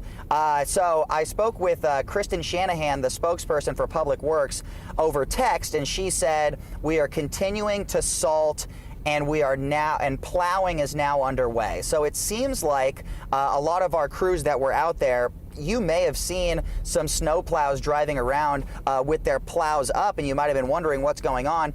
I think they were waiting for a good amount of the snow to actually accumulate. But Public Works has confirmed to me that plowing is now very much underway on all the snow routes in the metro. So if you're tracking that map of the snow routes, you can follow that progress, and we should see more of those yellow, which was just salt and pre-treatment, now turned to plowing. Another thing I also want to report is that I reached out to Suburban Towing, one of the largest towing companies in the metro, to see how they were doing, and they also had pretty good news to report. This is from Kyle Goff, who's the safety manager who's working right now. He tells me, good evening, Travis. Luckily, most have adhered to the notices. We have only had a few minor accidents with small vehicles. We do have trucks positioned around the area and will continue to have them on standby. So that was good news from Suburban Towing as well. But like we've been saying, we are expecting things to get a lot worse. If you guys are on our cams right now, I'll show you. This is Taylorsville Road right now. Really no action on here right now. Really kind of looking like a ghost town out here. So a lot of people have adhered to the warnings to please only travel if absolutely necessary, because we are expecting this snow to start accumulating more and more and just add up overnight. Austin? Travis, thank you so much. And you can see there that amount of people is the amount of people I want to see on the roadways, and that is very few amounts of people. So thank you so much for that report, Travis. Now, something that we were talking about earlier, the sun has now set here in Kentuckiana, and things are going to start getting colder. The roads are going to begin to deteriorate at a bit of a faster rate. And again, we've been keeping an eye on the traffic situation, and thankfully since pretty much the onset of the snow here in the region, we haven't seen any accidents. We did earlier, and at this point we're still not. And the traffic tracker is still relatively clean, but it's showing that people are driving slow. Yeah. So let's take a look at the ROI computer and take a look what's really going on here. We'll start with the radar here.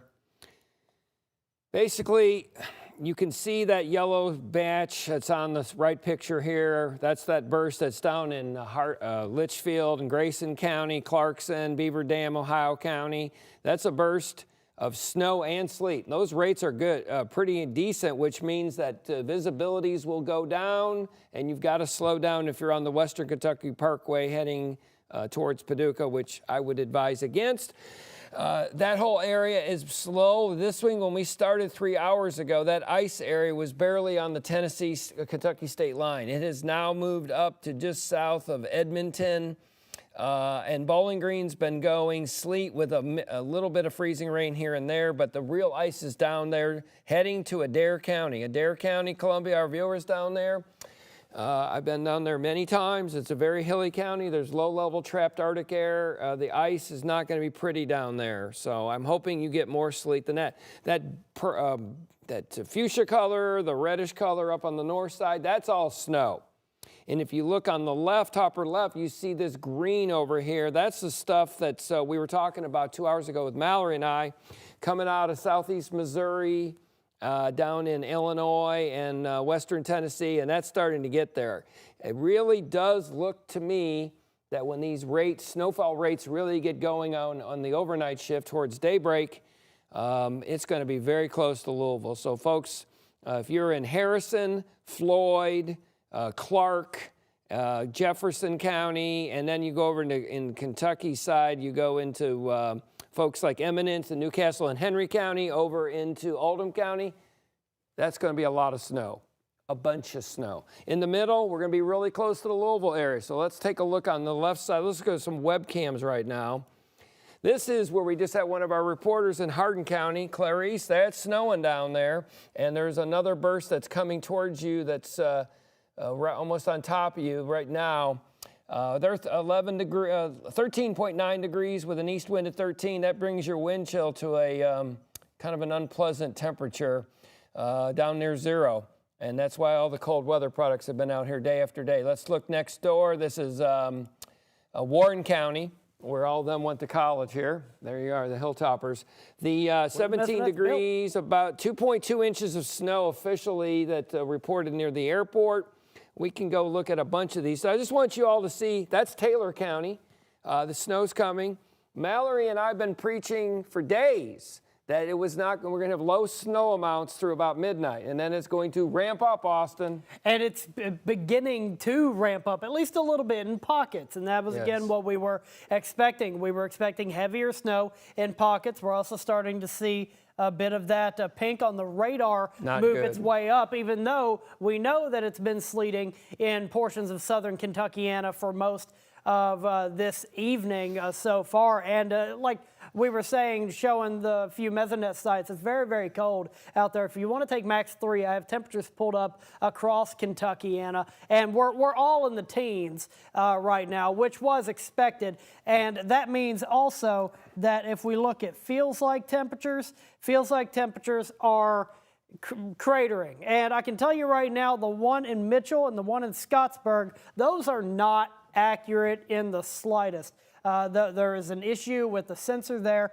So we're in the single digits, if not below 0, for feels like temperatures across Kentuckiana. Real quick check of our 4-box Trimark traffic camera, everything moving smoothly there. Earlier this afternoon, we spoke to LMPD Police Sergeant Matt Sanders to get some more information from him. So let's go to that interview now.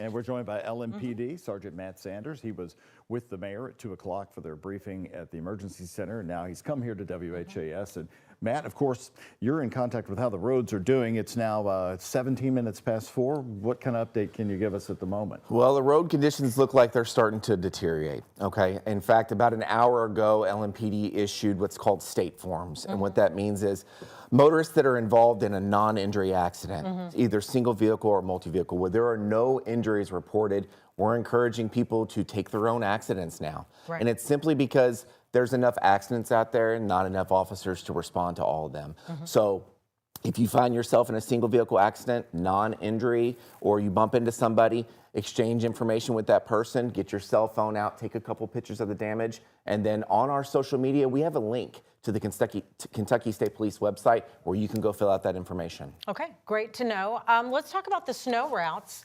You said as of 1 o'clock today, there were only 9 cars that you all had to move.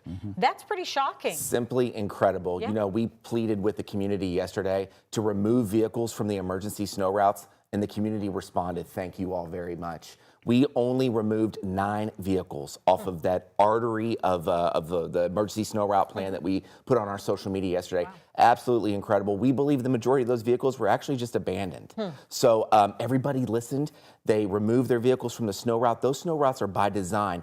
Arteries to get to our hospitals, to get to the jail, to get to other essential downtown services. And so getting your vehicles out of the way so our tow trucks can get through there, our ambulances can get through there, more importantly, the plows can get through there. So thank you to the community for listening. Only 9 vehicles. We did pull 8 off the interstate. Sometimes those are flat tires that people get a ride from, and they're going to come back and get those cars later. We took 8 of those. We impounded those in our tow lot, but by and large, we're doing pretty good out there. So thank you all. Appreciate it. Well, Sergeant Sanders, I was in the Highlands earlier this morning, and on a route that was not an emergency snow route, and I did notice that many cars were gone, and I thought, well, maybe people are moving them because they don't want to get their cars encased in snow, because when those plows keep going over and over again, it's hard to dig them out. It is, you know, and we know it's frustrating because there are people that park on emergency snow routes daily in the downtown area that live in condos and apartments. And they go, well, where am I going to park? We don't really have that answer. You heard the mayor earlier saying maybe ask a neighbor. This is a community problem. This isn't a public works problem. This isn't an LMPD problem. This is a community problem, and it's going to take a community to get through that, and we think we're going to be able to do it. Let's talk about how LMPD is getting around. You said 4-wheelers, things like that, downtown, be able to get out and check on people. Talk about that. And all your vehicles are now all-wheel drive, is that right? Yeah, we have a pretty good fleet of vehicles. We have Tahoes, we have Durangos, and even some of our Interceptor sedans are all-wheel drive. We are able to get to people. Just yesterday, our downtown area patrol unit went and took their fleet of all-terrain vehicles and side-by-sides to the gas station and topped them off with gas. We saw a bunch of other people doing the exact same thing. It is not going to be uncommon to see LMPD on a 4-wheeler or a side-by-side in the coming days. You think, you were telling me just strange things happen, like you all just a little while ago found an SUV in the river. What was that all about? Where was that location? We don't know. It was like right around 9th and like northwestern area. It looks like a Tahoe just went. I don't know if it came out of park or what, but we got a call a couple hours ago. I'll send you the picture. Actually, we got some drone feed footage of it. I'll send it to you, and you can put it up online after this. Okay. But we checked it out with the fire department and our river unit, and nobody was in it. So we recovered it, and the investigation continues. So luckily, nobody was hurt in that incident. How is LMPD staffing for this kind of an event? This is tough. I mean, because we don't know what we're going to be waking up to tomorrow when a lot of this heavy snow is coming overnight. Right. And so, staffing has been a challenge for LMPD, but this chief and this mayor are not going to use that as an excuse. We have staffing levels, just like the fire department, minimum staffing levels, so that we can adequately protect the citizens in this county. And I can guarantee you that those levels have been met. We have some overtime that we've thrown out there. We have some extra record drivers working right now and in perpetuity. We'll get through this together. The city's going to be safe. It's just as road conditions deteriorate, we're telling our officers to be careful to respond to these incidents. So it may take us a little bit longer to get to you, but we're coming. What about the safety of the city when it comes to crime, criminals, or the police? Does the police department have to focus mostly on either the traffic accidents, the wrecks? Does snow take over? Or are you able to still respond to maybe vulnerable businesses because of the crippling snow? Yeah, that's a really good question, Doug. And, we do see an increase in traffic accidents, both injury and non-injury. One jackknife semi can take a lot of resources up from us. But I think the bad guys don't like being outside when it's cold either. When it's snowy and cold like this, a lot of people, including the criminals, like to stay inside, and we prefer it that way. You all are the expert. You deal with fleets of cars. Give folks some of your all's advice on what they should be doing either with their cars or how they should be driving. Since you have a fleet of officers who are out there on the roads driving in this. Yeah, and my advice is simple: don't. We don't want you driving in it unless you absolutely need to get to work. You're a nurse, you're a doctor, you're working at a gas station, you're restocking Costco tonight. These essential workers that need to get to work, we understand it. But if you just want to go out and do some donuts, we're encouraging you not to do those things. The less people on the road, the less chance it is that you're going to get injured, injure yourself, injure somebody else. And also a first responder has to come to you. It could be a firefighter. It could be somebody driving an ambulance or a police officer. They have to come to you in this inclement weather. So making bad decisions has a lasting effect on a lot of people. So we want you to use good judgment. Don't be outside. Don't be driving around in this mess unless you absolutely have to. What are the calls coming in mostly? I mean, other than traffic accidents that you guys have to deal with? It's early right now. Ask me again in 12 hours. Okay. But right now, I just in typical snowstorm issues. Yes. Like so it's check on my neighbor. Yeah. We're seeing animals left outside. My neighbor has their dog on a leash in the backyard. Get calls about animals? Oh, absolutely, and we respond to those. Metro Animal Services respond to those. We have a unit within our department, our ACE unit, Animal Cruelty Unit, that responds to those. And legislation has picked up in how we treat our animals around the state. And you need to bring your pets inside, like you heard the mayor said earlier. We do respond to those, and we'll take an ATV to go check on it. But the calls for service that we primarily get during this time is, and it will always be accidents. Sure. It's single vehicle, I bumped into something, or I spun around on the highway going a little too fast. Take the time there, slow down to get where you need to go. Let's go over some of the ground that the mayor did cover, and that is the Arctic air for the next 7 days. You were there standing next to the National Weather Service folks there today.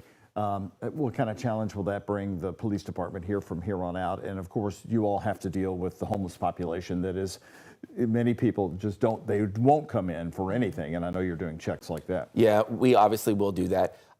Homelessness is not an LMPD issue. This is a city issue.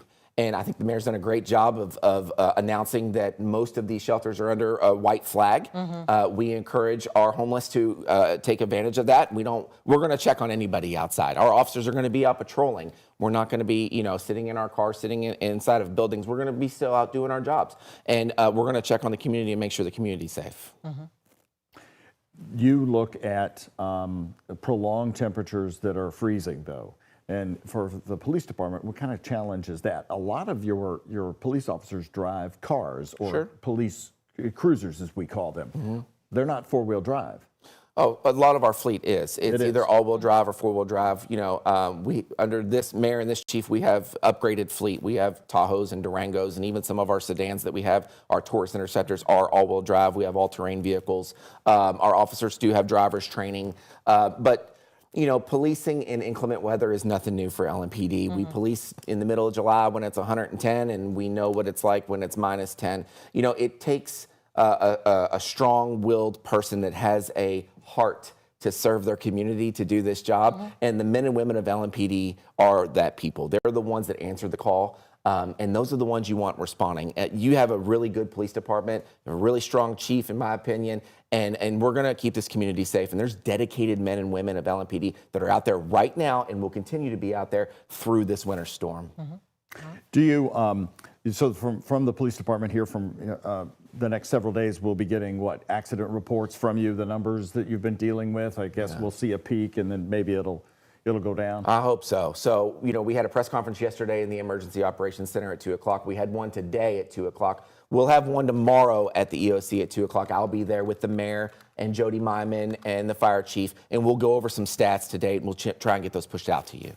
Do you help other agencies quite a bit in situations like this? Say if there's a fire or LG&E needs extra help, if we do unfortunately get into a situation where there are wires down and they need help keeping, you know, people away from their truck. Do you get called out for quite a few of those kinds of things? Yeah, so you know, this when it's a crisis like this and we see this type of weather, it is a mutual aid agreement. Even the other cities like St. Matthews and J-Town, Shively, Anchorage, in Louisville, we all work really well together. We all know each other. The fire departments know each other. The police officers know each other, and we help each other. But we stay in our lanes. We'll protect a scene to make sure nobody goes around a structure fire, right? Or we'll block off a street so nobody touches a down power line. But LG&E and the fire department and some of those subject matter experts will handle those calls for service. But we will work together with our sister agencies to get through this winter storm.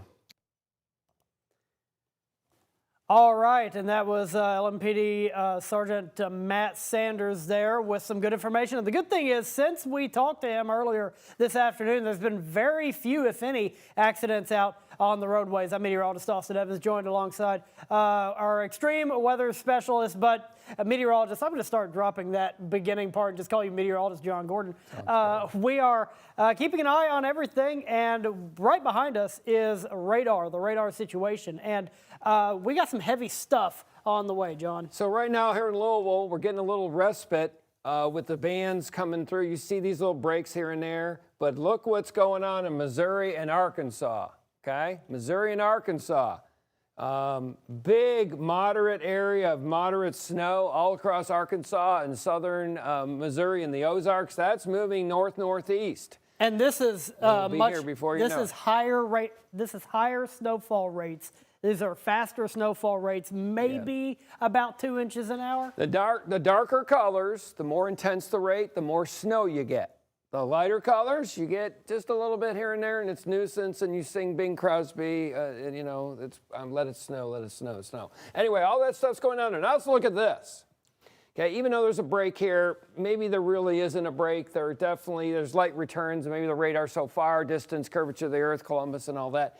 All this stuff has been moving. When we first came in here about 5 o'clock today, this line was down here along Interstate 40. It has continued to move to the north, and now we're getting reports of freezing rain in places like just south of Bowling Green in Warren County, just down there in Tompkinsville, just down here in Monroe County, all the way down to Clinton County. That's going to keep moving off to the north and east. Now, why is that? If we go over to the ROI computer. ROI, I knew I had it right somewhere. So let's first do the radar. Once again, the yellowish, ugly colors, fuchsia colors, in southern Kentucky, that's sleet and freezing rain. And interesting, in the last couple minutes, you see that burst. So we have a burst of snow that's just south of Hardinsburg down to Litchfield. Our friends in Hancock County and Meade and Breckenridge, there's a nice burst of snow and sleet just north of the Kentucky Parkway, Western Kentucky Parkway. Now, let's take a look at some science. So this line right here, you probably wonder, I don't understand it. It's 14 degrees at my house. They keep talking about this warm layer, this warm nose, this warm, whatever you want to call it, okay, above the surface. So the red line is temperature, and the green line is moisture. And the closer the red line and the green line are, this is from a balloon. You launch a balloon, it goes up to 100,000 feet and reports back. It's called a Ray 1 sonic, comes back with temperature and pressure and humidity and wind, all this weather stuff for hardcore weather people. But then the big thing here is to look down. Watch that red line.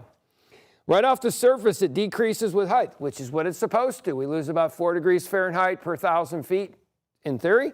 But look at this jackknife to the right. And that is what we call a temperature inversion. Yeah, that is really the key. That is what we're worried about. Why we keep saying the freezing rain line, the sleet line, the line at the warm area that keeps coming up here. And this was from this morning at 7 o'clock. We're waiting for the balloon this evening, which I'm sure was joyful to launch. I used to work in Nashville. I'm sure it wasn't that fun. So this line here will be somewhere near this magical line. What is that line? That is the 0 degrees Celsius, 32 degrees Fahrenheit. That's the magical line that Austin and I and everybody studies in weather. And that line, how that line and that warm air moves to the north and east through time is the key to this entire forecast, especially if you're in the Louisville metro or the Lexington metro. It's going to be right there, very, very, very, very close. That's the problem. We're watching that. So let's see what Austin's got.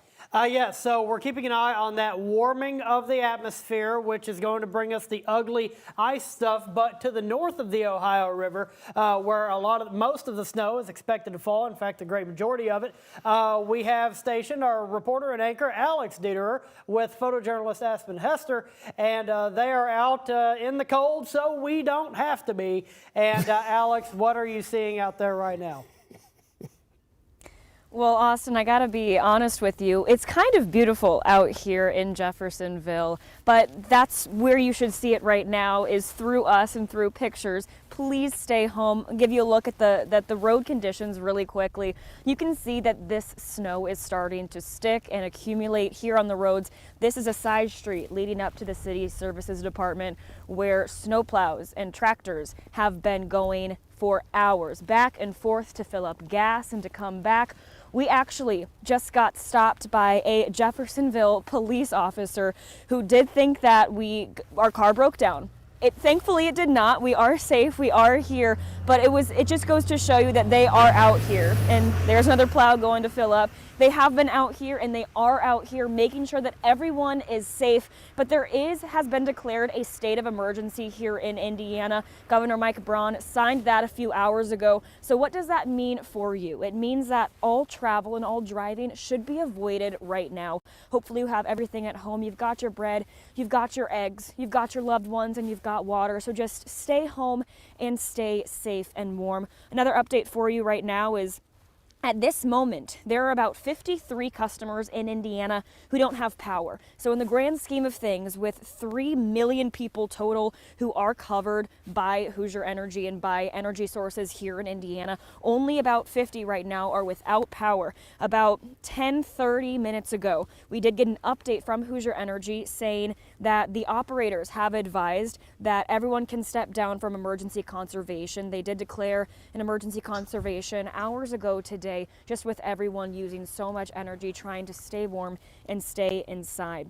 They did remind you to just be aware of that and have emergency preparations underway. But right now here in Jeffersonville and Clark County, not a lot of cars are on the street, which is good. Everyone is saying to please stay off the roads. Earlier today, we spoke to Jeffersonville Street Commissioner Kevin Moreland, and he told us that just stay home because it's making the jobs for the crews here easier to plow the roads and to make sure that there are no other dangers out on those roads. And they're expecting this to go into Monday, so they're preparing their crews. They've got 3 crews of 13 members, and they are out here ready. They've been preparing for about a week, And again, we will continue to keep you updated right now, but snowy conditions here on the road here in Clark County, a little bit slick, a few cars taking it nice and slow along the road, which is very recommended to do. And these plows will be out all night into tomorrow. So if you see a plow, if you have to be out on the road, just make sure to give them ample space and ample room to make sure that they can do their job. Another reminder too is that for crews here in Clark County, their priority are main streets and emergency routes. So if you live in a neighborhood or a subdivision, try to be a little bit patient. They will get to you. They said they just have to focus on the main emergency routes. And they're going here on these main routes very, very heavily. They've gone up and down this road here a few times since we've been here. So they are out and they are making sure that these roads are safe for you. Austin. Well, Alex, thank you so much, and we appreciate your reporting and your footage.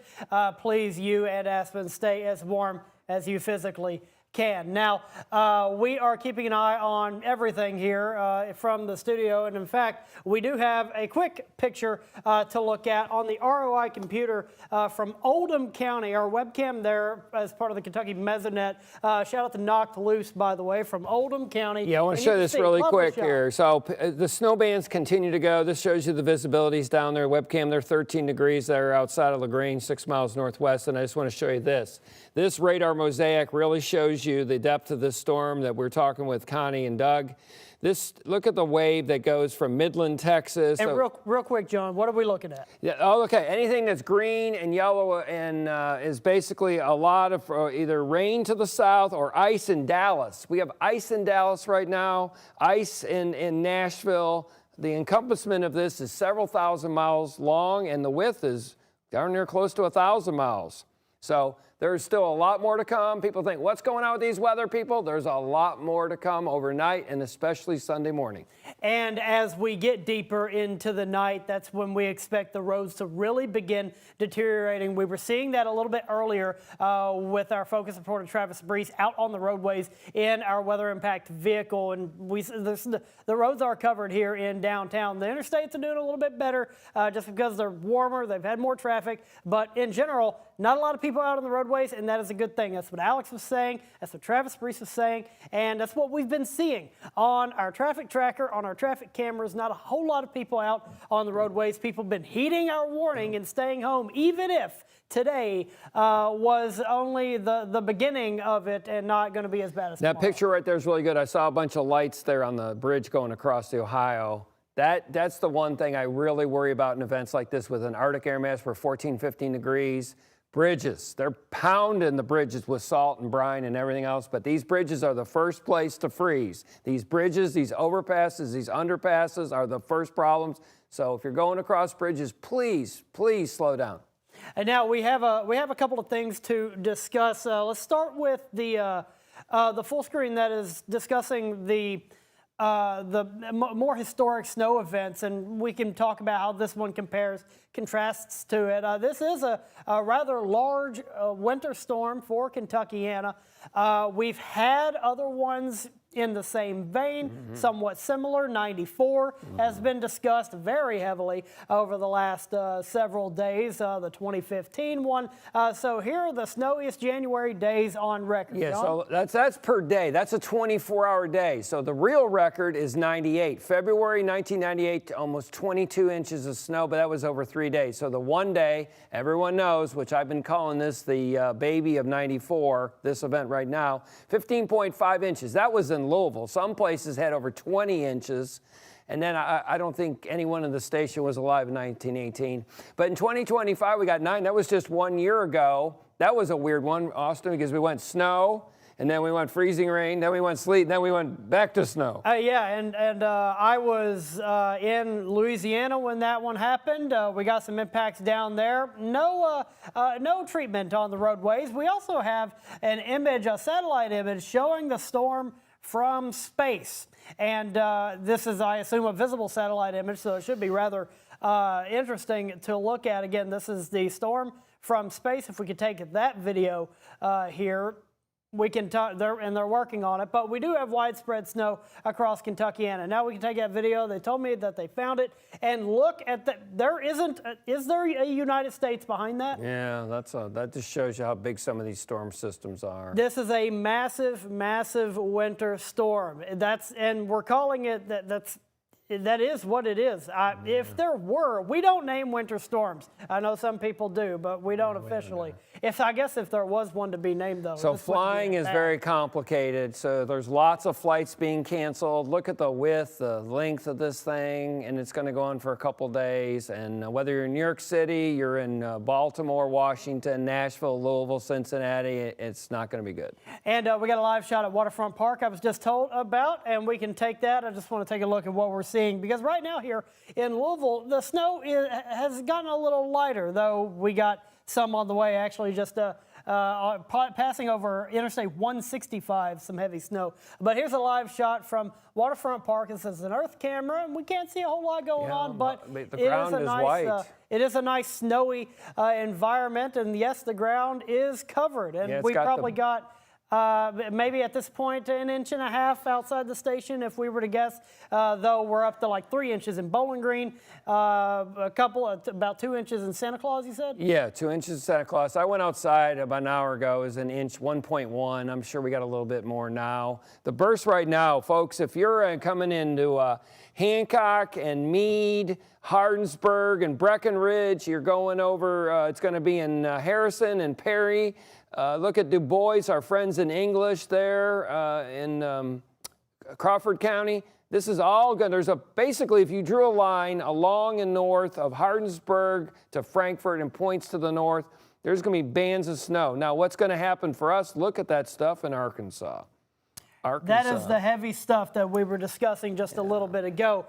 This is where this area here, I'll get a pointer to point at this. This area here, that is heavy snowfall rates, but not only is it heavy snowfall rates, it's a very wet snow. That's when we'll get the real big flakes, and that's what's happening right now to the north of Little Rock. That's about near Fayetteville, I believe. Yes, Fayetteville, Little Rock, Northwest Arkansas, Prairie Grove. All that stuff's moving up the northeast at about 40, so it's going to be here on the overnight shift. You know that song, On the Night Shift? So all that stuff's coming in tonight. When you wake up in the morning, you're going to notice a big difference in the picture outside your window. And that's why we've been forecasting this up to this point. Saturday was not the day. It was the day that you need to make sure you have your plans in place, because it's tomorrow. And then, of course, after that, we're not going to ever warm up, at least over the next 7 days. We will eventually, of course. Spring is here before you know.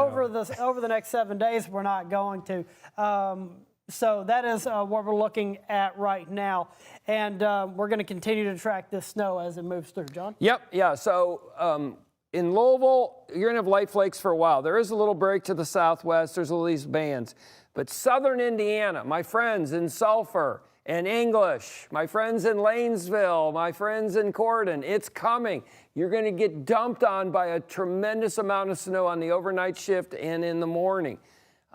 We've been forecasting 12 plus, and it's going to be 12 plus up in there. Look at that band that's coming out of Arkansas, out into the Boot Heel, just north of the Boot Heel, Missouri, south of St. Louis, nearby Sykeston, up there on, there's one of my favorite towns, Three Brothers, Arkansas.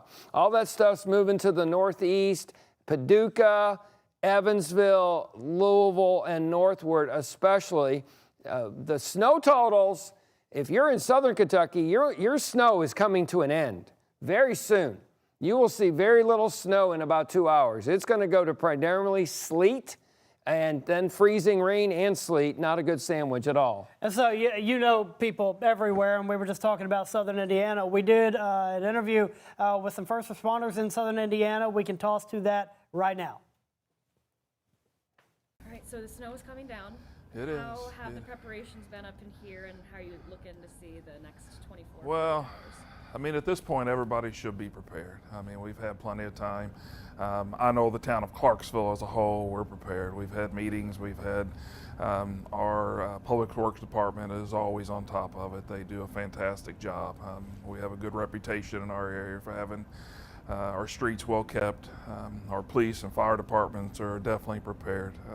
Our police department over the last couple of years has basically switched to all vehicles that are four-wheel drive capable. Whereas in the past we may have had some limited abilities to respond. Now we'll be there. It may take us a little longer, but we have capabilities to be out in this. So. And from the police side of it, what is your message for people moving into the weekend? Well, it's about that time. Let's go home. We've been prepared. We're thankful at this point it's looking like snow and not ice.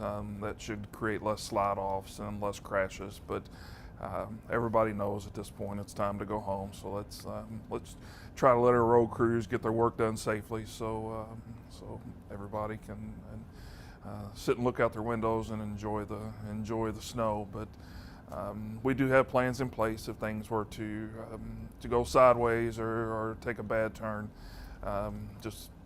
We're the town of Clarksville, our street department, our police department, fire department, we're all prepared for any of the scenarios.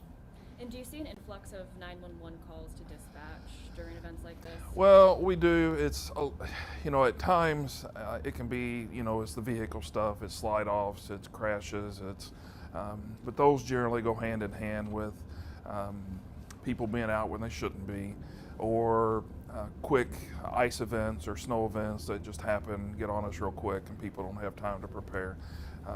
Right now there was a lot of traffic out an hour or two ago, but it's starting to thin out a little bit, so hopefully everybody knows it's time. People are heeding that advice. Yeah, we are, as a police department, our biggest concerns actually come in day 2 and day 3. People spend a couple of days home with their loved ones, and maybe they've gotten tired of hanging out together. So we're more concerned with that and people being patient with one another, but we'll be responding to everything we can, and we have capabilities. And our fire department, they're ready, willing, and able also. Do you have extra people from the department working this weekend? We do. We have a few more officers out than normal, but as a department, everybody's been reminded, and they know that we're on 24/7 call, 365 for a major event. So all of our officers are prepared to respond as needed. And then it was about a year ago that we had a similar big snow winter event. Yeah, that was a bad deal, and that entailed a lot of ice, and it's really hard to move around with ice, even if you have four-wheel drive capable vehicles and things like that. So we're keeping our fingers crossed. We know we're going to get it, and let's just hope we get the snow here in our area. All right, of course, we have been talking a lot of safety tips in the lead up to this. And if you still got power, and I know most of us do, though I know LG&E has reported roughly 2,000 power outages according to our WHS 11 news app push alert. So if you still got power, charge those phones. Charge all of them. Charge your power banks. Charge your tablets, your rechargeable lanterns, and get those charged up right now, because in hours and going into Sunday, that's when we're going to start seeing that ice really set in, especially in the southern zones of Kentuckiana, and that's where the power outage threat is the highest. And I can't run prompter over there, so I'm going to go over here. Just going to read off the prompter from the anchor desk. And another winter tip for you, we know where your water cutoff is. Hopefully locate that along with the breaker box. They've taken over prompter, and I do appreciate that. Know when where the breaker box is and your water cutoff is. Know it now, because if you wait until something happens, that is too late. Another tip, keep you and your electronics safe during the storm. Unplug electronics during ice storms to protect them from I'm going to ask my wife to unplug our gaming PCs because they're very expensive and we don't want power surges to damage them. If your power does go out during a storm, a surge can happen when the power is restored. That can fry sensitive electronics, your TV, your computer. It can do a lot of damage very, very quickly, and that can cost a whole lot of money. Carbon monoxide, it's really bad for you. It's colorless, it's odorless, and can kill you very quickly. Please be careful. Make sure your smoke and carbon monoxide detectors are working. Do not use a generator indoors. Make sure they are out of doors in a well-ventilated area. Furnaces as well. Do not try to heat your home with your stove or your stove top. Don't run your car in your attached garage to your home. That is also very bad. And of course, your heaters are fire hazards, so please be careful with that. Make sure that there is a large area around your space heaters where there's no fabrics or anything that is flammable that can catch fire. So also check on your neighbors. Be a nice person. We're all getting through this. Check on your neighbors. Make sure they're okay. Call your family. That if you have elderly family members, call them. Make sure that they're good. Make sure that they got food.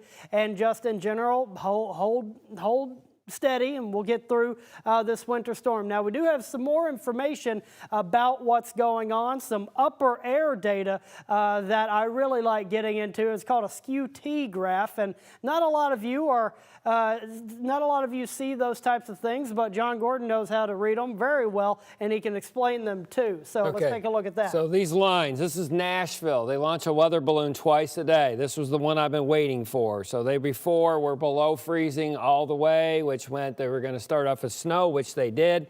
Look at the red line and the green line, if you can see it. The zero line is very important. That's 32 degrees Fahrenheit.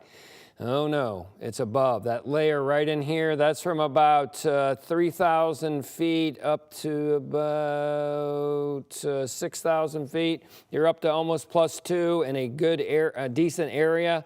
That takes, so you got ice, it's frozen, comes down, oh, it gets warmer, uh-oh, super cool rain droplets, oops, then we go down and hit the ground and we freeze on impact. Not good, as George Bush would say.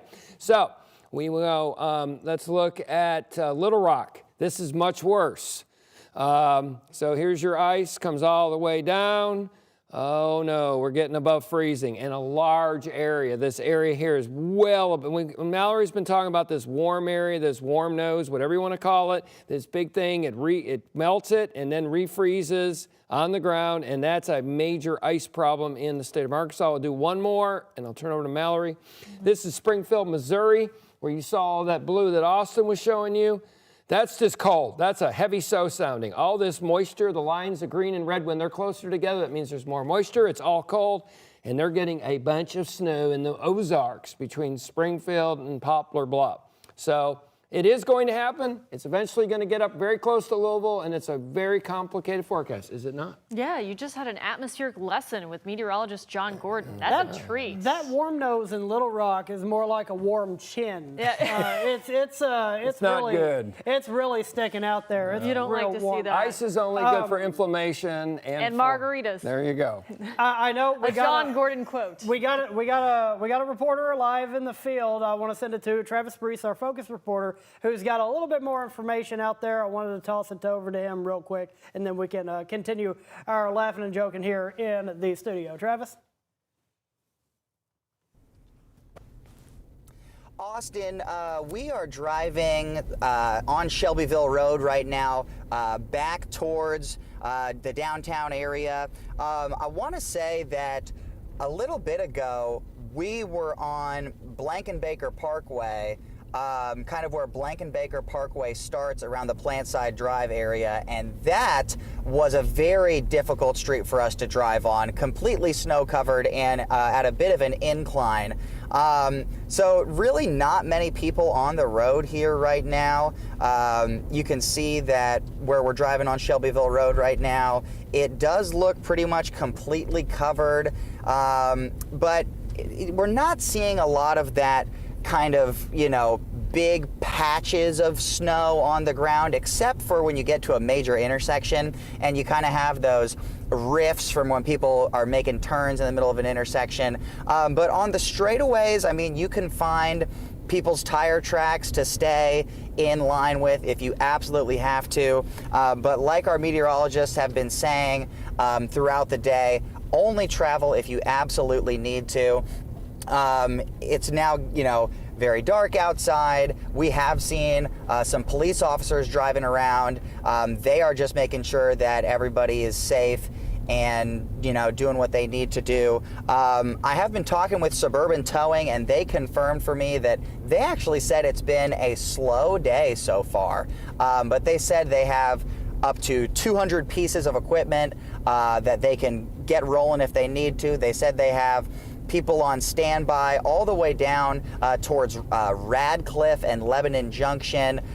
They, like us, are bracing for Sunday to be a lot worse than Saturday. But the reports in from our major tow truck companies right now are that they have actually called it a pretty good day so far, Austin and John and Mallory. All right, thank you, Travis, and continue to stay warm, stay safe when traveling these roads. And the snow stops, it gets cold. Freezes under. We can take the top layer off easy, but it's that bottom layer that's dangerous. So we're having a minor technical issue there, but as the sun has gone down, we're going to continue getting colder. That's when the roads are really going to begin deteriorating across Kentuckiana. And again, thank you for sticking with us here on WHS 11 Plus. Meteorologist Austin Evans. You saw meteorologist John Gordon. I'm going to send it over to the boss, Chief Meteorologist Mallory Schnell, with the latest weather update. To kind of bring everything together and give us a full weather forecast for what we're seeing now and what's on the way. Mallory? Hey there, Austin. As we've been saying all evening, this is kind of the teaser, the appetizer to the main event. So this winter storm is arriving in 2 waves. The first one set to arrive today. Snow showers picked up in the Louisville metro area around 2 p.m. or so.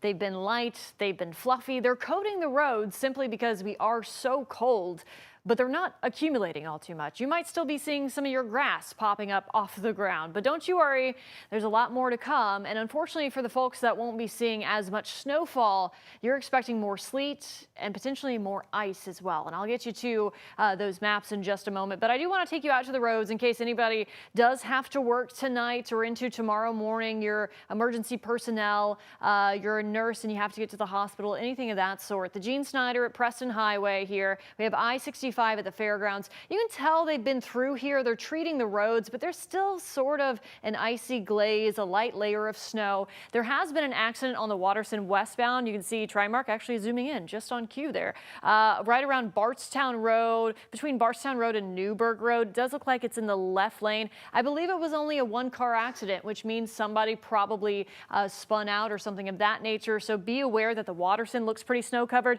Take a look at these cars here. They have on their hazards. So it must be very, very slick right there. Keep that in mind. 64 at Blankenbaker, pretty quiet. So I think most of you all are watching this from home, which is good to hear because you're taking a break from the messy roads that we have out there and you are enjoying this inside. If you all could switch this to max 1 for me, I'd appreciate that. Thank you very much. Satellite and radar here showing snow showers continuing across much of the area, though we are beginning to get some reports already of sleet mixing into E-Town. What this means, if we start to already see sleet and it's 10 o'clock almost on Saturday, those of you all south of Louisville especially, I think these snowfall totals are just really going to drop off. I just looked at some of the latest model data here. Still looking like a big snowstorm in southern Indiana. Could creep into the Louisville area as well. South of Louisville, especially around and south of the parkways, there's going to be a huge drop-off of snowfall totals, potentially because of the introduction of sleet mixing in and more freezing rain as well. So really becoming an ice concern into south central Kentucky, southeastern Kentucky, even as far east as Lexington, their general viewing area there. We'll be dealing with a lot more sleet and potentially more ice. We're already starting to see the radar pick it up. It's a little bit slow at times, but showing more of the sleet mixing in southern Kentucky especially. Big picture view, this is a huge storm, as we've been saying time and time again. It's snowing from New Mexico through Texas, Oklahoma, Missouri, through the Ohio Valley over into Virginia. And then you have the icy mess underneath it.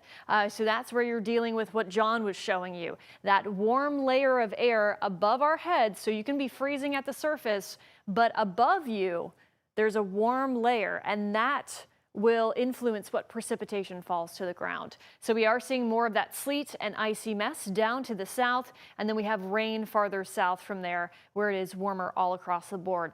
Our winter weather alert, our winter storm warning continues through Monday morning at 7 a.m.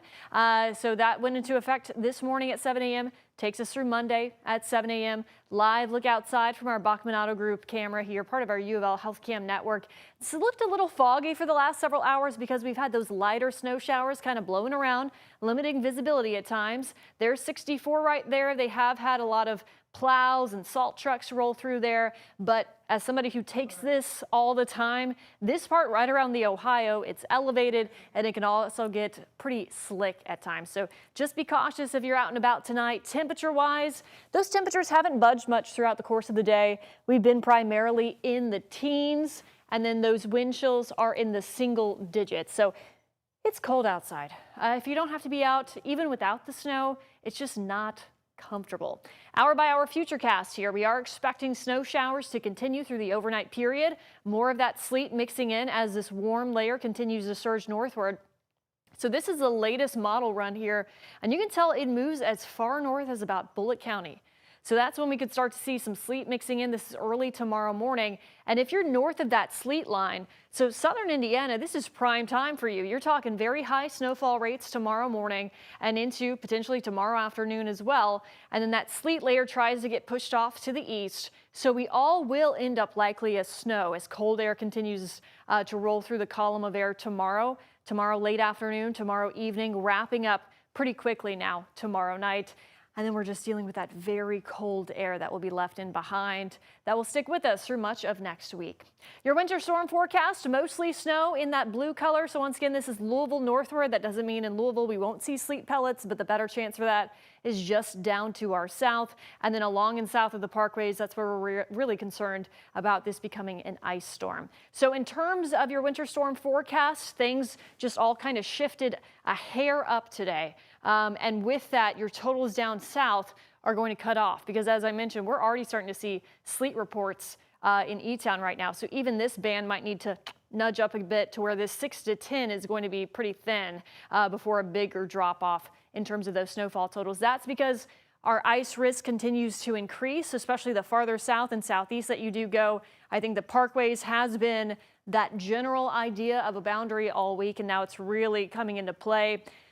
That's a dangerous amount of ice right there. 1/4 of an inch to 3/4 of an inch of ice really possible on trees, power lines. That's what really creates the damage there. So that is a concern that we'll be watching. Then, as I mentioned, this cold air sticks with us through the extended period. So we already do have a cold weather advisory Sunday night through Tuesday morning, 7-day forecast. I mean, we're just not going to improve from here. Expect overnight lows in the single digits above and below zero through that 7-day forecast.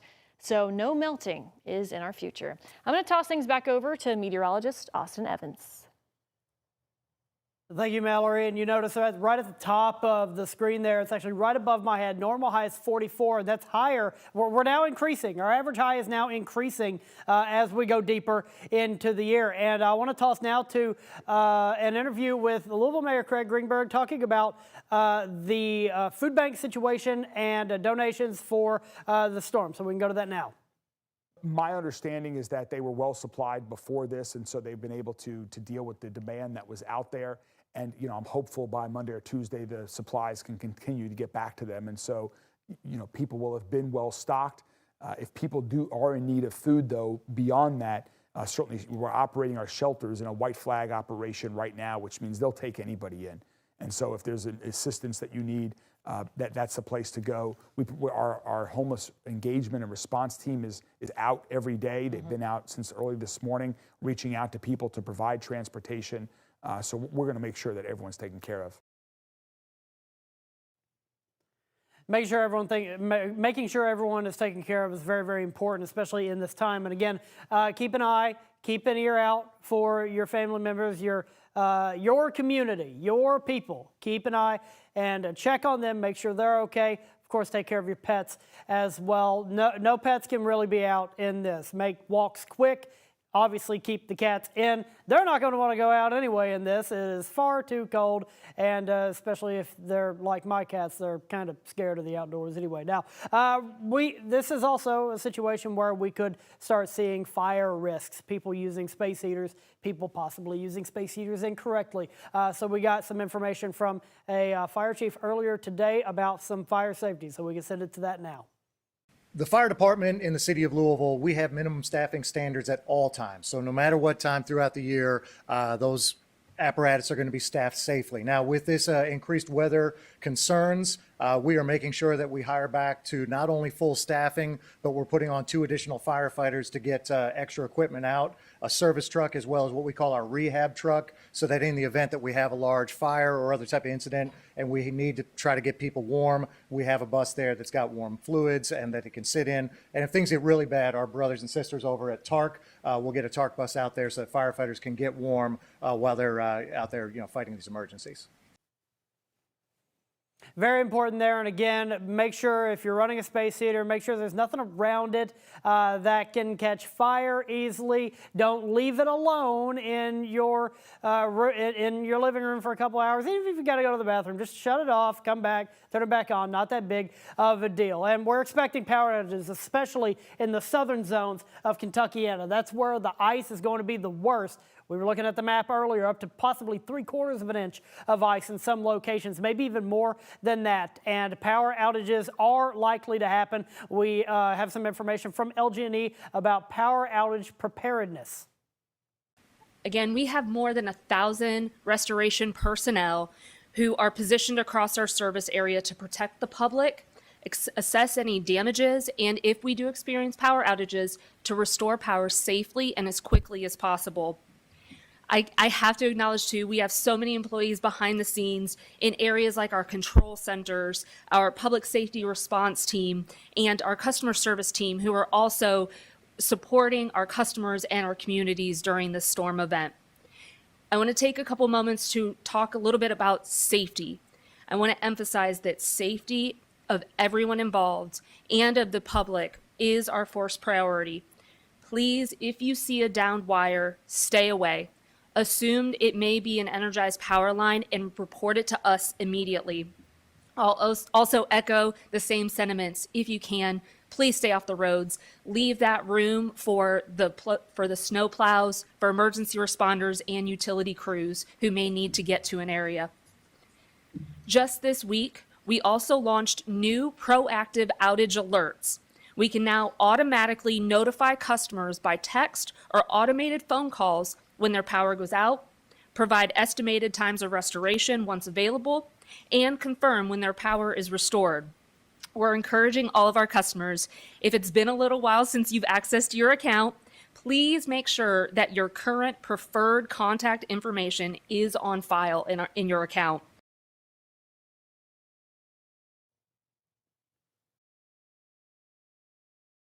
Or if you've been here for the whole time, you can download our WHS11 app by scanning that QR code on your screen right there. We are going to continue streaming on WHS11 on the app, on WHS11 Plus through the next little bit. And actually, right at 11:30, a special edition of the night team. At 11:35, actually, after these basketball games, a special 1-hour edition of the night team talking the winter storm. Again, download the WHS11 Plus app, or the app. That's the easiest way, one, for us to notify you of important news in and around the area, but also that's how you get those weather push alerts. So now we got some video to talk about, and just moving through the video that we have, that is some video of some snowplows getting filled with salt from the salt domes here in Kentuckiana. We're tracking this winter storm, and again, these trucks, they're big trucks, they're heavy trucks, give them a wide berth when you see them out on the roadways. Don't be getting right up on them. Don't be trying to pass them real close. Stay back, give them plenty of space because they're really heavy and they're doing very important work, trying to keep us all safe. And we're going to continue tracking that. And can you repeat that? I'm sorry. We're looking at some drone video now. This is from Cleve Wheatley in Hobson, Kentucky, and that is some lovely video right there. Easier to shoot drone video when you get outside the Louisville Metro because there's a lot more areas that you're allowed to fly. But that is a winter wonderland right there in Hobson, Kentucky. I'm not 100% sure where Hobson is, and so but still, that is still plenty of snow there, and we're going to continue to get more. Again, we got plenty of snow already. We got a whole lot more on the way, and we got more viewer photos. We love to see them. If you can take them safely, please continue to do so, and you can also put them on our Facebook group, the Kentucky, Indiana Cloud Watchers Facebook group, and that's actually where I pull the photo of the week for weather or not every single week. So we got more viewer photos that I know that we can discuss if we do take them. But in behind me is satellite and radar tracking that snow moving through Kentuckiana, pockets of it rather heavy. Here is a look from Nancy D, and that is in Somerset, Kentucky. And there's a lot of snow. There's a lot of snow on the roadways there. You can see Somerset and southern Kentucky in general likely going to get a lot of ice, especially as we head into the late night and overnight hours into your Sunday morning. That's where we're going to be seeing a lot of that ice, along with portions of Adair County, Taylor County, portions of Greene County and Hart County as well. We're going to continue tracking that, of course, early tomorrow morning. Yeah, so we've been talking about, I think it's natural anytime we have a significant weather event, whether it be a strong storm, a hurricane, a snowstorm, people like to compare things, right? Is this going to be like XYZ? And I know people are wondering, is this going to be like 94? Is this going to be like 78? Maybe if you're in southern Indiana, that looks to be really the hot spot now for those high snowfall totals. Now, thankfully, unlike 94, we're a lot more equipped to deal with snowfall removal. And I did print out, this was like my handy dandy cheat sheet here of Louisville's heaviest snowfalls, because we have a graphic of the heaviest daily snowfalls, but that's not how a lot of people think of the heaviest snowfalls, when we're talking about a heavy snowstorm. So I know John Gordon brought this up, 98. If you're at home and you're listening, you might be like, I don't remember a big snowstorm in 98. And 94 takes all the spotlight. It takes all the attention. Green. Yeah, but the greatest amount of snow we picked up, it was over 3 days, so that might be part of it. 22.4 inches in February of 98. But I also looked up because I was curious what the temperatures were. So I looked up the almanacs for those days. Temperatures were right around freezing, and then a couple days after we were 50 degrees. So it melted. That's a thick, heavy snow, and then it melted almost immediately from those temperatures. That's not going to happen here, of course. And we got some other dates on there. Yeah, so a lot of them real long time ago. Right, 94 is what you think of. Yeah. That's the second heaviest snowstorm we've had. And then 78. That was almost 16 inches, and then right behind that is 78. So those are the two that people think of because there was also a lot of Arctic air, so that snow stuck around for a lot longer, and we had big drifts with 78. That was the blizzard year with a lot of wind. We've been talking about that on our Weather or Not episodes. But yeah, I always think it's interesting to look back because, I think if I brought up 1998 to anybody, they might be like, was there a big snowstorm that year? And we look at things in our own lifetimes too. So if we're comparing, there's not going to be a super widespread situation of ice like 2009, which is one of the things that got me into weather. But in Adair County, Cumberland County, southern and southeastern Kentucky, the comparisons can be brought to that. It's just not statewide. Right. So we are very worried about that with ice anywhere between 1/4 of an inch to 3/4 of an inch as we carry on into tomorrow, especially, and freezing rain. I just hate to even have it in the forecast because it's just the worst kind of precipitation here. It accumulates very quickly.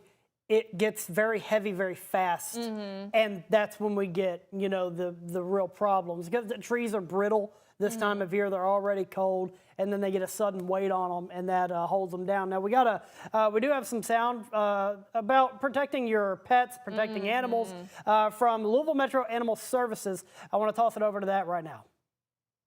I think time now we should talk about pets. So important. Absolutely. You know, we hit the human side of this, but if it's too cold to be out as a human being, think about what it would do for your pets. Absolutely. We've got Louisville Metro Animal Services, Stephanie Jackson. Stephanie, are you there? There you are. How are you doing today, Stephanie? And please give us the advice for folks at home with their pets. They should not be out in this cold, right? Hi, yeah, I'm doing well. Thanks for having me. Yeah, you definitely don't want to be outside with your pets in this weather, and it needs to be business only. So when you're going out, they need to do their business quickly and then come back inside.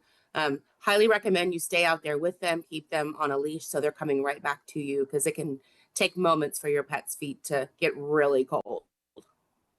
About the business. The business is good. Now, I had a viewer send me a photo before the snow came down. We wish it would rain, but they had put a tarp out on their lawn for the pet and were clearing off the snow periodically, making that easy. Is that a good idea? There's the photo. It came in from a longtime WHAS 11 viewer down in the South End. This was right this morning before the snow came down. Stephanie, what do you think of this? Oh yeah, absolutely. They know what they're doing. A dog guru like myself has the tarp outside for the dogs to go outside, because that is going to be the best way to keep the snow out of their way so they can go out, do the business, and come in safely. Highly recommended. Stephanie, tomorrow we're going to obviously have more snow. We're going to have sunshine, probably, or daylight, I should say. And so folks are going to take their dogs out. There are a lot of dogs like mine who like to go crazy in the snow. They love it. They love to run. But again, that message, this is not the time for that, right? Yeah, let's wait until we get some random snow in April to let them play. For now, we probably want to stay inside. It's just, if you have a husky dog or a Pyrenees dog that you absolutely know that they're not going to come inside, keep them on a leash. It's cute for a minute, but it can get serious really, really quickly. Is there any good way to protect their paws? Yeah, you can get little booties for them. I know if you don't have booties now, you're probably not getting them. You might need to use, the old sock and plastic bag method, but just make sure you take it off afterwards.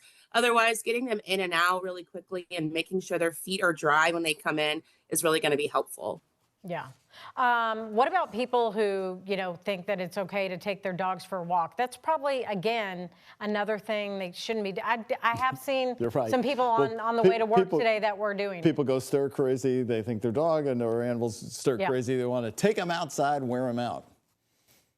Yeah, you know your pet best. If you're able to bundle your pet up with booties and a coat, and you can go outside for a 15-minute walk, I'm sure that they would enjoy it as much as you will if you're all stir crazy. You just got to play it smart. Be smart about your pets and make sure you're taking care of them as well as you're taking care of yourself in cold weather. Jefferson County also gets rural once you get outside of downtown, and people have horses. They've got their stables all over the area. And I noticed part of your all's advice to take care of different animals is use extra straw or extra hay. Is that what you're talking about? Is for farm animals, or can you explain that advice? Well, not so much. I mean, yes, farm animals could benefit from extra straw. Straw stays drier than hay. So that's why we recommend straw. It doesn't hold the moisture in as much. But with straw, for domesticated pets, for normal cold snaps that aren't as serious as this one, we do recommend bulking up their dog houses, or if you have cat houses for outdoor cats, we recommend bulking those up with straw. But there's really not going to be a whole lot of straw that's going to combat this very cold weather we have coming in. Yeah, I was going to say, it is so cold out there. I hate the idea of anybody having their animals outside, especially, dogs and cats. What about the dogs and cats that are out there. How worried are you guys about, you know, a lot of the strays that you get into Louisville Metro Animal Services? Obviously, the dogs in your care are doing great, but those that, you know, folks are not taking care of, do you have employees that are getting lots of calls about animals that are not being taken care of at this time? I did ask our lieutenants for animal control to keep me updated if they had any serious emergencies, as well as our on-call veterinarian. I haven't heard anything, so I'm hopeful. No news is good news. But yeah, we do see some pretty serious issues when it gets this cold with people keeping pets outside. And that's why, you know, we're just asking that you don't play around. Even if you keep your pets outside the majority of the time, please bring them inside today and tomorrow, Monday, probably Tuesday as well. You know, we'll stay tuned in to figure out what the weather's going to be like with from you guys, but you definitely don't want to leave them outside. It is very concerning if people think it's okay to leave their pets out in this. So we're recommending everyone just bring them inside for as long as you can. If you see something, if you see a pet in distress, you can call us. We do have employees, animal control officers working. And we have one of our supervisors actually spending the night at the shelter. So we're trying to take as many precautions as we can to ensure the safety of our community's pets. You know, Stephanie, earlier we had Sergeant Matt Sanders on from Louisville Metro Police, and we brought up the situation with pets. He was very aggressive about how police do respond to these reports, even in the snow. They take the treatment of pets outside, especially in this weather, very seriously, because the city ordinances have changed and have helped the enforcement here. Give us your thoughts on that, and also how LMAS will work through this snowstorm and this weather event with very cold weather the next 7 days. Yeah, you know, we're just going to have to be boots on the ground. We're really thankful that our partners with LMPD are also going to be vigilant, making sure that pets in our community are taken care of. We are very fortunate that we were able to send a lot of dogs to foster. Our community stepped up in a major way, so we were able to open up a lot of kennels. So in the event that our officers are out over the next 7 days or so, hopefully shorter, we do have open kennels for these dogs just in case we have these emergencies or folks who aren't obeying the ordinance. We do have places for them to go. So if I can, just a big shout out to our community for their amazing response to picking up pets yesterday and today. All right. Well, Stephanie, thank you for all the work that you're doing. Stephanie Jackson with Louisville Metro Animal Services. We sure appreciate it. I know this community loves their pets. So Thank you so much for all the great work you're doing. Stay warm and safe with you your guys. pet too, Stephanie. Thank you so much. We really appreciate your great advice. And those are some good tips for the pet owners out there. Got to keep the furry friends safe. Yeah, I know my stupefied Poppy and Soup, they wouldn't. My cat would all. not. No, she'd be like, She likes to look at snow from inside the warm house. But yeah, that's the same with mine. That's about it. But we've been talking about it all week, how this storm is not only impacting us. You can see it on the satellite and radar behind us. It is huge. It is stretching from New Mexico all the way up to D.C. and into Pennsylvania right now. So this is a very large storm, a very impactful one. Hundreds of millions of people involved in this. Yes, and we got a little bit more information on that. CNN's Ivan Rodriguez reports. Don't go out. Stay home and make yourself safe, and safety is paramount. A blockbuster winter storm is bringing snow, ice, and bone-chilling temperatures to much of the U.S. this weekend. Frankly, it will be colder than any sustained period that New York has experienced in about 8 years. States of emergency were declared in several states, and forecasters say tens of millions of people from Texas through New England will be affected. Our city crews will be working around the clock to clear the streets and keep up with the pace of the storm. The frigid blast is already causing travel issues. Some roadways, including Interstate 20 and I-49 in Louisiana, is closed due to weather. If you do get stranded, make sure you're in a safe space. If you're on the interstate, get off on an exit ramp. You can get to a publicly lit parking lot to get to the destination where you are absolutely safe. As of Saturday afternoon, more than 10,000 flights in the U.S. are canceled through Monday, according to travel tracker site FlightAware. Meanwhile, officials at Hartsfield-Jackson International Airport are using new machinery to try to minimize flight delays. I'm confident that we will keep the airfield open for arrivals and departures throughout the entire event. The bottom line from officials, avoid the outdoors and roadways if possible. We panic in the South. I'm not so much a panicker. I got gas and electricity, so as long as I got gas, I'll be all right. I'm Ivan Rodriguez reporting. And your lowered mini trucks not good for snow. No. Not good for snow. No. And you knew some of those areas in Louisiana? Yeah, in Louisiana, they mentioned I-49. They closed I-49. I'm very familiar with that. And when that man said in the South we panic, that is what happens. Especially the farther south you go, like in Louisiana where I recently was. They're getting mostly ice out of this, not so much snow. So I've been in touch with a few of my meteorologist friends down there. They're holding in. Well, I'm sure. Well, and last year, you remember the insane snowstorm. Did you get a lot of snow down there last year? The January one, Yeah. I believe it's January, where we didn't get a whole lot of snow, but we got a lot of ice. And it wasn't actually, it shouldn't have been all that much ice, but the snow that fell, melted, and then froze. Oh. And I was gobsmacked about I knew that they weren't going to pre-prepare. I just Right. knew that wasn't going to happen. But I was really taken aback by the lack of doing anything. They didn't do anything. I know they're not. Sand or something? I would have know, been- no sand, no nothing. And I know they're not prepared for it. I know it's hard to commandeer those vehicles, especially with a major winter storms happening everywhere. Yeah. Like, I understand it, but it was also really annoying to have to, drive to work on a sheet of ice. Yeah, that's that was terrifying. incredibly dangerous. Yeah. So. I heard we have some information on power outages across the area, so we can bring that up. Thankfully, it looks like only 453 power outages I'm seeing right now. Of course, we don't want anybody to lose their power when it's this cold. Hey, that's a But low number that is for a low storm number. like this. Of course, the power outage situation will get worse the farther south we get. Yeah, so ice is the big concern in southern Kentucky and southeastern Kentucky. And we learned some information on how you can prepare ahead of potential power outages as well.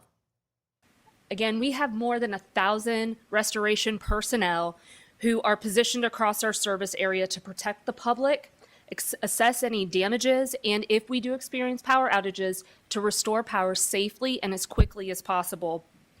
I have to acknowledge, too, we have so many employees behind the scenes in areas like our control centers, our public safety response team, and our customer service team who are also supporting our customers and our communities during this storm event.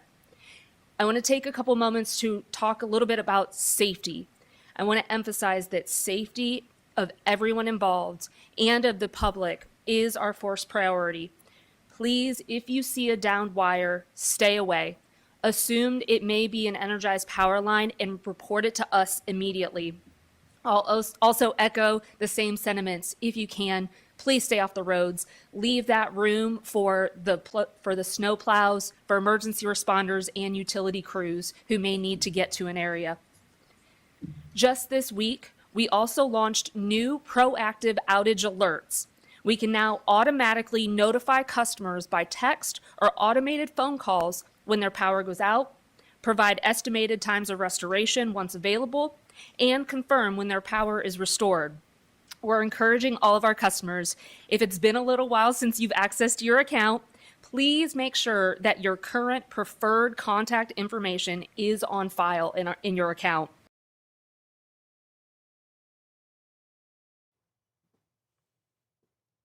All right, some good information there. We also have a full screen map that we can show you. LMPD is on, oh, I'm sorry, it's a tweet. So we can take that full screen if possible. Yes, from LMPD. They are on wrecker watch. So 14 moved off emergency snow routes cars we're talking about here. 10 impounded left on the interstate. 24 total is the math. That is mathing. And I believe they were saying earlier a lot of those moved off of snow routes. They weren't towed to the impound lot. I don't know where that impound lot is. Doug said it earlier. They weren't towed to the impound lot. They were towed somewhere in like the general vicinity of where it was. Just try to so make it you might, closer. if that's one of your vehicles, you know, mistakes happen sometimes. It's not that big of a deal, but you might have trouble finding it. It's not going to be parked exactly where you left it, so you're going to have to, you know, mash that panic button a little bit. Yeah, and more on snow routes. We're going to hear from Matt Sanders from the mayor's press conference earlier this afternoon.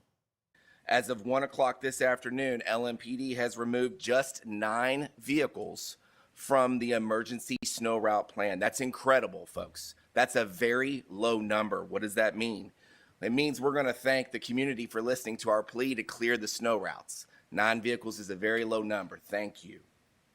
We did remove an additional 8 abandoned vehicles on our expressways. Those vehicles were towed by wreckers to our impound lot. So we're working on keeping those roadways clear. We're actively towing vehicles right now.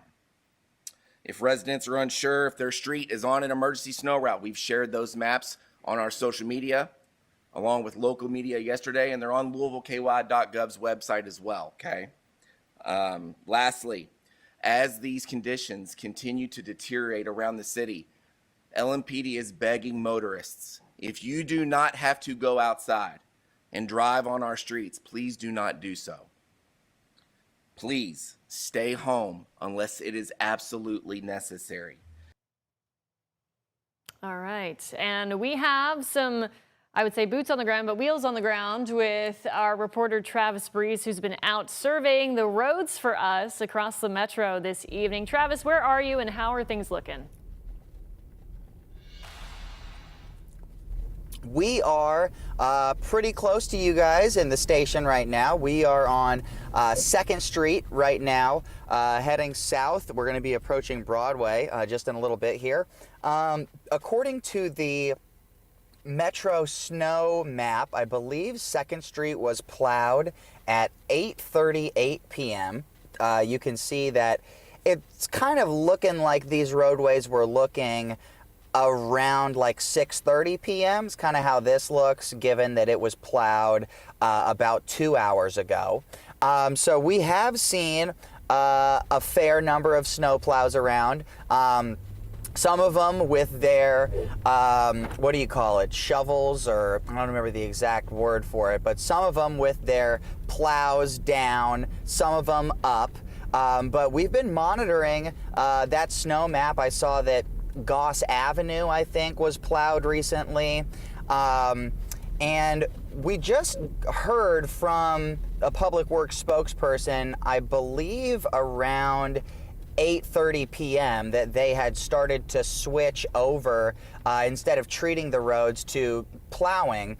And we spoke to Public Works earlier this afternoon around 5 p.m. and tried to learn a little bit more from them about their process of how they plow the roads over such a prolonged snow event. Because when the snow stops, it gets cold. It freezes under. You know, we can take the top layer off easy, but it's that bottom layer that's dangerous. So we try to keep the calcium on, we try to break it up, make it a slush as best as we can, and get it moved off the road. How do you teach people about how important it is to make sure that part is taken care of? How do people think about that? We really don't. Well, we got a lot of new guys, and I try to explain to them to, drive slow. Ain't no rush. We ain't going home early, so do your best you can. And if you need help, radio in. Somebody will come to assist you, and we'll try to get it done. I mean, and for the public too. Obviously, for the public, just stay off the road, because these big trucks, they slide to you. So if your truck's bigger than these, then I still advise you to drive slow. Other than that, stay off the road, because it's rough. It gets slick.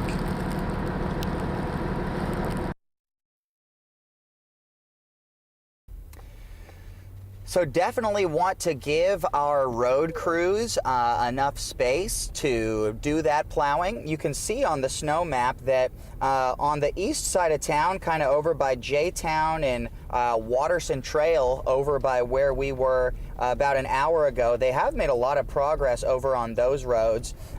We also see over in West Louisville, they have made a lot of progress plowing those roads as well. All the yellow is just what was salted and pre-treated.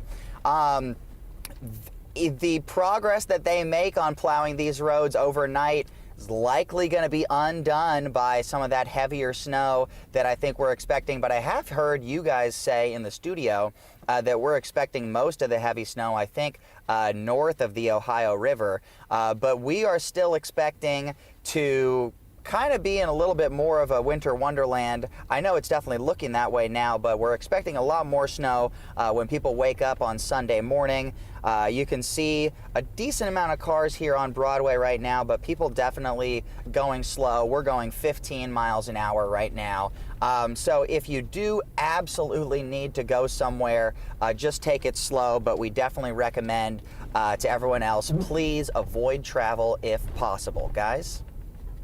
Right. Thank you, Travis. Some good information there. Yes, we are expecting that heavier snowfall accumulation tomorrow morning. That's when it's going to become a wetter snow as well. We're starting to already see some sleet mixing in around E-Town, so you'll likely have some sleet within that snow as well, and then just more of an icy mess the farther south and southeast you go. And like you said, heavy both in terms of the rate and also in terms of just the moisture content. It's going to be a physically heavier snow. And we've been hearing from Mayor Craig Greenberg a lot, obviously, preparing for this snowstorm. We've had several days to prepare for it, which has been great because we've been seeing the crews out brining, salting, all of the above. This traffic situation could have been a whole lot worse. We've seen it be. Wednesday was worse, to be honest. I was out in it. And, you know, they were able to really handle this pretty well. Yeah, so we heard from the mayor earlier about his priorities for day 1 and day 2 of this snowstorm. We can listen in. Three things that I focus on for myself.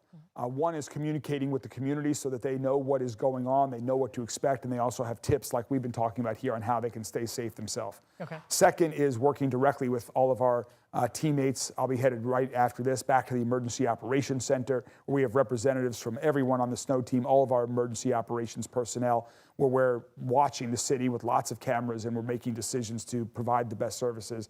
And then third, I also, assuming it's safe, I try to get out myself a little bit to say thank you. Thank you to all of the snow team members that are working literally round the clock. We have some folks that, I was going into the Emergency Operations Center earlier today, they were bringing in their suitcases because they're going to be there for at least 24 hours and they'll be sleeping there.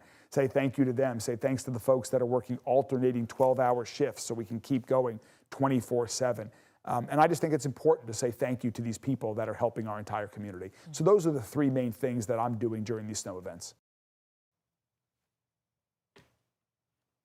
All right. We also heard from our own Brooke Hash earlier today. She ran into something that I ran into the other night. I thought I was going to be smart and get gas after working the night shift the other night. I think this was Wednesday night, because when I was leaving for work, the Kroger gas station was like way too crowded. So I was like, I'm just going to get it after work. I went to the Thorntons. I tried 2 different pumps and the gas wasn't working. And I was like, do they turn the pumps off after midnight? No, I think they were out of gas. Hey, and that's, I saw a post on Reddit, and I haven't really discussed it because, you know, you can't verify those things. Right. I saw a post on Reddit of a gas station. Nothing came I can't out. remember where it was. It had like a sign, no gas. And it's not what you want to see usually, but like Mallory said, a very own Brooke Hash, found some no gas, and we can take a look at that. This has never happened to me before, though I've heard all about it. Of course, we are in the midst of just the beginning of what's going to be a major winter system here. You can see the salt and the plow trucks out on the roads. This is the 3rd gas station that I've gone to in the last 10 minutes because the first 2 were out of gas. So we're out in Middletown in the Louisville area of Kentucky, went to the first Thorntons and an IGA, and learned that when there's just a regular grocery bag on the pump, that apparently means the gas is out. And here I thought they were just like covering up their nozzles because it was cold.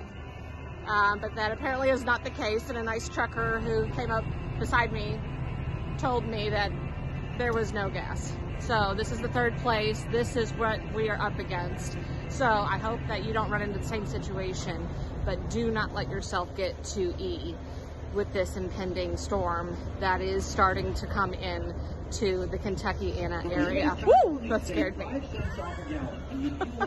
I'll see you guys on WHAS extended coverage throughout today being Saturday and tomorrow. A lot of us being put up in hotels to make sure we are there for you. Woo! Full tank of gas. I'm ready. We're back in the late 70s with the oil embargo, no gas. Oh my goodness, yeah. So that was something I had never run into. Obviously, I know that that's always a big thing during hurricanes and stuff when people are trying to evacuate, but I had never experienced that due to a snowstorm. So thankfully, I had enough. I just wanted to be safe and top off, but it's fine. That's where I was similarly. It was Thursday evening. I was like right at a half tank. I'm like, I'm putting gas in it because I'm telling all these people to, prep ahead. Right, and we needed to prep, yes.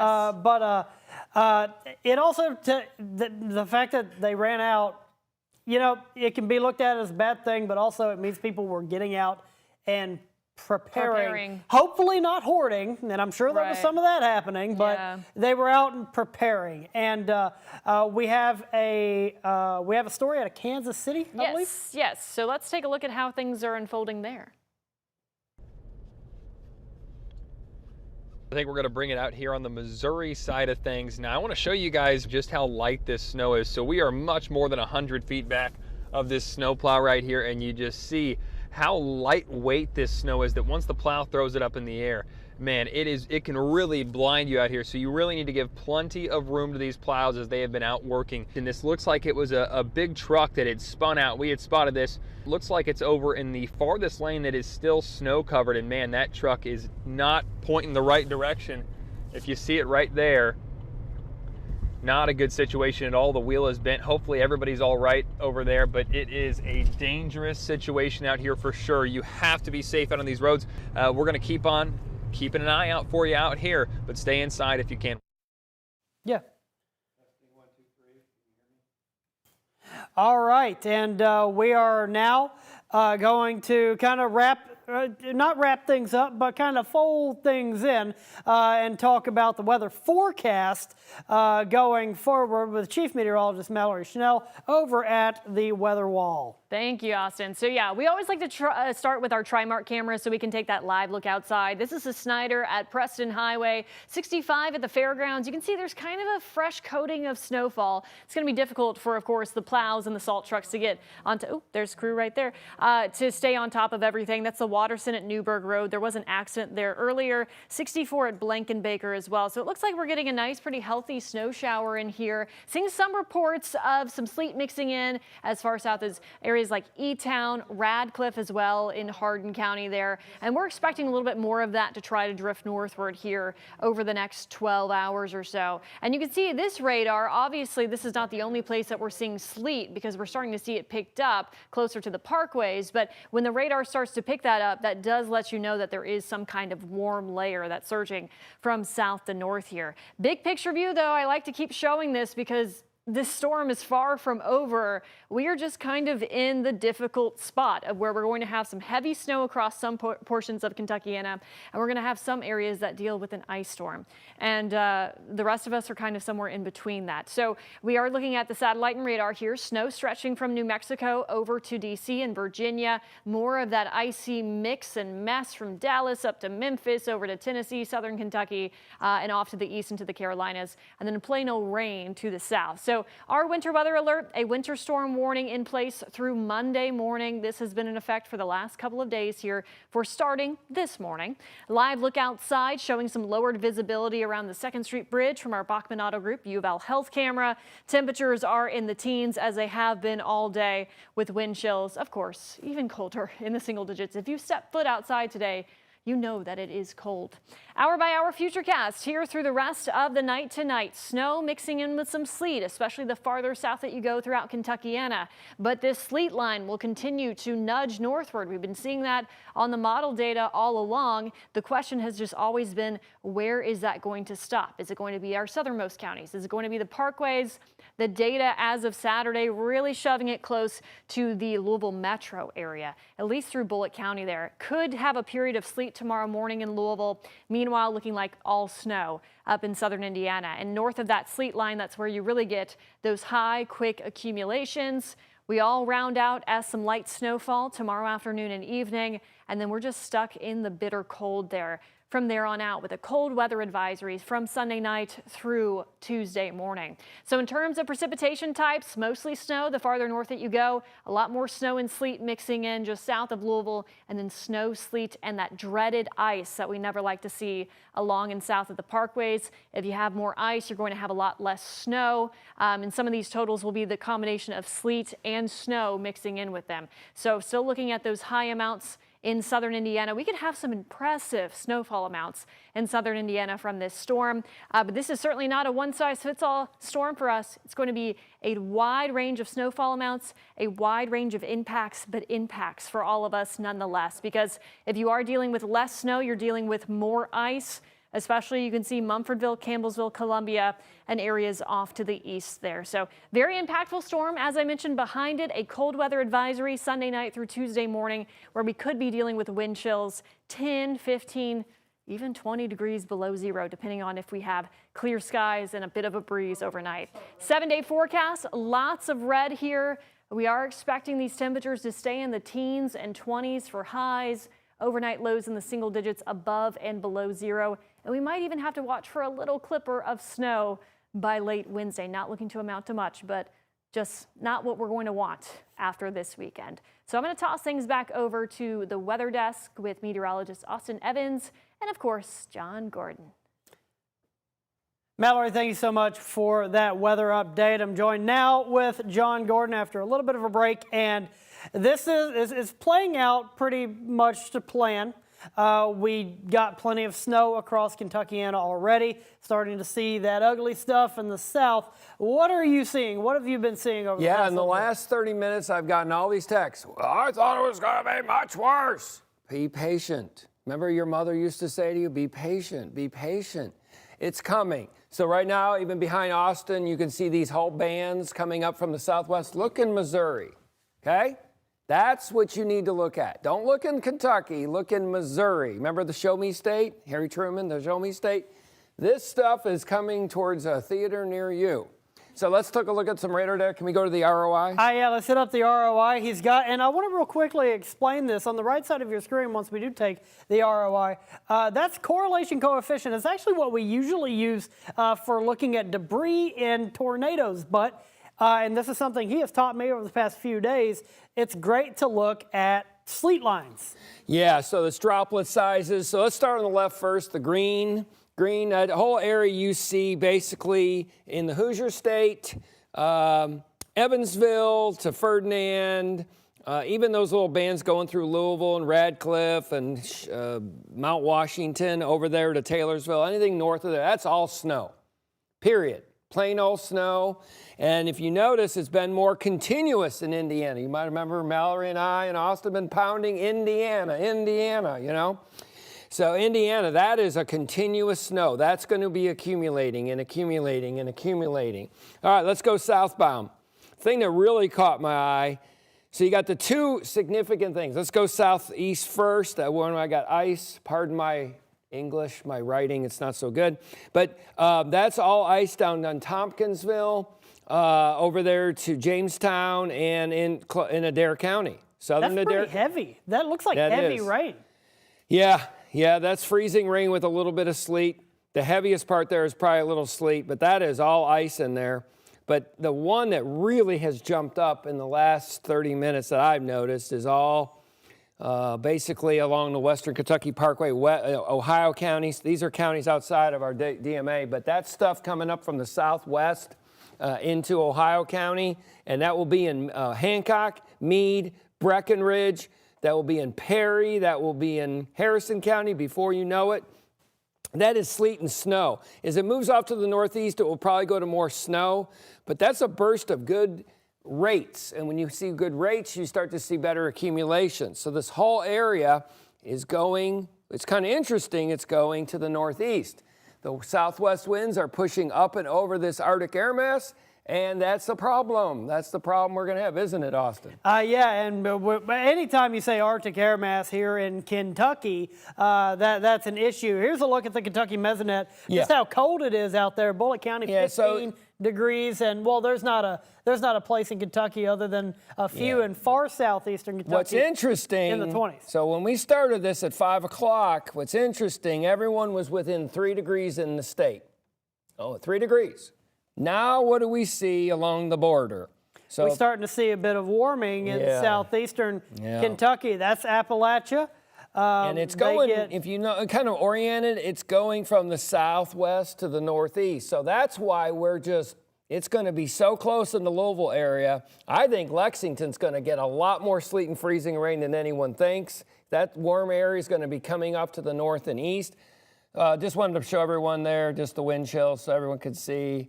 It is nasty. And that warm air is that warm nosing we've been talking about. And it sounds weird, and when you learn meteorology, you learn about nosing in a bunch of contexts. And this is one of them. But even right now, here in downtown Louisville, it's a wind chill near 0. You got some, especially when you go eastern, northeastern, you got some below 0. But most everyone's about 5 above. It's very cold out. It's a nasty evening. Let's look at some of the things on the Mesonet.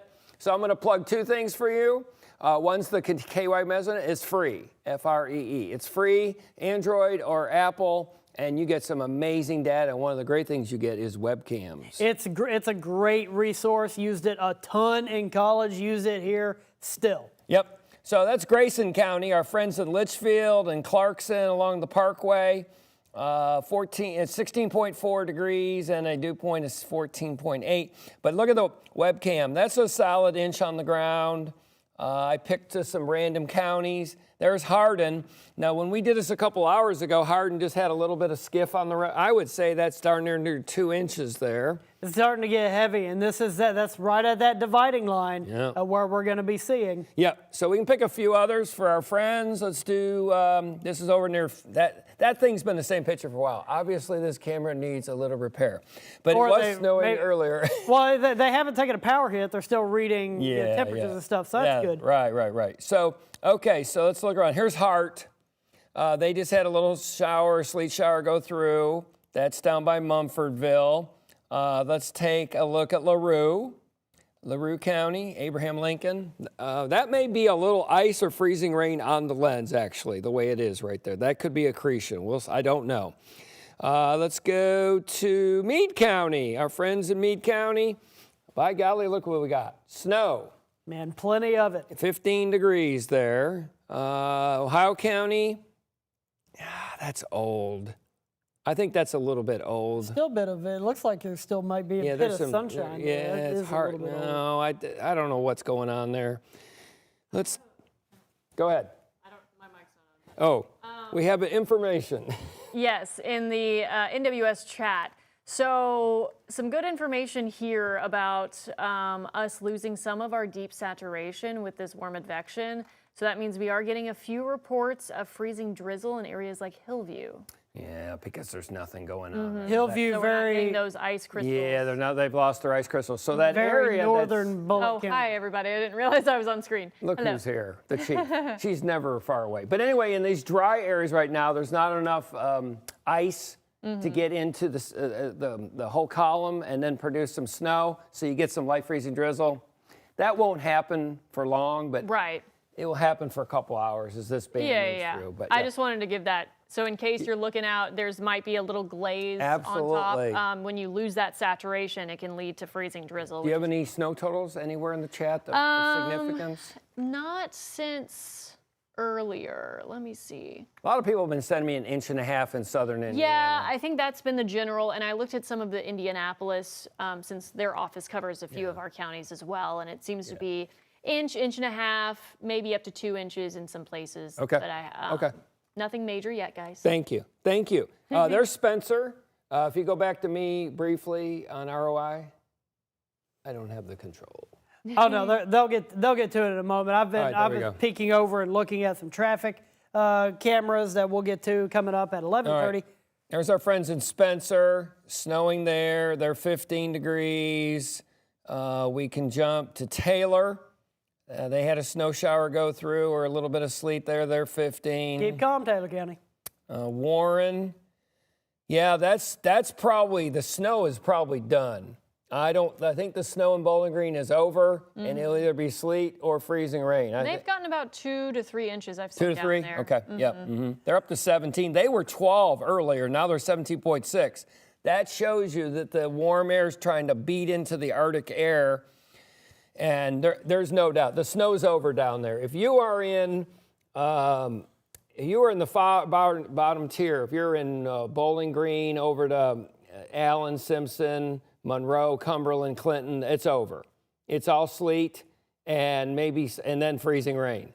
Neither are good. All right, so we've got all of our cameras. I did just get informed that we have a live look in Dallas, Texas. Oh, why? Of a look at the snow there. And my mic has died, so Okay. take a look. Okay. Let's take a look at this is Austin, Dallas. I'm so That's sorry. Dallas. Yeah, I just got a video. There's people that are taking trucks and hooking them up to people's on boards, and they're doing snowboarding on ice, which I would not recommend. Yeah. Yeah, it's kind of dangerous. So are they getting ice there? Sleet and freezing rain is what the last report that I saw. Talk about impacts to travel. Dallas is a big airport. Dallas there. Fort Worth Airport. Now Oklahoma City, snowing up there in the Ozarks, snowing, open all of Missouri, the Show Me State. But that stuff, take a trajectory there and just look what you go from Arkansas all the way up. So all that stuff in Dallas,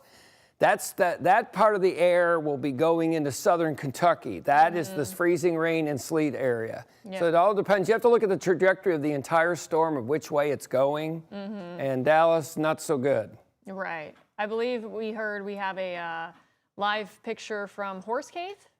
Oh, good. Oh, not live. I'm sorry. Pictures from Horse Cave, Kentucky. Yeah, that doesn't look good. That is a lot of snow. I got batteries. I got good batteries now. Yeah, we appreciate your snow photos. A lot of people have been sending me personally photos. Send it in. How do they send them in? They can send them in. We got multiple ways. You can text a specific number. I can't remember the number off the top of my head. The best way, though, the way that I'll see them is through the Kentucky, Indiana Cloud Watchers Facebook group. It's an open group. You need to request to be a member to post, but you can see the posts without joining, and you can see kind of what we're all about in that group, and it's all weather photos all the time. And send us those photos in any of those ways. You could even message the photos to either me or Mallory on Facebook if you wanted to. There you go. Send them in. Yeah, send them in. We love to see it. We want to know how much you got. All you need is take your old cutting board and take a ruler. Put it on the grass. That's it. That is what's called a snowboard, and that would be a makeshift snowboard. But it really only need a flat surface. And we got an Earth camera in Nashville, and we're right on, what is this? What is this street called?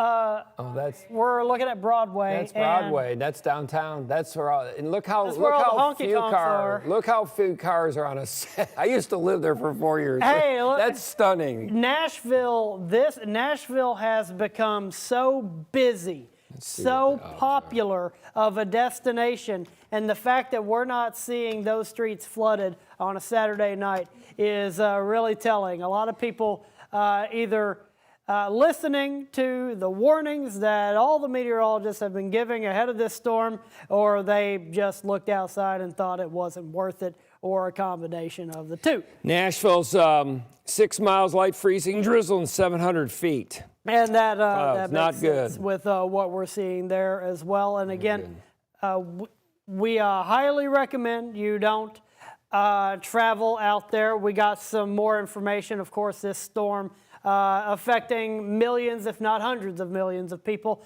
right now across the United States. And we got some more information on that.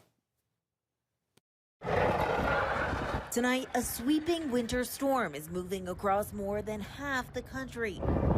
This nearly 2,000-mile wide system bringing a dangerous mix: heavy snow, crippling ice, and bitter cold from New Mexico to Maine. 20 states now under emergency declarations, and more than 200 million people under weather alerts. In Texas, rain is turning to ice as temperatures drop below 25 degrees, flash freezing roads, and making commutes treacherous. I spent the day preparing for this snow ice storm situation. Across the South, people are rushing to stock up. Grocery stores are packed, shelves emptying, families grabbing food, water, and essentials. Many saying they plan to stay put. Beer, wine, tea, coffee, milk, cereal. I'm not planning on going anywhere. In Oklahoma City, where up to 14 inches of snow are expected, plow crews working 12-hour shifts. In Dallas, crews pre-positioned brine trucks, sand, and spreaders, focusing on overpasses and known trouble spots. Governors across the country warning the risks are real. This winter storm has the potential to be remarkably dangerous. Millions also bracing for possible power outages. Just a quarter inch of ice on a power line, almost like 500 pounds, could instantly snap lines like twigs. And as the storm pushes east, the Northeast from New York to Boston could see up to a foot of snow, the heaviest in 5 years. Travel already feeling the impact, thousands of flights canceled with ice, not snow, the biggest concern in Atlanta. Tonight, this powerful storm continues to move across the country. Millions watching, waiting, and bracing for what's next. Olivia Rubin, ABC News, New York. Cam. Ready. All right, welcome back. And that is the Dallas Eye. That's an Earth camera in Dallas, Texas, showing some snow falling right there. And it looks like it might be locking up. It's a long way away, and there's a lot of weather happening.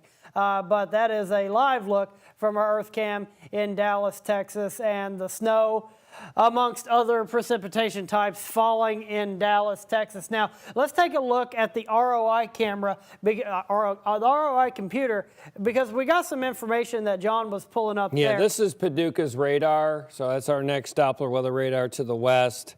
Look at these yellows. These yellows are out there. Those are high rates of precipitation. Yeah. That's not rain. That's all that rain. stuff. That's Missouri. That's heavy snow. That's moderate to heavy snow. That's north of the warm air. That's in the Arctic air.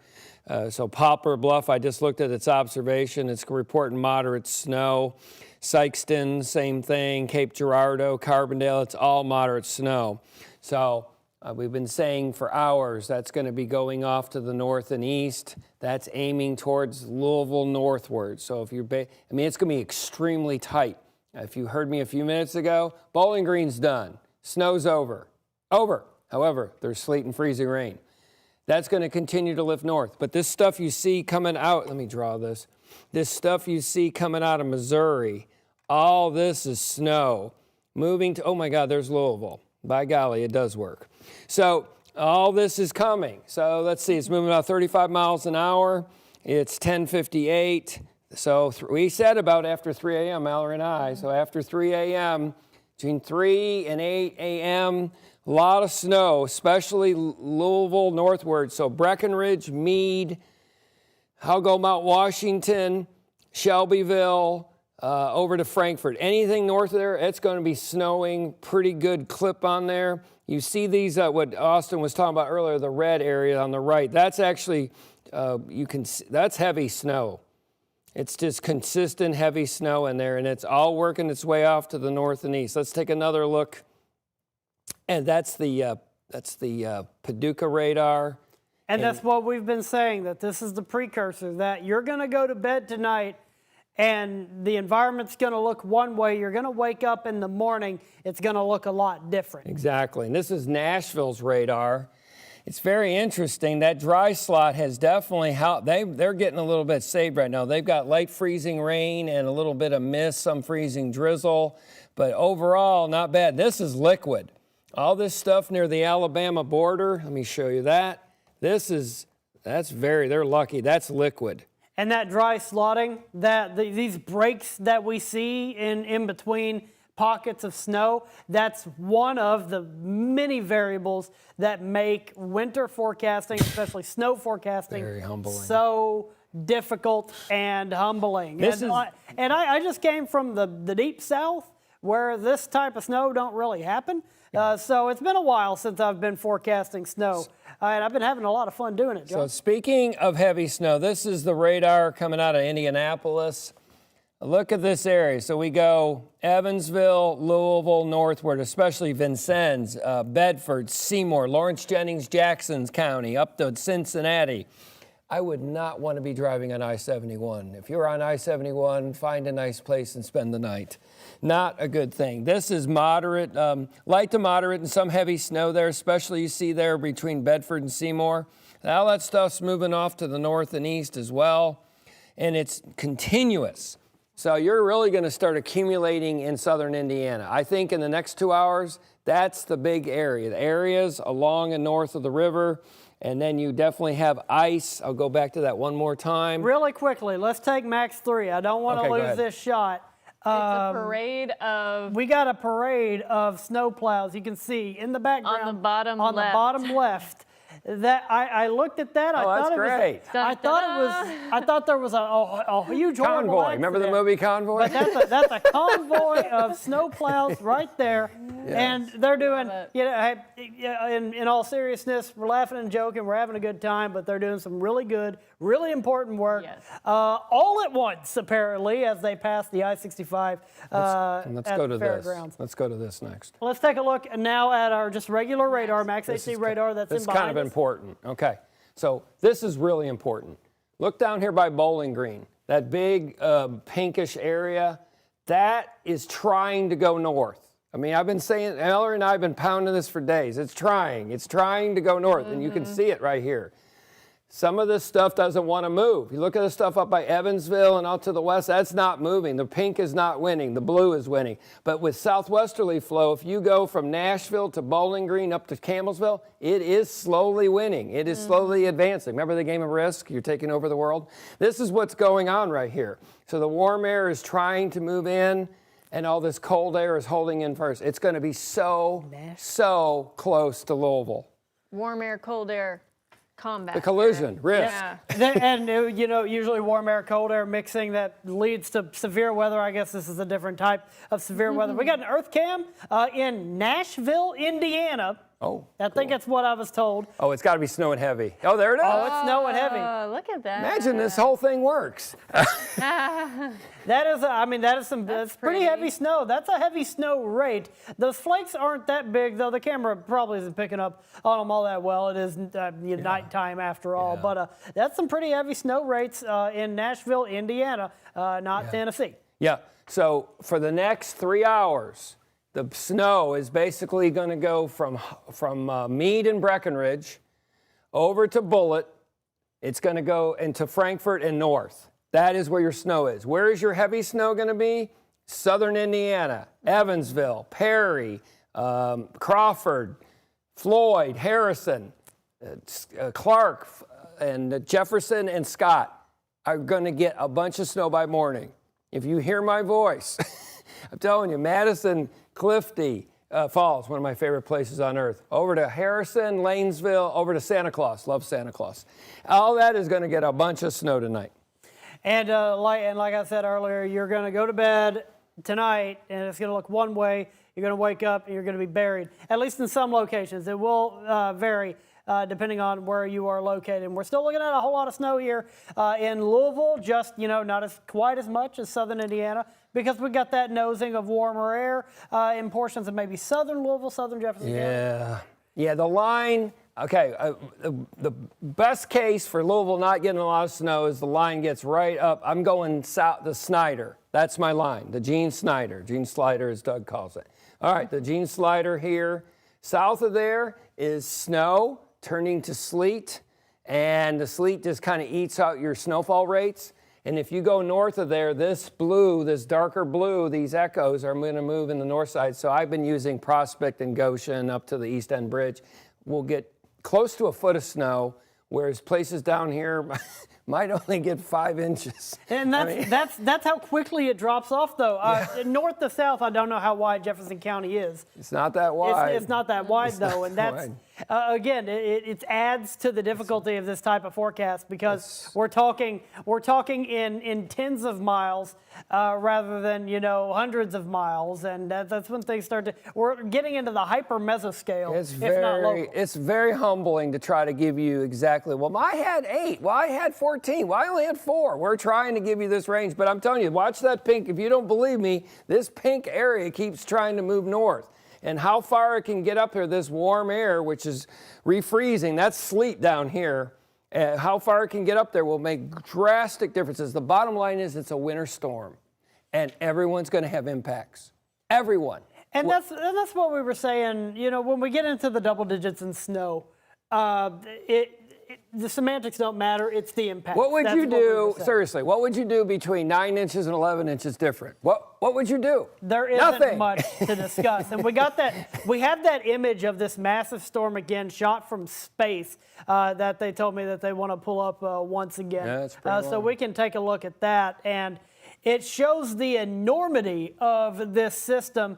And if you look at a lot of satellite data, you see this a lot. You see a lot of cloud structures, a lot of storms. But this it's almost completely obscuring the country. Except for Florida and the West Coast. Everyone else is covered. And that's all of what's happening right now. And again, that is provided by one of our many, many satellites. So if you have flights tomorrow, don't go to the airport unless you check with your carrier. I've checked tonight, and the only flights that came in were Delta from Atlanta. 3 planes came in, 1 from Minneapolis, 1 from Newark, a Philadelphia American, and an American from Reagan. That's it. That means their plane's not there if I didn't tell you that. Yeah. Call your airline. Make sure, just plan ahead. They're not, I believe a lot of the airlines, they're not charging, their mega fees that they tend to, as long as there's some caveats there, and you need to check with your airline for those said caveats. Yeah. But we're just kind of hunkering down now. Right. This is it. We're going into the late night hours, and we do have a little bit left before we go on television. We're going to go on television at 11:35 with a special 1-hour night team report, and we're going to have pretty much all this again. Doug will be here as well, and a flight tracker. Oh, Flight Aware, the misery map. That's called the misery map. So Dallas should be turning an ugly color. There's Houston popping up. Oh, Atlanta doesn't look good. Red is bad in anything in the world. Oh, there's Dallas just popped up. I see how you're supposed to read that. Yeah, okay, and you see the red What's circles interesting still is Nashville has dodged the horrible right now. They had freezing rain for 3 hours. I looked at it, but they're right now mist and freezing drizzle. And that's a big relief to the operations at Southwest. That's one of their hubs right now. Atlanta, Charlotte, Raleigh, and O'Hare. Not good. O'Hare's bad on a good day. It's really bad today. Hey, and it's just so cold in Chicago right now. And they got it's bands cold of here, snow but right off of the lake. Yeah, that's a problem. So check your airline, folks. Please don't go out there unless you need to and deal with that. And if you had to go anywhere, you go to Florida and get out of here before this thing hits really bad. So, you want to do some radar before? Yeah, let's jump on the ROI screen once again. We'll look at some radar to finish up this bit of segment. Okay. And again, on the right, that's correlation coefficient, what is usually the debris tracker in severe scenarios, but it's also great for looking at the size of these ice particles and determining whether there's sleet, there's snow, or what have you. So Breckenridge, let's go. Breckenridge, Grayson, out to the west, out into Ohio County. That is sleet and some heavy snow. Burst of moderate snow, I'll say. That's the main area there of significance. That is moving towards the metro. So I think you'll see an increase in activity of snow in the metro here in about, let's see, it's 11:09, about 12:30. 12:30, somewhere in there. All right, second area of significance is down to the south. Let's hit our friends in Adair County. How many times have I said Adair County today? Hey, Adair County getting a lot of airtime today, and they deserve it. Yeah, Adair County's got the best magician in the world is in Adair County. He's a Kentucky boy, Lance Burton. Lance Burton was born and raised in Kentucky. I met him down in Adair County. Anyway, I digress. So we have snow and all to the north. This is all snow in Indiana. This is all snow up here. This is snow and sleet out there to the west in Breckenridge. This, unfortunately, Adair County, freezing rain. Not good. And that is when it falls as liquid and freezes on contact. Yeah. Now let's look. Let's go to our neighbors to the south. We'll clear this out. This is Nashville's radar. And by the way, Mallory got me my radar scope. I'm so happy. So this is a great radar software. It's very cheap and it does a lot. So you're getting, those are brighter bands near the Alabama border. That's the liquid. It's starting to warm up and go above the magic level. They're going to go from freezing rain back to rain, and everyone's going to be rejoicing down there. Kind of a break that Mallory was mentioned, some light freezing drizzle in a couple locations that aren't getting anything right now. Let's jump over to Indianapolis. Yep. You just saw that from Austin on Nashville, Indiana. Yeah. Yeah, and that's why. Look at this. This whole green mess is all snow. Fairly heavy snow, too. Do not, unless you absolutely on your earth, do not go on I-65 North. Do not do that. It will not be a pleasant drive. It will take quite some time. This whole on top of the snow rates, it's now getting difficult to see. Yep. So let's do a loop on that for you. There we go. So Bedford, Seymour, Versailles, Madison, Austin, our friends in Scottsburg and Salem and Paoli, home of Paoli Peaks, Jasper, all those, that's all snow. It's accumulating and things are going to get treacherous. It's 15 degrees out there, so that's not good. Paducah, once again, I showed this a little bit ago. We'll do this again.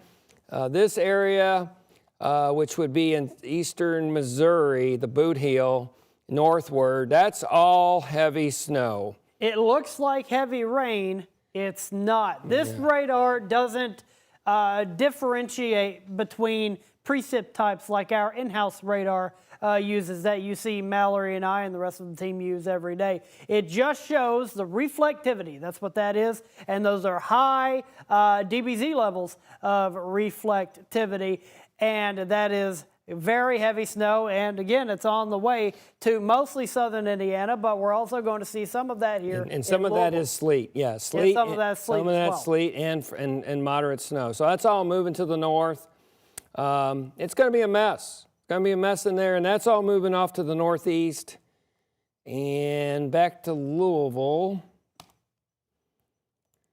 And you can see there's that's that band. I told you it was sleet. We'll look at that again. Look at that area, Hardinsburg, northern Ohio, and Hancock County, Hawesville area. That's sleet and snow, and that will be, your visibilities are really going to go down. Your rates are really going to go up. And then you see the mess off to the southeast. So you want to do a quick overview of what's going on? Yeah, we got radar in behind us. And it's a stationary radar, but we can still work with this. And this really shows that real heavy stuff. And we're talking this area and getting up into getting up closer to our region. But also, it's once you move to the south and west, still in Oklahoma, still to the west of Dallas. Even we still got some very heavy snow. Yeah. So you have these blue echoes in here is a mixture of heavy snow and sleet. All that's moving to the northeast. Treacherous conditions after 4 a.m. tonight all across southern Indiana and north of the parkways. If you're in the parkways to the south, unfortunately, that could be freezing rain and some sleet. Right now, there's a break for the folks in southern Kentucky. This dry slot that's down by Memphis is going to give you all a reprieve, thank goodness, a little bit. It'll cut down on the amounts, but we got 1/4 to 3/4 of an inch. I still think that's on the table, all for the southeastern counties, Adair, Taylor, Greene, Hart, Marion perhaps, into Washington counties, all in there. Freezing rain and some sleet, all on the table.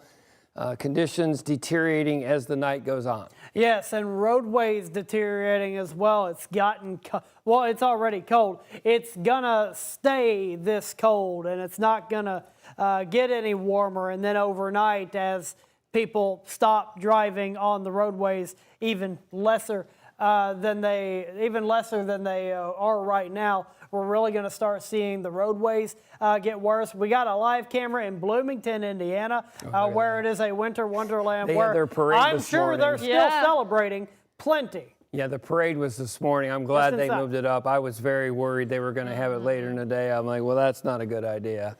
You can definitely see the difference between Bloomington and Louisville. Look, I mean, there's definitely several inches of accumulation there. Already several inches there, and we got several inches to go, as do they in Bloomington, Indiana. So if you wanted to, actually, we can take max 3 just to show the 4-box traffic cameras once again, where we can see roadways here in Kentuckiana are covered in wintry precip, mostly snow, to be honest, from what we're seeing. But what we're also seeing is people slow moving on the roadways.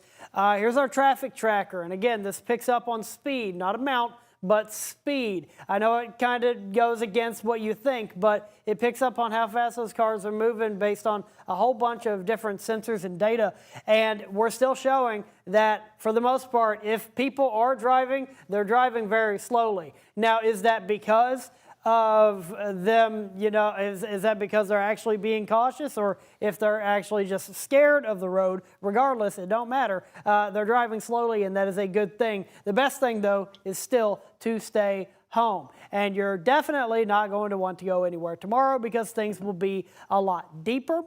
At least here in Louisville and north, but also on top of that, it's going to be a lot icier by the time we get into daybreak tomorrow, on top of it being ugly cold, which it will be all day tomorrow too. So we're going to continue to monitor the traffic situation, at least through our newscast, which is coming up. Again, we do have the night team coming up at 11:35. After the NBA game, which I believe has come to an end, but they got their rest of their coverage to get through before they get to us. So a special 1 hour night team. Is the whole hour going to be live on television? Yes. The whole hour will be live on television. I just wanted to make sure of that. So it'll go from 11:35 until 12:30 in the morning.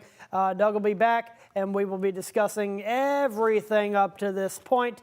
We'll also be live on WHS 11 Plus, as we usually are, with our newscasts. So just got a little bit to go in our coverage. We want to take it back over to John on the ROI. So here's some new reports here of influence, all that stuff. And let's look at the, if you go to my radar here back on my screen.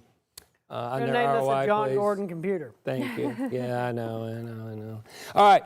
So this whole area, I was just looking at a bunch of observations in Missouri. That's a mixture of sleet and heavy snow. I was looking at the observations. West Plains right now is reporting sleet. You go 20 miles east, it's reporting heavy snow. You go to Cape Girardeau. Cape Girardeau's got, on the north side's got sleet. On the south side's got snow. So it's a mixture of snow and sleet. Neither are good. And it's coming down really good. You will hear the crackle pop, the thud that goes down when you have sleet. And that's all moving towards the metro. You see Paducah right here. All that stuff's moving off to the north and east. After 3 a.m., going to get kind of ugly. Let's go back to Louisville. There's that burst that I've been talking about near Hardinsburg. That area is moving off to the northeast. That's sleet and snow right in there. This is all snow in here across southern Indiana. Accumulating snow. Cincinnati is snowing right now. If your friends in Cincinnati, they can confirm that. Down to the south. This whole mess down here is a freezing rain and sleet. This is the freezing rain area that goes up to Somerset. If you're in the Lake Cumberland area, that's not going to be pretty. Freezing rain, sleet to the north of there. And then these bursts of sleet and some embedded snow. All this is just going to get worse. Notice how it's filling in that we were just an hour ago. Just an hour ago, we had that dry slot. It keeps coming up from the southwest. So you're going to have people say, well, I got sleet. Well, I got snow. Well, I got freezing rain, don't they? So how do you forecast for a dry slot? Oh, it's hard. It's humbling. It's hard. You look, on a big surface low, you see the dry slot, and you can forecast it. This doesn't have a giant surface low. This whole thing is being driven by jet stream energy. And in the jet stream energy, you got cold, very cold Arctic air to the north, very warm air to the south. It's a collision of air masses, and you have all these little waves that ride the jet stream. Dry slot on this, I don't know how to forecast that. Now, and that's what makes, especially a storm like this, and I've been saying that this is a rather special storm because of the way it's set up. Yeah. I've never seen anything quite like this in my professional career. Even if we're not getting, the record totals that we possibly could have gotten if things had gone a different way, it's still obviously a major storm across a large portion of the country, impacting millions of people. So it is still a very impactful storm, even outside of the minutia of the numbers. And I'm right, they're wrong, and all that. Right on our 4-box Trimark camera, right behind us, actually, we have those. Those are some semi trucks going by. They're actually moving. They're moving. And they were following plows. There were plows just ahead of them. They're drafting behind some snow plows, which we don't recommend. But they're keeping a respectful distance. Truck drivers know what they're doing. So this is still, again, the precursor. The heavy stuff is on the way. It'll move in overnight into your Sunday morning, and we still urge everyone to remain in place. Stay at home. You don't need to be out and about. There's a live look from a weather impact vehicle, and you can see that snow is covering the roadways. We're going to continue to see the roadways deteriorate more overnight. Yeah, so I'm just looking in the chat. I'm telling you, try to forecast this. Got a report. Brandenburg is all snow. That was 15 minutes ago. 8 minutes ago, Brandenburg is now sleeting. 7 minutes ago, Brandenburg is now sleeting and snowing. And that's that changeover, and they're clearly right on that dividing line right there. And we're going to have actually Chief Meteorologist Mallory Chanel coming up during our 11:30 night team newscast. We're going to be discussing a bit of a slightly newer product. It's part of the same product, but our Futurecast can actually at least try to differentiate between sleet and freezing rain. So we're going to try that out coming up at 11:30. It's really interesting to me, to weather nerds it will be, and it's good information. So we're going to be showing that up again. That's coming up at 11:35. We still got about 15 minutes on that. Send us the reports if you want to. I'll just read some right now. Freezing drizzle in Hillview, sleet in Fern Creek, sleet in Brandenburg, now snowing in Brandenburg. Caesars is sleeting. Snowing in Meade County. Snowing in Tell City. Snowing in Santa Claus. And these reports are issued into the National Weather Service, a lot of them by emergency managers, a lot of them by storm spotters, people that are, people that you think about in situations like this that are out and about before you're even aware of something going on. We got emergency managers out and about. We've been talking with them the entire time. So in Paducah's chat room, here's some reports. You know this is coming, so let's take a look at this. 1.7 inches of Evansville since 6 o'clock, so 2 inches basically. Just south of Paducah, freezing rain. Sleet and snow mix, Carbondale. And you said the north side of Cape Girardeau, which is very close to Paducah. We can, close enough for rock and roll. The north side getting snow, south side getting sleet. Yep. Not a lot of distance. That's right. Not far from there, 4 inches. 4 inches of snow. Someone's reporting snow needles. There's a new one for you. There's 3 inches by south of Carbondale. So all that stuff's coming towards you. These rates, if we can go on the HD Max, I'll do this again. I can find. This is really the key. Max 3. Max 3. I'm learning my numbers and names. Max 3 is set up for traffic right now. Okay. And well, then we won't do it. Found it. I found radar. And again, on Max 3, should pop up. It's taking a while. We're bearing with it. It's very loading. Slowly. Anyway, there we go. So let's take a really good look at that. If you are in pink, that is all sleet for sure and some freezing rain, all right? If you're north of there, you've got sleet and snow. And if you're in Indiana, you go Evansville southwestward, that is all snow with some sleet. All of that is moving towards the metro. We will be getting a lot more. Tomorrow will be much worse than today. Today was a light appetizer. There is much more coming. Yeah, and this is that heavy stuff. I'm going to point at it with our pointer. This is that heavy stuff. That is, that's not only a high snow rate, but it's with the some ratio sleet and sleet, along with sleet and the snow ratio. Probably a bit bigger than 10-to-1, I would say, in this area. It's a heavier snow, a wetter snow. That's where you'll see those bigger flakes. And that stuff also on the way to Kentuckiana, it's just going to be a minute. And that's why we've been saying that the overnight situation is where things are really going to ramp up in terms of accumulation across Kentuckiana, but especially in southern Indiana right now, the very northern tips of Kentucky, portions of Jefferson County going to see those higher accumulations as well by the time we get into your Sunday morning. Here's a quick check of the temperatures across the Ohio Valley. And it's ugly cold everywhere, but it's 32 degrees in Chattanooga. And Chattanooga has been under an ice storm warning all day. And that warmth at the surface is complicating things further. And we will actually see temperatures in Mumfordville, in Campbellsville, maybe even in Lebanon and in Hodgenville. We will see those temperatures get pretty close to that freezing level at the surface very briefly tomorrow morning. And that's when that freezing rain, that sleet threat is going to be the highest. And when those temperatures get up to that level, and then eventually by the end of the day, things will transition to a mostly snow situation as it moves out before coming to an end completely by some point tomorrow night, hopefully before midnight going into Monday. So that is somewhat of a timeline. We can now go back to our traffic tracker where we've been seeing things moving slowly, but moving with the few vehicles that have been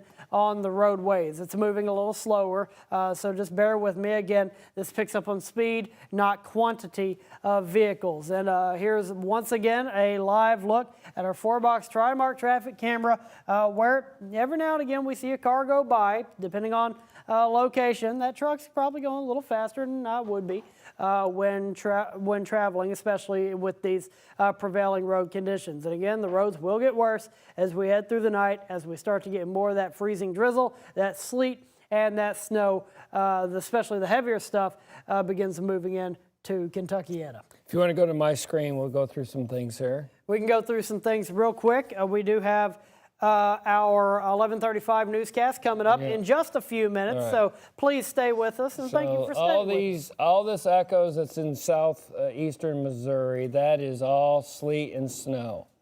Now we're looking at the lowest levels to see how much sleet and how much snow. The redder stuff is more sleet. The lighter blue stuff and lighter pink is more snow. You can see even that is a mix in there, but the rates in there are pretty significant. I looked at some of the visibilities near Cape Girardeau, and they're all running less than a mile. That stuff's going to accumulate and or accrete. That's all moving up towards Evansville. I just looked at reports in Louisville from a great free app, MPing, M-P-I-N-G, Mike, Papa, India, November, Golf. And you can report rain or snow. It's just preset.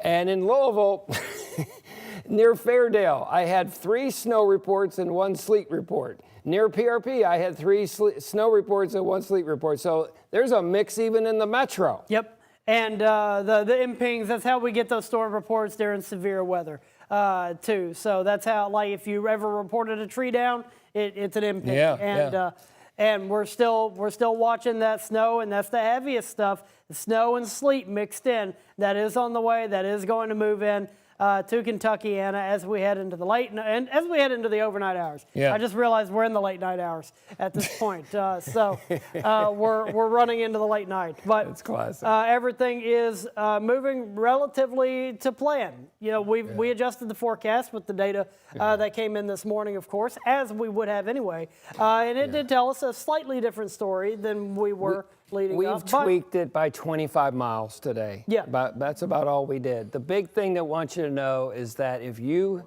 are north of the river and or northern Louisville, you are going to get a lot of snow. Thumper. You're going to, I call it thumper. a There's your thumper. word of the day, thumper. If you are in South Louisville, I mean, literally in the Jefferson National Forest, I mean, it could be only 5 inches with a bunch of sleet. And it's close. That drop off happens fast. Yeah. It's almost hard to wrap your head around. It is. It's hard for me to wrap my head. That's something we see that all the time in areas that get lake effect, where there were one place to get 20 inches and then 3 miles away it'd get 2 or 3, where that drop off is so quick. We see it there all the time. Don't see it in places like this where we don't have any sort of lake effect, really. Don't see it like that all that often. And that just, again, just adds to how this storm is just ramping up. One of the guys at the Weather Service just put out this note, and he basically did a cross-section of the atmosphere. In the cross-section of the atmosphere, he showed where what we call the melting layer, the melting level is, where the transition is. That's where the transition between, it falls as snow, hits that melting layer, melts. And there's a thick area. It's almost 1,000 foot thick, and it's about 2,000 to 3,000 foot off the deck. So it is all night long until we get this heavier stuff that's coming out of Missouri. It's going to struggle. Once that stuff in Missouri gets here, you'll either get a bunch of sleet or you get a bunch of snow. There won't be any more of this bouncing around. There'll be that fine line where you'll get both. Right. And it'll be pretty noisy. But it'll especially be noisy the farther south you get. And again, we are looking at ice accumulations getting pretty catastrophic is about the only way I would say. It's not good. Down south, that's in Taylor County, Adair County. That's where those ice accumulations are going to be the worst. That's where we are expecting the most of the power outages, at least in terms of per capita. And there we got a bunch of plows. Doug loves to watch the plows. Now he's got me watching them. Yeah, we got plows on our Trimark 4-box camera. It's actually right behind us. The one just went. Now he'll go, and then he'll go. That's in Max 1. It's also up in Max 3. There was an accident there earlier, so they're probably... Oh, there was one. They're keeping an eye on things. Well, I've seen a bunch. They're hitting the water, so they are really on the water. I am really glad. I'm really happy to see. This kind of reminiscent of there was a Friday where I worked the morning for meteorologist Matt Breland, where we had a bunch of snow, but like almost no traffic issues, because the city and the state prepared very, very well for it. So we had almost no traffic problems at all. And this is kind of similar in the situation where earlier we had a couple of traffic snafus here and there. But by and large, throughout the afternoon, through the evening, and even in the late night hours now, we're not seeing any real major traffic problems. Now, again, give these plows a wide area. Give them respect. They deserve a nice, big, working surface, and you need to do that. So don't get too close to them if you do catch them out on the roadways. That is a plow, and then that's a plow in behind that plow to plow what the first plow is plowing. That's right. They have a plan, don't they? And that's how they get it off the road. If you do just one, it piles up in the middle of the road. That's how they get it off the roadways and onto the shoulders. So there's another one there at I-65. Yeah, look at that. Yeah, they're out. They're really working hard. They're working hard, and we appreciate their work very much. So we've hit 11:32, and I need some information on how we're going to be getting into the newscast, which will be coming up in a matter of minutes from now. Chief Meteorologist Mallory Schnell is here, and she will have the latest in terms of the weather forecast going forward.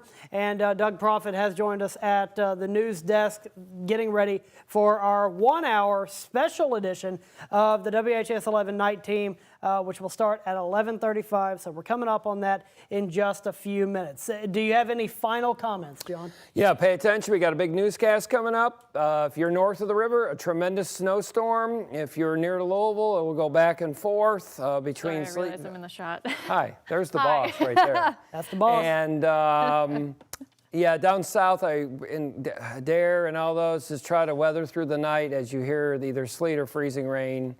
It won't be pretty. You bundle up, and again, if you're in those areas that are going to get a lot of ice, charge your stuff now. Yeah. Charge your batteries, your phones, charge your flashlights. Make sure everything's good now, because once that heavy stuff starts to move in, I imagine power is going to become an issue pretty quickly, and you'll start to see power outages. You might even get woken up to them as the stuff moves in during the overnight hours. So just weather the storm. We're good at that here in Kentuckiana.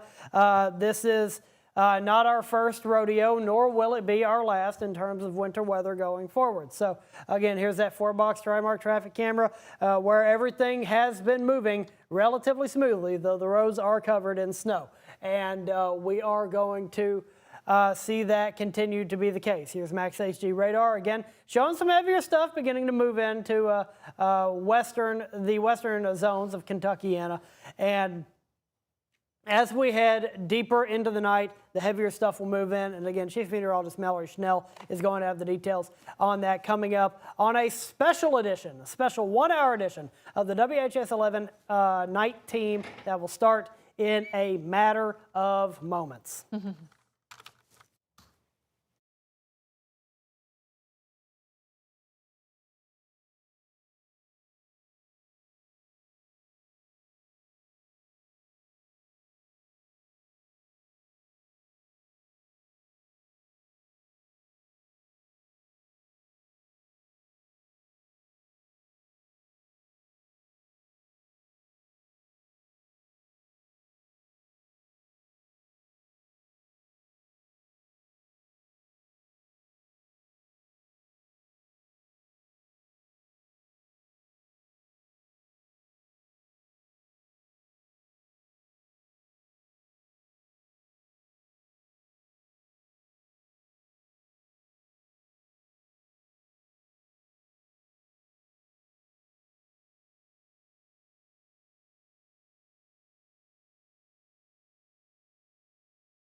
Live right now, a special 1-hour edition of the WHAS 11 night team. The winter storm is saving its real bite for overnight, ramping up in the next few hours. Pretty much when we have a snowstorm like this, it's all hands on deck. We have live team coverage tonight from reporters covering Louisville, Southern Indiana, and Hardin County. The snow not stopping emergency crews. If we need it, we're there. If we're not needed, we're still going to be there just in case. The big snow totals are starting to come into clearer picture as parts of southern Kentucky still face a major ice storm.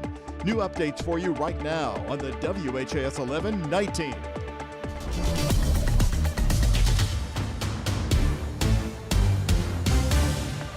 The weather impact at this late hour. Live right now, we are showing you 4 live views of major interstates and expressways right through Metro Louisville. In a new update tonight, Metro Police say they've worked 45 injury crashes since 12:30 today.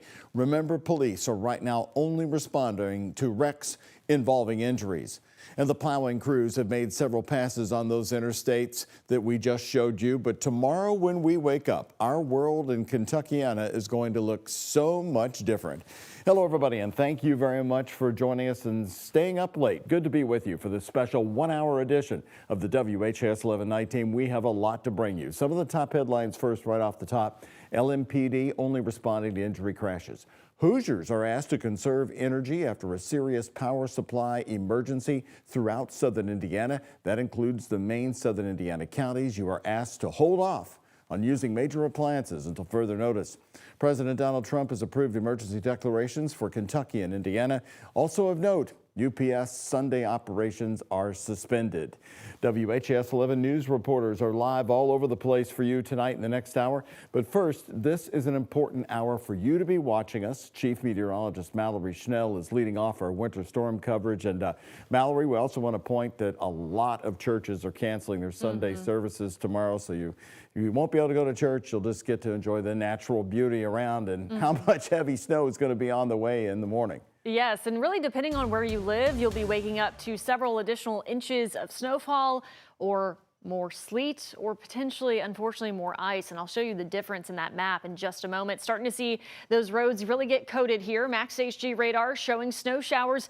What you can't see here is that we're seeing a lot of the flip-flopping back from snow to sleet to snow to sleet, really right through the area here, getting some reports around Brandenburg that it was sleet, then snow, then sleet, then snow. And we'll likely have a period of that as we actually have some heavier rates just from the southwest here. But even where you're seeing those darker blues, at some point that could be heavier snowburst. At other points it could be some of that sleet that's mixing in. One thing is for certain is we're definitely seeing that warmer nose of air trying to move in from the north. So Bowling Green done with the snow, starting to see more of that sleet and freezing rain, and you can tell once again this is all that moisture, this is what's to come. So it's battling that warm air, that warm nose from the south, and then the heavier precipitation rates that are coming in from the southwest. So some of these just going to go right over southern Indiana.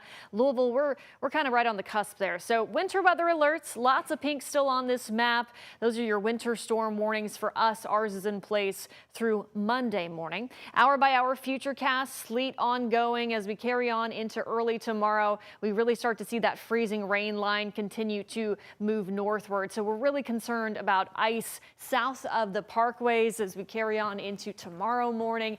We will wrap up this event as all snow as that colder air wraps around here, and then we get all that snow out of here. It looks like at some point tomorrow evening with just that cold air settling in and sticking with us for the upcoming week. Mallory, WHAS 11 extreme weather specialist John Gordon, as you know, is here with us now, the former head of the Louisville National Weather Service office. And I can hear people out there now saying, is this it? I barely have an inch of snow. So don't put your guard down yet. What's getting ready to happen? There's a lot more coming. Okay, you just saw Mallory. All that stuff in Missouri is heading to you in southern Indiana, into Louisville, into Mount Washington, into Fort Knox, into Brandenburg. It is coming. It's still moving up to the north and northeast. I think the main show is after about 4 a.m. till about 1 or 2 in the afternoon. It's really, tomorrow morning is going to be key to see how this winter storm really plays out over our area. It's never easy in the Ohio Valley. We always have a mixed bag of precipitation, it seems like. So seeing where that sleet line goes northward will be key. Speaking of that mix, do we have sleet in Jefferson County right now somewhere? There were some reports, yes. I looked at 12 reports. 10 of them were snow, 2 of them were sleet. Does that cut the snow totals down, though? Yes. Yeah. That's what we talked about, and they were near Fairdale and Valley Station. So what happened? This shift in the morning to southern Indiana is all of a sudden hearing, hey, we are in the bullseye. Northern part of Louisville. We were starting to see that hint yesterday, which is why southern Indiana, we just thought it would move, at least through Jefferson County, and now it's... All the data we look at, half of them have it going south of Louisville, the other half having it right on Louisville. It's very humbling. All right, so once again, the heavier stuff coming up through the late overnight hours. 4 a.m. to 2 p.m. is the main show. Okay, all right. Thank you very much. We'll be joined by both Mallory and John here in just a bit again. Crews across Kentuckiana are busy out treating and plowing the roads. This is a live look at the snow route removal map here. Every road on the metro has had at least one pass from the salt crews. Those plow trucks, those plows are down on the ground removing snow from the pavement. The yellow means the road has been salted. Purple for salted and plowed. You can see some of the main routes have been hit, those emergency routes. WHAS 11's Travis Breeze and Chief Photojournalist Philip Merle are on the road. They're out giving us a live look at our roadways right now. And Travis, Metro Police tonight saying that they have towed 14 cars that were parked in emergency snow routes, and those cars were towed over to some nearby parking lots. Yes, Doug, we heard that from them earlier today, and it seems like a lot of people have done what the police asked and not parked on the side of the road on the emergency snow routes. We are on Breckenridge Lane right now. We are headed towards Fern Creek right now. We just had a snowplow pass us going north just a second ago. You can see up here, kind of looks like we have had at least one plow come down this section of Breckenridge. I heard John and Mallory talking a little bit ago in Austin about all the plow trucks they were seeing on the Waterston Expressway. We saw a ton of those probably about 20 minutes ago. And as you saw on the snow map, they've really made a lot of progress plowing those roads over the last couple of hours. I spoke to Suburban Towing a couple of hours ago to ask them how the day was going, and they said they were pleasantly surprised with how it had been going. Today actually has been going pretty slow, which is a good thing. We do have plenty of drivers and operators on standby and position around the city. We even have some guys down in the Radcliffe, E-Town area, in the Lebanon Junction area as well. So I think the reason why it has been a pretty good day on the roads is kind of a half and half. Half people really heeding these warnings and only traveling if absolutely necessary. And then I think maybe the other half is us getting a little bit of slower exposure to the snow than we maybe thought we were going to. And like our meteorologists have been talking about, seeing some of those higher totals in southern Indiana. But you can see as we now go under an overpass here that these are still not roads that you would want to be out on if you could avoid it. So definitely only travel if absolutely necessary. We will check back in with you guys in a little bit. Doug. You heading toward Taylorsville Road, it looks like there. Okay, Travis, thank you very much. And hey, if he's checking with Suburban Towing and they're saying what they said, that's a pretty good litmus test so far at this late hour. Well, as you heard from our team of meteorologists, southern Indiana is now expected to get the deepest snows. WHAS 11 Night Team's Alex Dieterer and photojournalist Aspen Hester are live in Clark County. They have been covering the changing landscape all day long around them. And Alex's forecast shift for southern Indiana happened this morning. How have local leaders been dealing with it since they learned the news? Well, Doug, let me tell you that local leaders have been preparing all week for this. We have been seeing plows come out of this Jeffersonville City Services street department all day for hours now. And I just want to give a quick update on the Hoosier, for any Hoosier Energy customers. So a couple of hours ago, the Utilities District of Western Indiana did give an update on that emergency conservation. They did say that regional grid operators advised them that they can step down from that emergency conservation. So right now, what we're seeing at last check was about under 20 customers in Indiana are without power right now. And so those are good numbers right now that we are continuing to look at. But I want to give you a look right now at the road conditions that continue to get worse here in southern Indiana. But like I said, these plows have been going constantly. They've been hitting the main roads. And right here along 10th Street, you can see the roads are just covered in some snow. Indiana Governor Mike Braun did declare a state of emergency for Indiana, and that comes with a travel warning that's been issued for the state. And this means that you are advised to avoid travel. So again, it's a perfect weekend to stay inside. Clark County has been preparing for this winter storm all week. The Jeffersonville Street Department did tell me that all 13 plows are out on the roads, where again they've been working all day. They will continue to work through the night and into tomorrow morning. And here in Clark County, the main roads are the priority. So they will be working to clear those emergency routes first. And if you live in a neighborhood or a subdivision, all they do is ask for a little bit of patience. They said they will get to you eventually. It's pretty much when we have a snowstorm like this, it's all hands on deck. You know, everyone in the city who can drive a truck, who's a CDL operator, and we have some trucks that aren't CDL trucks. So literally, if you can drive a truck and operate a snowplow, you know, we're going to put you to work. We have a few more officers out than normal, but or as a department, everybody's been reminded, and they know that we're on 24/7 call, 365 for, you know, a major event. So all of our officers are prepared to respond as needed. And another reminder from Clark County leaders is that because the snow is coming down at a constant rate, we haven't seen it let up in hours all day today here, that it's going to be a bit of a challenge to keep the roads cleared. So again, these plows have been hitting the roads multiple times, up and down. They're coming back to the street department to refuel and then head back out there. They do have different crews to relieve current crews, so no one is working extraneous hours. And again, we do want to remind you that the Power Hoosier Energy did issue an emergency conservation. They have now stepped down from that. But the main reminder from all emergency management so far today has been to stay off the roads, let the crews do their work, and to stay home and stay warm. Doug?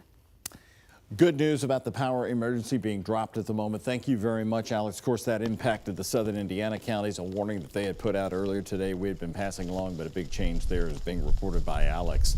Thanks again, Alex. Let's move about 50 miles to the south of where Alex is standing to Elizabethtown in Hardin County. WHAS 1119's Clarice Shaley and photojournalist Connie Offit have been covering the roads of Hardin County all day long. And Clarice, when the forecast changed today, your area was moved out of the real heavy zone of snow. So how's the county doing with what you have now? Well, Doug, I can only expect that what I'm standing in is the sleet and the freezing rain that's been talked about, and it's hitting us hard here down in downtown Elizabethtown. But regardless, I'm still seeing a lot of snow plows come through, and I do actually want to give you a chance to look at what the roads do look like right now in downtown Elizabethtown. We've seen state crews hard at work all throughout the day. We've also seen county crews. They've started at about 5 o'clock today, and there's been about a dozen trucks that have been going out across the 568 miles of roads throughout the county. I'm told that takes about 12 to 14 hours to cover. I talked to the Hardin County Government Communication Officer earlier today. He tells me they've really been monitoring the weather to see how it could affect different parts of the county and trying to adjust to that as well. And county officials actually believe that downtown Elizabethtown has less snow than other parts of the county. But once the county crews get through their part, their 12 to 14 hours, then they will take a break for about 8 hours and get back to it. But hearing from the Radcliffe mayor that they're continuing to salt and clear roads throughout the night, and Vine Grove is the same way, but they're saying their roads are not doing too well, and there have been a lot of cars that have gone off the road, but county officials only anticipate that the conditions here will get worse overnight. Doug? Clarice, great job reporting there. We could hear the sleet coming down where Clarice is standing there in Elizabethtown. Again, a 50-mile difference. You got the sleet there, and then we had snow around Alex Dieter in Jeffersonville. Well, WHAS 11 News has been live streaming continuous coverage since 2 this afternoon on WHAS 11 Plus. The mayor joined us for a lengthy interview during that broadcast, and I asked him about changes made to our snow removal based on a recent consultant's report to the city. You're going to brine, then you're going to apply this snow. And again, we use some extra calcium chloride so it works at a lower temperature.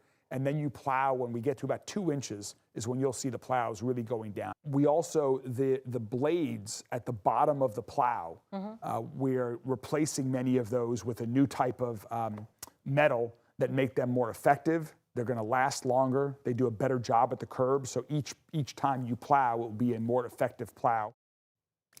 That consultant also telling the city to start brining days in advance and salting the roads in advance before any snow came down, and that's what you saw him doing today. The mayor and top city leaders, by the way, are holding their Sunday news briefing on the winter storm tomorrow at 2 in the afternoon. We will be carrying it live on WHAS 11 and WHAS 11 Plus. We're on the road for you live during this hour. Don't go to bed just yet.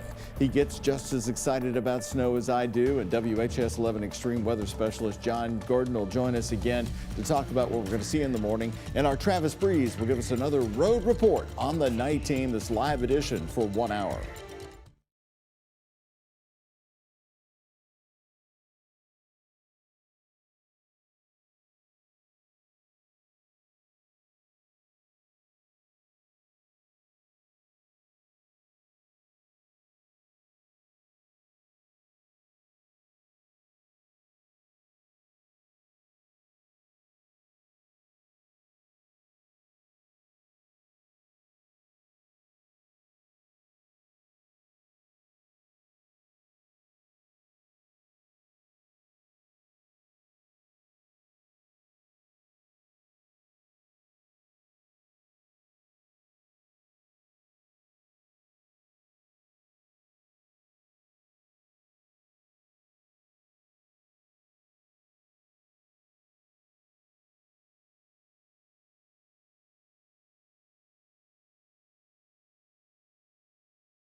Let's pick up our live weather coverage again. Mallory, you watched Clarice's live shot there from Elizabethtown. You heard the sleet. Yeah, you did. Is it sleet or freezing rain? The two big distinctions there. I mean, it's hard to tell. Anytime you look at radar, it just looks like a mix of a blob there, but she was likely dealing with sleet. Those are the reports that we've gotten out of E-Town right now. The freezing rain concern will arrive tomorrow morning, especially in our far, far southern counties and into eastern Kentucky. Winter storm warning. This takes us through Monday morning. A reminder, we still got a ways to go. We got all of Sunday to go with a lot more of precipitation. And I say precipitation because not everybody is going to be seeing additional snowfall. Southeastern Kentucky pretty much wrapping up that snowfall already. Saw some reports down in Bowling Green of 2 to 3 inches of snowfall today. That is now transitioned over to sleet, eventually freezing rain there as well. But take a look at these deep blues off to the west. You can see that higher reflectivity trying to get picked up there. So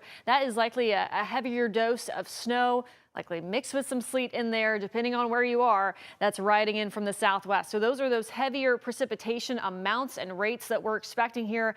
But this is a mess. Honestly, I mean, we have snow from Texas through Oklahoma up through the Ohio Valley and off to the east, but then that sleet freezing rain line, you know, the radar can't even decipher what's what, really. So from Dallas up to Arkansas into southern Kentucky and up to over to Nashville as well, just a lot of that mixed precipitation. And as we keep talking about this warm layer that's surging in from the north, in order to have snow, your entire column of the atmosphere needs to be below freezing. So just because we are in the teens at the surface does not mean we are getting snow everywhere across Kentuckiana, because we are getting that warm layer. And if it's a shallow one, that can fall as sleet. So your snowflake melts, refreezes as that ice pellet and falls and bounces around. That's sleet. Freezing rain is so dangerous because it melts and it doesn't freeze again until it is at the surface, and it creates that glaze. It really clings to things, to trees and power lines, and causes such a disruption. So your winter storm forecast here still in place. Mostly snow to the north, snow and sleet, then snow, sleet, and ice the farther south that you do go south of the parkways. That's why you're seeing such a big drop off the farther south and southeast that you do go throughout the state. Southern Indiana, you're going to have a nice big snow day tomorrow. Louisville, we're right at the border, which tends to happen with some of these setups, and will likely have a range of totals, it looks like now, across our area. Greater threat of sleet just to our south, greater threat of ice to the south and southeast, where you're seeing those deep pinks. And that's where we really are concerned about an ice storm. Temperatures right now still in the teens. We're actually seeing a little bit of warming down to the south, a couple of degrees there. Wind chills, of course, bitterly cold in the single digits. Visibility down where we are seeing some steadier snow showers at times. And your hour-by-hour future cast here, we are going to see just how far north. This is a different model from what I showed you at the beginning of the newscast, but that tries to make it as far north as the Ohio River. So that will be interesting to track tomorrow. We'll wrap around as all snow on the backside of that tomorrow evening. And then we have that cold air sticking around behind that into much of next week. So whatever falls sticks with us for quite some time. Highs in the teens and 20s, overnight lows in the single digits above and below zero. Now I'm going to send things over to meteorologist Austin Evans to give us a look at the road conditions. Thank you, Mallory. We've been keeping an eye on those road conditions all this afternoon and evening. And like Travis said earlier, haven't seen a whole lot of accidents out there. We can now take a live look. This is I-65 north of Lebanon Junction. And I'm keeping an eye on this area because I know it gets really bad really quickly. But right now, it's not doing too terribly. Here's our 4-box Trimark traffic camera where we have been seeing plows on every single one of these panels passing through here and there, which means they are doing good work, though you can also see that the roads are covered. Here's a traffic tracker. What little traffic is out there is going very, very slowly. And now I'm going to toss it back over to the desk with Doug and the gang, John Gordon and Chief Meteorologist Mallory Snell. All right, Austin, thank you for showing the roads there. LMPD's been very active on their X account tonight. Yeah, they some of these some fun tweets, to be honest. We think we know who's behind it, and yes, they have a bit of a sense of humor, but they just put this one out. If your car is on the emergency snow route at midnight, it's basically a, quote, please tow me coupon. Don't test us. We haven't slept yet. That's right. But they're having fun with they're it. very serious about getting these cars off the emergency snow routes. Very They have a job to do. They do. Those routes lead to the hospitals, Metro Safe, and the jail, and that's why they consider them so important. So I guess we need to once again look ahead to the morning. But first, let's talk about the roads. Has the city's treatment, probably the best I've seen in 32 years since 1994, had a big impact? I totally agree with you. 21 years I've lived here. I've never seen them this proactive. Kudos to the KDOT, NDOT, and the city. Well done. Are we finally a northern city? Trying to be, yeah. Well, they got 10 inches last year. They made some changes. They learned from that. So about the time people would be going to church tomorrow, how much snow on the ground in Louisville? South Louisville, I'll do it. I don't want to put you on the spot. 4 inches on the southern border, 4 to 5 on the far southern border, 6 inches up towards Prospect Goshen. Okay, I like that. And much more further north. Yeah. Southern Seymour. Indiana. Y'all are going to be waking up till Seymour, Corydon, Salem, Paoli. That's the spot. Those are the spots. Paoli Peaks. Paoli Peaks, you can go skiing. They want this, right? Reopen. Yeah. You got at least a week. We'll be back. More coverage for you right after this. The night team is on for an hour tonight.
Another new post from Metro Police just out. Attention Subaru owners, this is your friendly reminder that all-wheel drive is not a personality and it's definitely not a force field. You too can hit a guardrail.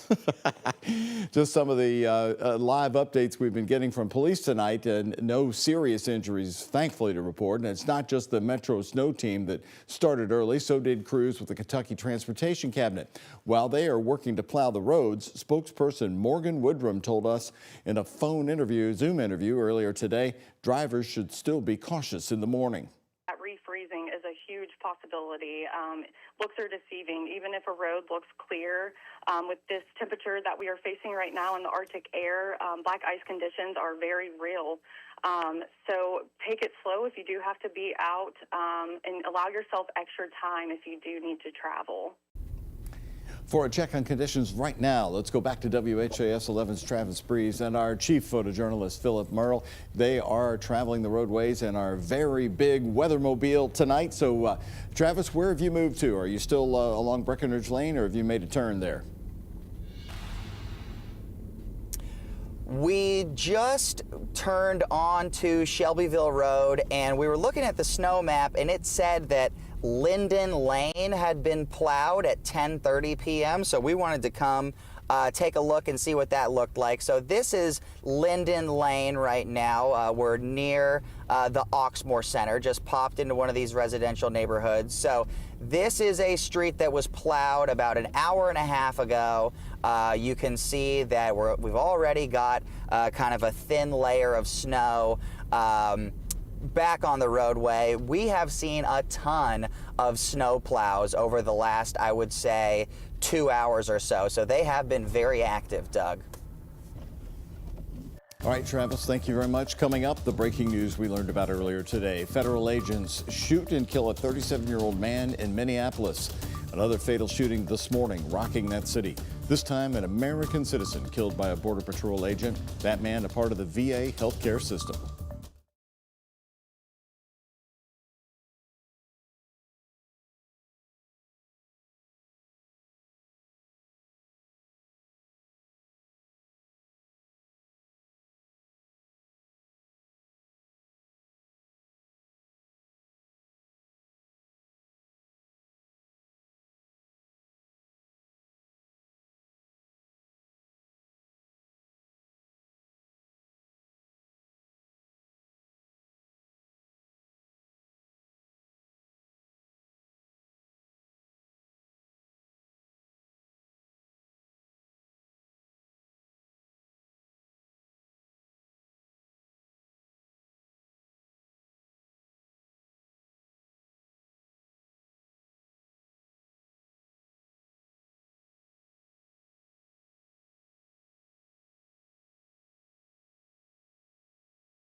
Updating here tonight for you the ever-tense situation in the city of Minneapolis. Federal agents this morning shoot and kill a 37-year-old man, shooting him several times. Again, federal and local officials are giving very different accounts of what happened. And we want to warn you here tonight, the video you're about to see may be disturbing. Here's a Tonight, more protests and vigils in Minneapolis after a U.S. citizen was killed by federal agents for the second time in just 3 weeks. Graphic video obtained by Dropsite News shows at least 5 agents violently struggling with the man before multiple shots were fired, killing him. Witnesses stunned.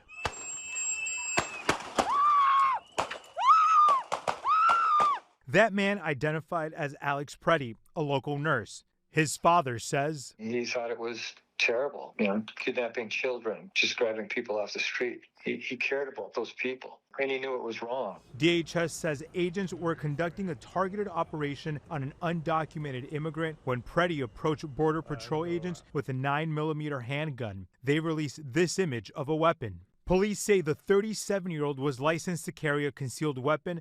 DHS Secretary Kristi Noem called the shooting a tragic situation. The officers attempted to disarm this individual, but the armed suspect reacted violently. Fearing for his life and for the lives of his fellow officers around him, an agent fired defensive shots. But city officials questioned that account and whether Preddy brandished a weapon at all.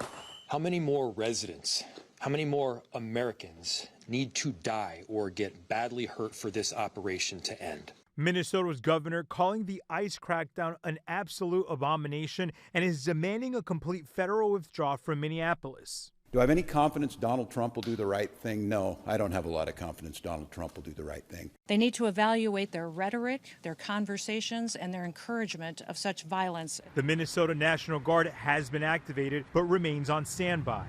The city is still mourning following the deadly ICE shooting of Renee Good earlier this year. Johnny Fernandez, ABC News, New York. And Kentucky Governor Andy Beshear tonight reacting to this, issuing a statement via his X account saying, quote, "This is a scary moment for our country, and my heart goes out to the people of Minneapolis. I know Kentuckians and Americans everywhere are watching with shock and concern. As details emerge, we need accountability from the federal government," from the governor tonight. We'll have more coverage for you right after this here on the Night Team.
We thank you very much for staying up so late with us as we're live here with a special 1-hour edition of the WHAS 11 Night Team. Hi again, everyone. I'm Doug Prophet, along with Chief Meteorologist Mallory Schnell. And I think it's probably a good thing that we're on this late, Mallory, because this is when the snow was going to change its complexion, its heaviest rounds expected overnight. Yeah, starting to see some reports of heavy snowfall in Jackson County, Indiana, seeing definitely a coating on the roads here from the Gene Snyder to the Watterson to 65 to 64 as well. Of course, the road crews have been out all afternoon, evening and night, continuing to try to get these roads under control. But as we've been saying all day, if you don't have to be out tonight or tomorrow, stay home, because these roads are going to continue to deteriorate in terms of conditions. So Max HG radar, you see a sea of blue. It's difficult for this particular radar to decipher what's snow and what's sleet mixing in. So you might be getting periods of snow. Others might be getting more periods of sleet, but you're definitely seeing the deeper blues on the reflectivity here.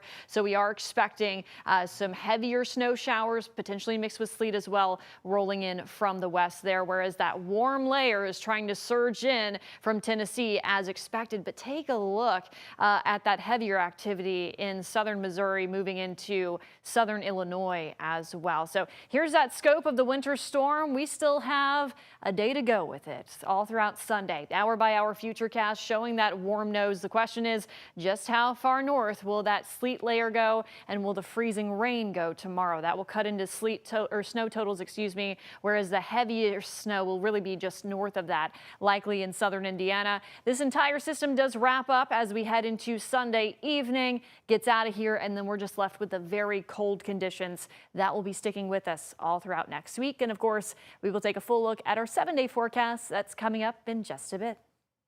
Mallory, thanks so much. Our crews have been up late with you all day long and here tonight checking out the road conditions. WHS 11's Alex Dieterer, photojournalist Aspen Hester are joining us live again from Clark County.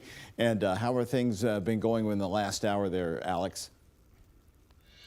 Well, Doug, the snow is really starting to come down right now. And as you can see on the road right behind us, the roads have been plowed continuously all afternoon and evening, but you can kind of see it start to pile up along the edge of the road here. Again, here in Jeffersonville, all 13 snowplows have been out and about all afternoon and evening today. And you can see one from emergency management go right behind me. They have 3 different crews of 13 crew members who have been out, and we did speak to the Jeffersonville Street Commissioner Kevin Moreland earlier today. He says they've been planning all week for this. They started brining a couple of days ago, and they will be out continuously throughout this weekend as this snow continues to come down.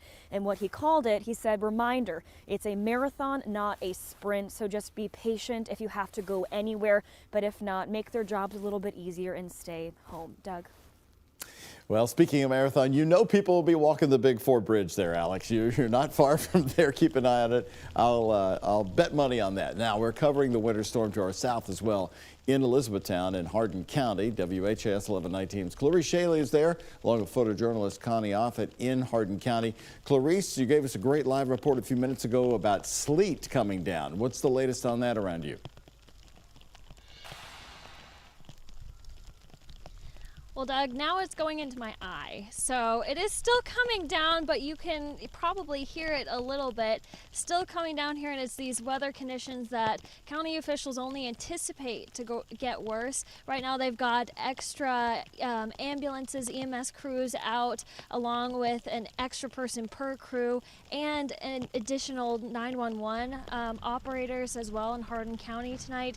They've also prepared for this weather by coordinating warming centers for people who need them, and these are all operated by volunteers. There are 3 open right now, including Valley Creek Fire Department, and firefighters have been there since yesterday night and set up blow-up mattresses for them to stay in while they keep the station open. The county in itself is a wonderful county, and our community is a very tight-knit community, and they give to us, we give to them, so it's always an honor to be able to help the community get back. If we need it, we're there. If we're not needed, we're still going to be there just in case. If we can help one person, we've helped. We've done our job.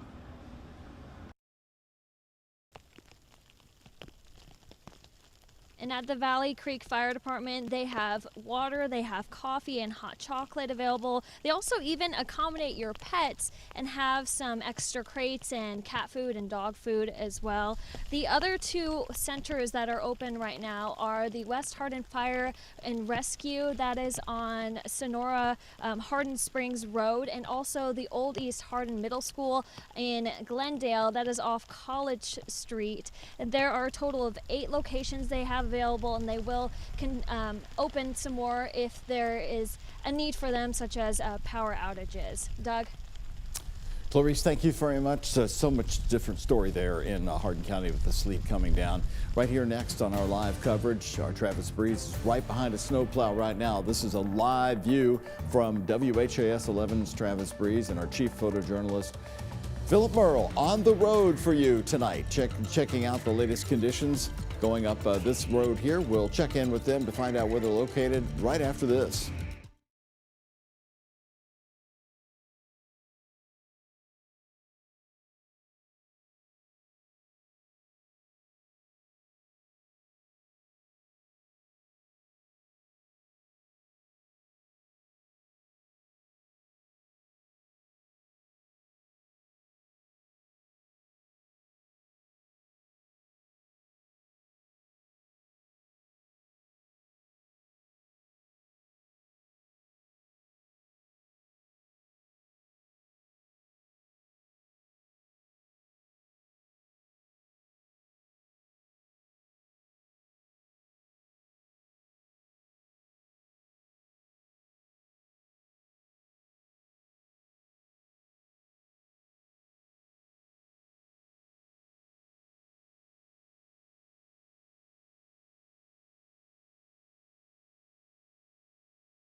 Well, you've been hearing about so many other cities in this huge winter storm, especially to the south. So we want to take you much further south from Louisville. This is downtown Nashville, Tennessee, where the snow is coating Broadway. That's it. May look familiar to a lot of you staying up late with us tonight. Broadway, the huge tourist center that so many people around here know so well.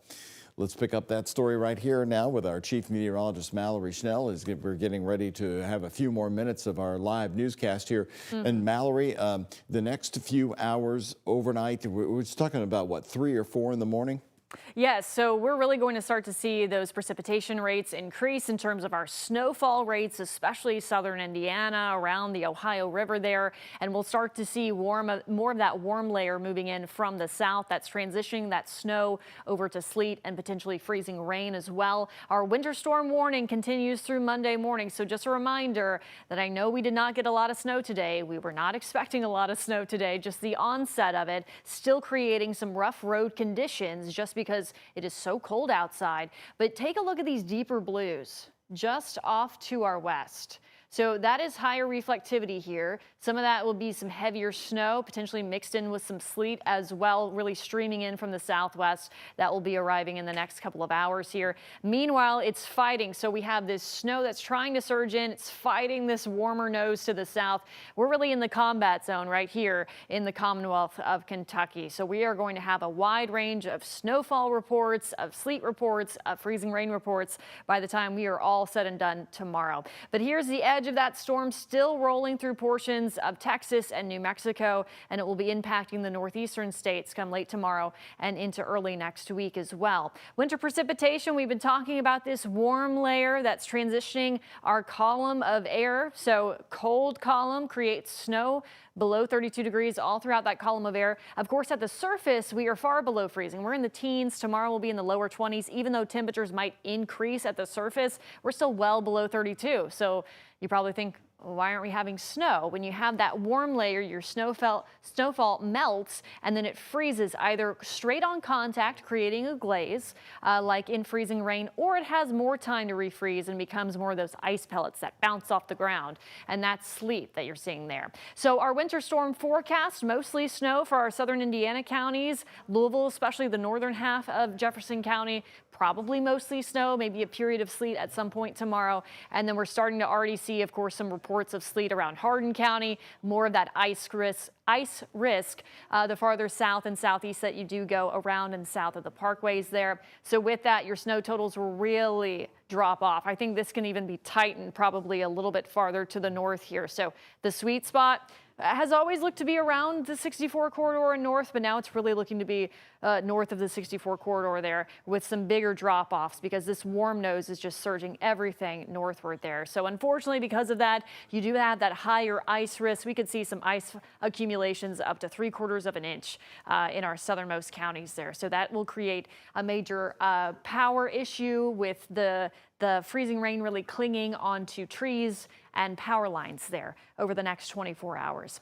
A live look to U of L's campus from our River City Eye Care camera here. A nice scene. Temperatures, of course, very cold in the teens. It's been cold all day. Those feel like temperatures in the single digits as well. In terms of visibility, where you're seeing some of those darker grays up near Bloomington and our northern tier of counties, probably seeing some heavier snowfall rates there. And where you're seeing the lighter visibility or the better visibility, some lighter snowfall rates or maybe some breaks as well. Hour by hour futurecast, watching that warm layer, that sleet transition to the south. We'll see just how far north it gets tomorrow morning. Otherwise, this entire system wraps up as snow and then moves out of here quickly. Tomorrow evening, we're left with the cold air that will be sticking with us behind and throughout the 7-day forecast. So whatever does fall as snow, sleet, ice, not going to melt on its own with highs in the 20s and teens, overnight lows in the single digits, above and below zero. And now we're going to toss things over to meteorologist Austin Evans for a look at the roads. Thank you, Mallory. We've been keeping an eye on the roadways all this afternoon and evening. And let's take a live look now at I-65 north of Lebanon Junction. Keeping an eye on this area because of how quickly it deteriorates. And again, not a lot of people out on the roadways, which, you know, would be expected at nearly 12:30 in the morning. But we got snow-covered roadways across the entirety of Kentuckiana. So you got to take very slow going if you are going to be out. And we recommend you don't go out tonight or really at all tomorrow, as the real heavy stuff is expected to move in tonight and overnight in throughout your Sunday morning. And we're going to send it now over to everyone at the news desk. Doug Prophet, our meteorologist John Gordon, and Chief Meteorologist Mallory Schnell. Everyone. Thank you, Austin. You know, we talked about this storm for pretty much an entire week, and that meant people had plenty of time to go to the supermarket. Look at some of these photos have been coming in, and I think, Mallory, you said it best last night at 11. It was a French toast warning. French toast warning, because the store shelves are gone of everything. It's always bread and milk. And toilet paper. Right. One thing. It's not COVID again. I don't know why we're doing this. Do we have those pictures? We do want to show them. We're going to talk about them. Right here. There they go. These are from stores all across the community. I'm talking Mount Washington, Southern Indiana. People out in Shelbyville also sent me a photo. I get the bread, I guess. Yeah. I thought the great thing about his vegetables were gone. I was thinking, That's yes, good. people are eating healthy. Fruits and vegetables. Soups, you know? Yeah. I mean, we've been talking about it a week, and people took it seriously. Yes.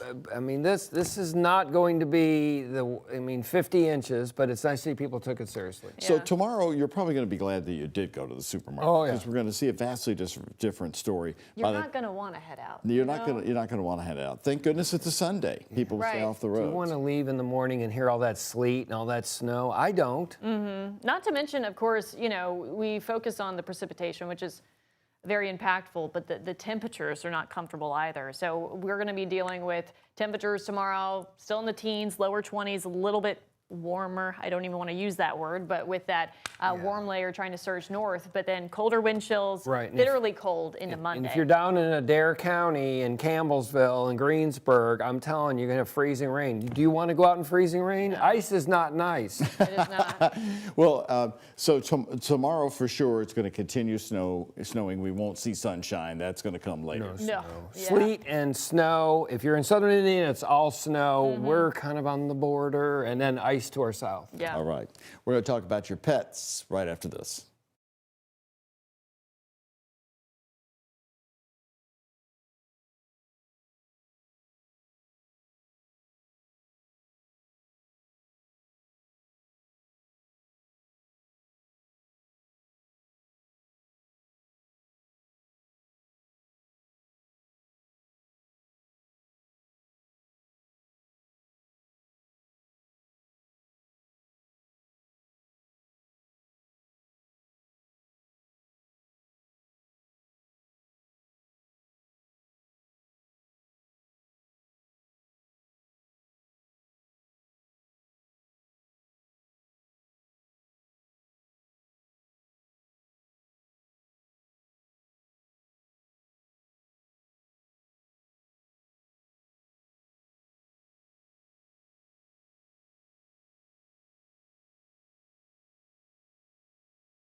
If it is cold for you, it is certainly cold for your pets. And the pups are already having to brave the snow to go out tonight. Here's Millie tonight, having a lot of fun. Now, one person also sent me this photo of the tarp they put down to keep a grassy spot for their animals. This was put down just this morning, right before the snowflakes started here.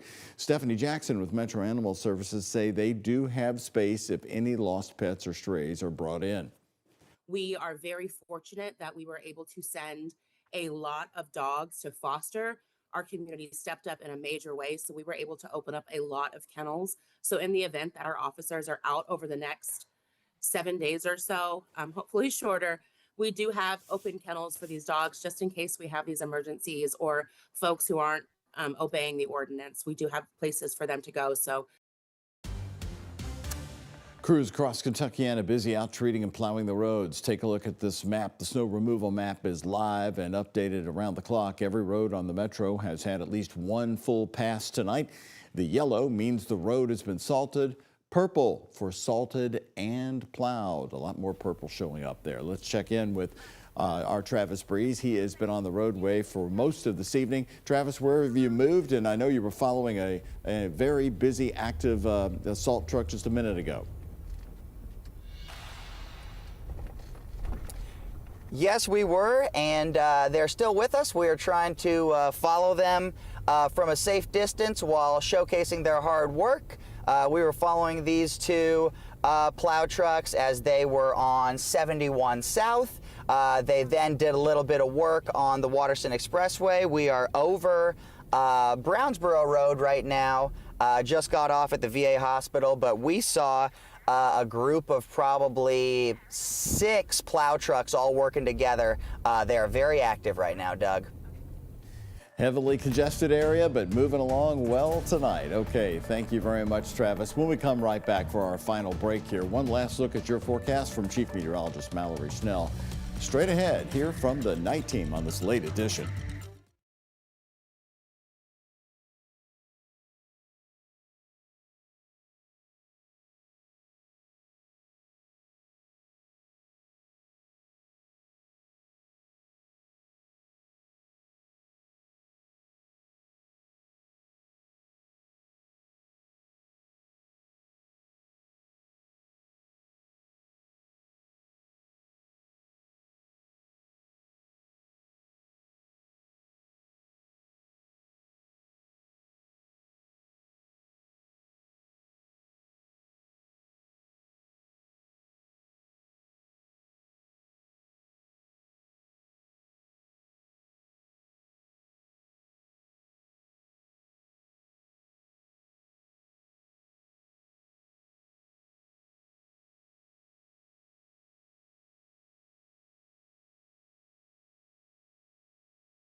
Here's a look to tomorrow, another big day with the winter storm with the heaviest snow coming in overnight. Good Morning Kentuckiana will be on at 4 in the morning with the latest snow tracks for you and condition. And then I'll see you back here tomorrow 2 in the afternoon for our live special report. We'll be carrying the mayor's Sunday news conference for you on the snow. You can watch it all by downloading the free WHAS 11 Plus streaming app. You can put your phone up to the QR code. It'll take you there. And we'll also have that news conference live for you here on WHAS 11. Well, I don't know how you two are still standing. You've been on the air continuously since 2 this afternoon. Yeah, and this is just the incredible work, by the way. Thank you. Excellent work. Informing our viewers. It's been fantastic. Yeah, well, we got a lot more snow, a lot more ice to go, depending on where you are in our viewing area. Southern Indiana, you're looking at all snow. You're going to get a lot of, I mean, take a look at the blues. Do you see the blues? Blues near Paducah? Yeah, that's Paducah. Heavy snow. That's heavy snow. And sleet. Some sleet mixing in. You might hear that hitting your windows tonight, depending on where you live. And then we're going to be tracking that ice threat to our south. Thank you very much so much for staying up with us. It is 12:41 in the morning. See you back here tomorrow.